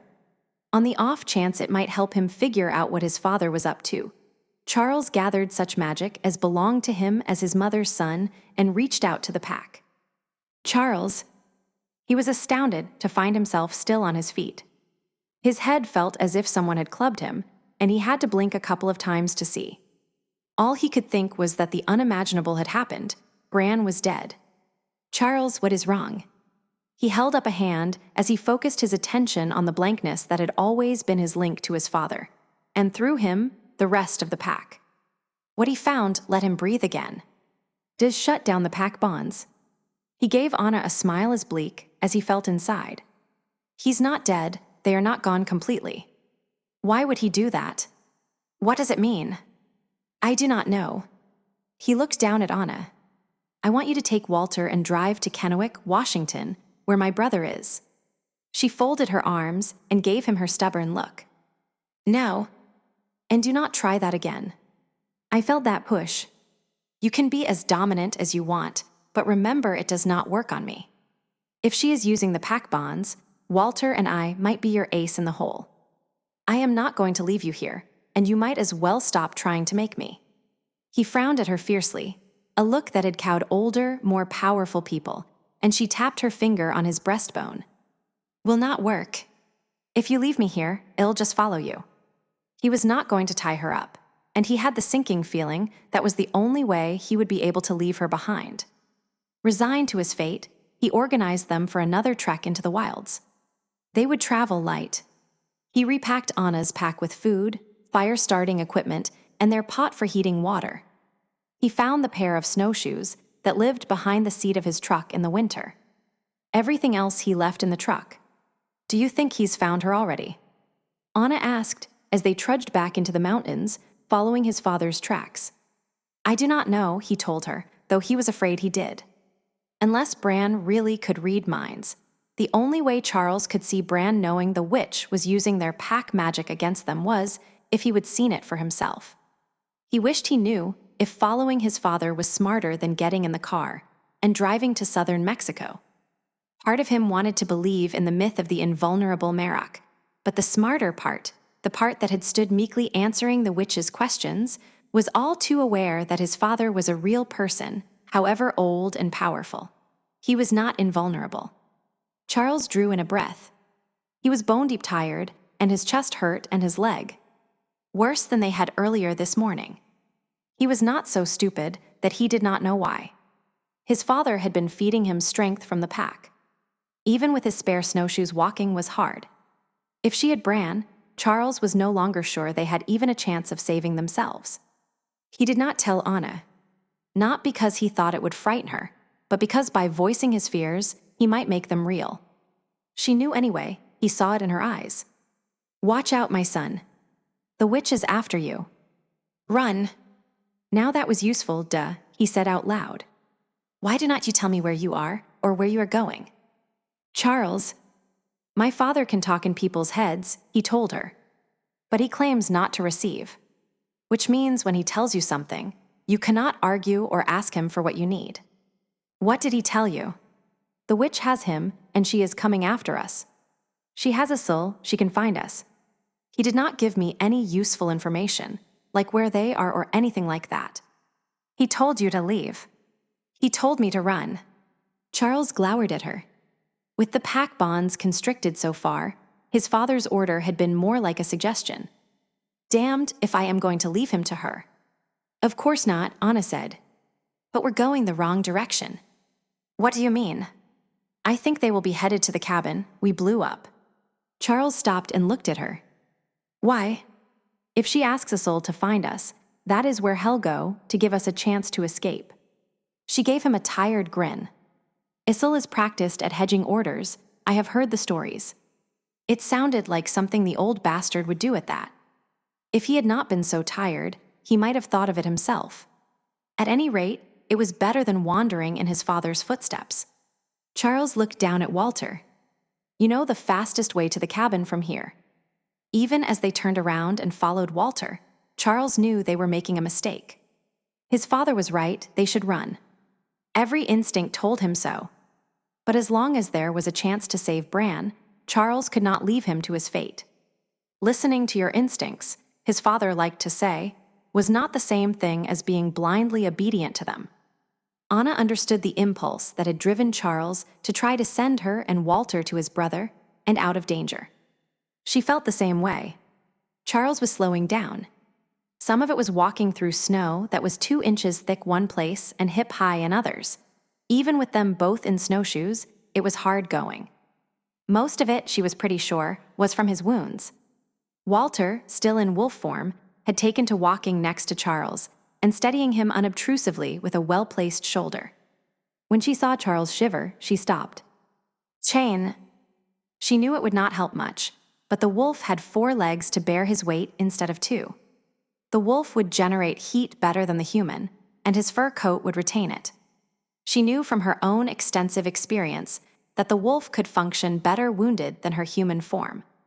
It was a measure of Charles' exhaustion that he did not bother arguing but simply stripped. He stored his snowshoes, bandages, boots, and clothes tidily in some brush. When he was naked, she could see all of his wounds clearly. They looked horrible, gaping desecrations of the smooth perfection of muscle and bone.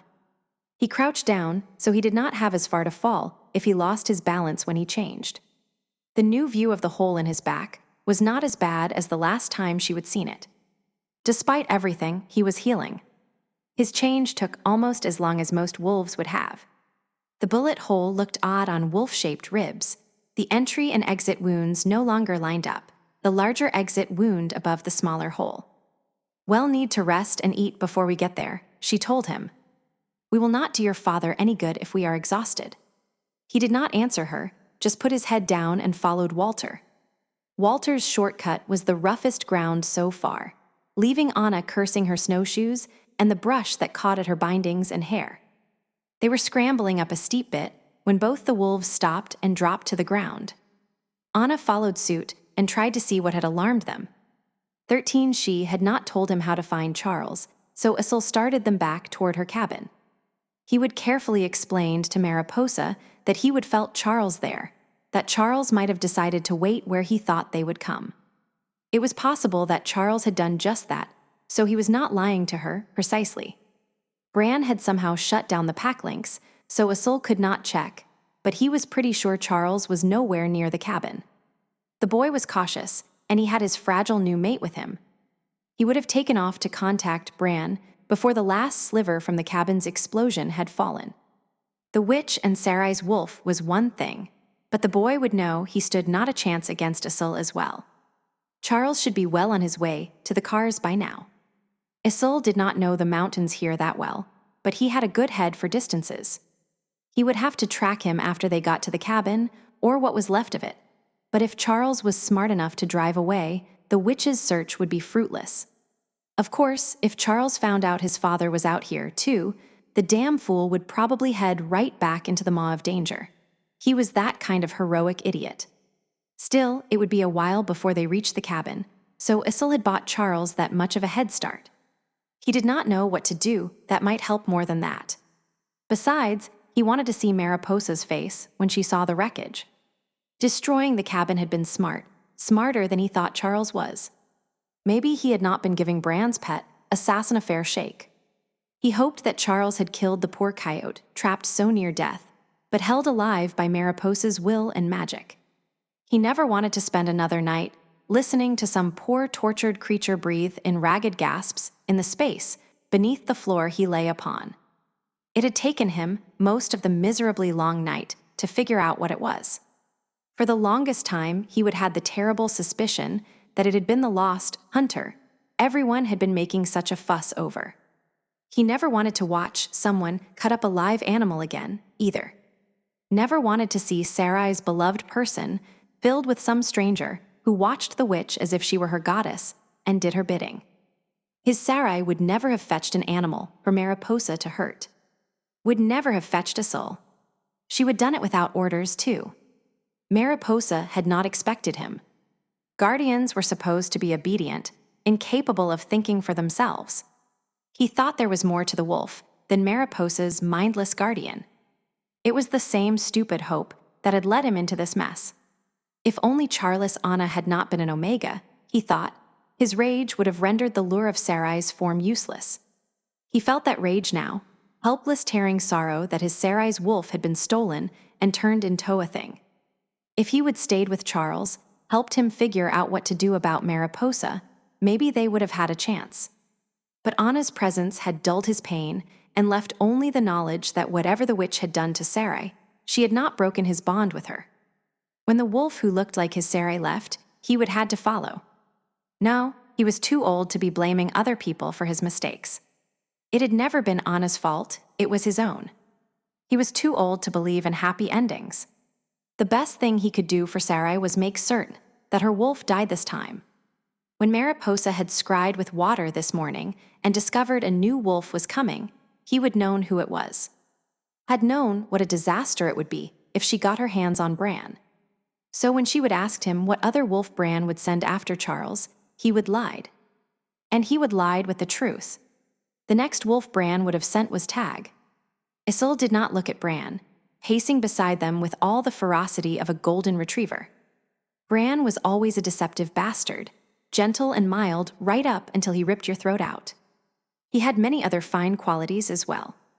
Isolde been sure that, even with the weakness he himself had left in Bran's defenses, the old one would somehow wiggle out. Maybe if he would been able to give him more warning. If he would told Bran everything when he would first come to Aspen Creek years ago. Too late, too late. Isolde was not troubled by modesty. He knew his own strengths, which were many, and he would fallen victim to her. He did not know why he would manage to convince himself that Bran would be able to resist her when he had not been able to. At least she did not know who Bran was. Yet, he wished it had been Samuel in the woods instead of Charles. Charles was a thug, a killer. He did not say much, just lurked silently behind his father to inspire the terror that Bran should have been able to cause by himself if he were not so concerned with looking like a harmless boy. Isolde'd seen Charles in action a time or two, and he was impressive. Isolde had to give that to him. Charles might be strong and swift, but what they needed here was subtlety, not brawn. Samuel was old and canny. Educated. Charles was a killer who would be half distracted by his new mate, a helpless and fragile mate. She was not much like his Sarai, who had been a warrior in her own right. Something brushed his hip. He glanced down but did not see anything, even when it touched him again. Unobtrusively, so as not to attract the witch's attention, he dropped his hand and it landed on a furry back. That was not there to any of his other senses. Even so, he knew what he touched. Foolishly, hope grew in his heart as his fingers closed on a silky coat he would once been very familiar with. Can the witch change shape? Bran again, dragging him back to reality. Unfortunately, Mariposa noticed his hesitation. Is there something wrong? She asked. A lot of things, Isolde told her. She would have been right. He was happy to mislead her with the truth as much as he could. She had not yet acquired the ability of all good alphas to ask specific questions. Bran was a lot harder to deceive. My Sarai is dead, and I am not. He unobtrusively sampled the air and relaxed as the wilderness gave him a better answer for her.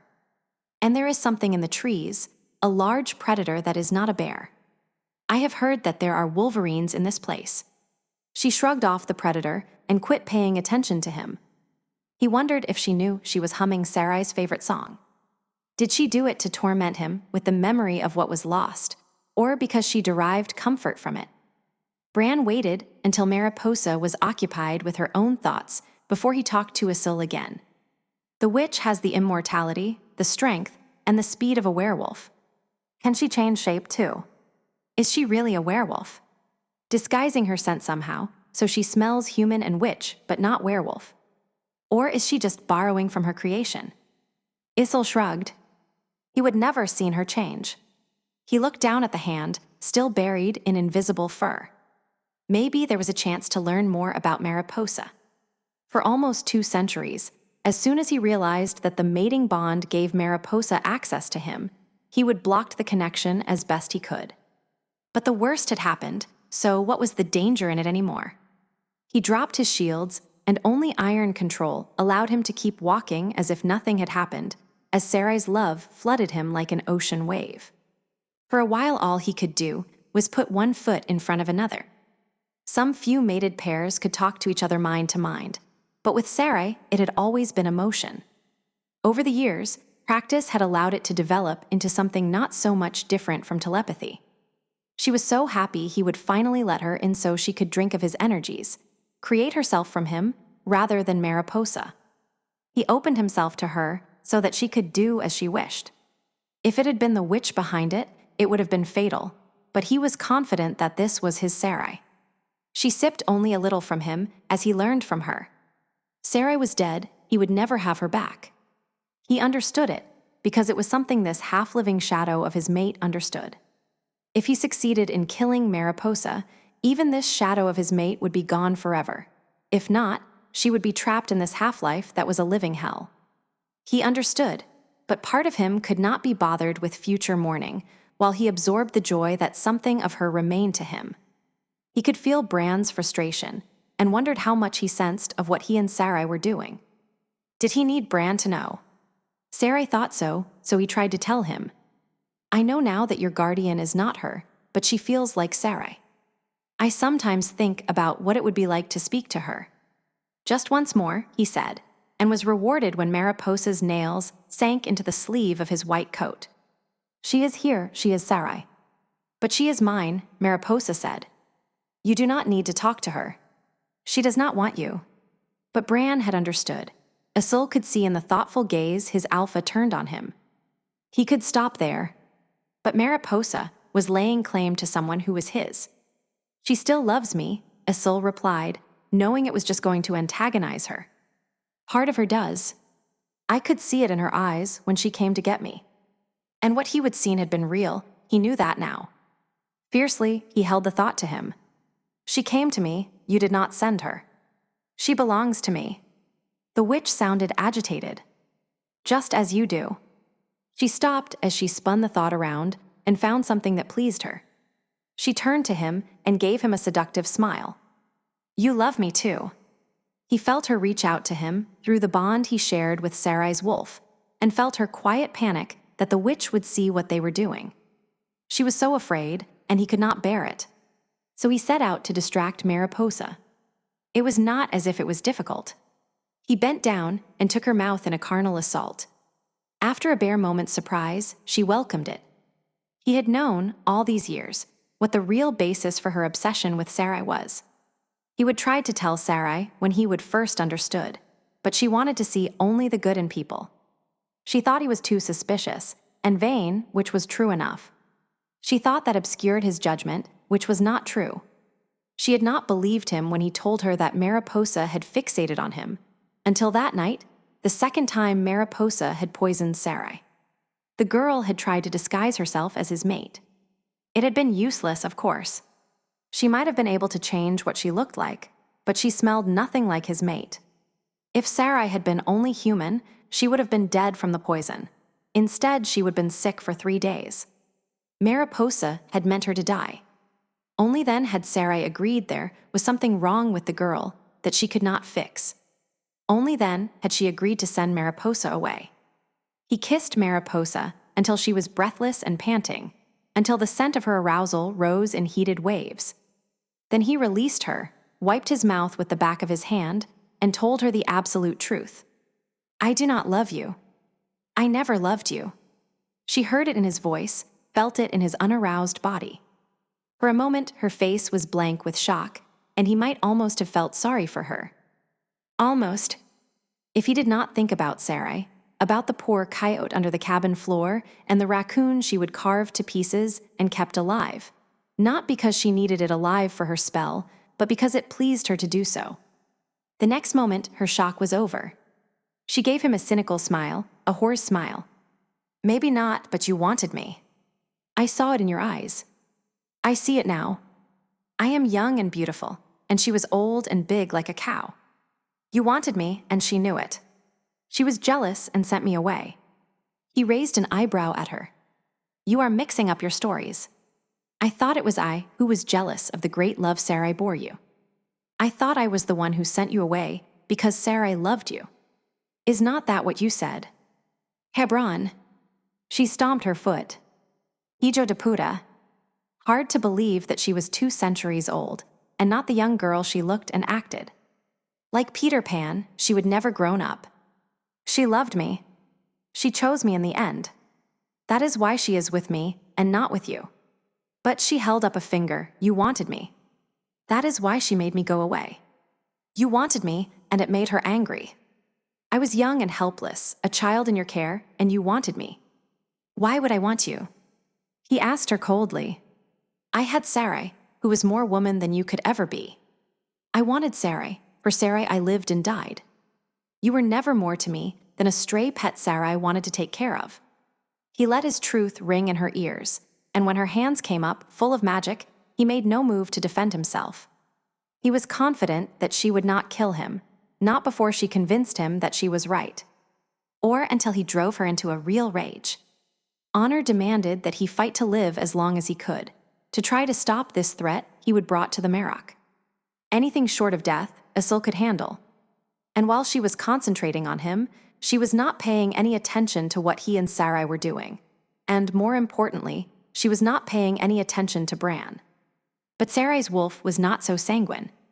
In the instant before the witch's power hit him, she flashed him pictures of things that she would seen the witch do to people.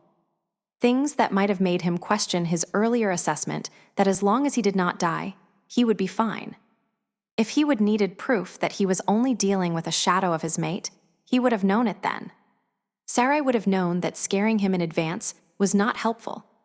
But it did remind him that if he did not block her out, she would feel his pain too. And even if she was only a shadow, he did not want her hurt. He pulled up his shields to block Sarai out just before the witch hit him with more fury than finesse. He screamed because he was not braced, because it hurt worse than he would thought possible, and because his wolf decided that it was not going to let him just lie down and take it. Changing at that moment was as imperative as it was stupid. Pain quadrupled and sizzled down nerve endings he wished he did not have. Time changed for him. Seconds became hours until he existed only in a limbo of agony. Then it stopped. His whole body went numb as he completed the change. It was only a moment, a space of freedom that Sarai bought him as she took his pain for him, leaving him in wolf form, standing 2 feet from Mariposa and in full control of his body.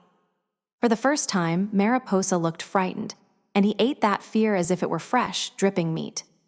He paused to savor it before he launched himself upon her.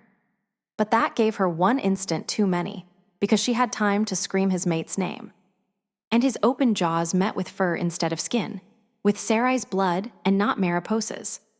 As his fangs sank deep, the pain of Mariposa's magic ripped through him again, only to stop when Bran made his move. "This stuff is not vile," Anna told Charles. "If I were, say, 5 and still enjoyed sticky, creamy, sweet things, I might actually like it." Anna barely whispered while she munched on freeze-dried ice cream. He would apparently convinced her that consuming calories was important. It was too bad that she fed it to Walter and him, too, though Walter seemed to appreciate it. Charles grunted as he stared down the valley at the small figures who walked across the meadow. The wind blew the occasional word their way, but it was coming from the wrong direction to alert the others that they were being watched. "I wonder why he's doing that," Anna said, as Isil changed to his wolf. It did not look deliberate to Charles. Maybe it was some sort of bizarre punishment. But if so, it backfired. Isil staggered to his feet, and in the middle of it, his movements were suddenly graceful and directed as he launched himself at the witch. All 3 of them, Charles, Anna, and Walter, stood up. They were too far away to affect the outcome, but the thing that looked like Isil's mate's wolf just appeared out of nowhere to intercept him. And that is when his father made his move. The witch, distracted by the fight between the 2 wolves, almost missed it. And Charles was too far away to change what happened. Asil felt her frustration, but Sarai could not ignore the prime directive of her creation, guarding Mariposa. Not yet. He had not given her enough. So they fought because she could not stop until he was dead or the witch stopped her. Normally, it would have been no contest. Warrior she might have been, but Isil had taught her all that she knew, and in this form he outweighed her by 50 pounds of muscle. He was faster and stronger, but she was fighting to kill him. He was fighting to stay alive without hurting her. If she killed him, she would have forever to grieve, and he could not bear it. He felt the witch's leash fall away from him, saw Sarai hesitate as it fell from her as well. And then that moment of freedom was over. "Isil, sit," Mariposa said, her voice hoarse. But the whip of her power settled over him and forced him to do as she said, leashed and held as tightly as ever. "Sarai, stop." She had not noticed that Sarai had made no move to continue her attack. Because she was not looking at Sarai, she was still looking at Bran. Isil followed her gaze. At first he thought Bran was dead, but Mariposa staggered over to the still figure and kicked it. "Up! Get up!"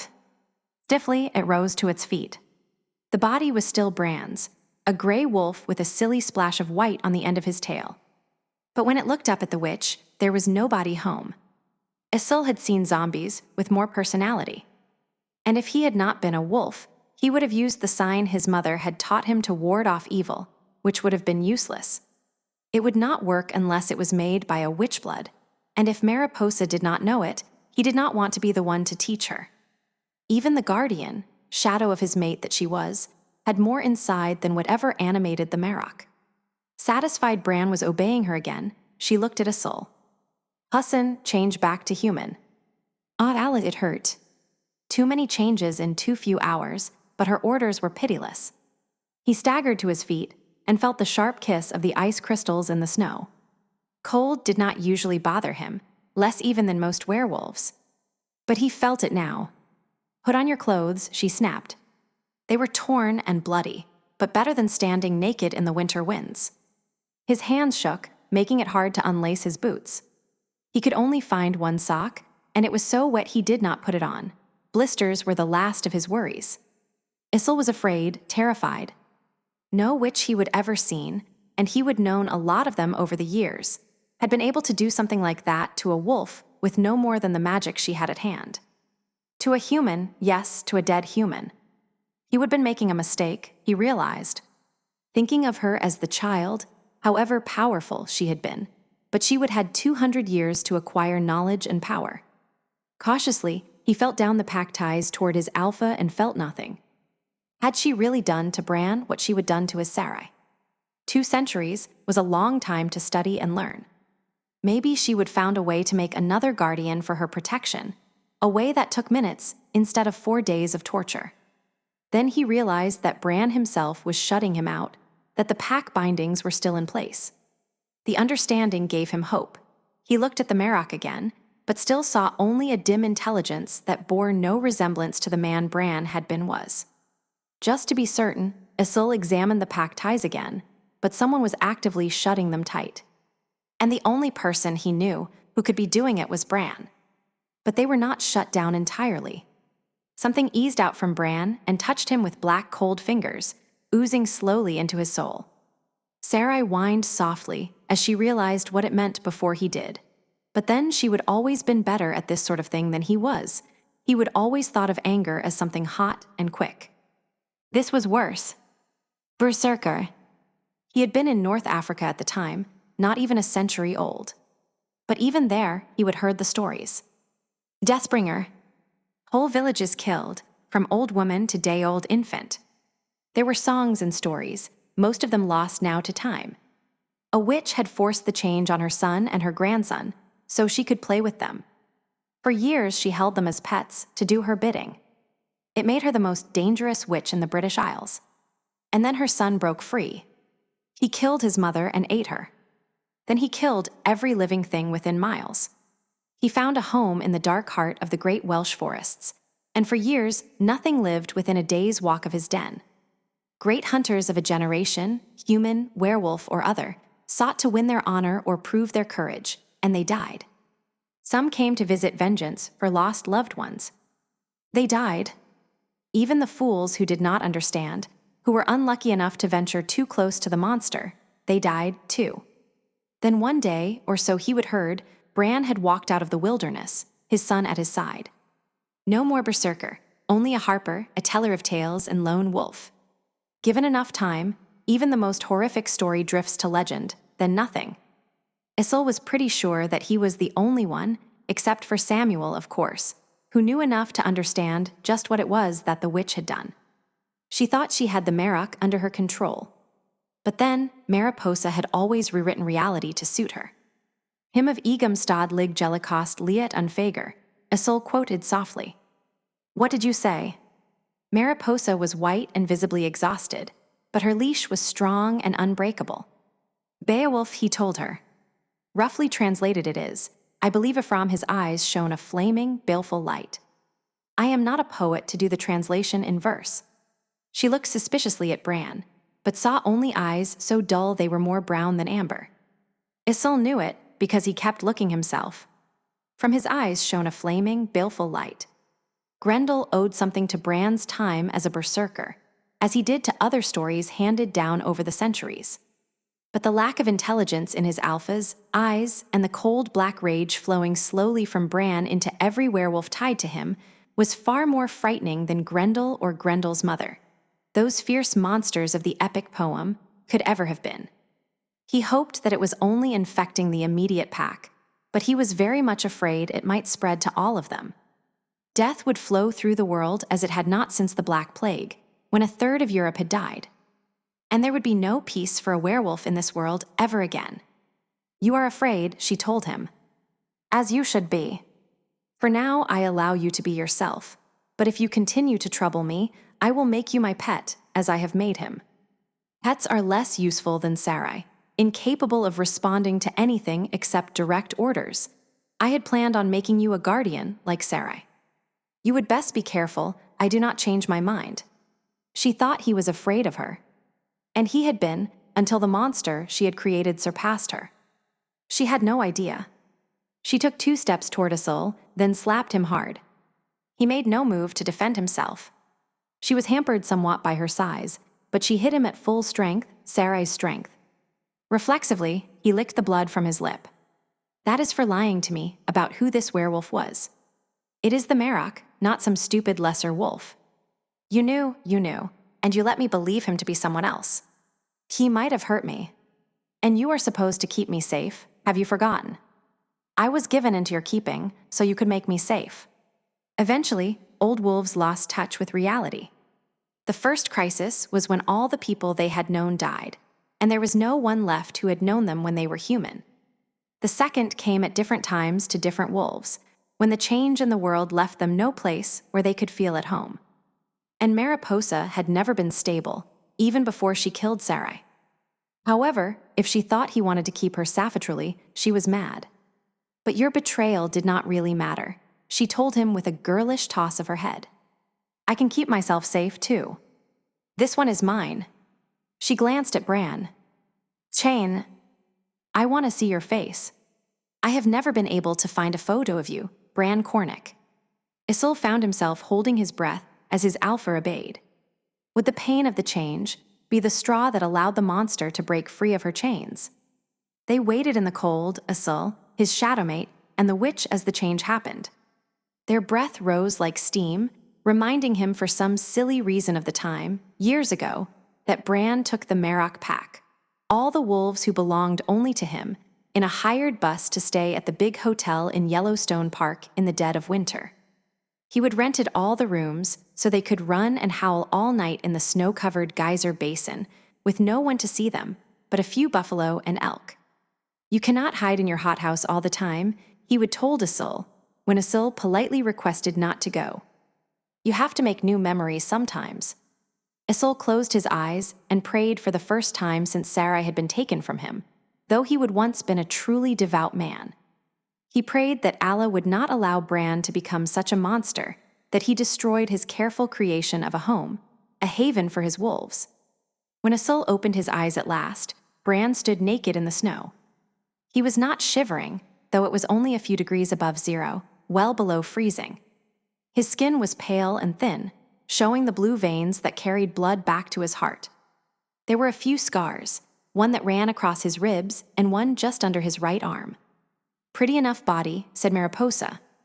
But you all have those, you wolves. A little more delicate than I like my men. She pursed her lips and shook her head. I was expecting something a little more impressive. A Marok should be, she looked at Isil. More like Hassan. A man other people turn their heads to watch. A man who makes other men walk wary. Not one who needs his son to impress visitors and do his killing. You see, I have done my research. When I heard that, I knew that you were too weak to hold all those packs on your own. She was trying to goad Bran, Isil thought incredulously, testing her hold to make sure there was no more independence in her slave. Hyperventilating was not going to help matters, Isil told himself a little desperately. Could not she see the monster inside the still exterior? The only thing that kept him from panic was the knowledge that her assessment of him was more likely to amuse Bran than enrage him. Of course, Bran was not exactly himself anymore. Can you change back? She asked Bran when he made no response to her judgment. I do not have shoes for you, and I'd prefer not to have to cut off your feet because of frostbite. Yes. Bran slurred the word, dragging out the last sound, almost as if he were drunk. She waited for him to start, but finally gave an impatient sound and said, do so. Before he had completed the change, she motioned Sarai to her and climbed on her back as if her guardian were a donkey. Isil bit back his anger that was too large for the small attack on Sarai who was not Sarai's dignity. He glanced nervously at Bran and tried very hard to be calm. When he has finished changing, the two of you catch up with us. Sarai brushed against him, leaving behind a flood of affection and worry. As soon as she was out of sight, he felt that insidious anger ramp up, as if Sarai's presence had helped calm Bran, as if she were still the Omega she had once been, and why not? He dropped to one knee and bowed his head, hoping against hope that when the other werewolf arose, he would still be bound by the witch or his own will. Though he dare not do it with the proper motion, and it had been a long time since he had been a good Muslim, he could not stop the impulse to pray. Allahu Akbar, the witch flung out her hands, and even as far away as Charles was, he could feel the stain of her magic, corrupt and festering magic, but powerful. Very powerful. Charles saw his father fall, and then Bran was gone. He froze, breathless with the suddenness of it. The cool presence that had been there for as long as he could remember left a huge, empty silence.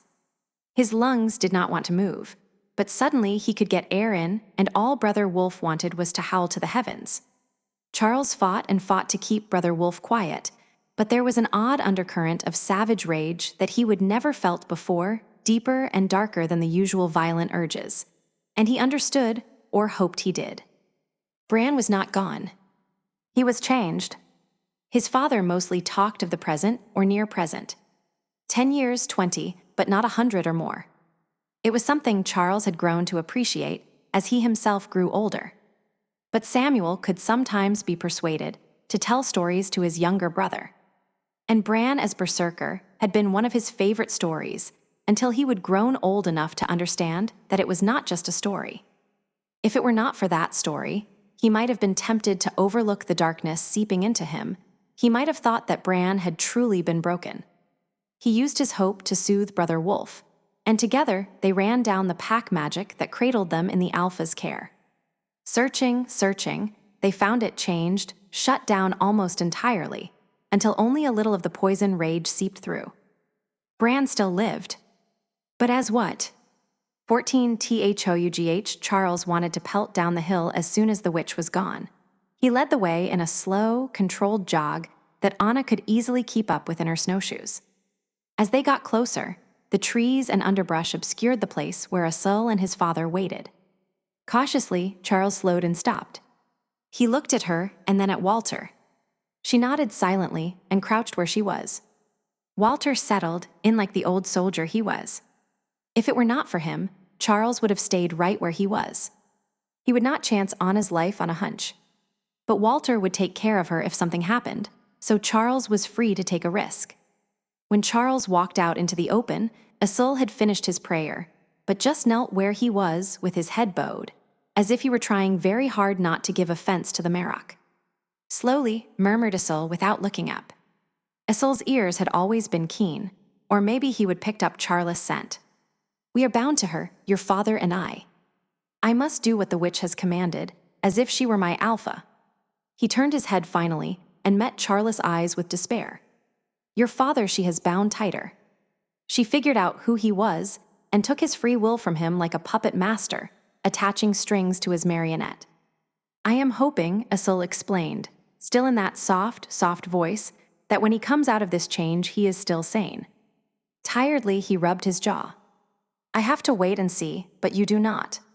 You need to take your mate and leave here, gather up the pack in Aspen Creek, and run to the ends of the earth. If she holds him, every wolf who owes him allegiance will be hers. She is quite mad. She was not exactly stable before, but she has tied herself to Sarai's dead wolf. The living and the dead do not good bedfellows make. Charles waited. Asul gave him a slight smile. I think that she overestimates her strength.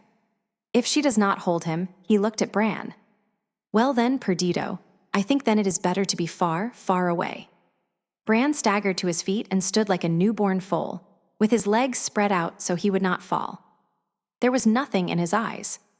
Nothing at all. If not for the lump of icy wrath that was gathering in his stomach, a gift from his father, Charles would have believed him wholly taken over. One more shift, Charles thought, and maybe he could do one more after that, but he was going to have a hell of a hangover if he did. Not for the first time he wished he would inherited his father's ability to speak inside other people's heads. It would save a lot of energy. He changed, hoping Asul could wait until he was able to talk. It took a little longer than he was used to, and he was afraid he might be stuck as a human longer than he would calculated. But finally he was through, and naked as a jaybird. He did not have the energy to pander to his "it is too late, she is already coming," he told Asul.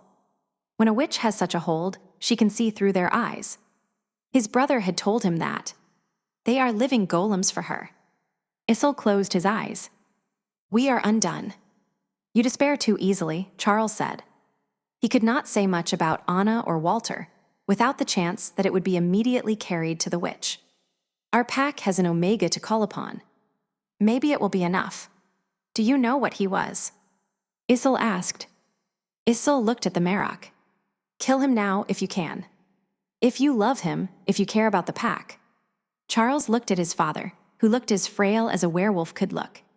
Not a wolf to inspire fear in the hearts of those who beheld him, more fool them. He laughed harshly. If you think I could kill him, you are a fool. He is the Marok, and not nearly as weak as he looks. Never believe what you see with my father. That was true, and Charles was hurt. Even breathing hurt. He should leave, thought Charles, as his father's empty eyes ran over him. He would already proven that the witch could take him when she pleased. All he could be was a liability. Stay.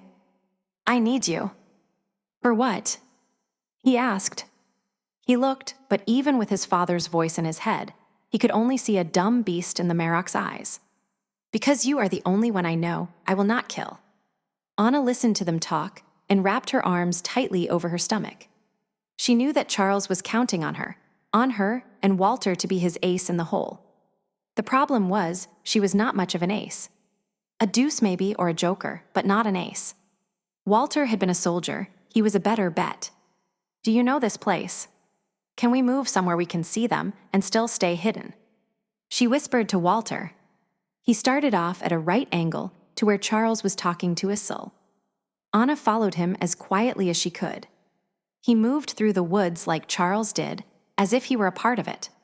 He took her closer than she would thought possible, to an old tree whose branches were dense and brushed the ground only a dozen yards from where the Marok stood on 4 feet and stared at his son. The werewolf wiggled under the branches, and Anna followed him on her hands and knees and found herself in a dry, dark cave covered with a thick pad of old tree needles that poked into whatever patch of bare skin got near them, but cushioned her knees. She crawled over them and lay flat on her belly, so she could see out from under the branches and look out beyond the tree. They were a little uphill from Charles, and she was afraid upwind. She ought to change. As a wolf, she was stronger, and she had claws and fangs instead of the fingernails that were her only weapon. When she tried, though, she knew it was too soon, and she was not going to make the change. Even the effort left her weary and trembling. Walter settled next to her, and the warmth of his big body let her know just how cold she was. She pulled off one of her gloves and buried her hand in Walter's fur to warm it up. "HES talking to you." Charles held up a hand to keep Issel quiet. He needed to think. His father had a plan, that much was clear. But he did not seem inclined to share it if he could. "What does the witch want with me?" asked Charles. "I do not." A funny look came over Issel's face. "Sarai thinks she will kill you, to break your father and regain power she lost when you destroyed the cabin. I think she has done this before, taken over a pack, I mean. Sarai sounds as if this is a pattern." He paused. "If I am understanding this right, though, the others she took eventually died." "Not quite. Faded until there was nothing left of them." He put his hands to his temples as if he had a headache. "Ah," thought Charles as his adrenaline rose. The ties of love are very strong. Maybe the witch was going to lose Sarai to Issel. He set that aside for later consideration and thought about what Issel had said. "She might get a surprise if she tries to take over my father's pack," he said. "Anna thinks we're a bunch of psychotics." Issel smiled a little. "She is right, you know." Charles held out a hand and pulled Issel to his feet, staggering a little drunkenly as he did so. "You look a little rough. Are you hurt?" Issel dusted the melting snow off his torn pant leg, though it was already soaked through. "No. Just a few scrapes. Mostly torn cloth." He gave Charles a thorough look. "At least I have clothes." Charles was too tired to play that stupid one-upmanship game. "So the witch will kill me," he said, looking at his father and trying to figure out what the old wolf was up to. "Maybe." Issel dusted the snow off his other pant leg. "Or she will have him do it, or maybe Sarai or me. Your pain, your death matters. Who brings it to you does not. As long as she is there to collect. But I bet she will order your father to do it. She always liked to hurt people." If he had not just been thinking about the way Issel's presence allowed Sarai to break the witch's control, he might not have understood the significance of that. The cunning old wolf. Charles slanted an admiring glance at his father. So that is it. What did your mother do all those years ago? Order you to kill Samuel. Isolde frowned at him, but before he could say anything, a wolf burst through the trees, carrying the witch. Charles felt the familiar coldness settle over him, as Brother Wolf settled in for a fight. His father might be an expert manipulator, but he was not in top form, and there were too many factors out of anyone's control. Sarai stopped well out of easy reach, and kept herself between the witch and Charles as the witch slid off her back. Her protectiveness seemed to be instinctive, like a mother caring for her young. The witch, Mary, she would called herself, and Isolde called her Mariposa, butterfly, was smaller than he remembered, or maybe she just looked small next to Isolde's mate. There was no scarf to hide her features this time. She looked young, as if the ugliness of the world had never touched her. Charles, she said, "Where is your woman?" He waited, but the impulse to answer did not sweep over him. He remembered the strangled pack bonds, and a sudden, fervent hope sprang up. His father might have solved one of his problems. "She is about," he said. She smiled, but her eyes were cool. "Where exactly?" He tilted his head. "Not where I left them." Brother Wolf was sure, though he did not know how the wolf knew. She stilled, narrowing her eyes at him. "How many wolves are in your father's pack? Including you and your creature." Her eyes opened a little. My, Isolde certainly wasted no time telling you our business." "Yes. By all means include us. 32, maybe 33. There was no harm giving her information that would do her no good here and now. He just was not sure if he should count Samuel or not. "Tell me why I should let you live," she said. "What can you do for me that your father cannot?" Sarai's attention was on Isolde. She, at least, was convinced that the witch had Charles under control. He was not going to get another, better opportunity. One benefit of experience was that he did not give himself away with surges of adrenaline or emotion. "You should let me live because that might be the only thing that keeps you alive." "What do you mean?" An eyebrow raised, and she cocked her head in a way that was almost wolf-like. Did he trust his father's calculations? His father was gambling that he could break the witch's hold if she ordered Bran to kill him. There were other things Charles could try. Maybe there would be a time when he could attack her without risking so much. All he would need was a half-second when he was within touching distance, and the others were not. But he could fight now, in a day of the witch's tender care that might not be the case. Charles looked down as if ceding authority to her, and he whispered the next words slowly. Unconsciously, she took a step forward, listening. "My fath," and in the middle of the second word, he launched himself at her with every ounce of speed he had left in him. "Sarah!" The witch screamed in utter terror. If he would been in top form, it would not have been enough. But he was slowed down by exhaustion and by his wounds. The wolf who had been Sarai hit him like a freight train and knocked him away from the witch before he could touch her. He would hope surprise would allow him to kill the witch outright, but he was realistic. So he would plan on the hit and let the force of the contact power his roll away from Sarai, rather than break his ribs. Now that the fight was on, his old wounds bothered him only distantly, and mostly as a drag. One of his legs was slower, and his punches would not be as effective. Wounded and in human form, most people would be forgiven for thinking that the other wolf would have the advantage. They would be wrong. If she would really been Isolde's mate, he would have been in a quandary. But she was not. Charles knew it, even if poor Isolde was caught by his mating bond, confused by the ability of this poor imitation to ape a living creature. The spirits of the mountains knew she was dead, and they sang it to him as they gave him back some of his strength. She caught him with a claw along one side, but she was, in the end, a simulacrum of an omega wolf, while Charles had spent most of his life hunting down other werewolves and killing them. Even wounded, he was faster than she was, moving out of her way as water moves around a rock. 30 years of various martial arts gave him an advantage her age could not, by itself, overcome. He drew the fight out as long as he dared, but he was tired, and the worse fight was still ahead. Anna fumbled at the bindings of the snowshoes to get them off. The snowpack on the ground between them and Charles was broken up, and no more than 6 inches deep anywhere she could see. She would be faster without them. If only she could figure out when she would be of use. If she would had the damned, clunky snowshoes off earlier, she would have run out when the female wolf attacked Charles. But as Anna ripped and tore at the snow-crusted catches, it soon became apparent that Charles had that fight well in hand.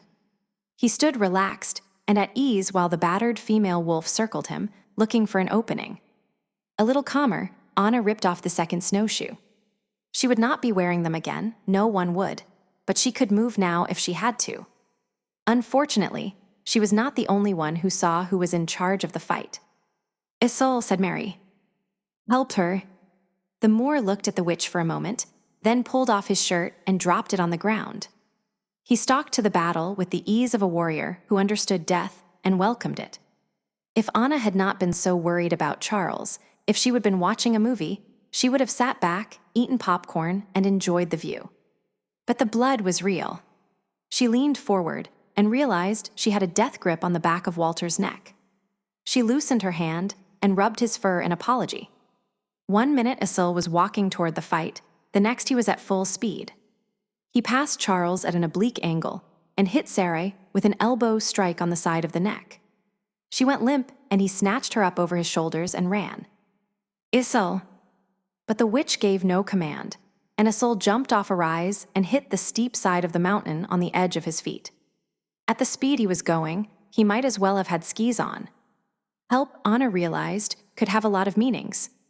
From the shelter of the tree, Anna could not see Isolde, but she could hear the sound of something moving very fast down the side of the mountain, away from any further orders he might be given. The whole thing had taken maybe 20 seconds. If Anna had been distracted, Charles was not. He ran at the witch, but she threw something at him that brought him down into the rucked-up snow. The force of his attack kept his body moving toward the witch in an awkward tumble. "No!"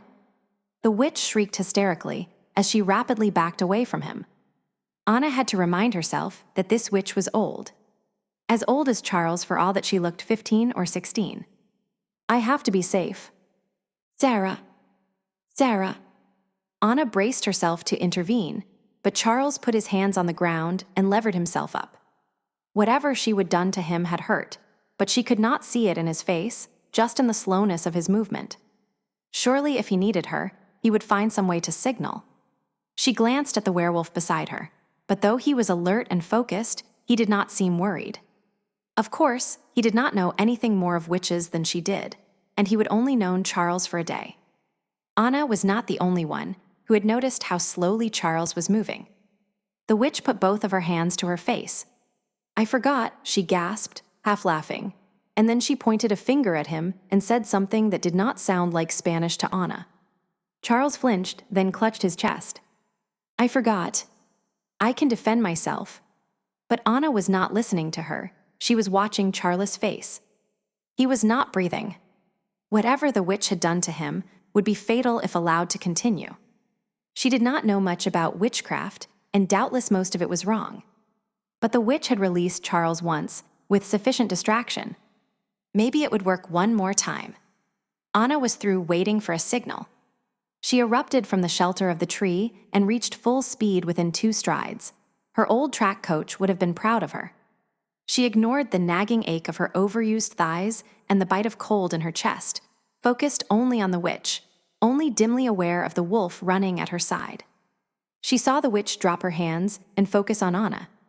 Saw her smile and heard her say, "Bran, Marok, Alpha of the Marok, slay me your son, Charles." Then she raised a finger and flicked it at Anna. Anna had no time to prepare when something hit her from the side and knocked her to the ground, out of the pathway of the spell. It came at last, Charles thought. The witch's command rang in his ears, which were well and truly ringing anyway with whatever she had done to him. It came at the worst possible time because he was half blind and stumbling, and he had no idea how long it would take his father to break her command over him. If he broke it, but he could not burden his father with his death, so he gathered his wits and figured out from where the wolf was attacking with his nose and the sense that told him when something hostile was watching, because nothing else was working properly.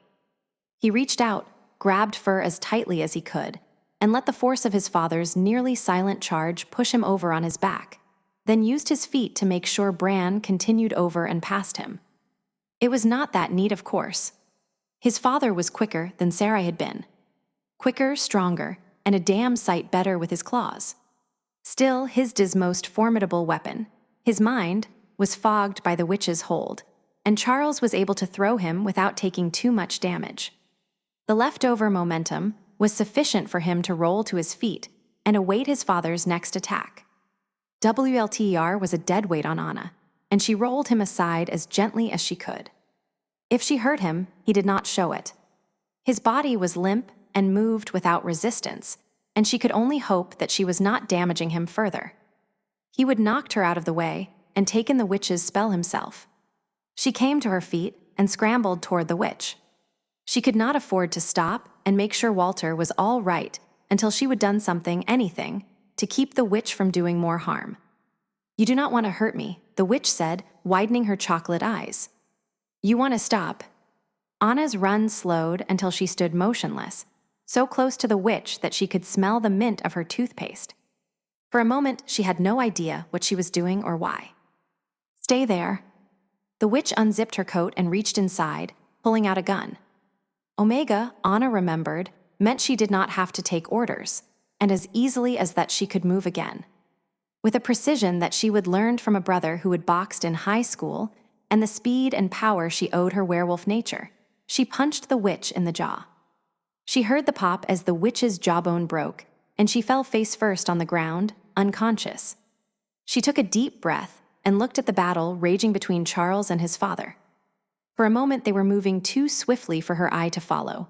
Then Charles stood motionless, except for the rapid rise and fall of his breath, just out of reach of his father, his body both ready and relaxed. Blood oozed from slices on his shoulder and thigh.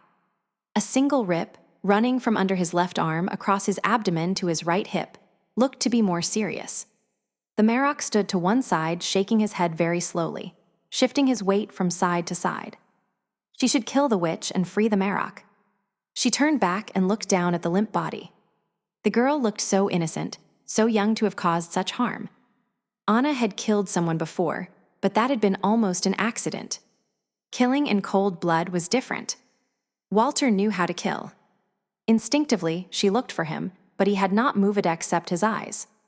Surely they had been closed when she had left him. Now they were open, and a whitish film coated them.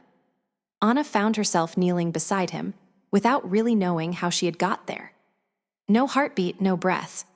This man had survived a war and over 30 years of self-imposed isolation, and he would died for her. She fisted her hands, one gloved, one not in his fur. Then she walked over to the unconscious witch, grabbed her chin and the top of her head, and twisted with more than human strength. It was easy, just like in the movies. One crack, and the witch was as dead as Walter. She released the witch, stood up, and took one step back, breathing far too hard. It was so quiet in the forest, as if the whole world had taken a deep breath and not let it out. As if she were the only living creature in the whole world. Numbly, she turned on her frozen feet to see the Marok standing over Charles' body. She would have been too late. As the sun slowly set, setting the sky aflame behind the dark mountains, Isil held Sarai, still unconscious, in his arms. He buried his nose against her neck, breathing in the familiar scent he would never thought to smell again. She was so beautiful. They were not so far that he could not hear the fight, but out of the witch's sight, she would have a harder time controlling him. Isil waited. He would done all he could to take them both out of the battle, since they would only be on the wrong side if they fought. It was the best he could do.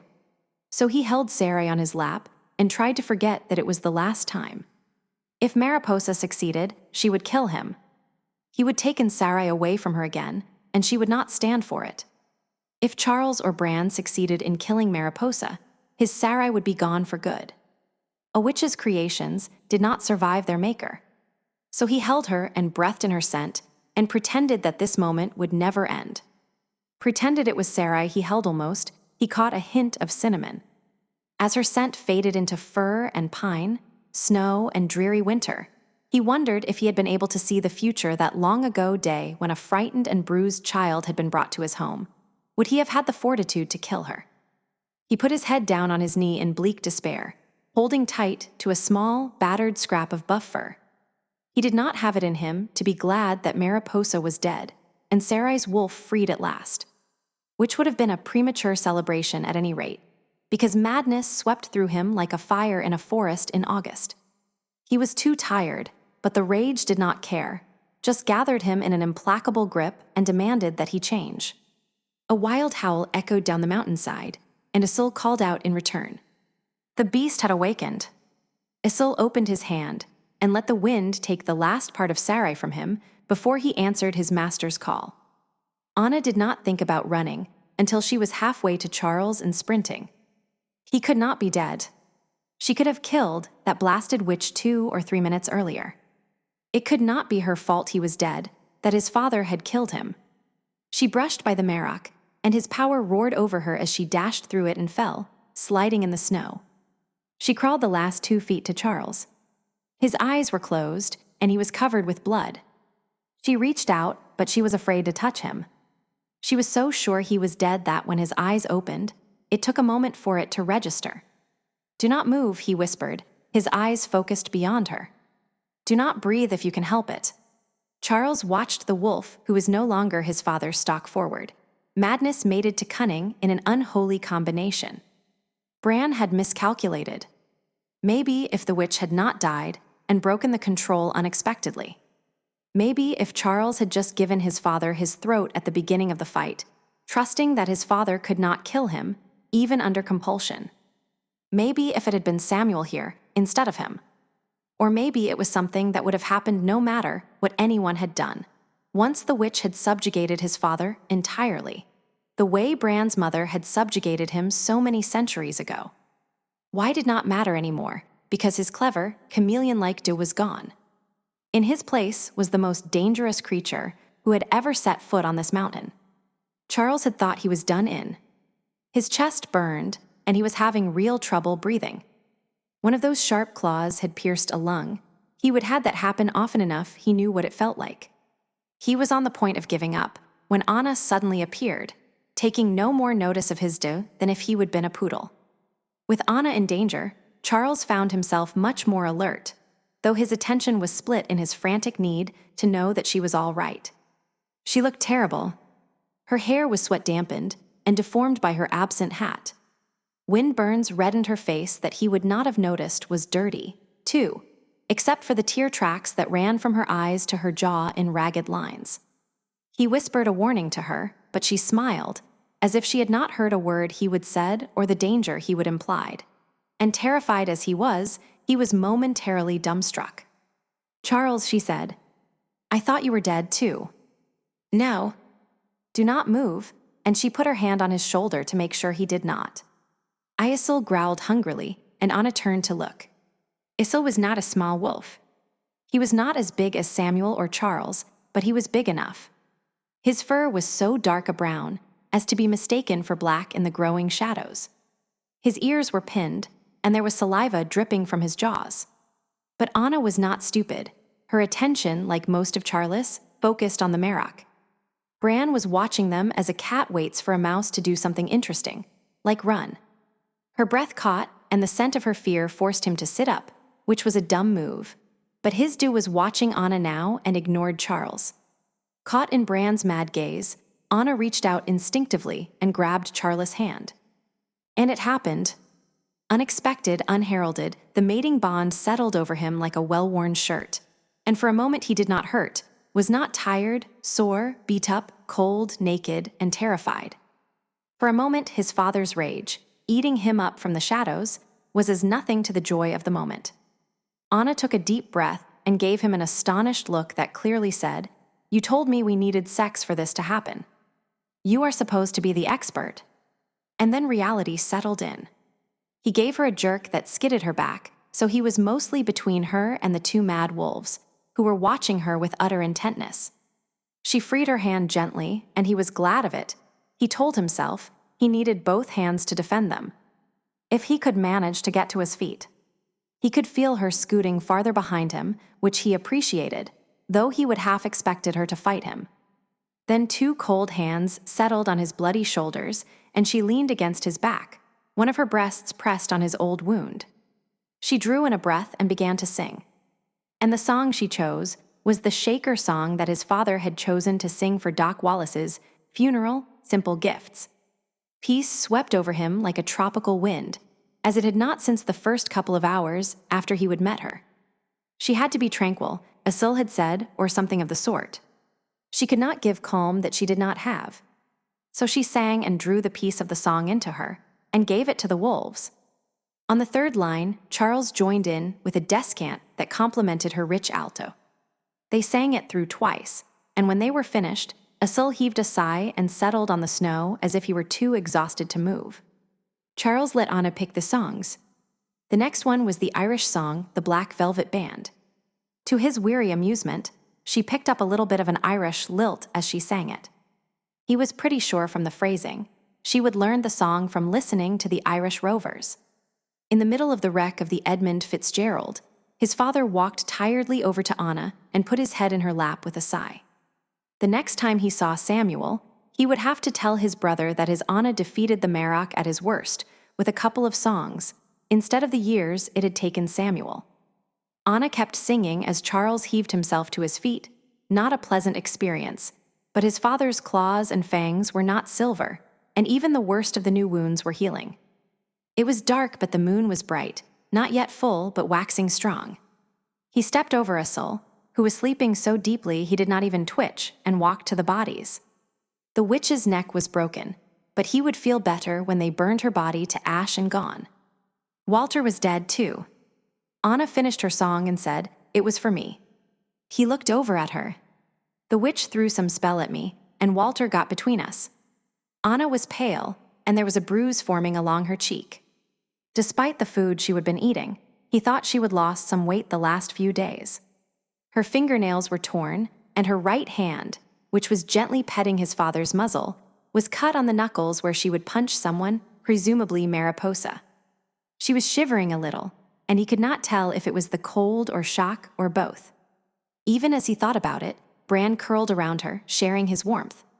Walter had been right. Charles had not been taking very good care of her. Then Walter died as he lived, he told his mate. A hero, a soldier, and a survivor who chose to protect what was precious to him. I do not think, if you could ask him, that he would have any regrets. 15 in the end, it was the cold that drove Anna. She could not stay any longer staring at the bodies, the man who had died for her and the woman she would killed. But it was the cold, leaching the heat from her body, that gave her the impetus to move. Wearily, she got to her feet, disturbing the wolves who were piled around her in the futile effort to keep her warm. She looked apologetically at Charles. "I know the cars are only a couple of hours away. Can you show me how to get there?" She looked at the corpses and then back to Charles. "I cannot stay here anymore." With a groan, Charles stood up. Bran steadied him a little when he staggered. Asil rose with the others. Only Bran looked fit for travel. "I am sorry," she said, "but I cannot eat enough to stay warm. And I cannot manage to change to the wolf." As soon as night had fallen, the temperature had started to drop, and it was only getting colder. Charles bumped her with his head and started off, limping badly. Bran stayed by her side, just like Walter had. She clenched her fingers in the rough on the back of his neck, forgetting that he was the Marach in her need for tactile comfort. In the dark, the forest should have been eerie, but either she had gotten used to them, or Charles Woodland's spirits were being helpful at last. Weariness dogged her steps, and her jaw chattered unmercifully. She took an incautious step, and her foot broke through the crust on the top of the snow, and she found herself waist-deep in snow, too tired to pull herself out. The pack on her back rattled, and then Asil pushed a candy bar under her hand. Unenthusiastic, she tore the package open with her teeth and started chewing. It tasted like cardboard, and she wanted to put her face down in the snow and sleep. But Asil growled at her, subsiding unrepentantly when Bran growled back. Charles did not make any noise, just stared at Asil with yellow eyes. It was the threat of violence more than anything that made her swallow and swallow, until the sticky stuff was gone. She struggled out of the snow and tried to stay away from places where the white stuff spread out in smooth sheets.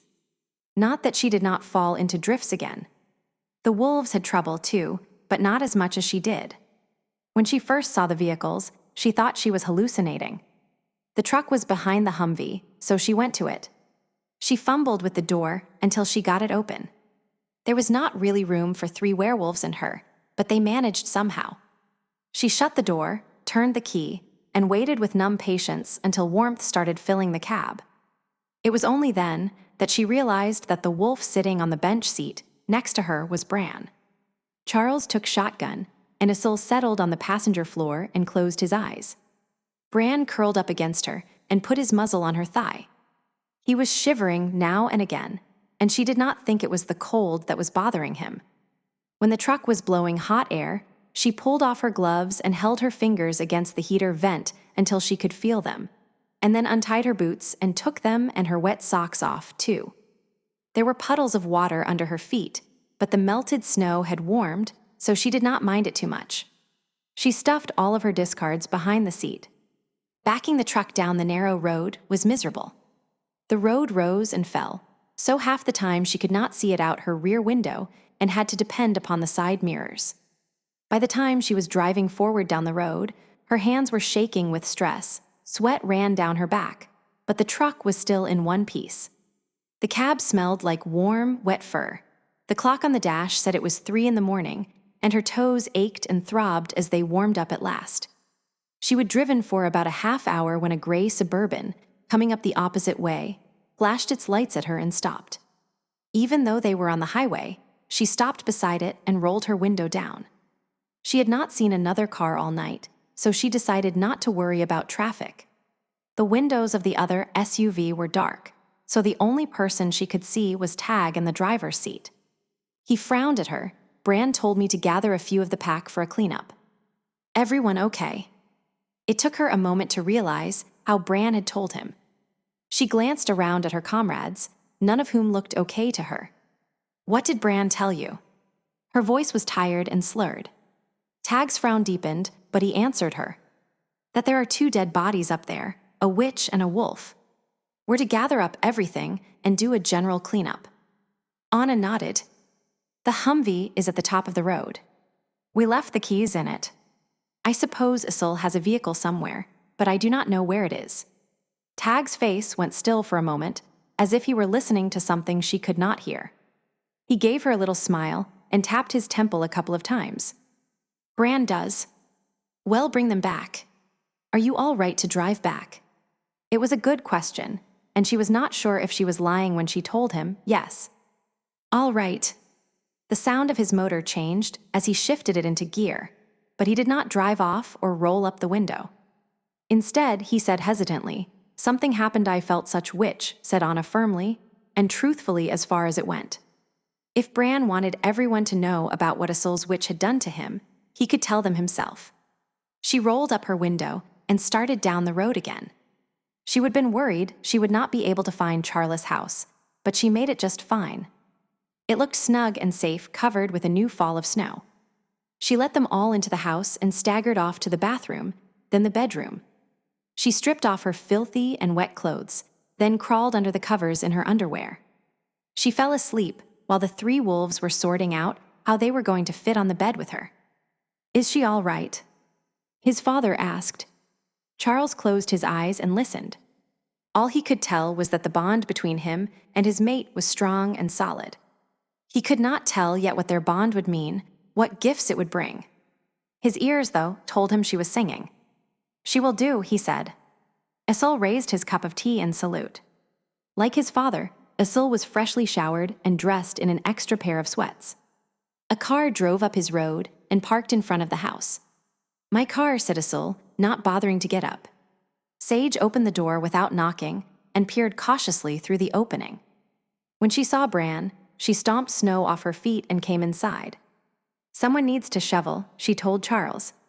Sil, I brought your car, and you can have it back if you will drop me off at my place. Cleanup finished. Bran asked mildly. Sage nodded. Tag says it is. He took Charles' truck to the crematorium to take care of the bodies. He told me to let you know the wolf will be scattered the usual place, and he's got 4 pounds of salt to mix with the witch's ashes. I'll bring the results to your house for disposal. Very good, Bran said. Thank you. While Sage had been speaking, Usul had gathered his dishes and taken them to the kitchen. I'll head out with Sage. He took a deep breath, then bowed formally to Bran. About the things I did not tell you. I'll expect your visit in the next few days. Sage drew in a sharp breath, but Bran let out a sigh. You are a little old for a spanking. I do not have anything to tell you that you do not already know. He raised an eyebrow. Unless you have another witch or something worse after you that might endanger the pack. No. Then go home and get some rest, old friend. He took a sip of tea, and then said, I hope this means you will quit asking me to kill you. It gives me indigestion. Usul smiled. I expect I'll continue to give you indigestion, but probably not for that reason. At least not for a while yet.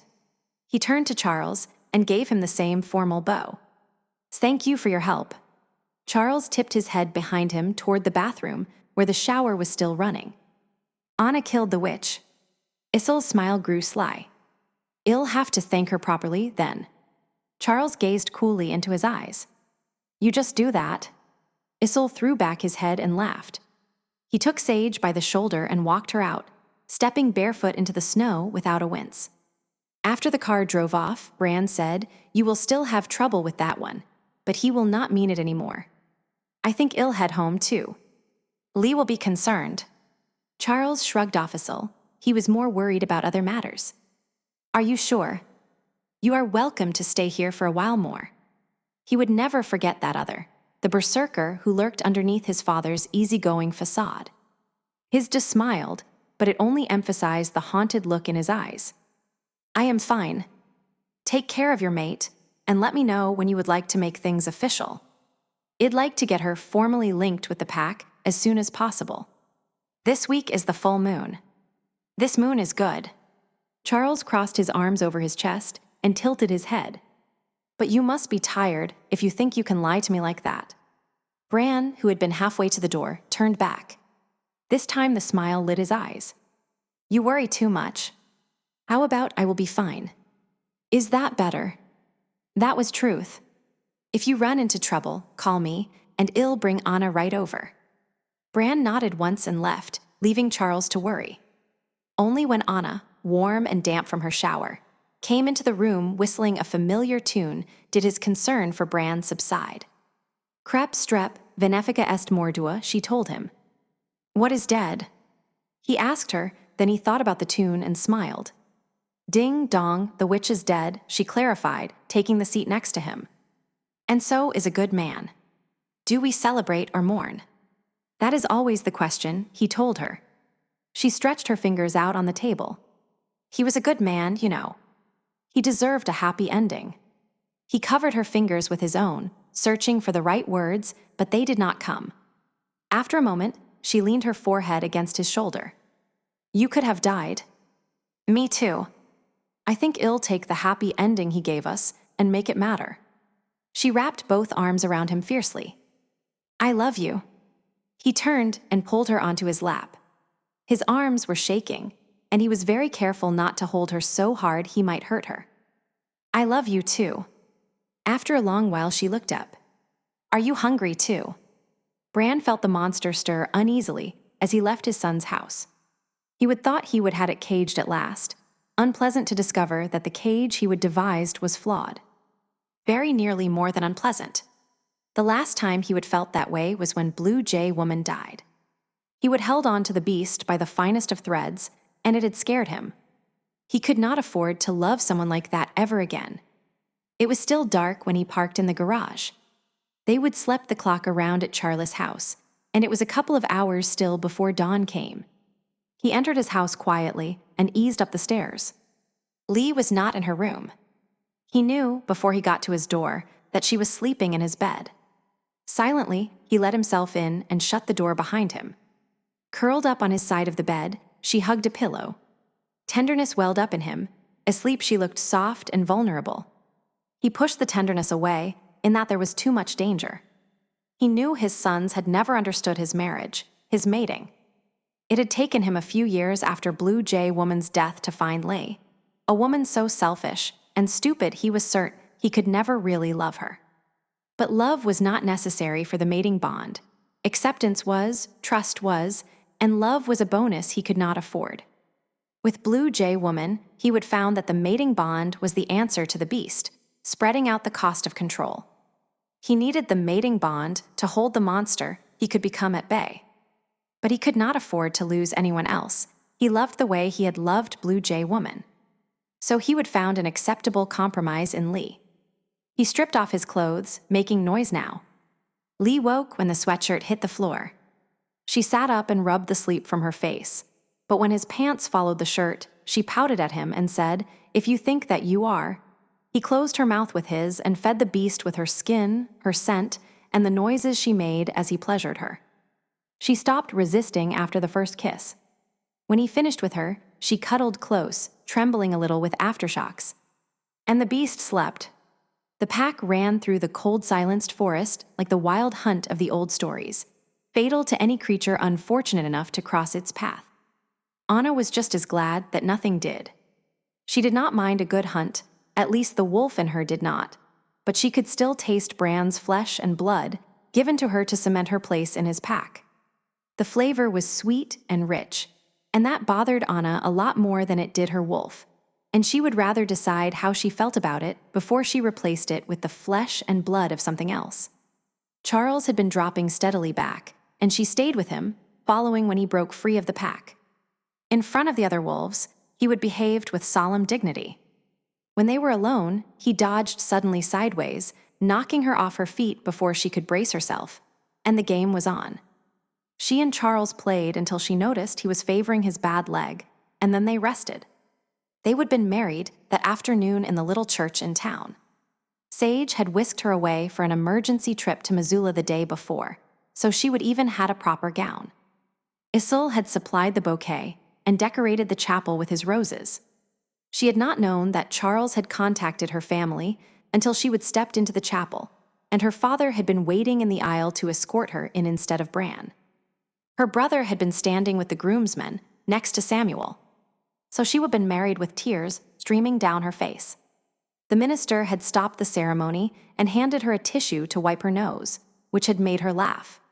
Her favorite moment, though, was after the ceremony, when her father, thin and tall and stooped, had shook his finger at Charles and threatened him with death and dismemberment if he did not take care of her. All the wolves who had heard, which meant all the wolves in the room, had watched with amused awe as Charles had meekly bowed his head as if her father had been the Merak. Anna settled against Charles as they rested in the woods, his fur soft and thick against her own. He would taken them in a circle, she saw, because they were above Bran's house and she could see the lights inside, where her father and brother were still up, probably talking about her. She hoped they were happy for her. Judging from the past few days, this new life of hers was not going to be easy, but she thought she would like it just fine. Somewhere in the wild surrounding them, Timber Wolf called to his mate. Anna jumped to her. Feet nipped Charles's nose playfully and took off. With him in hot pursuit,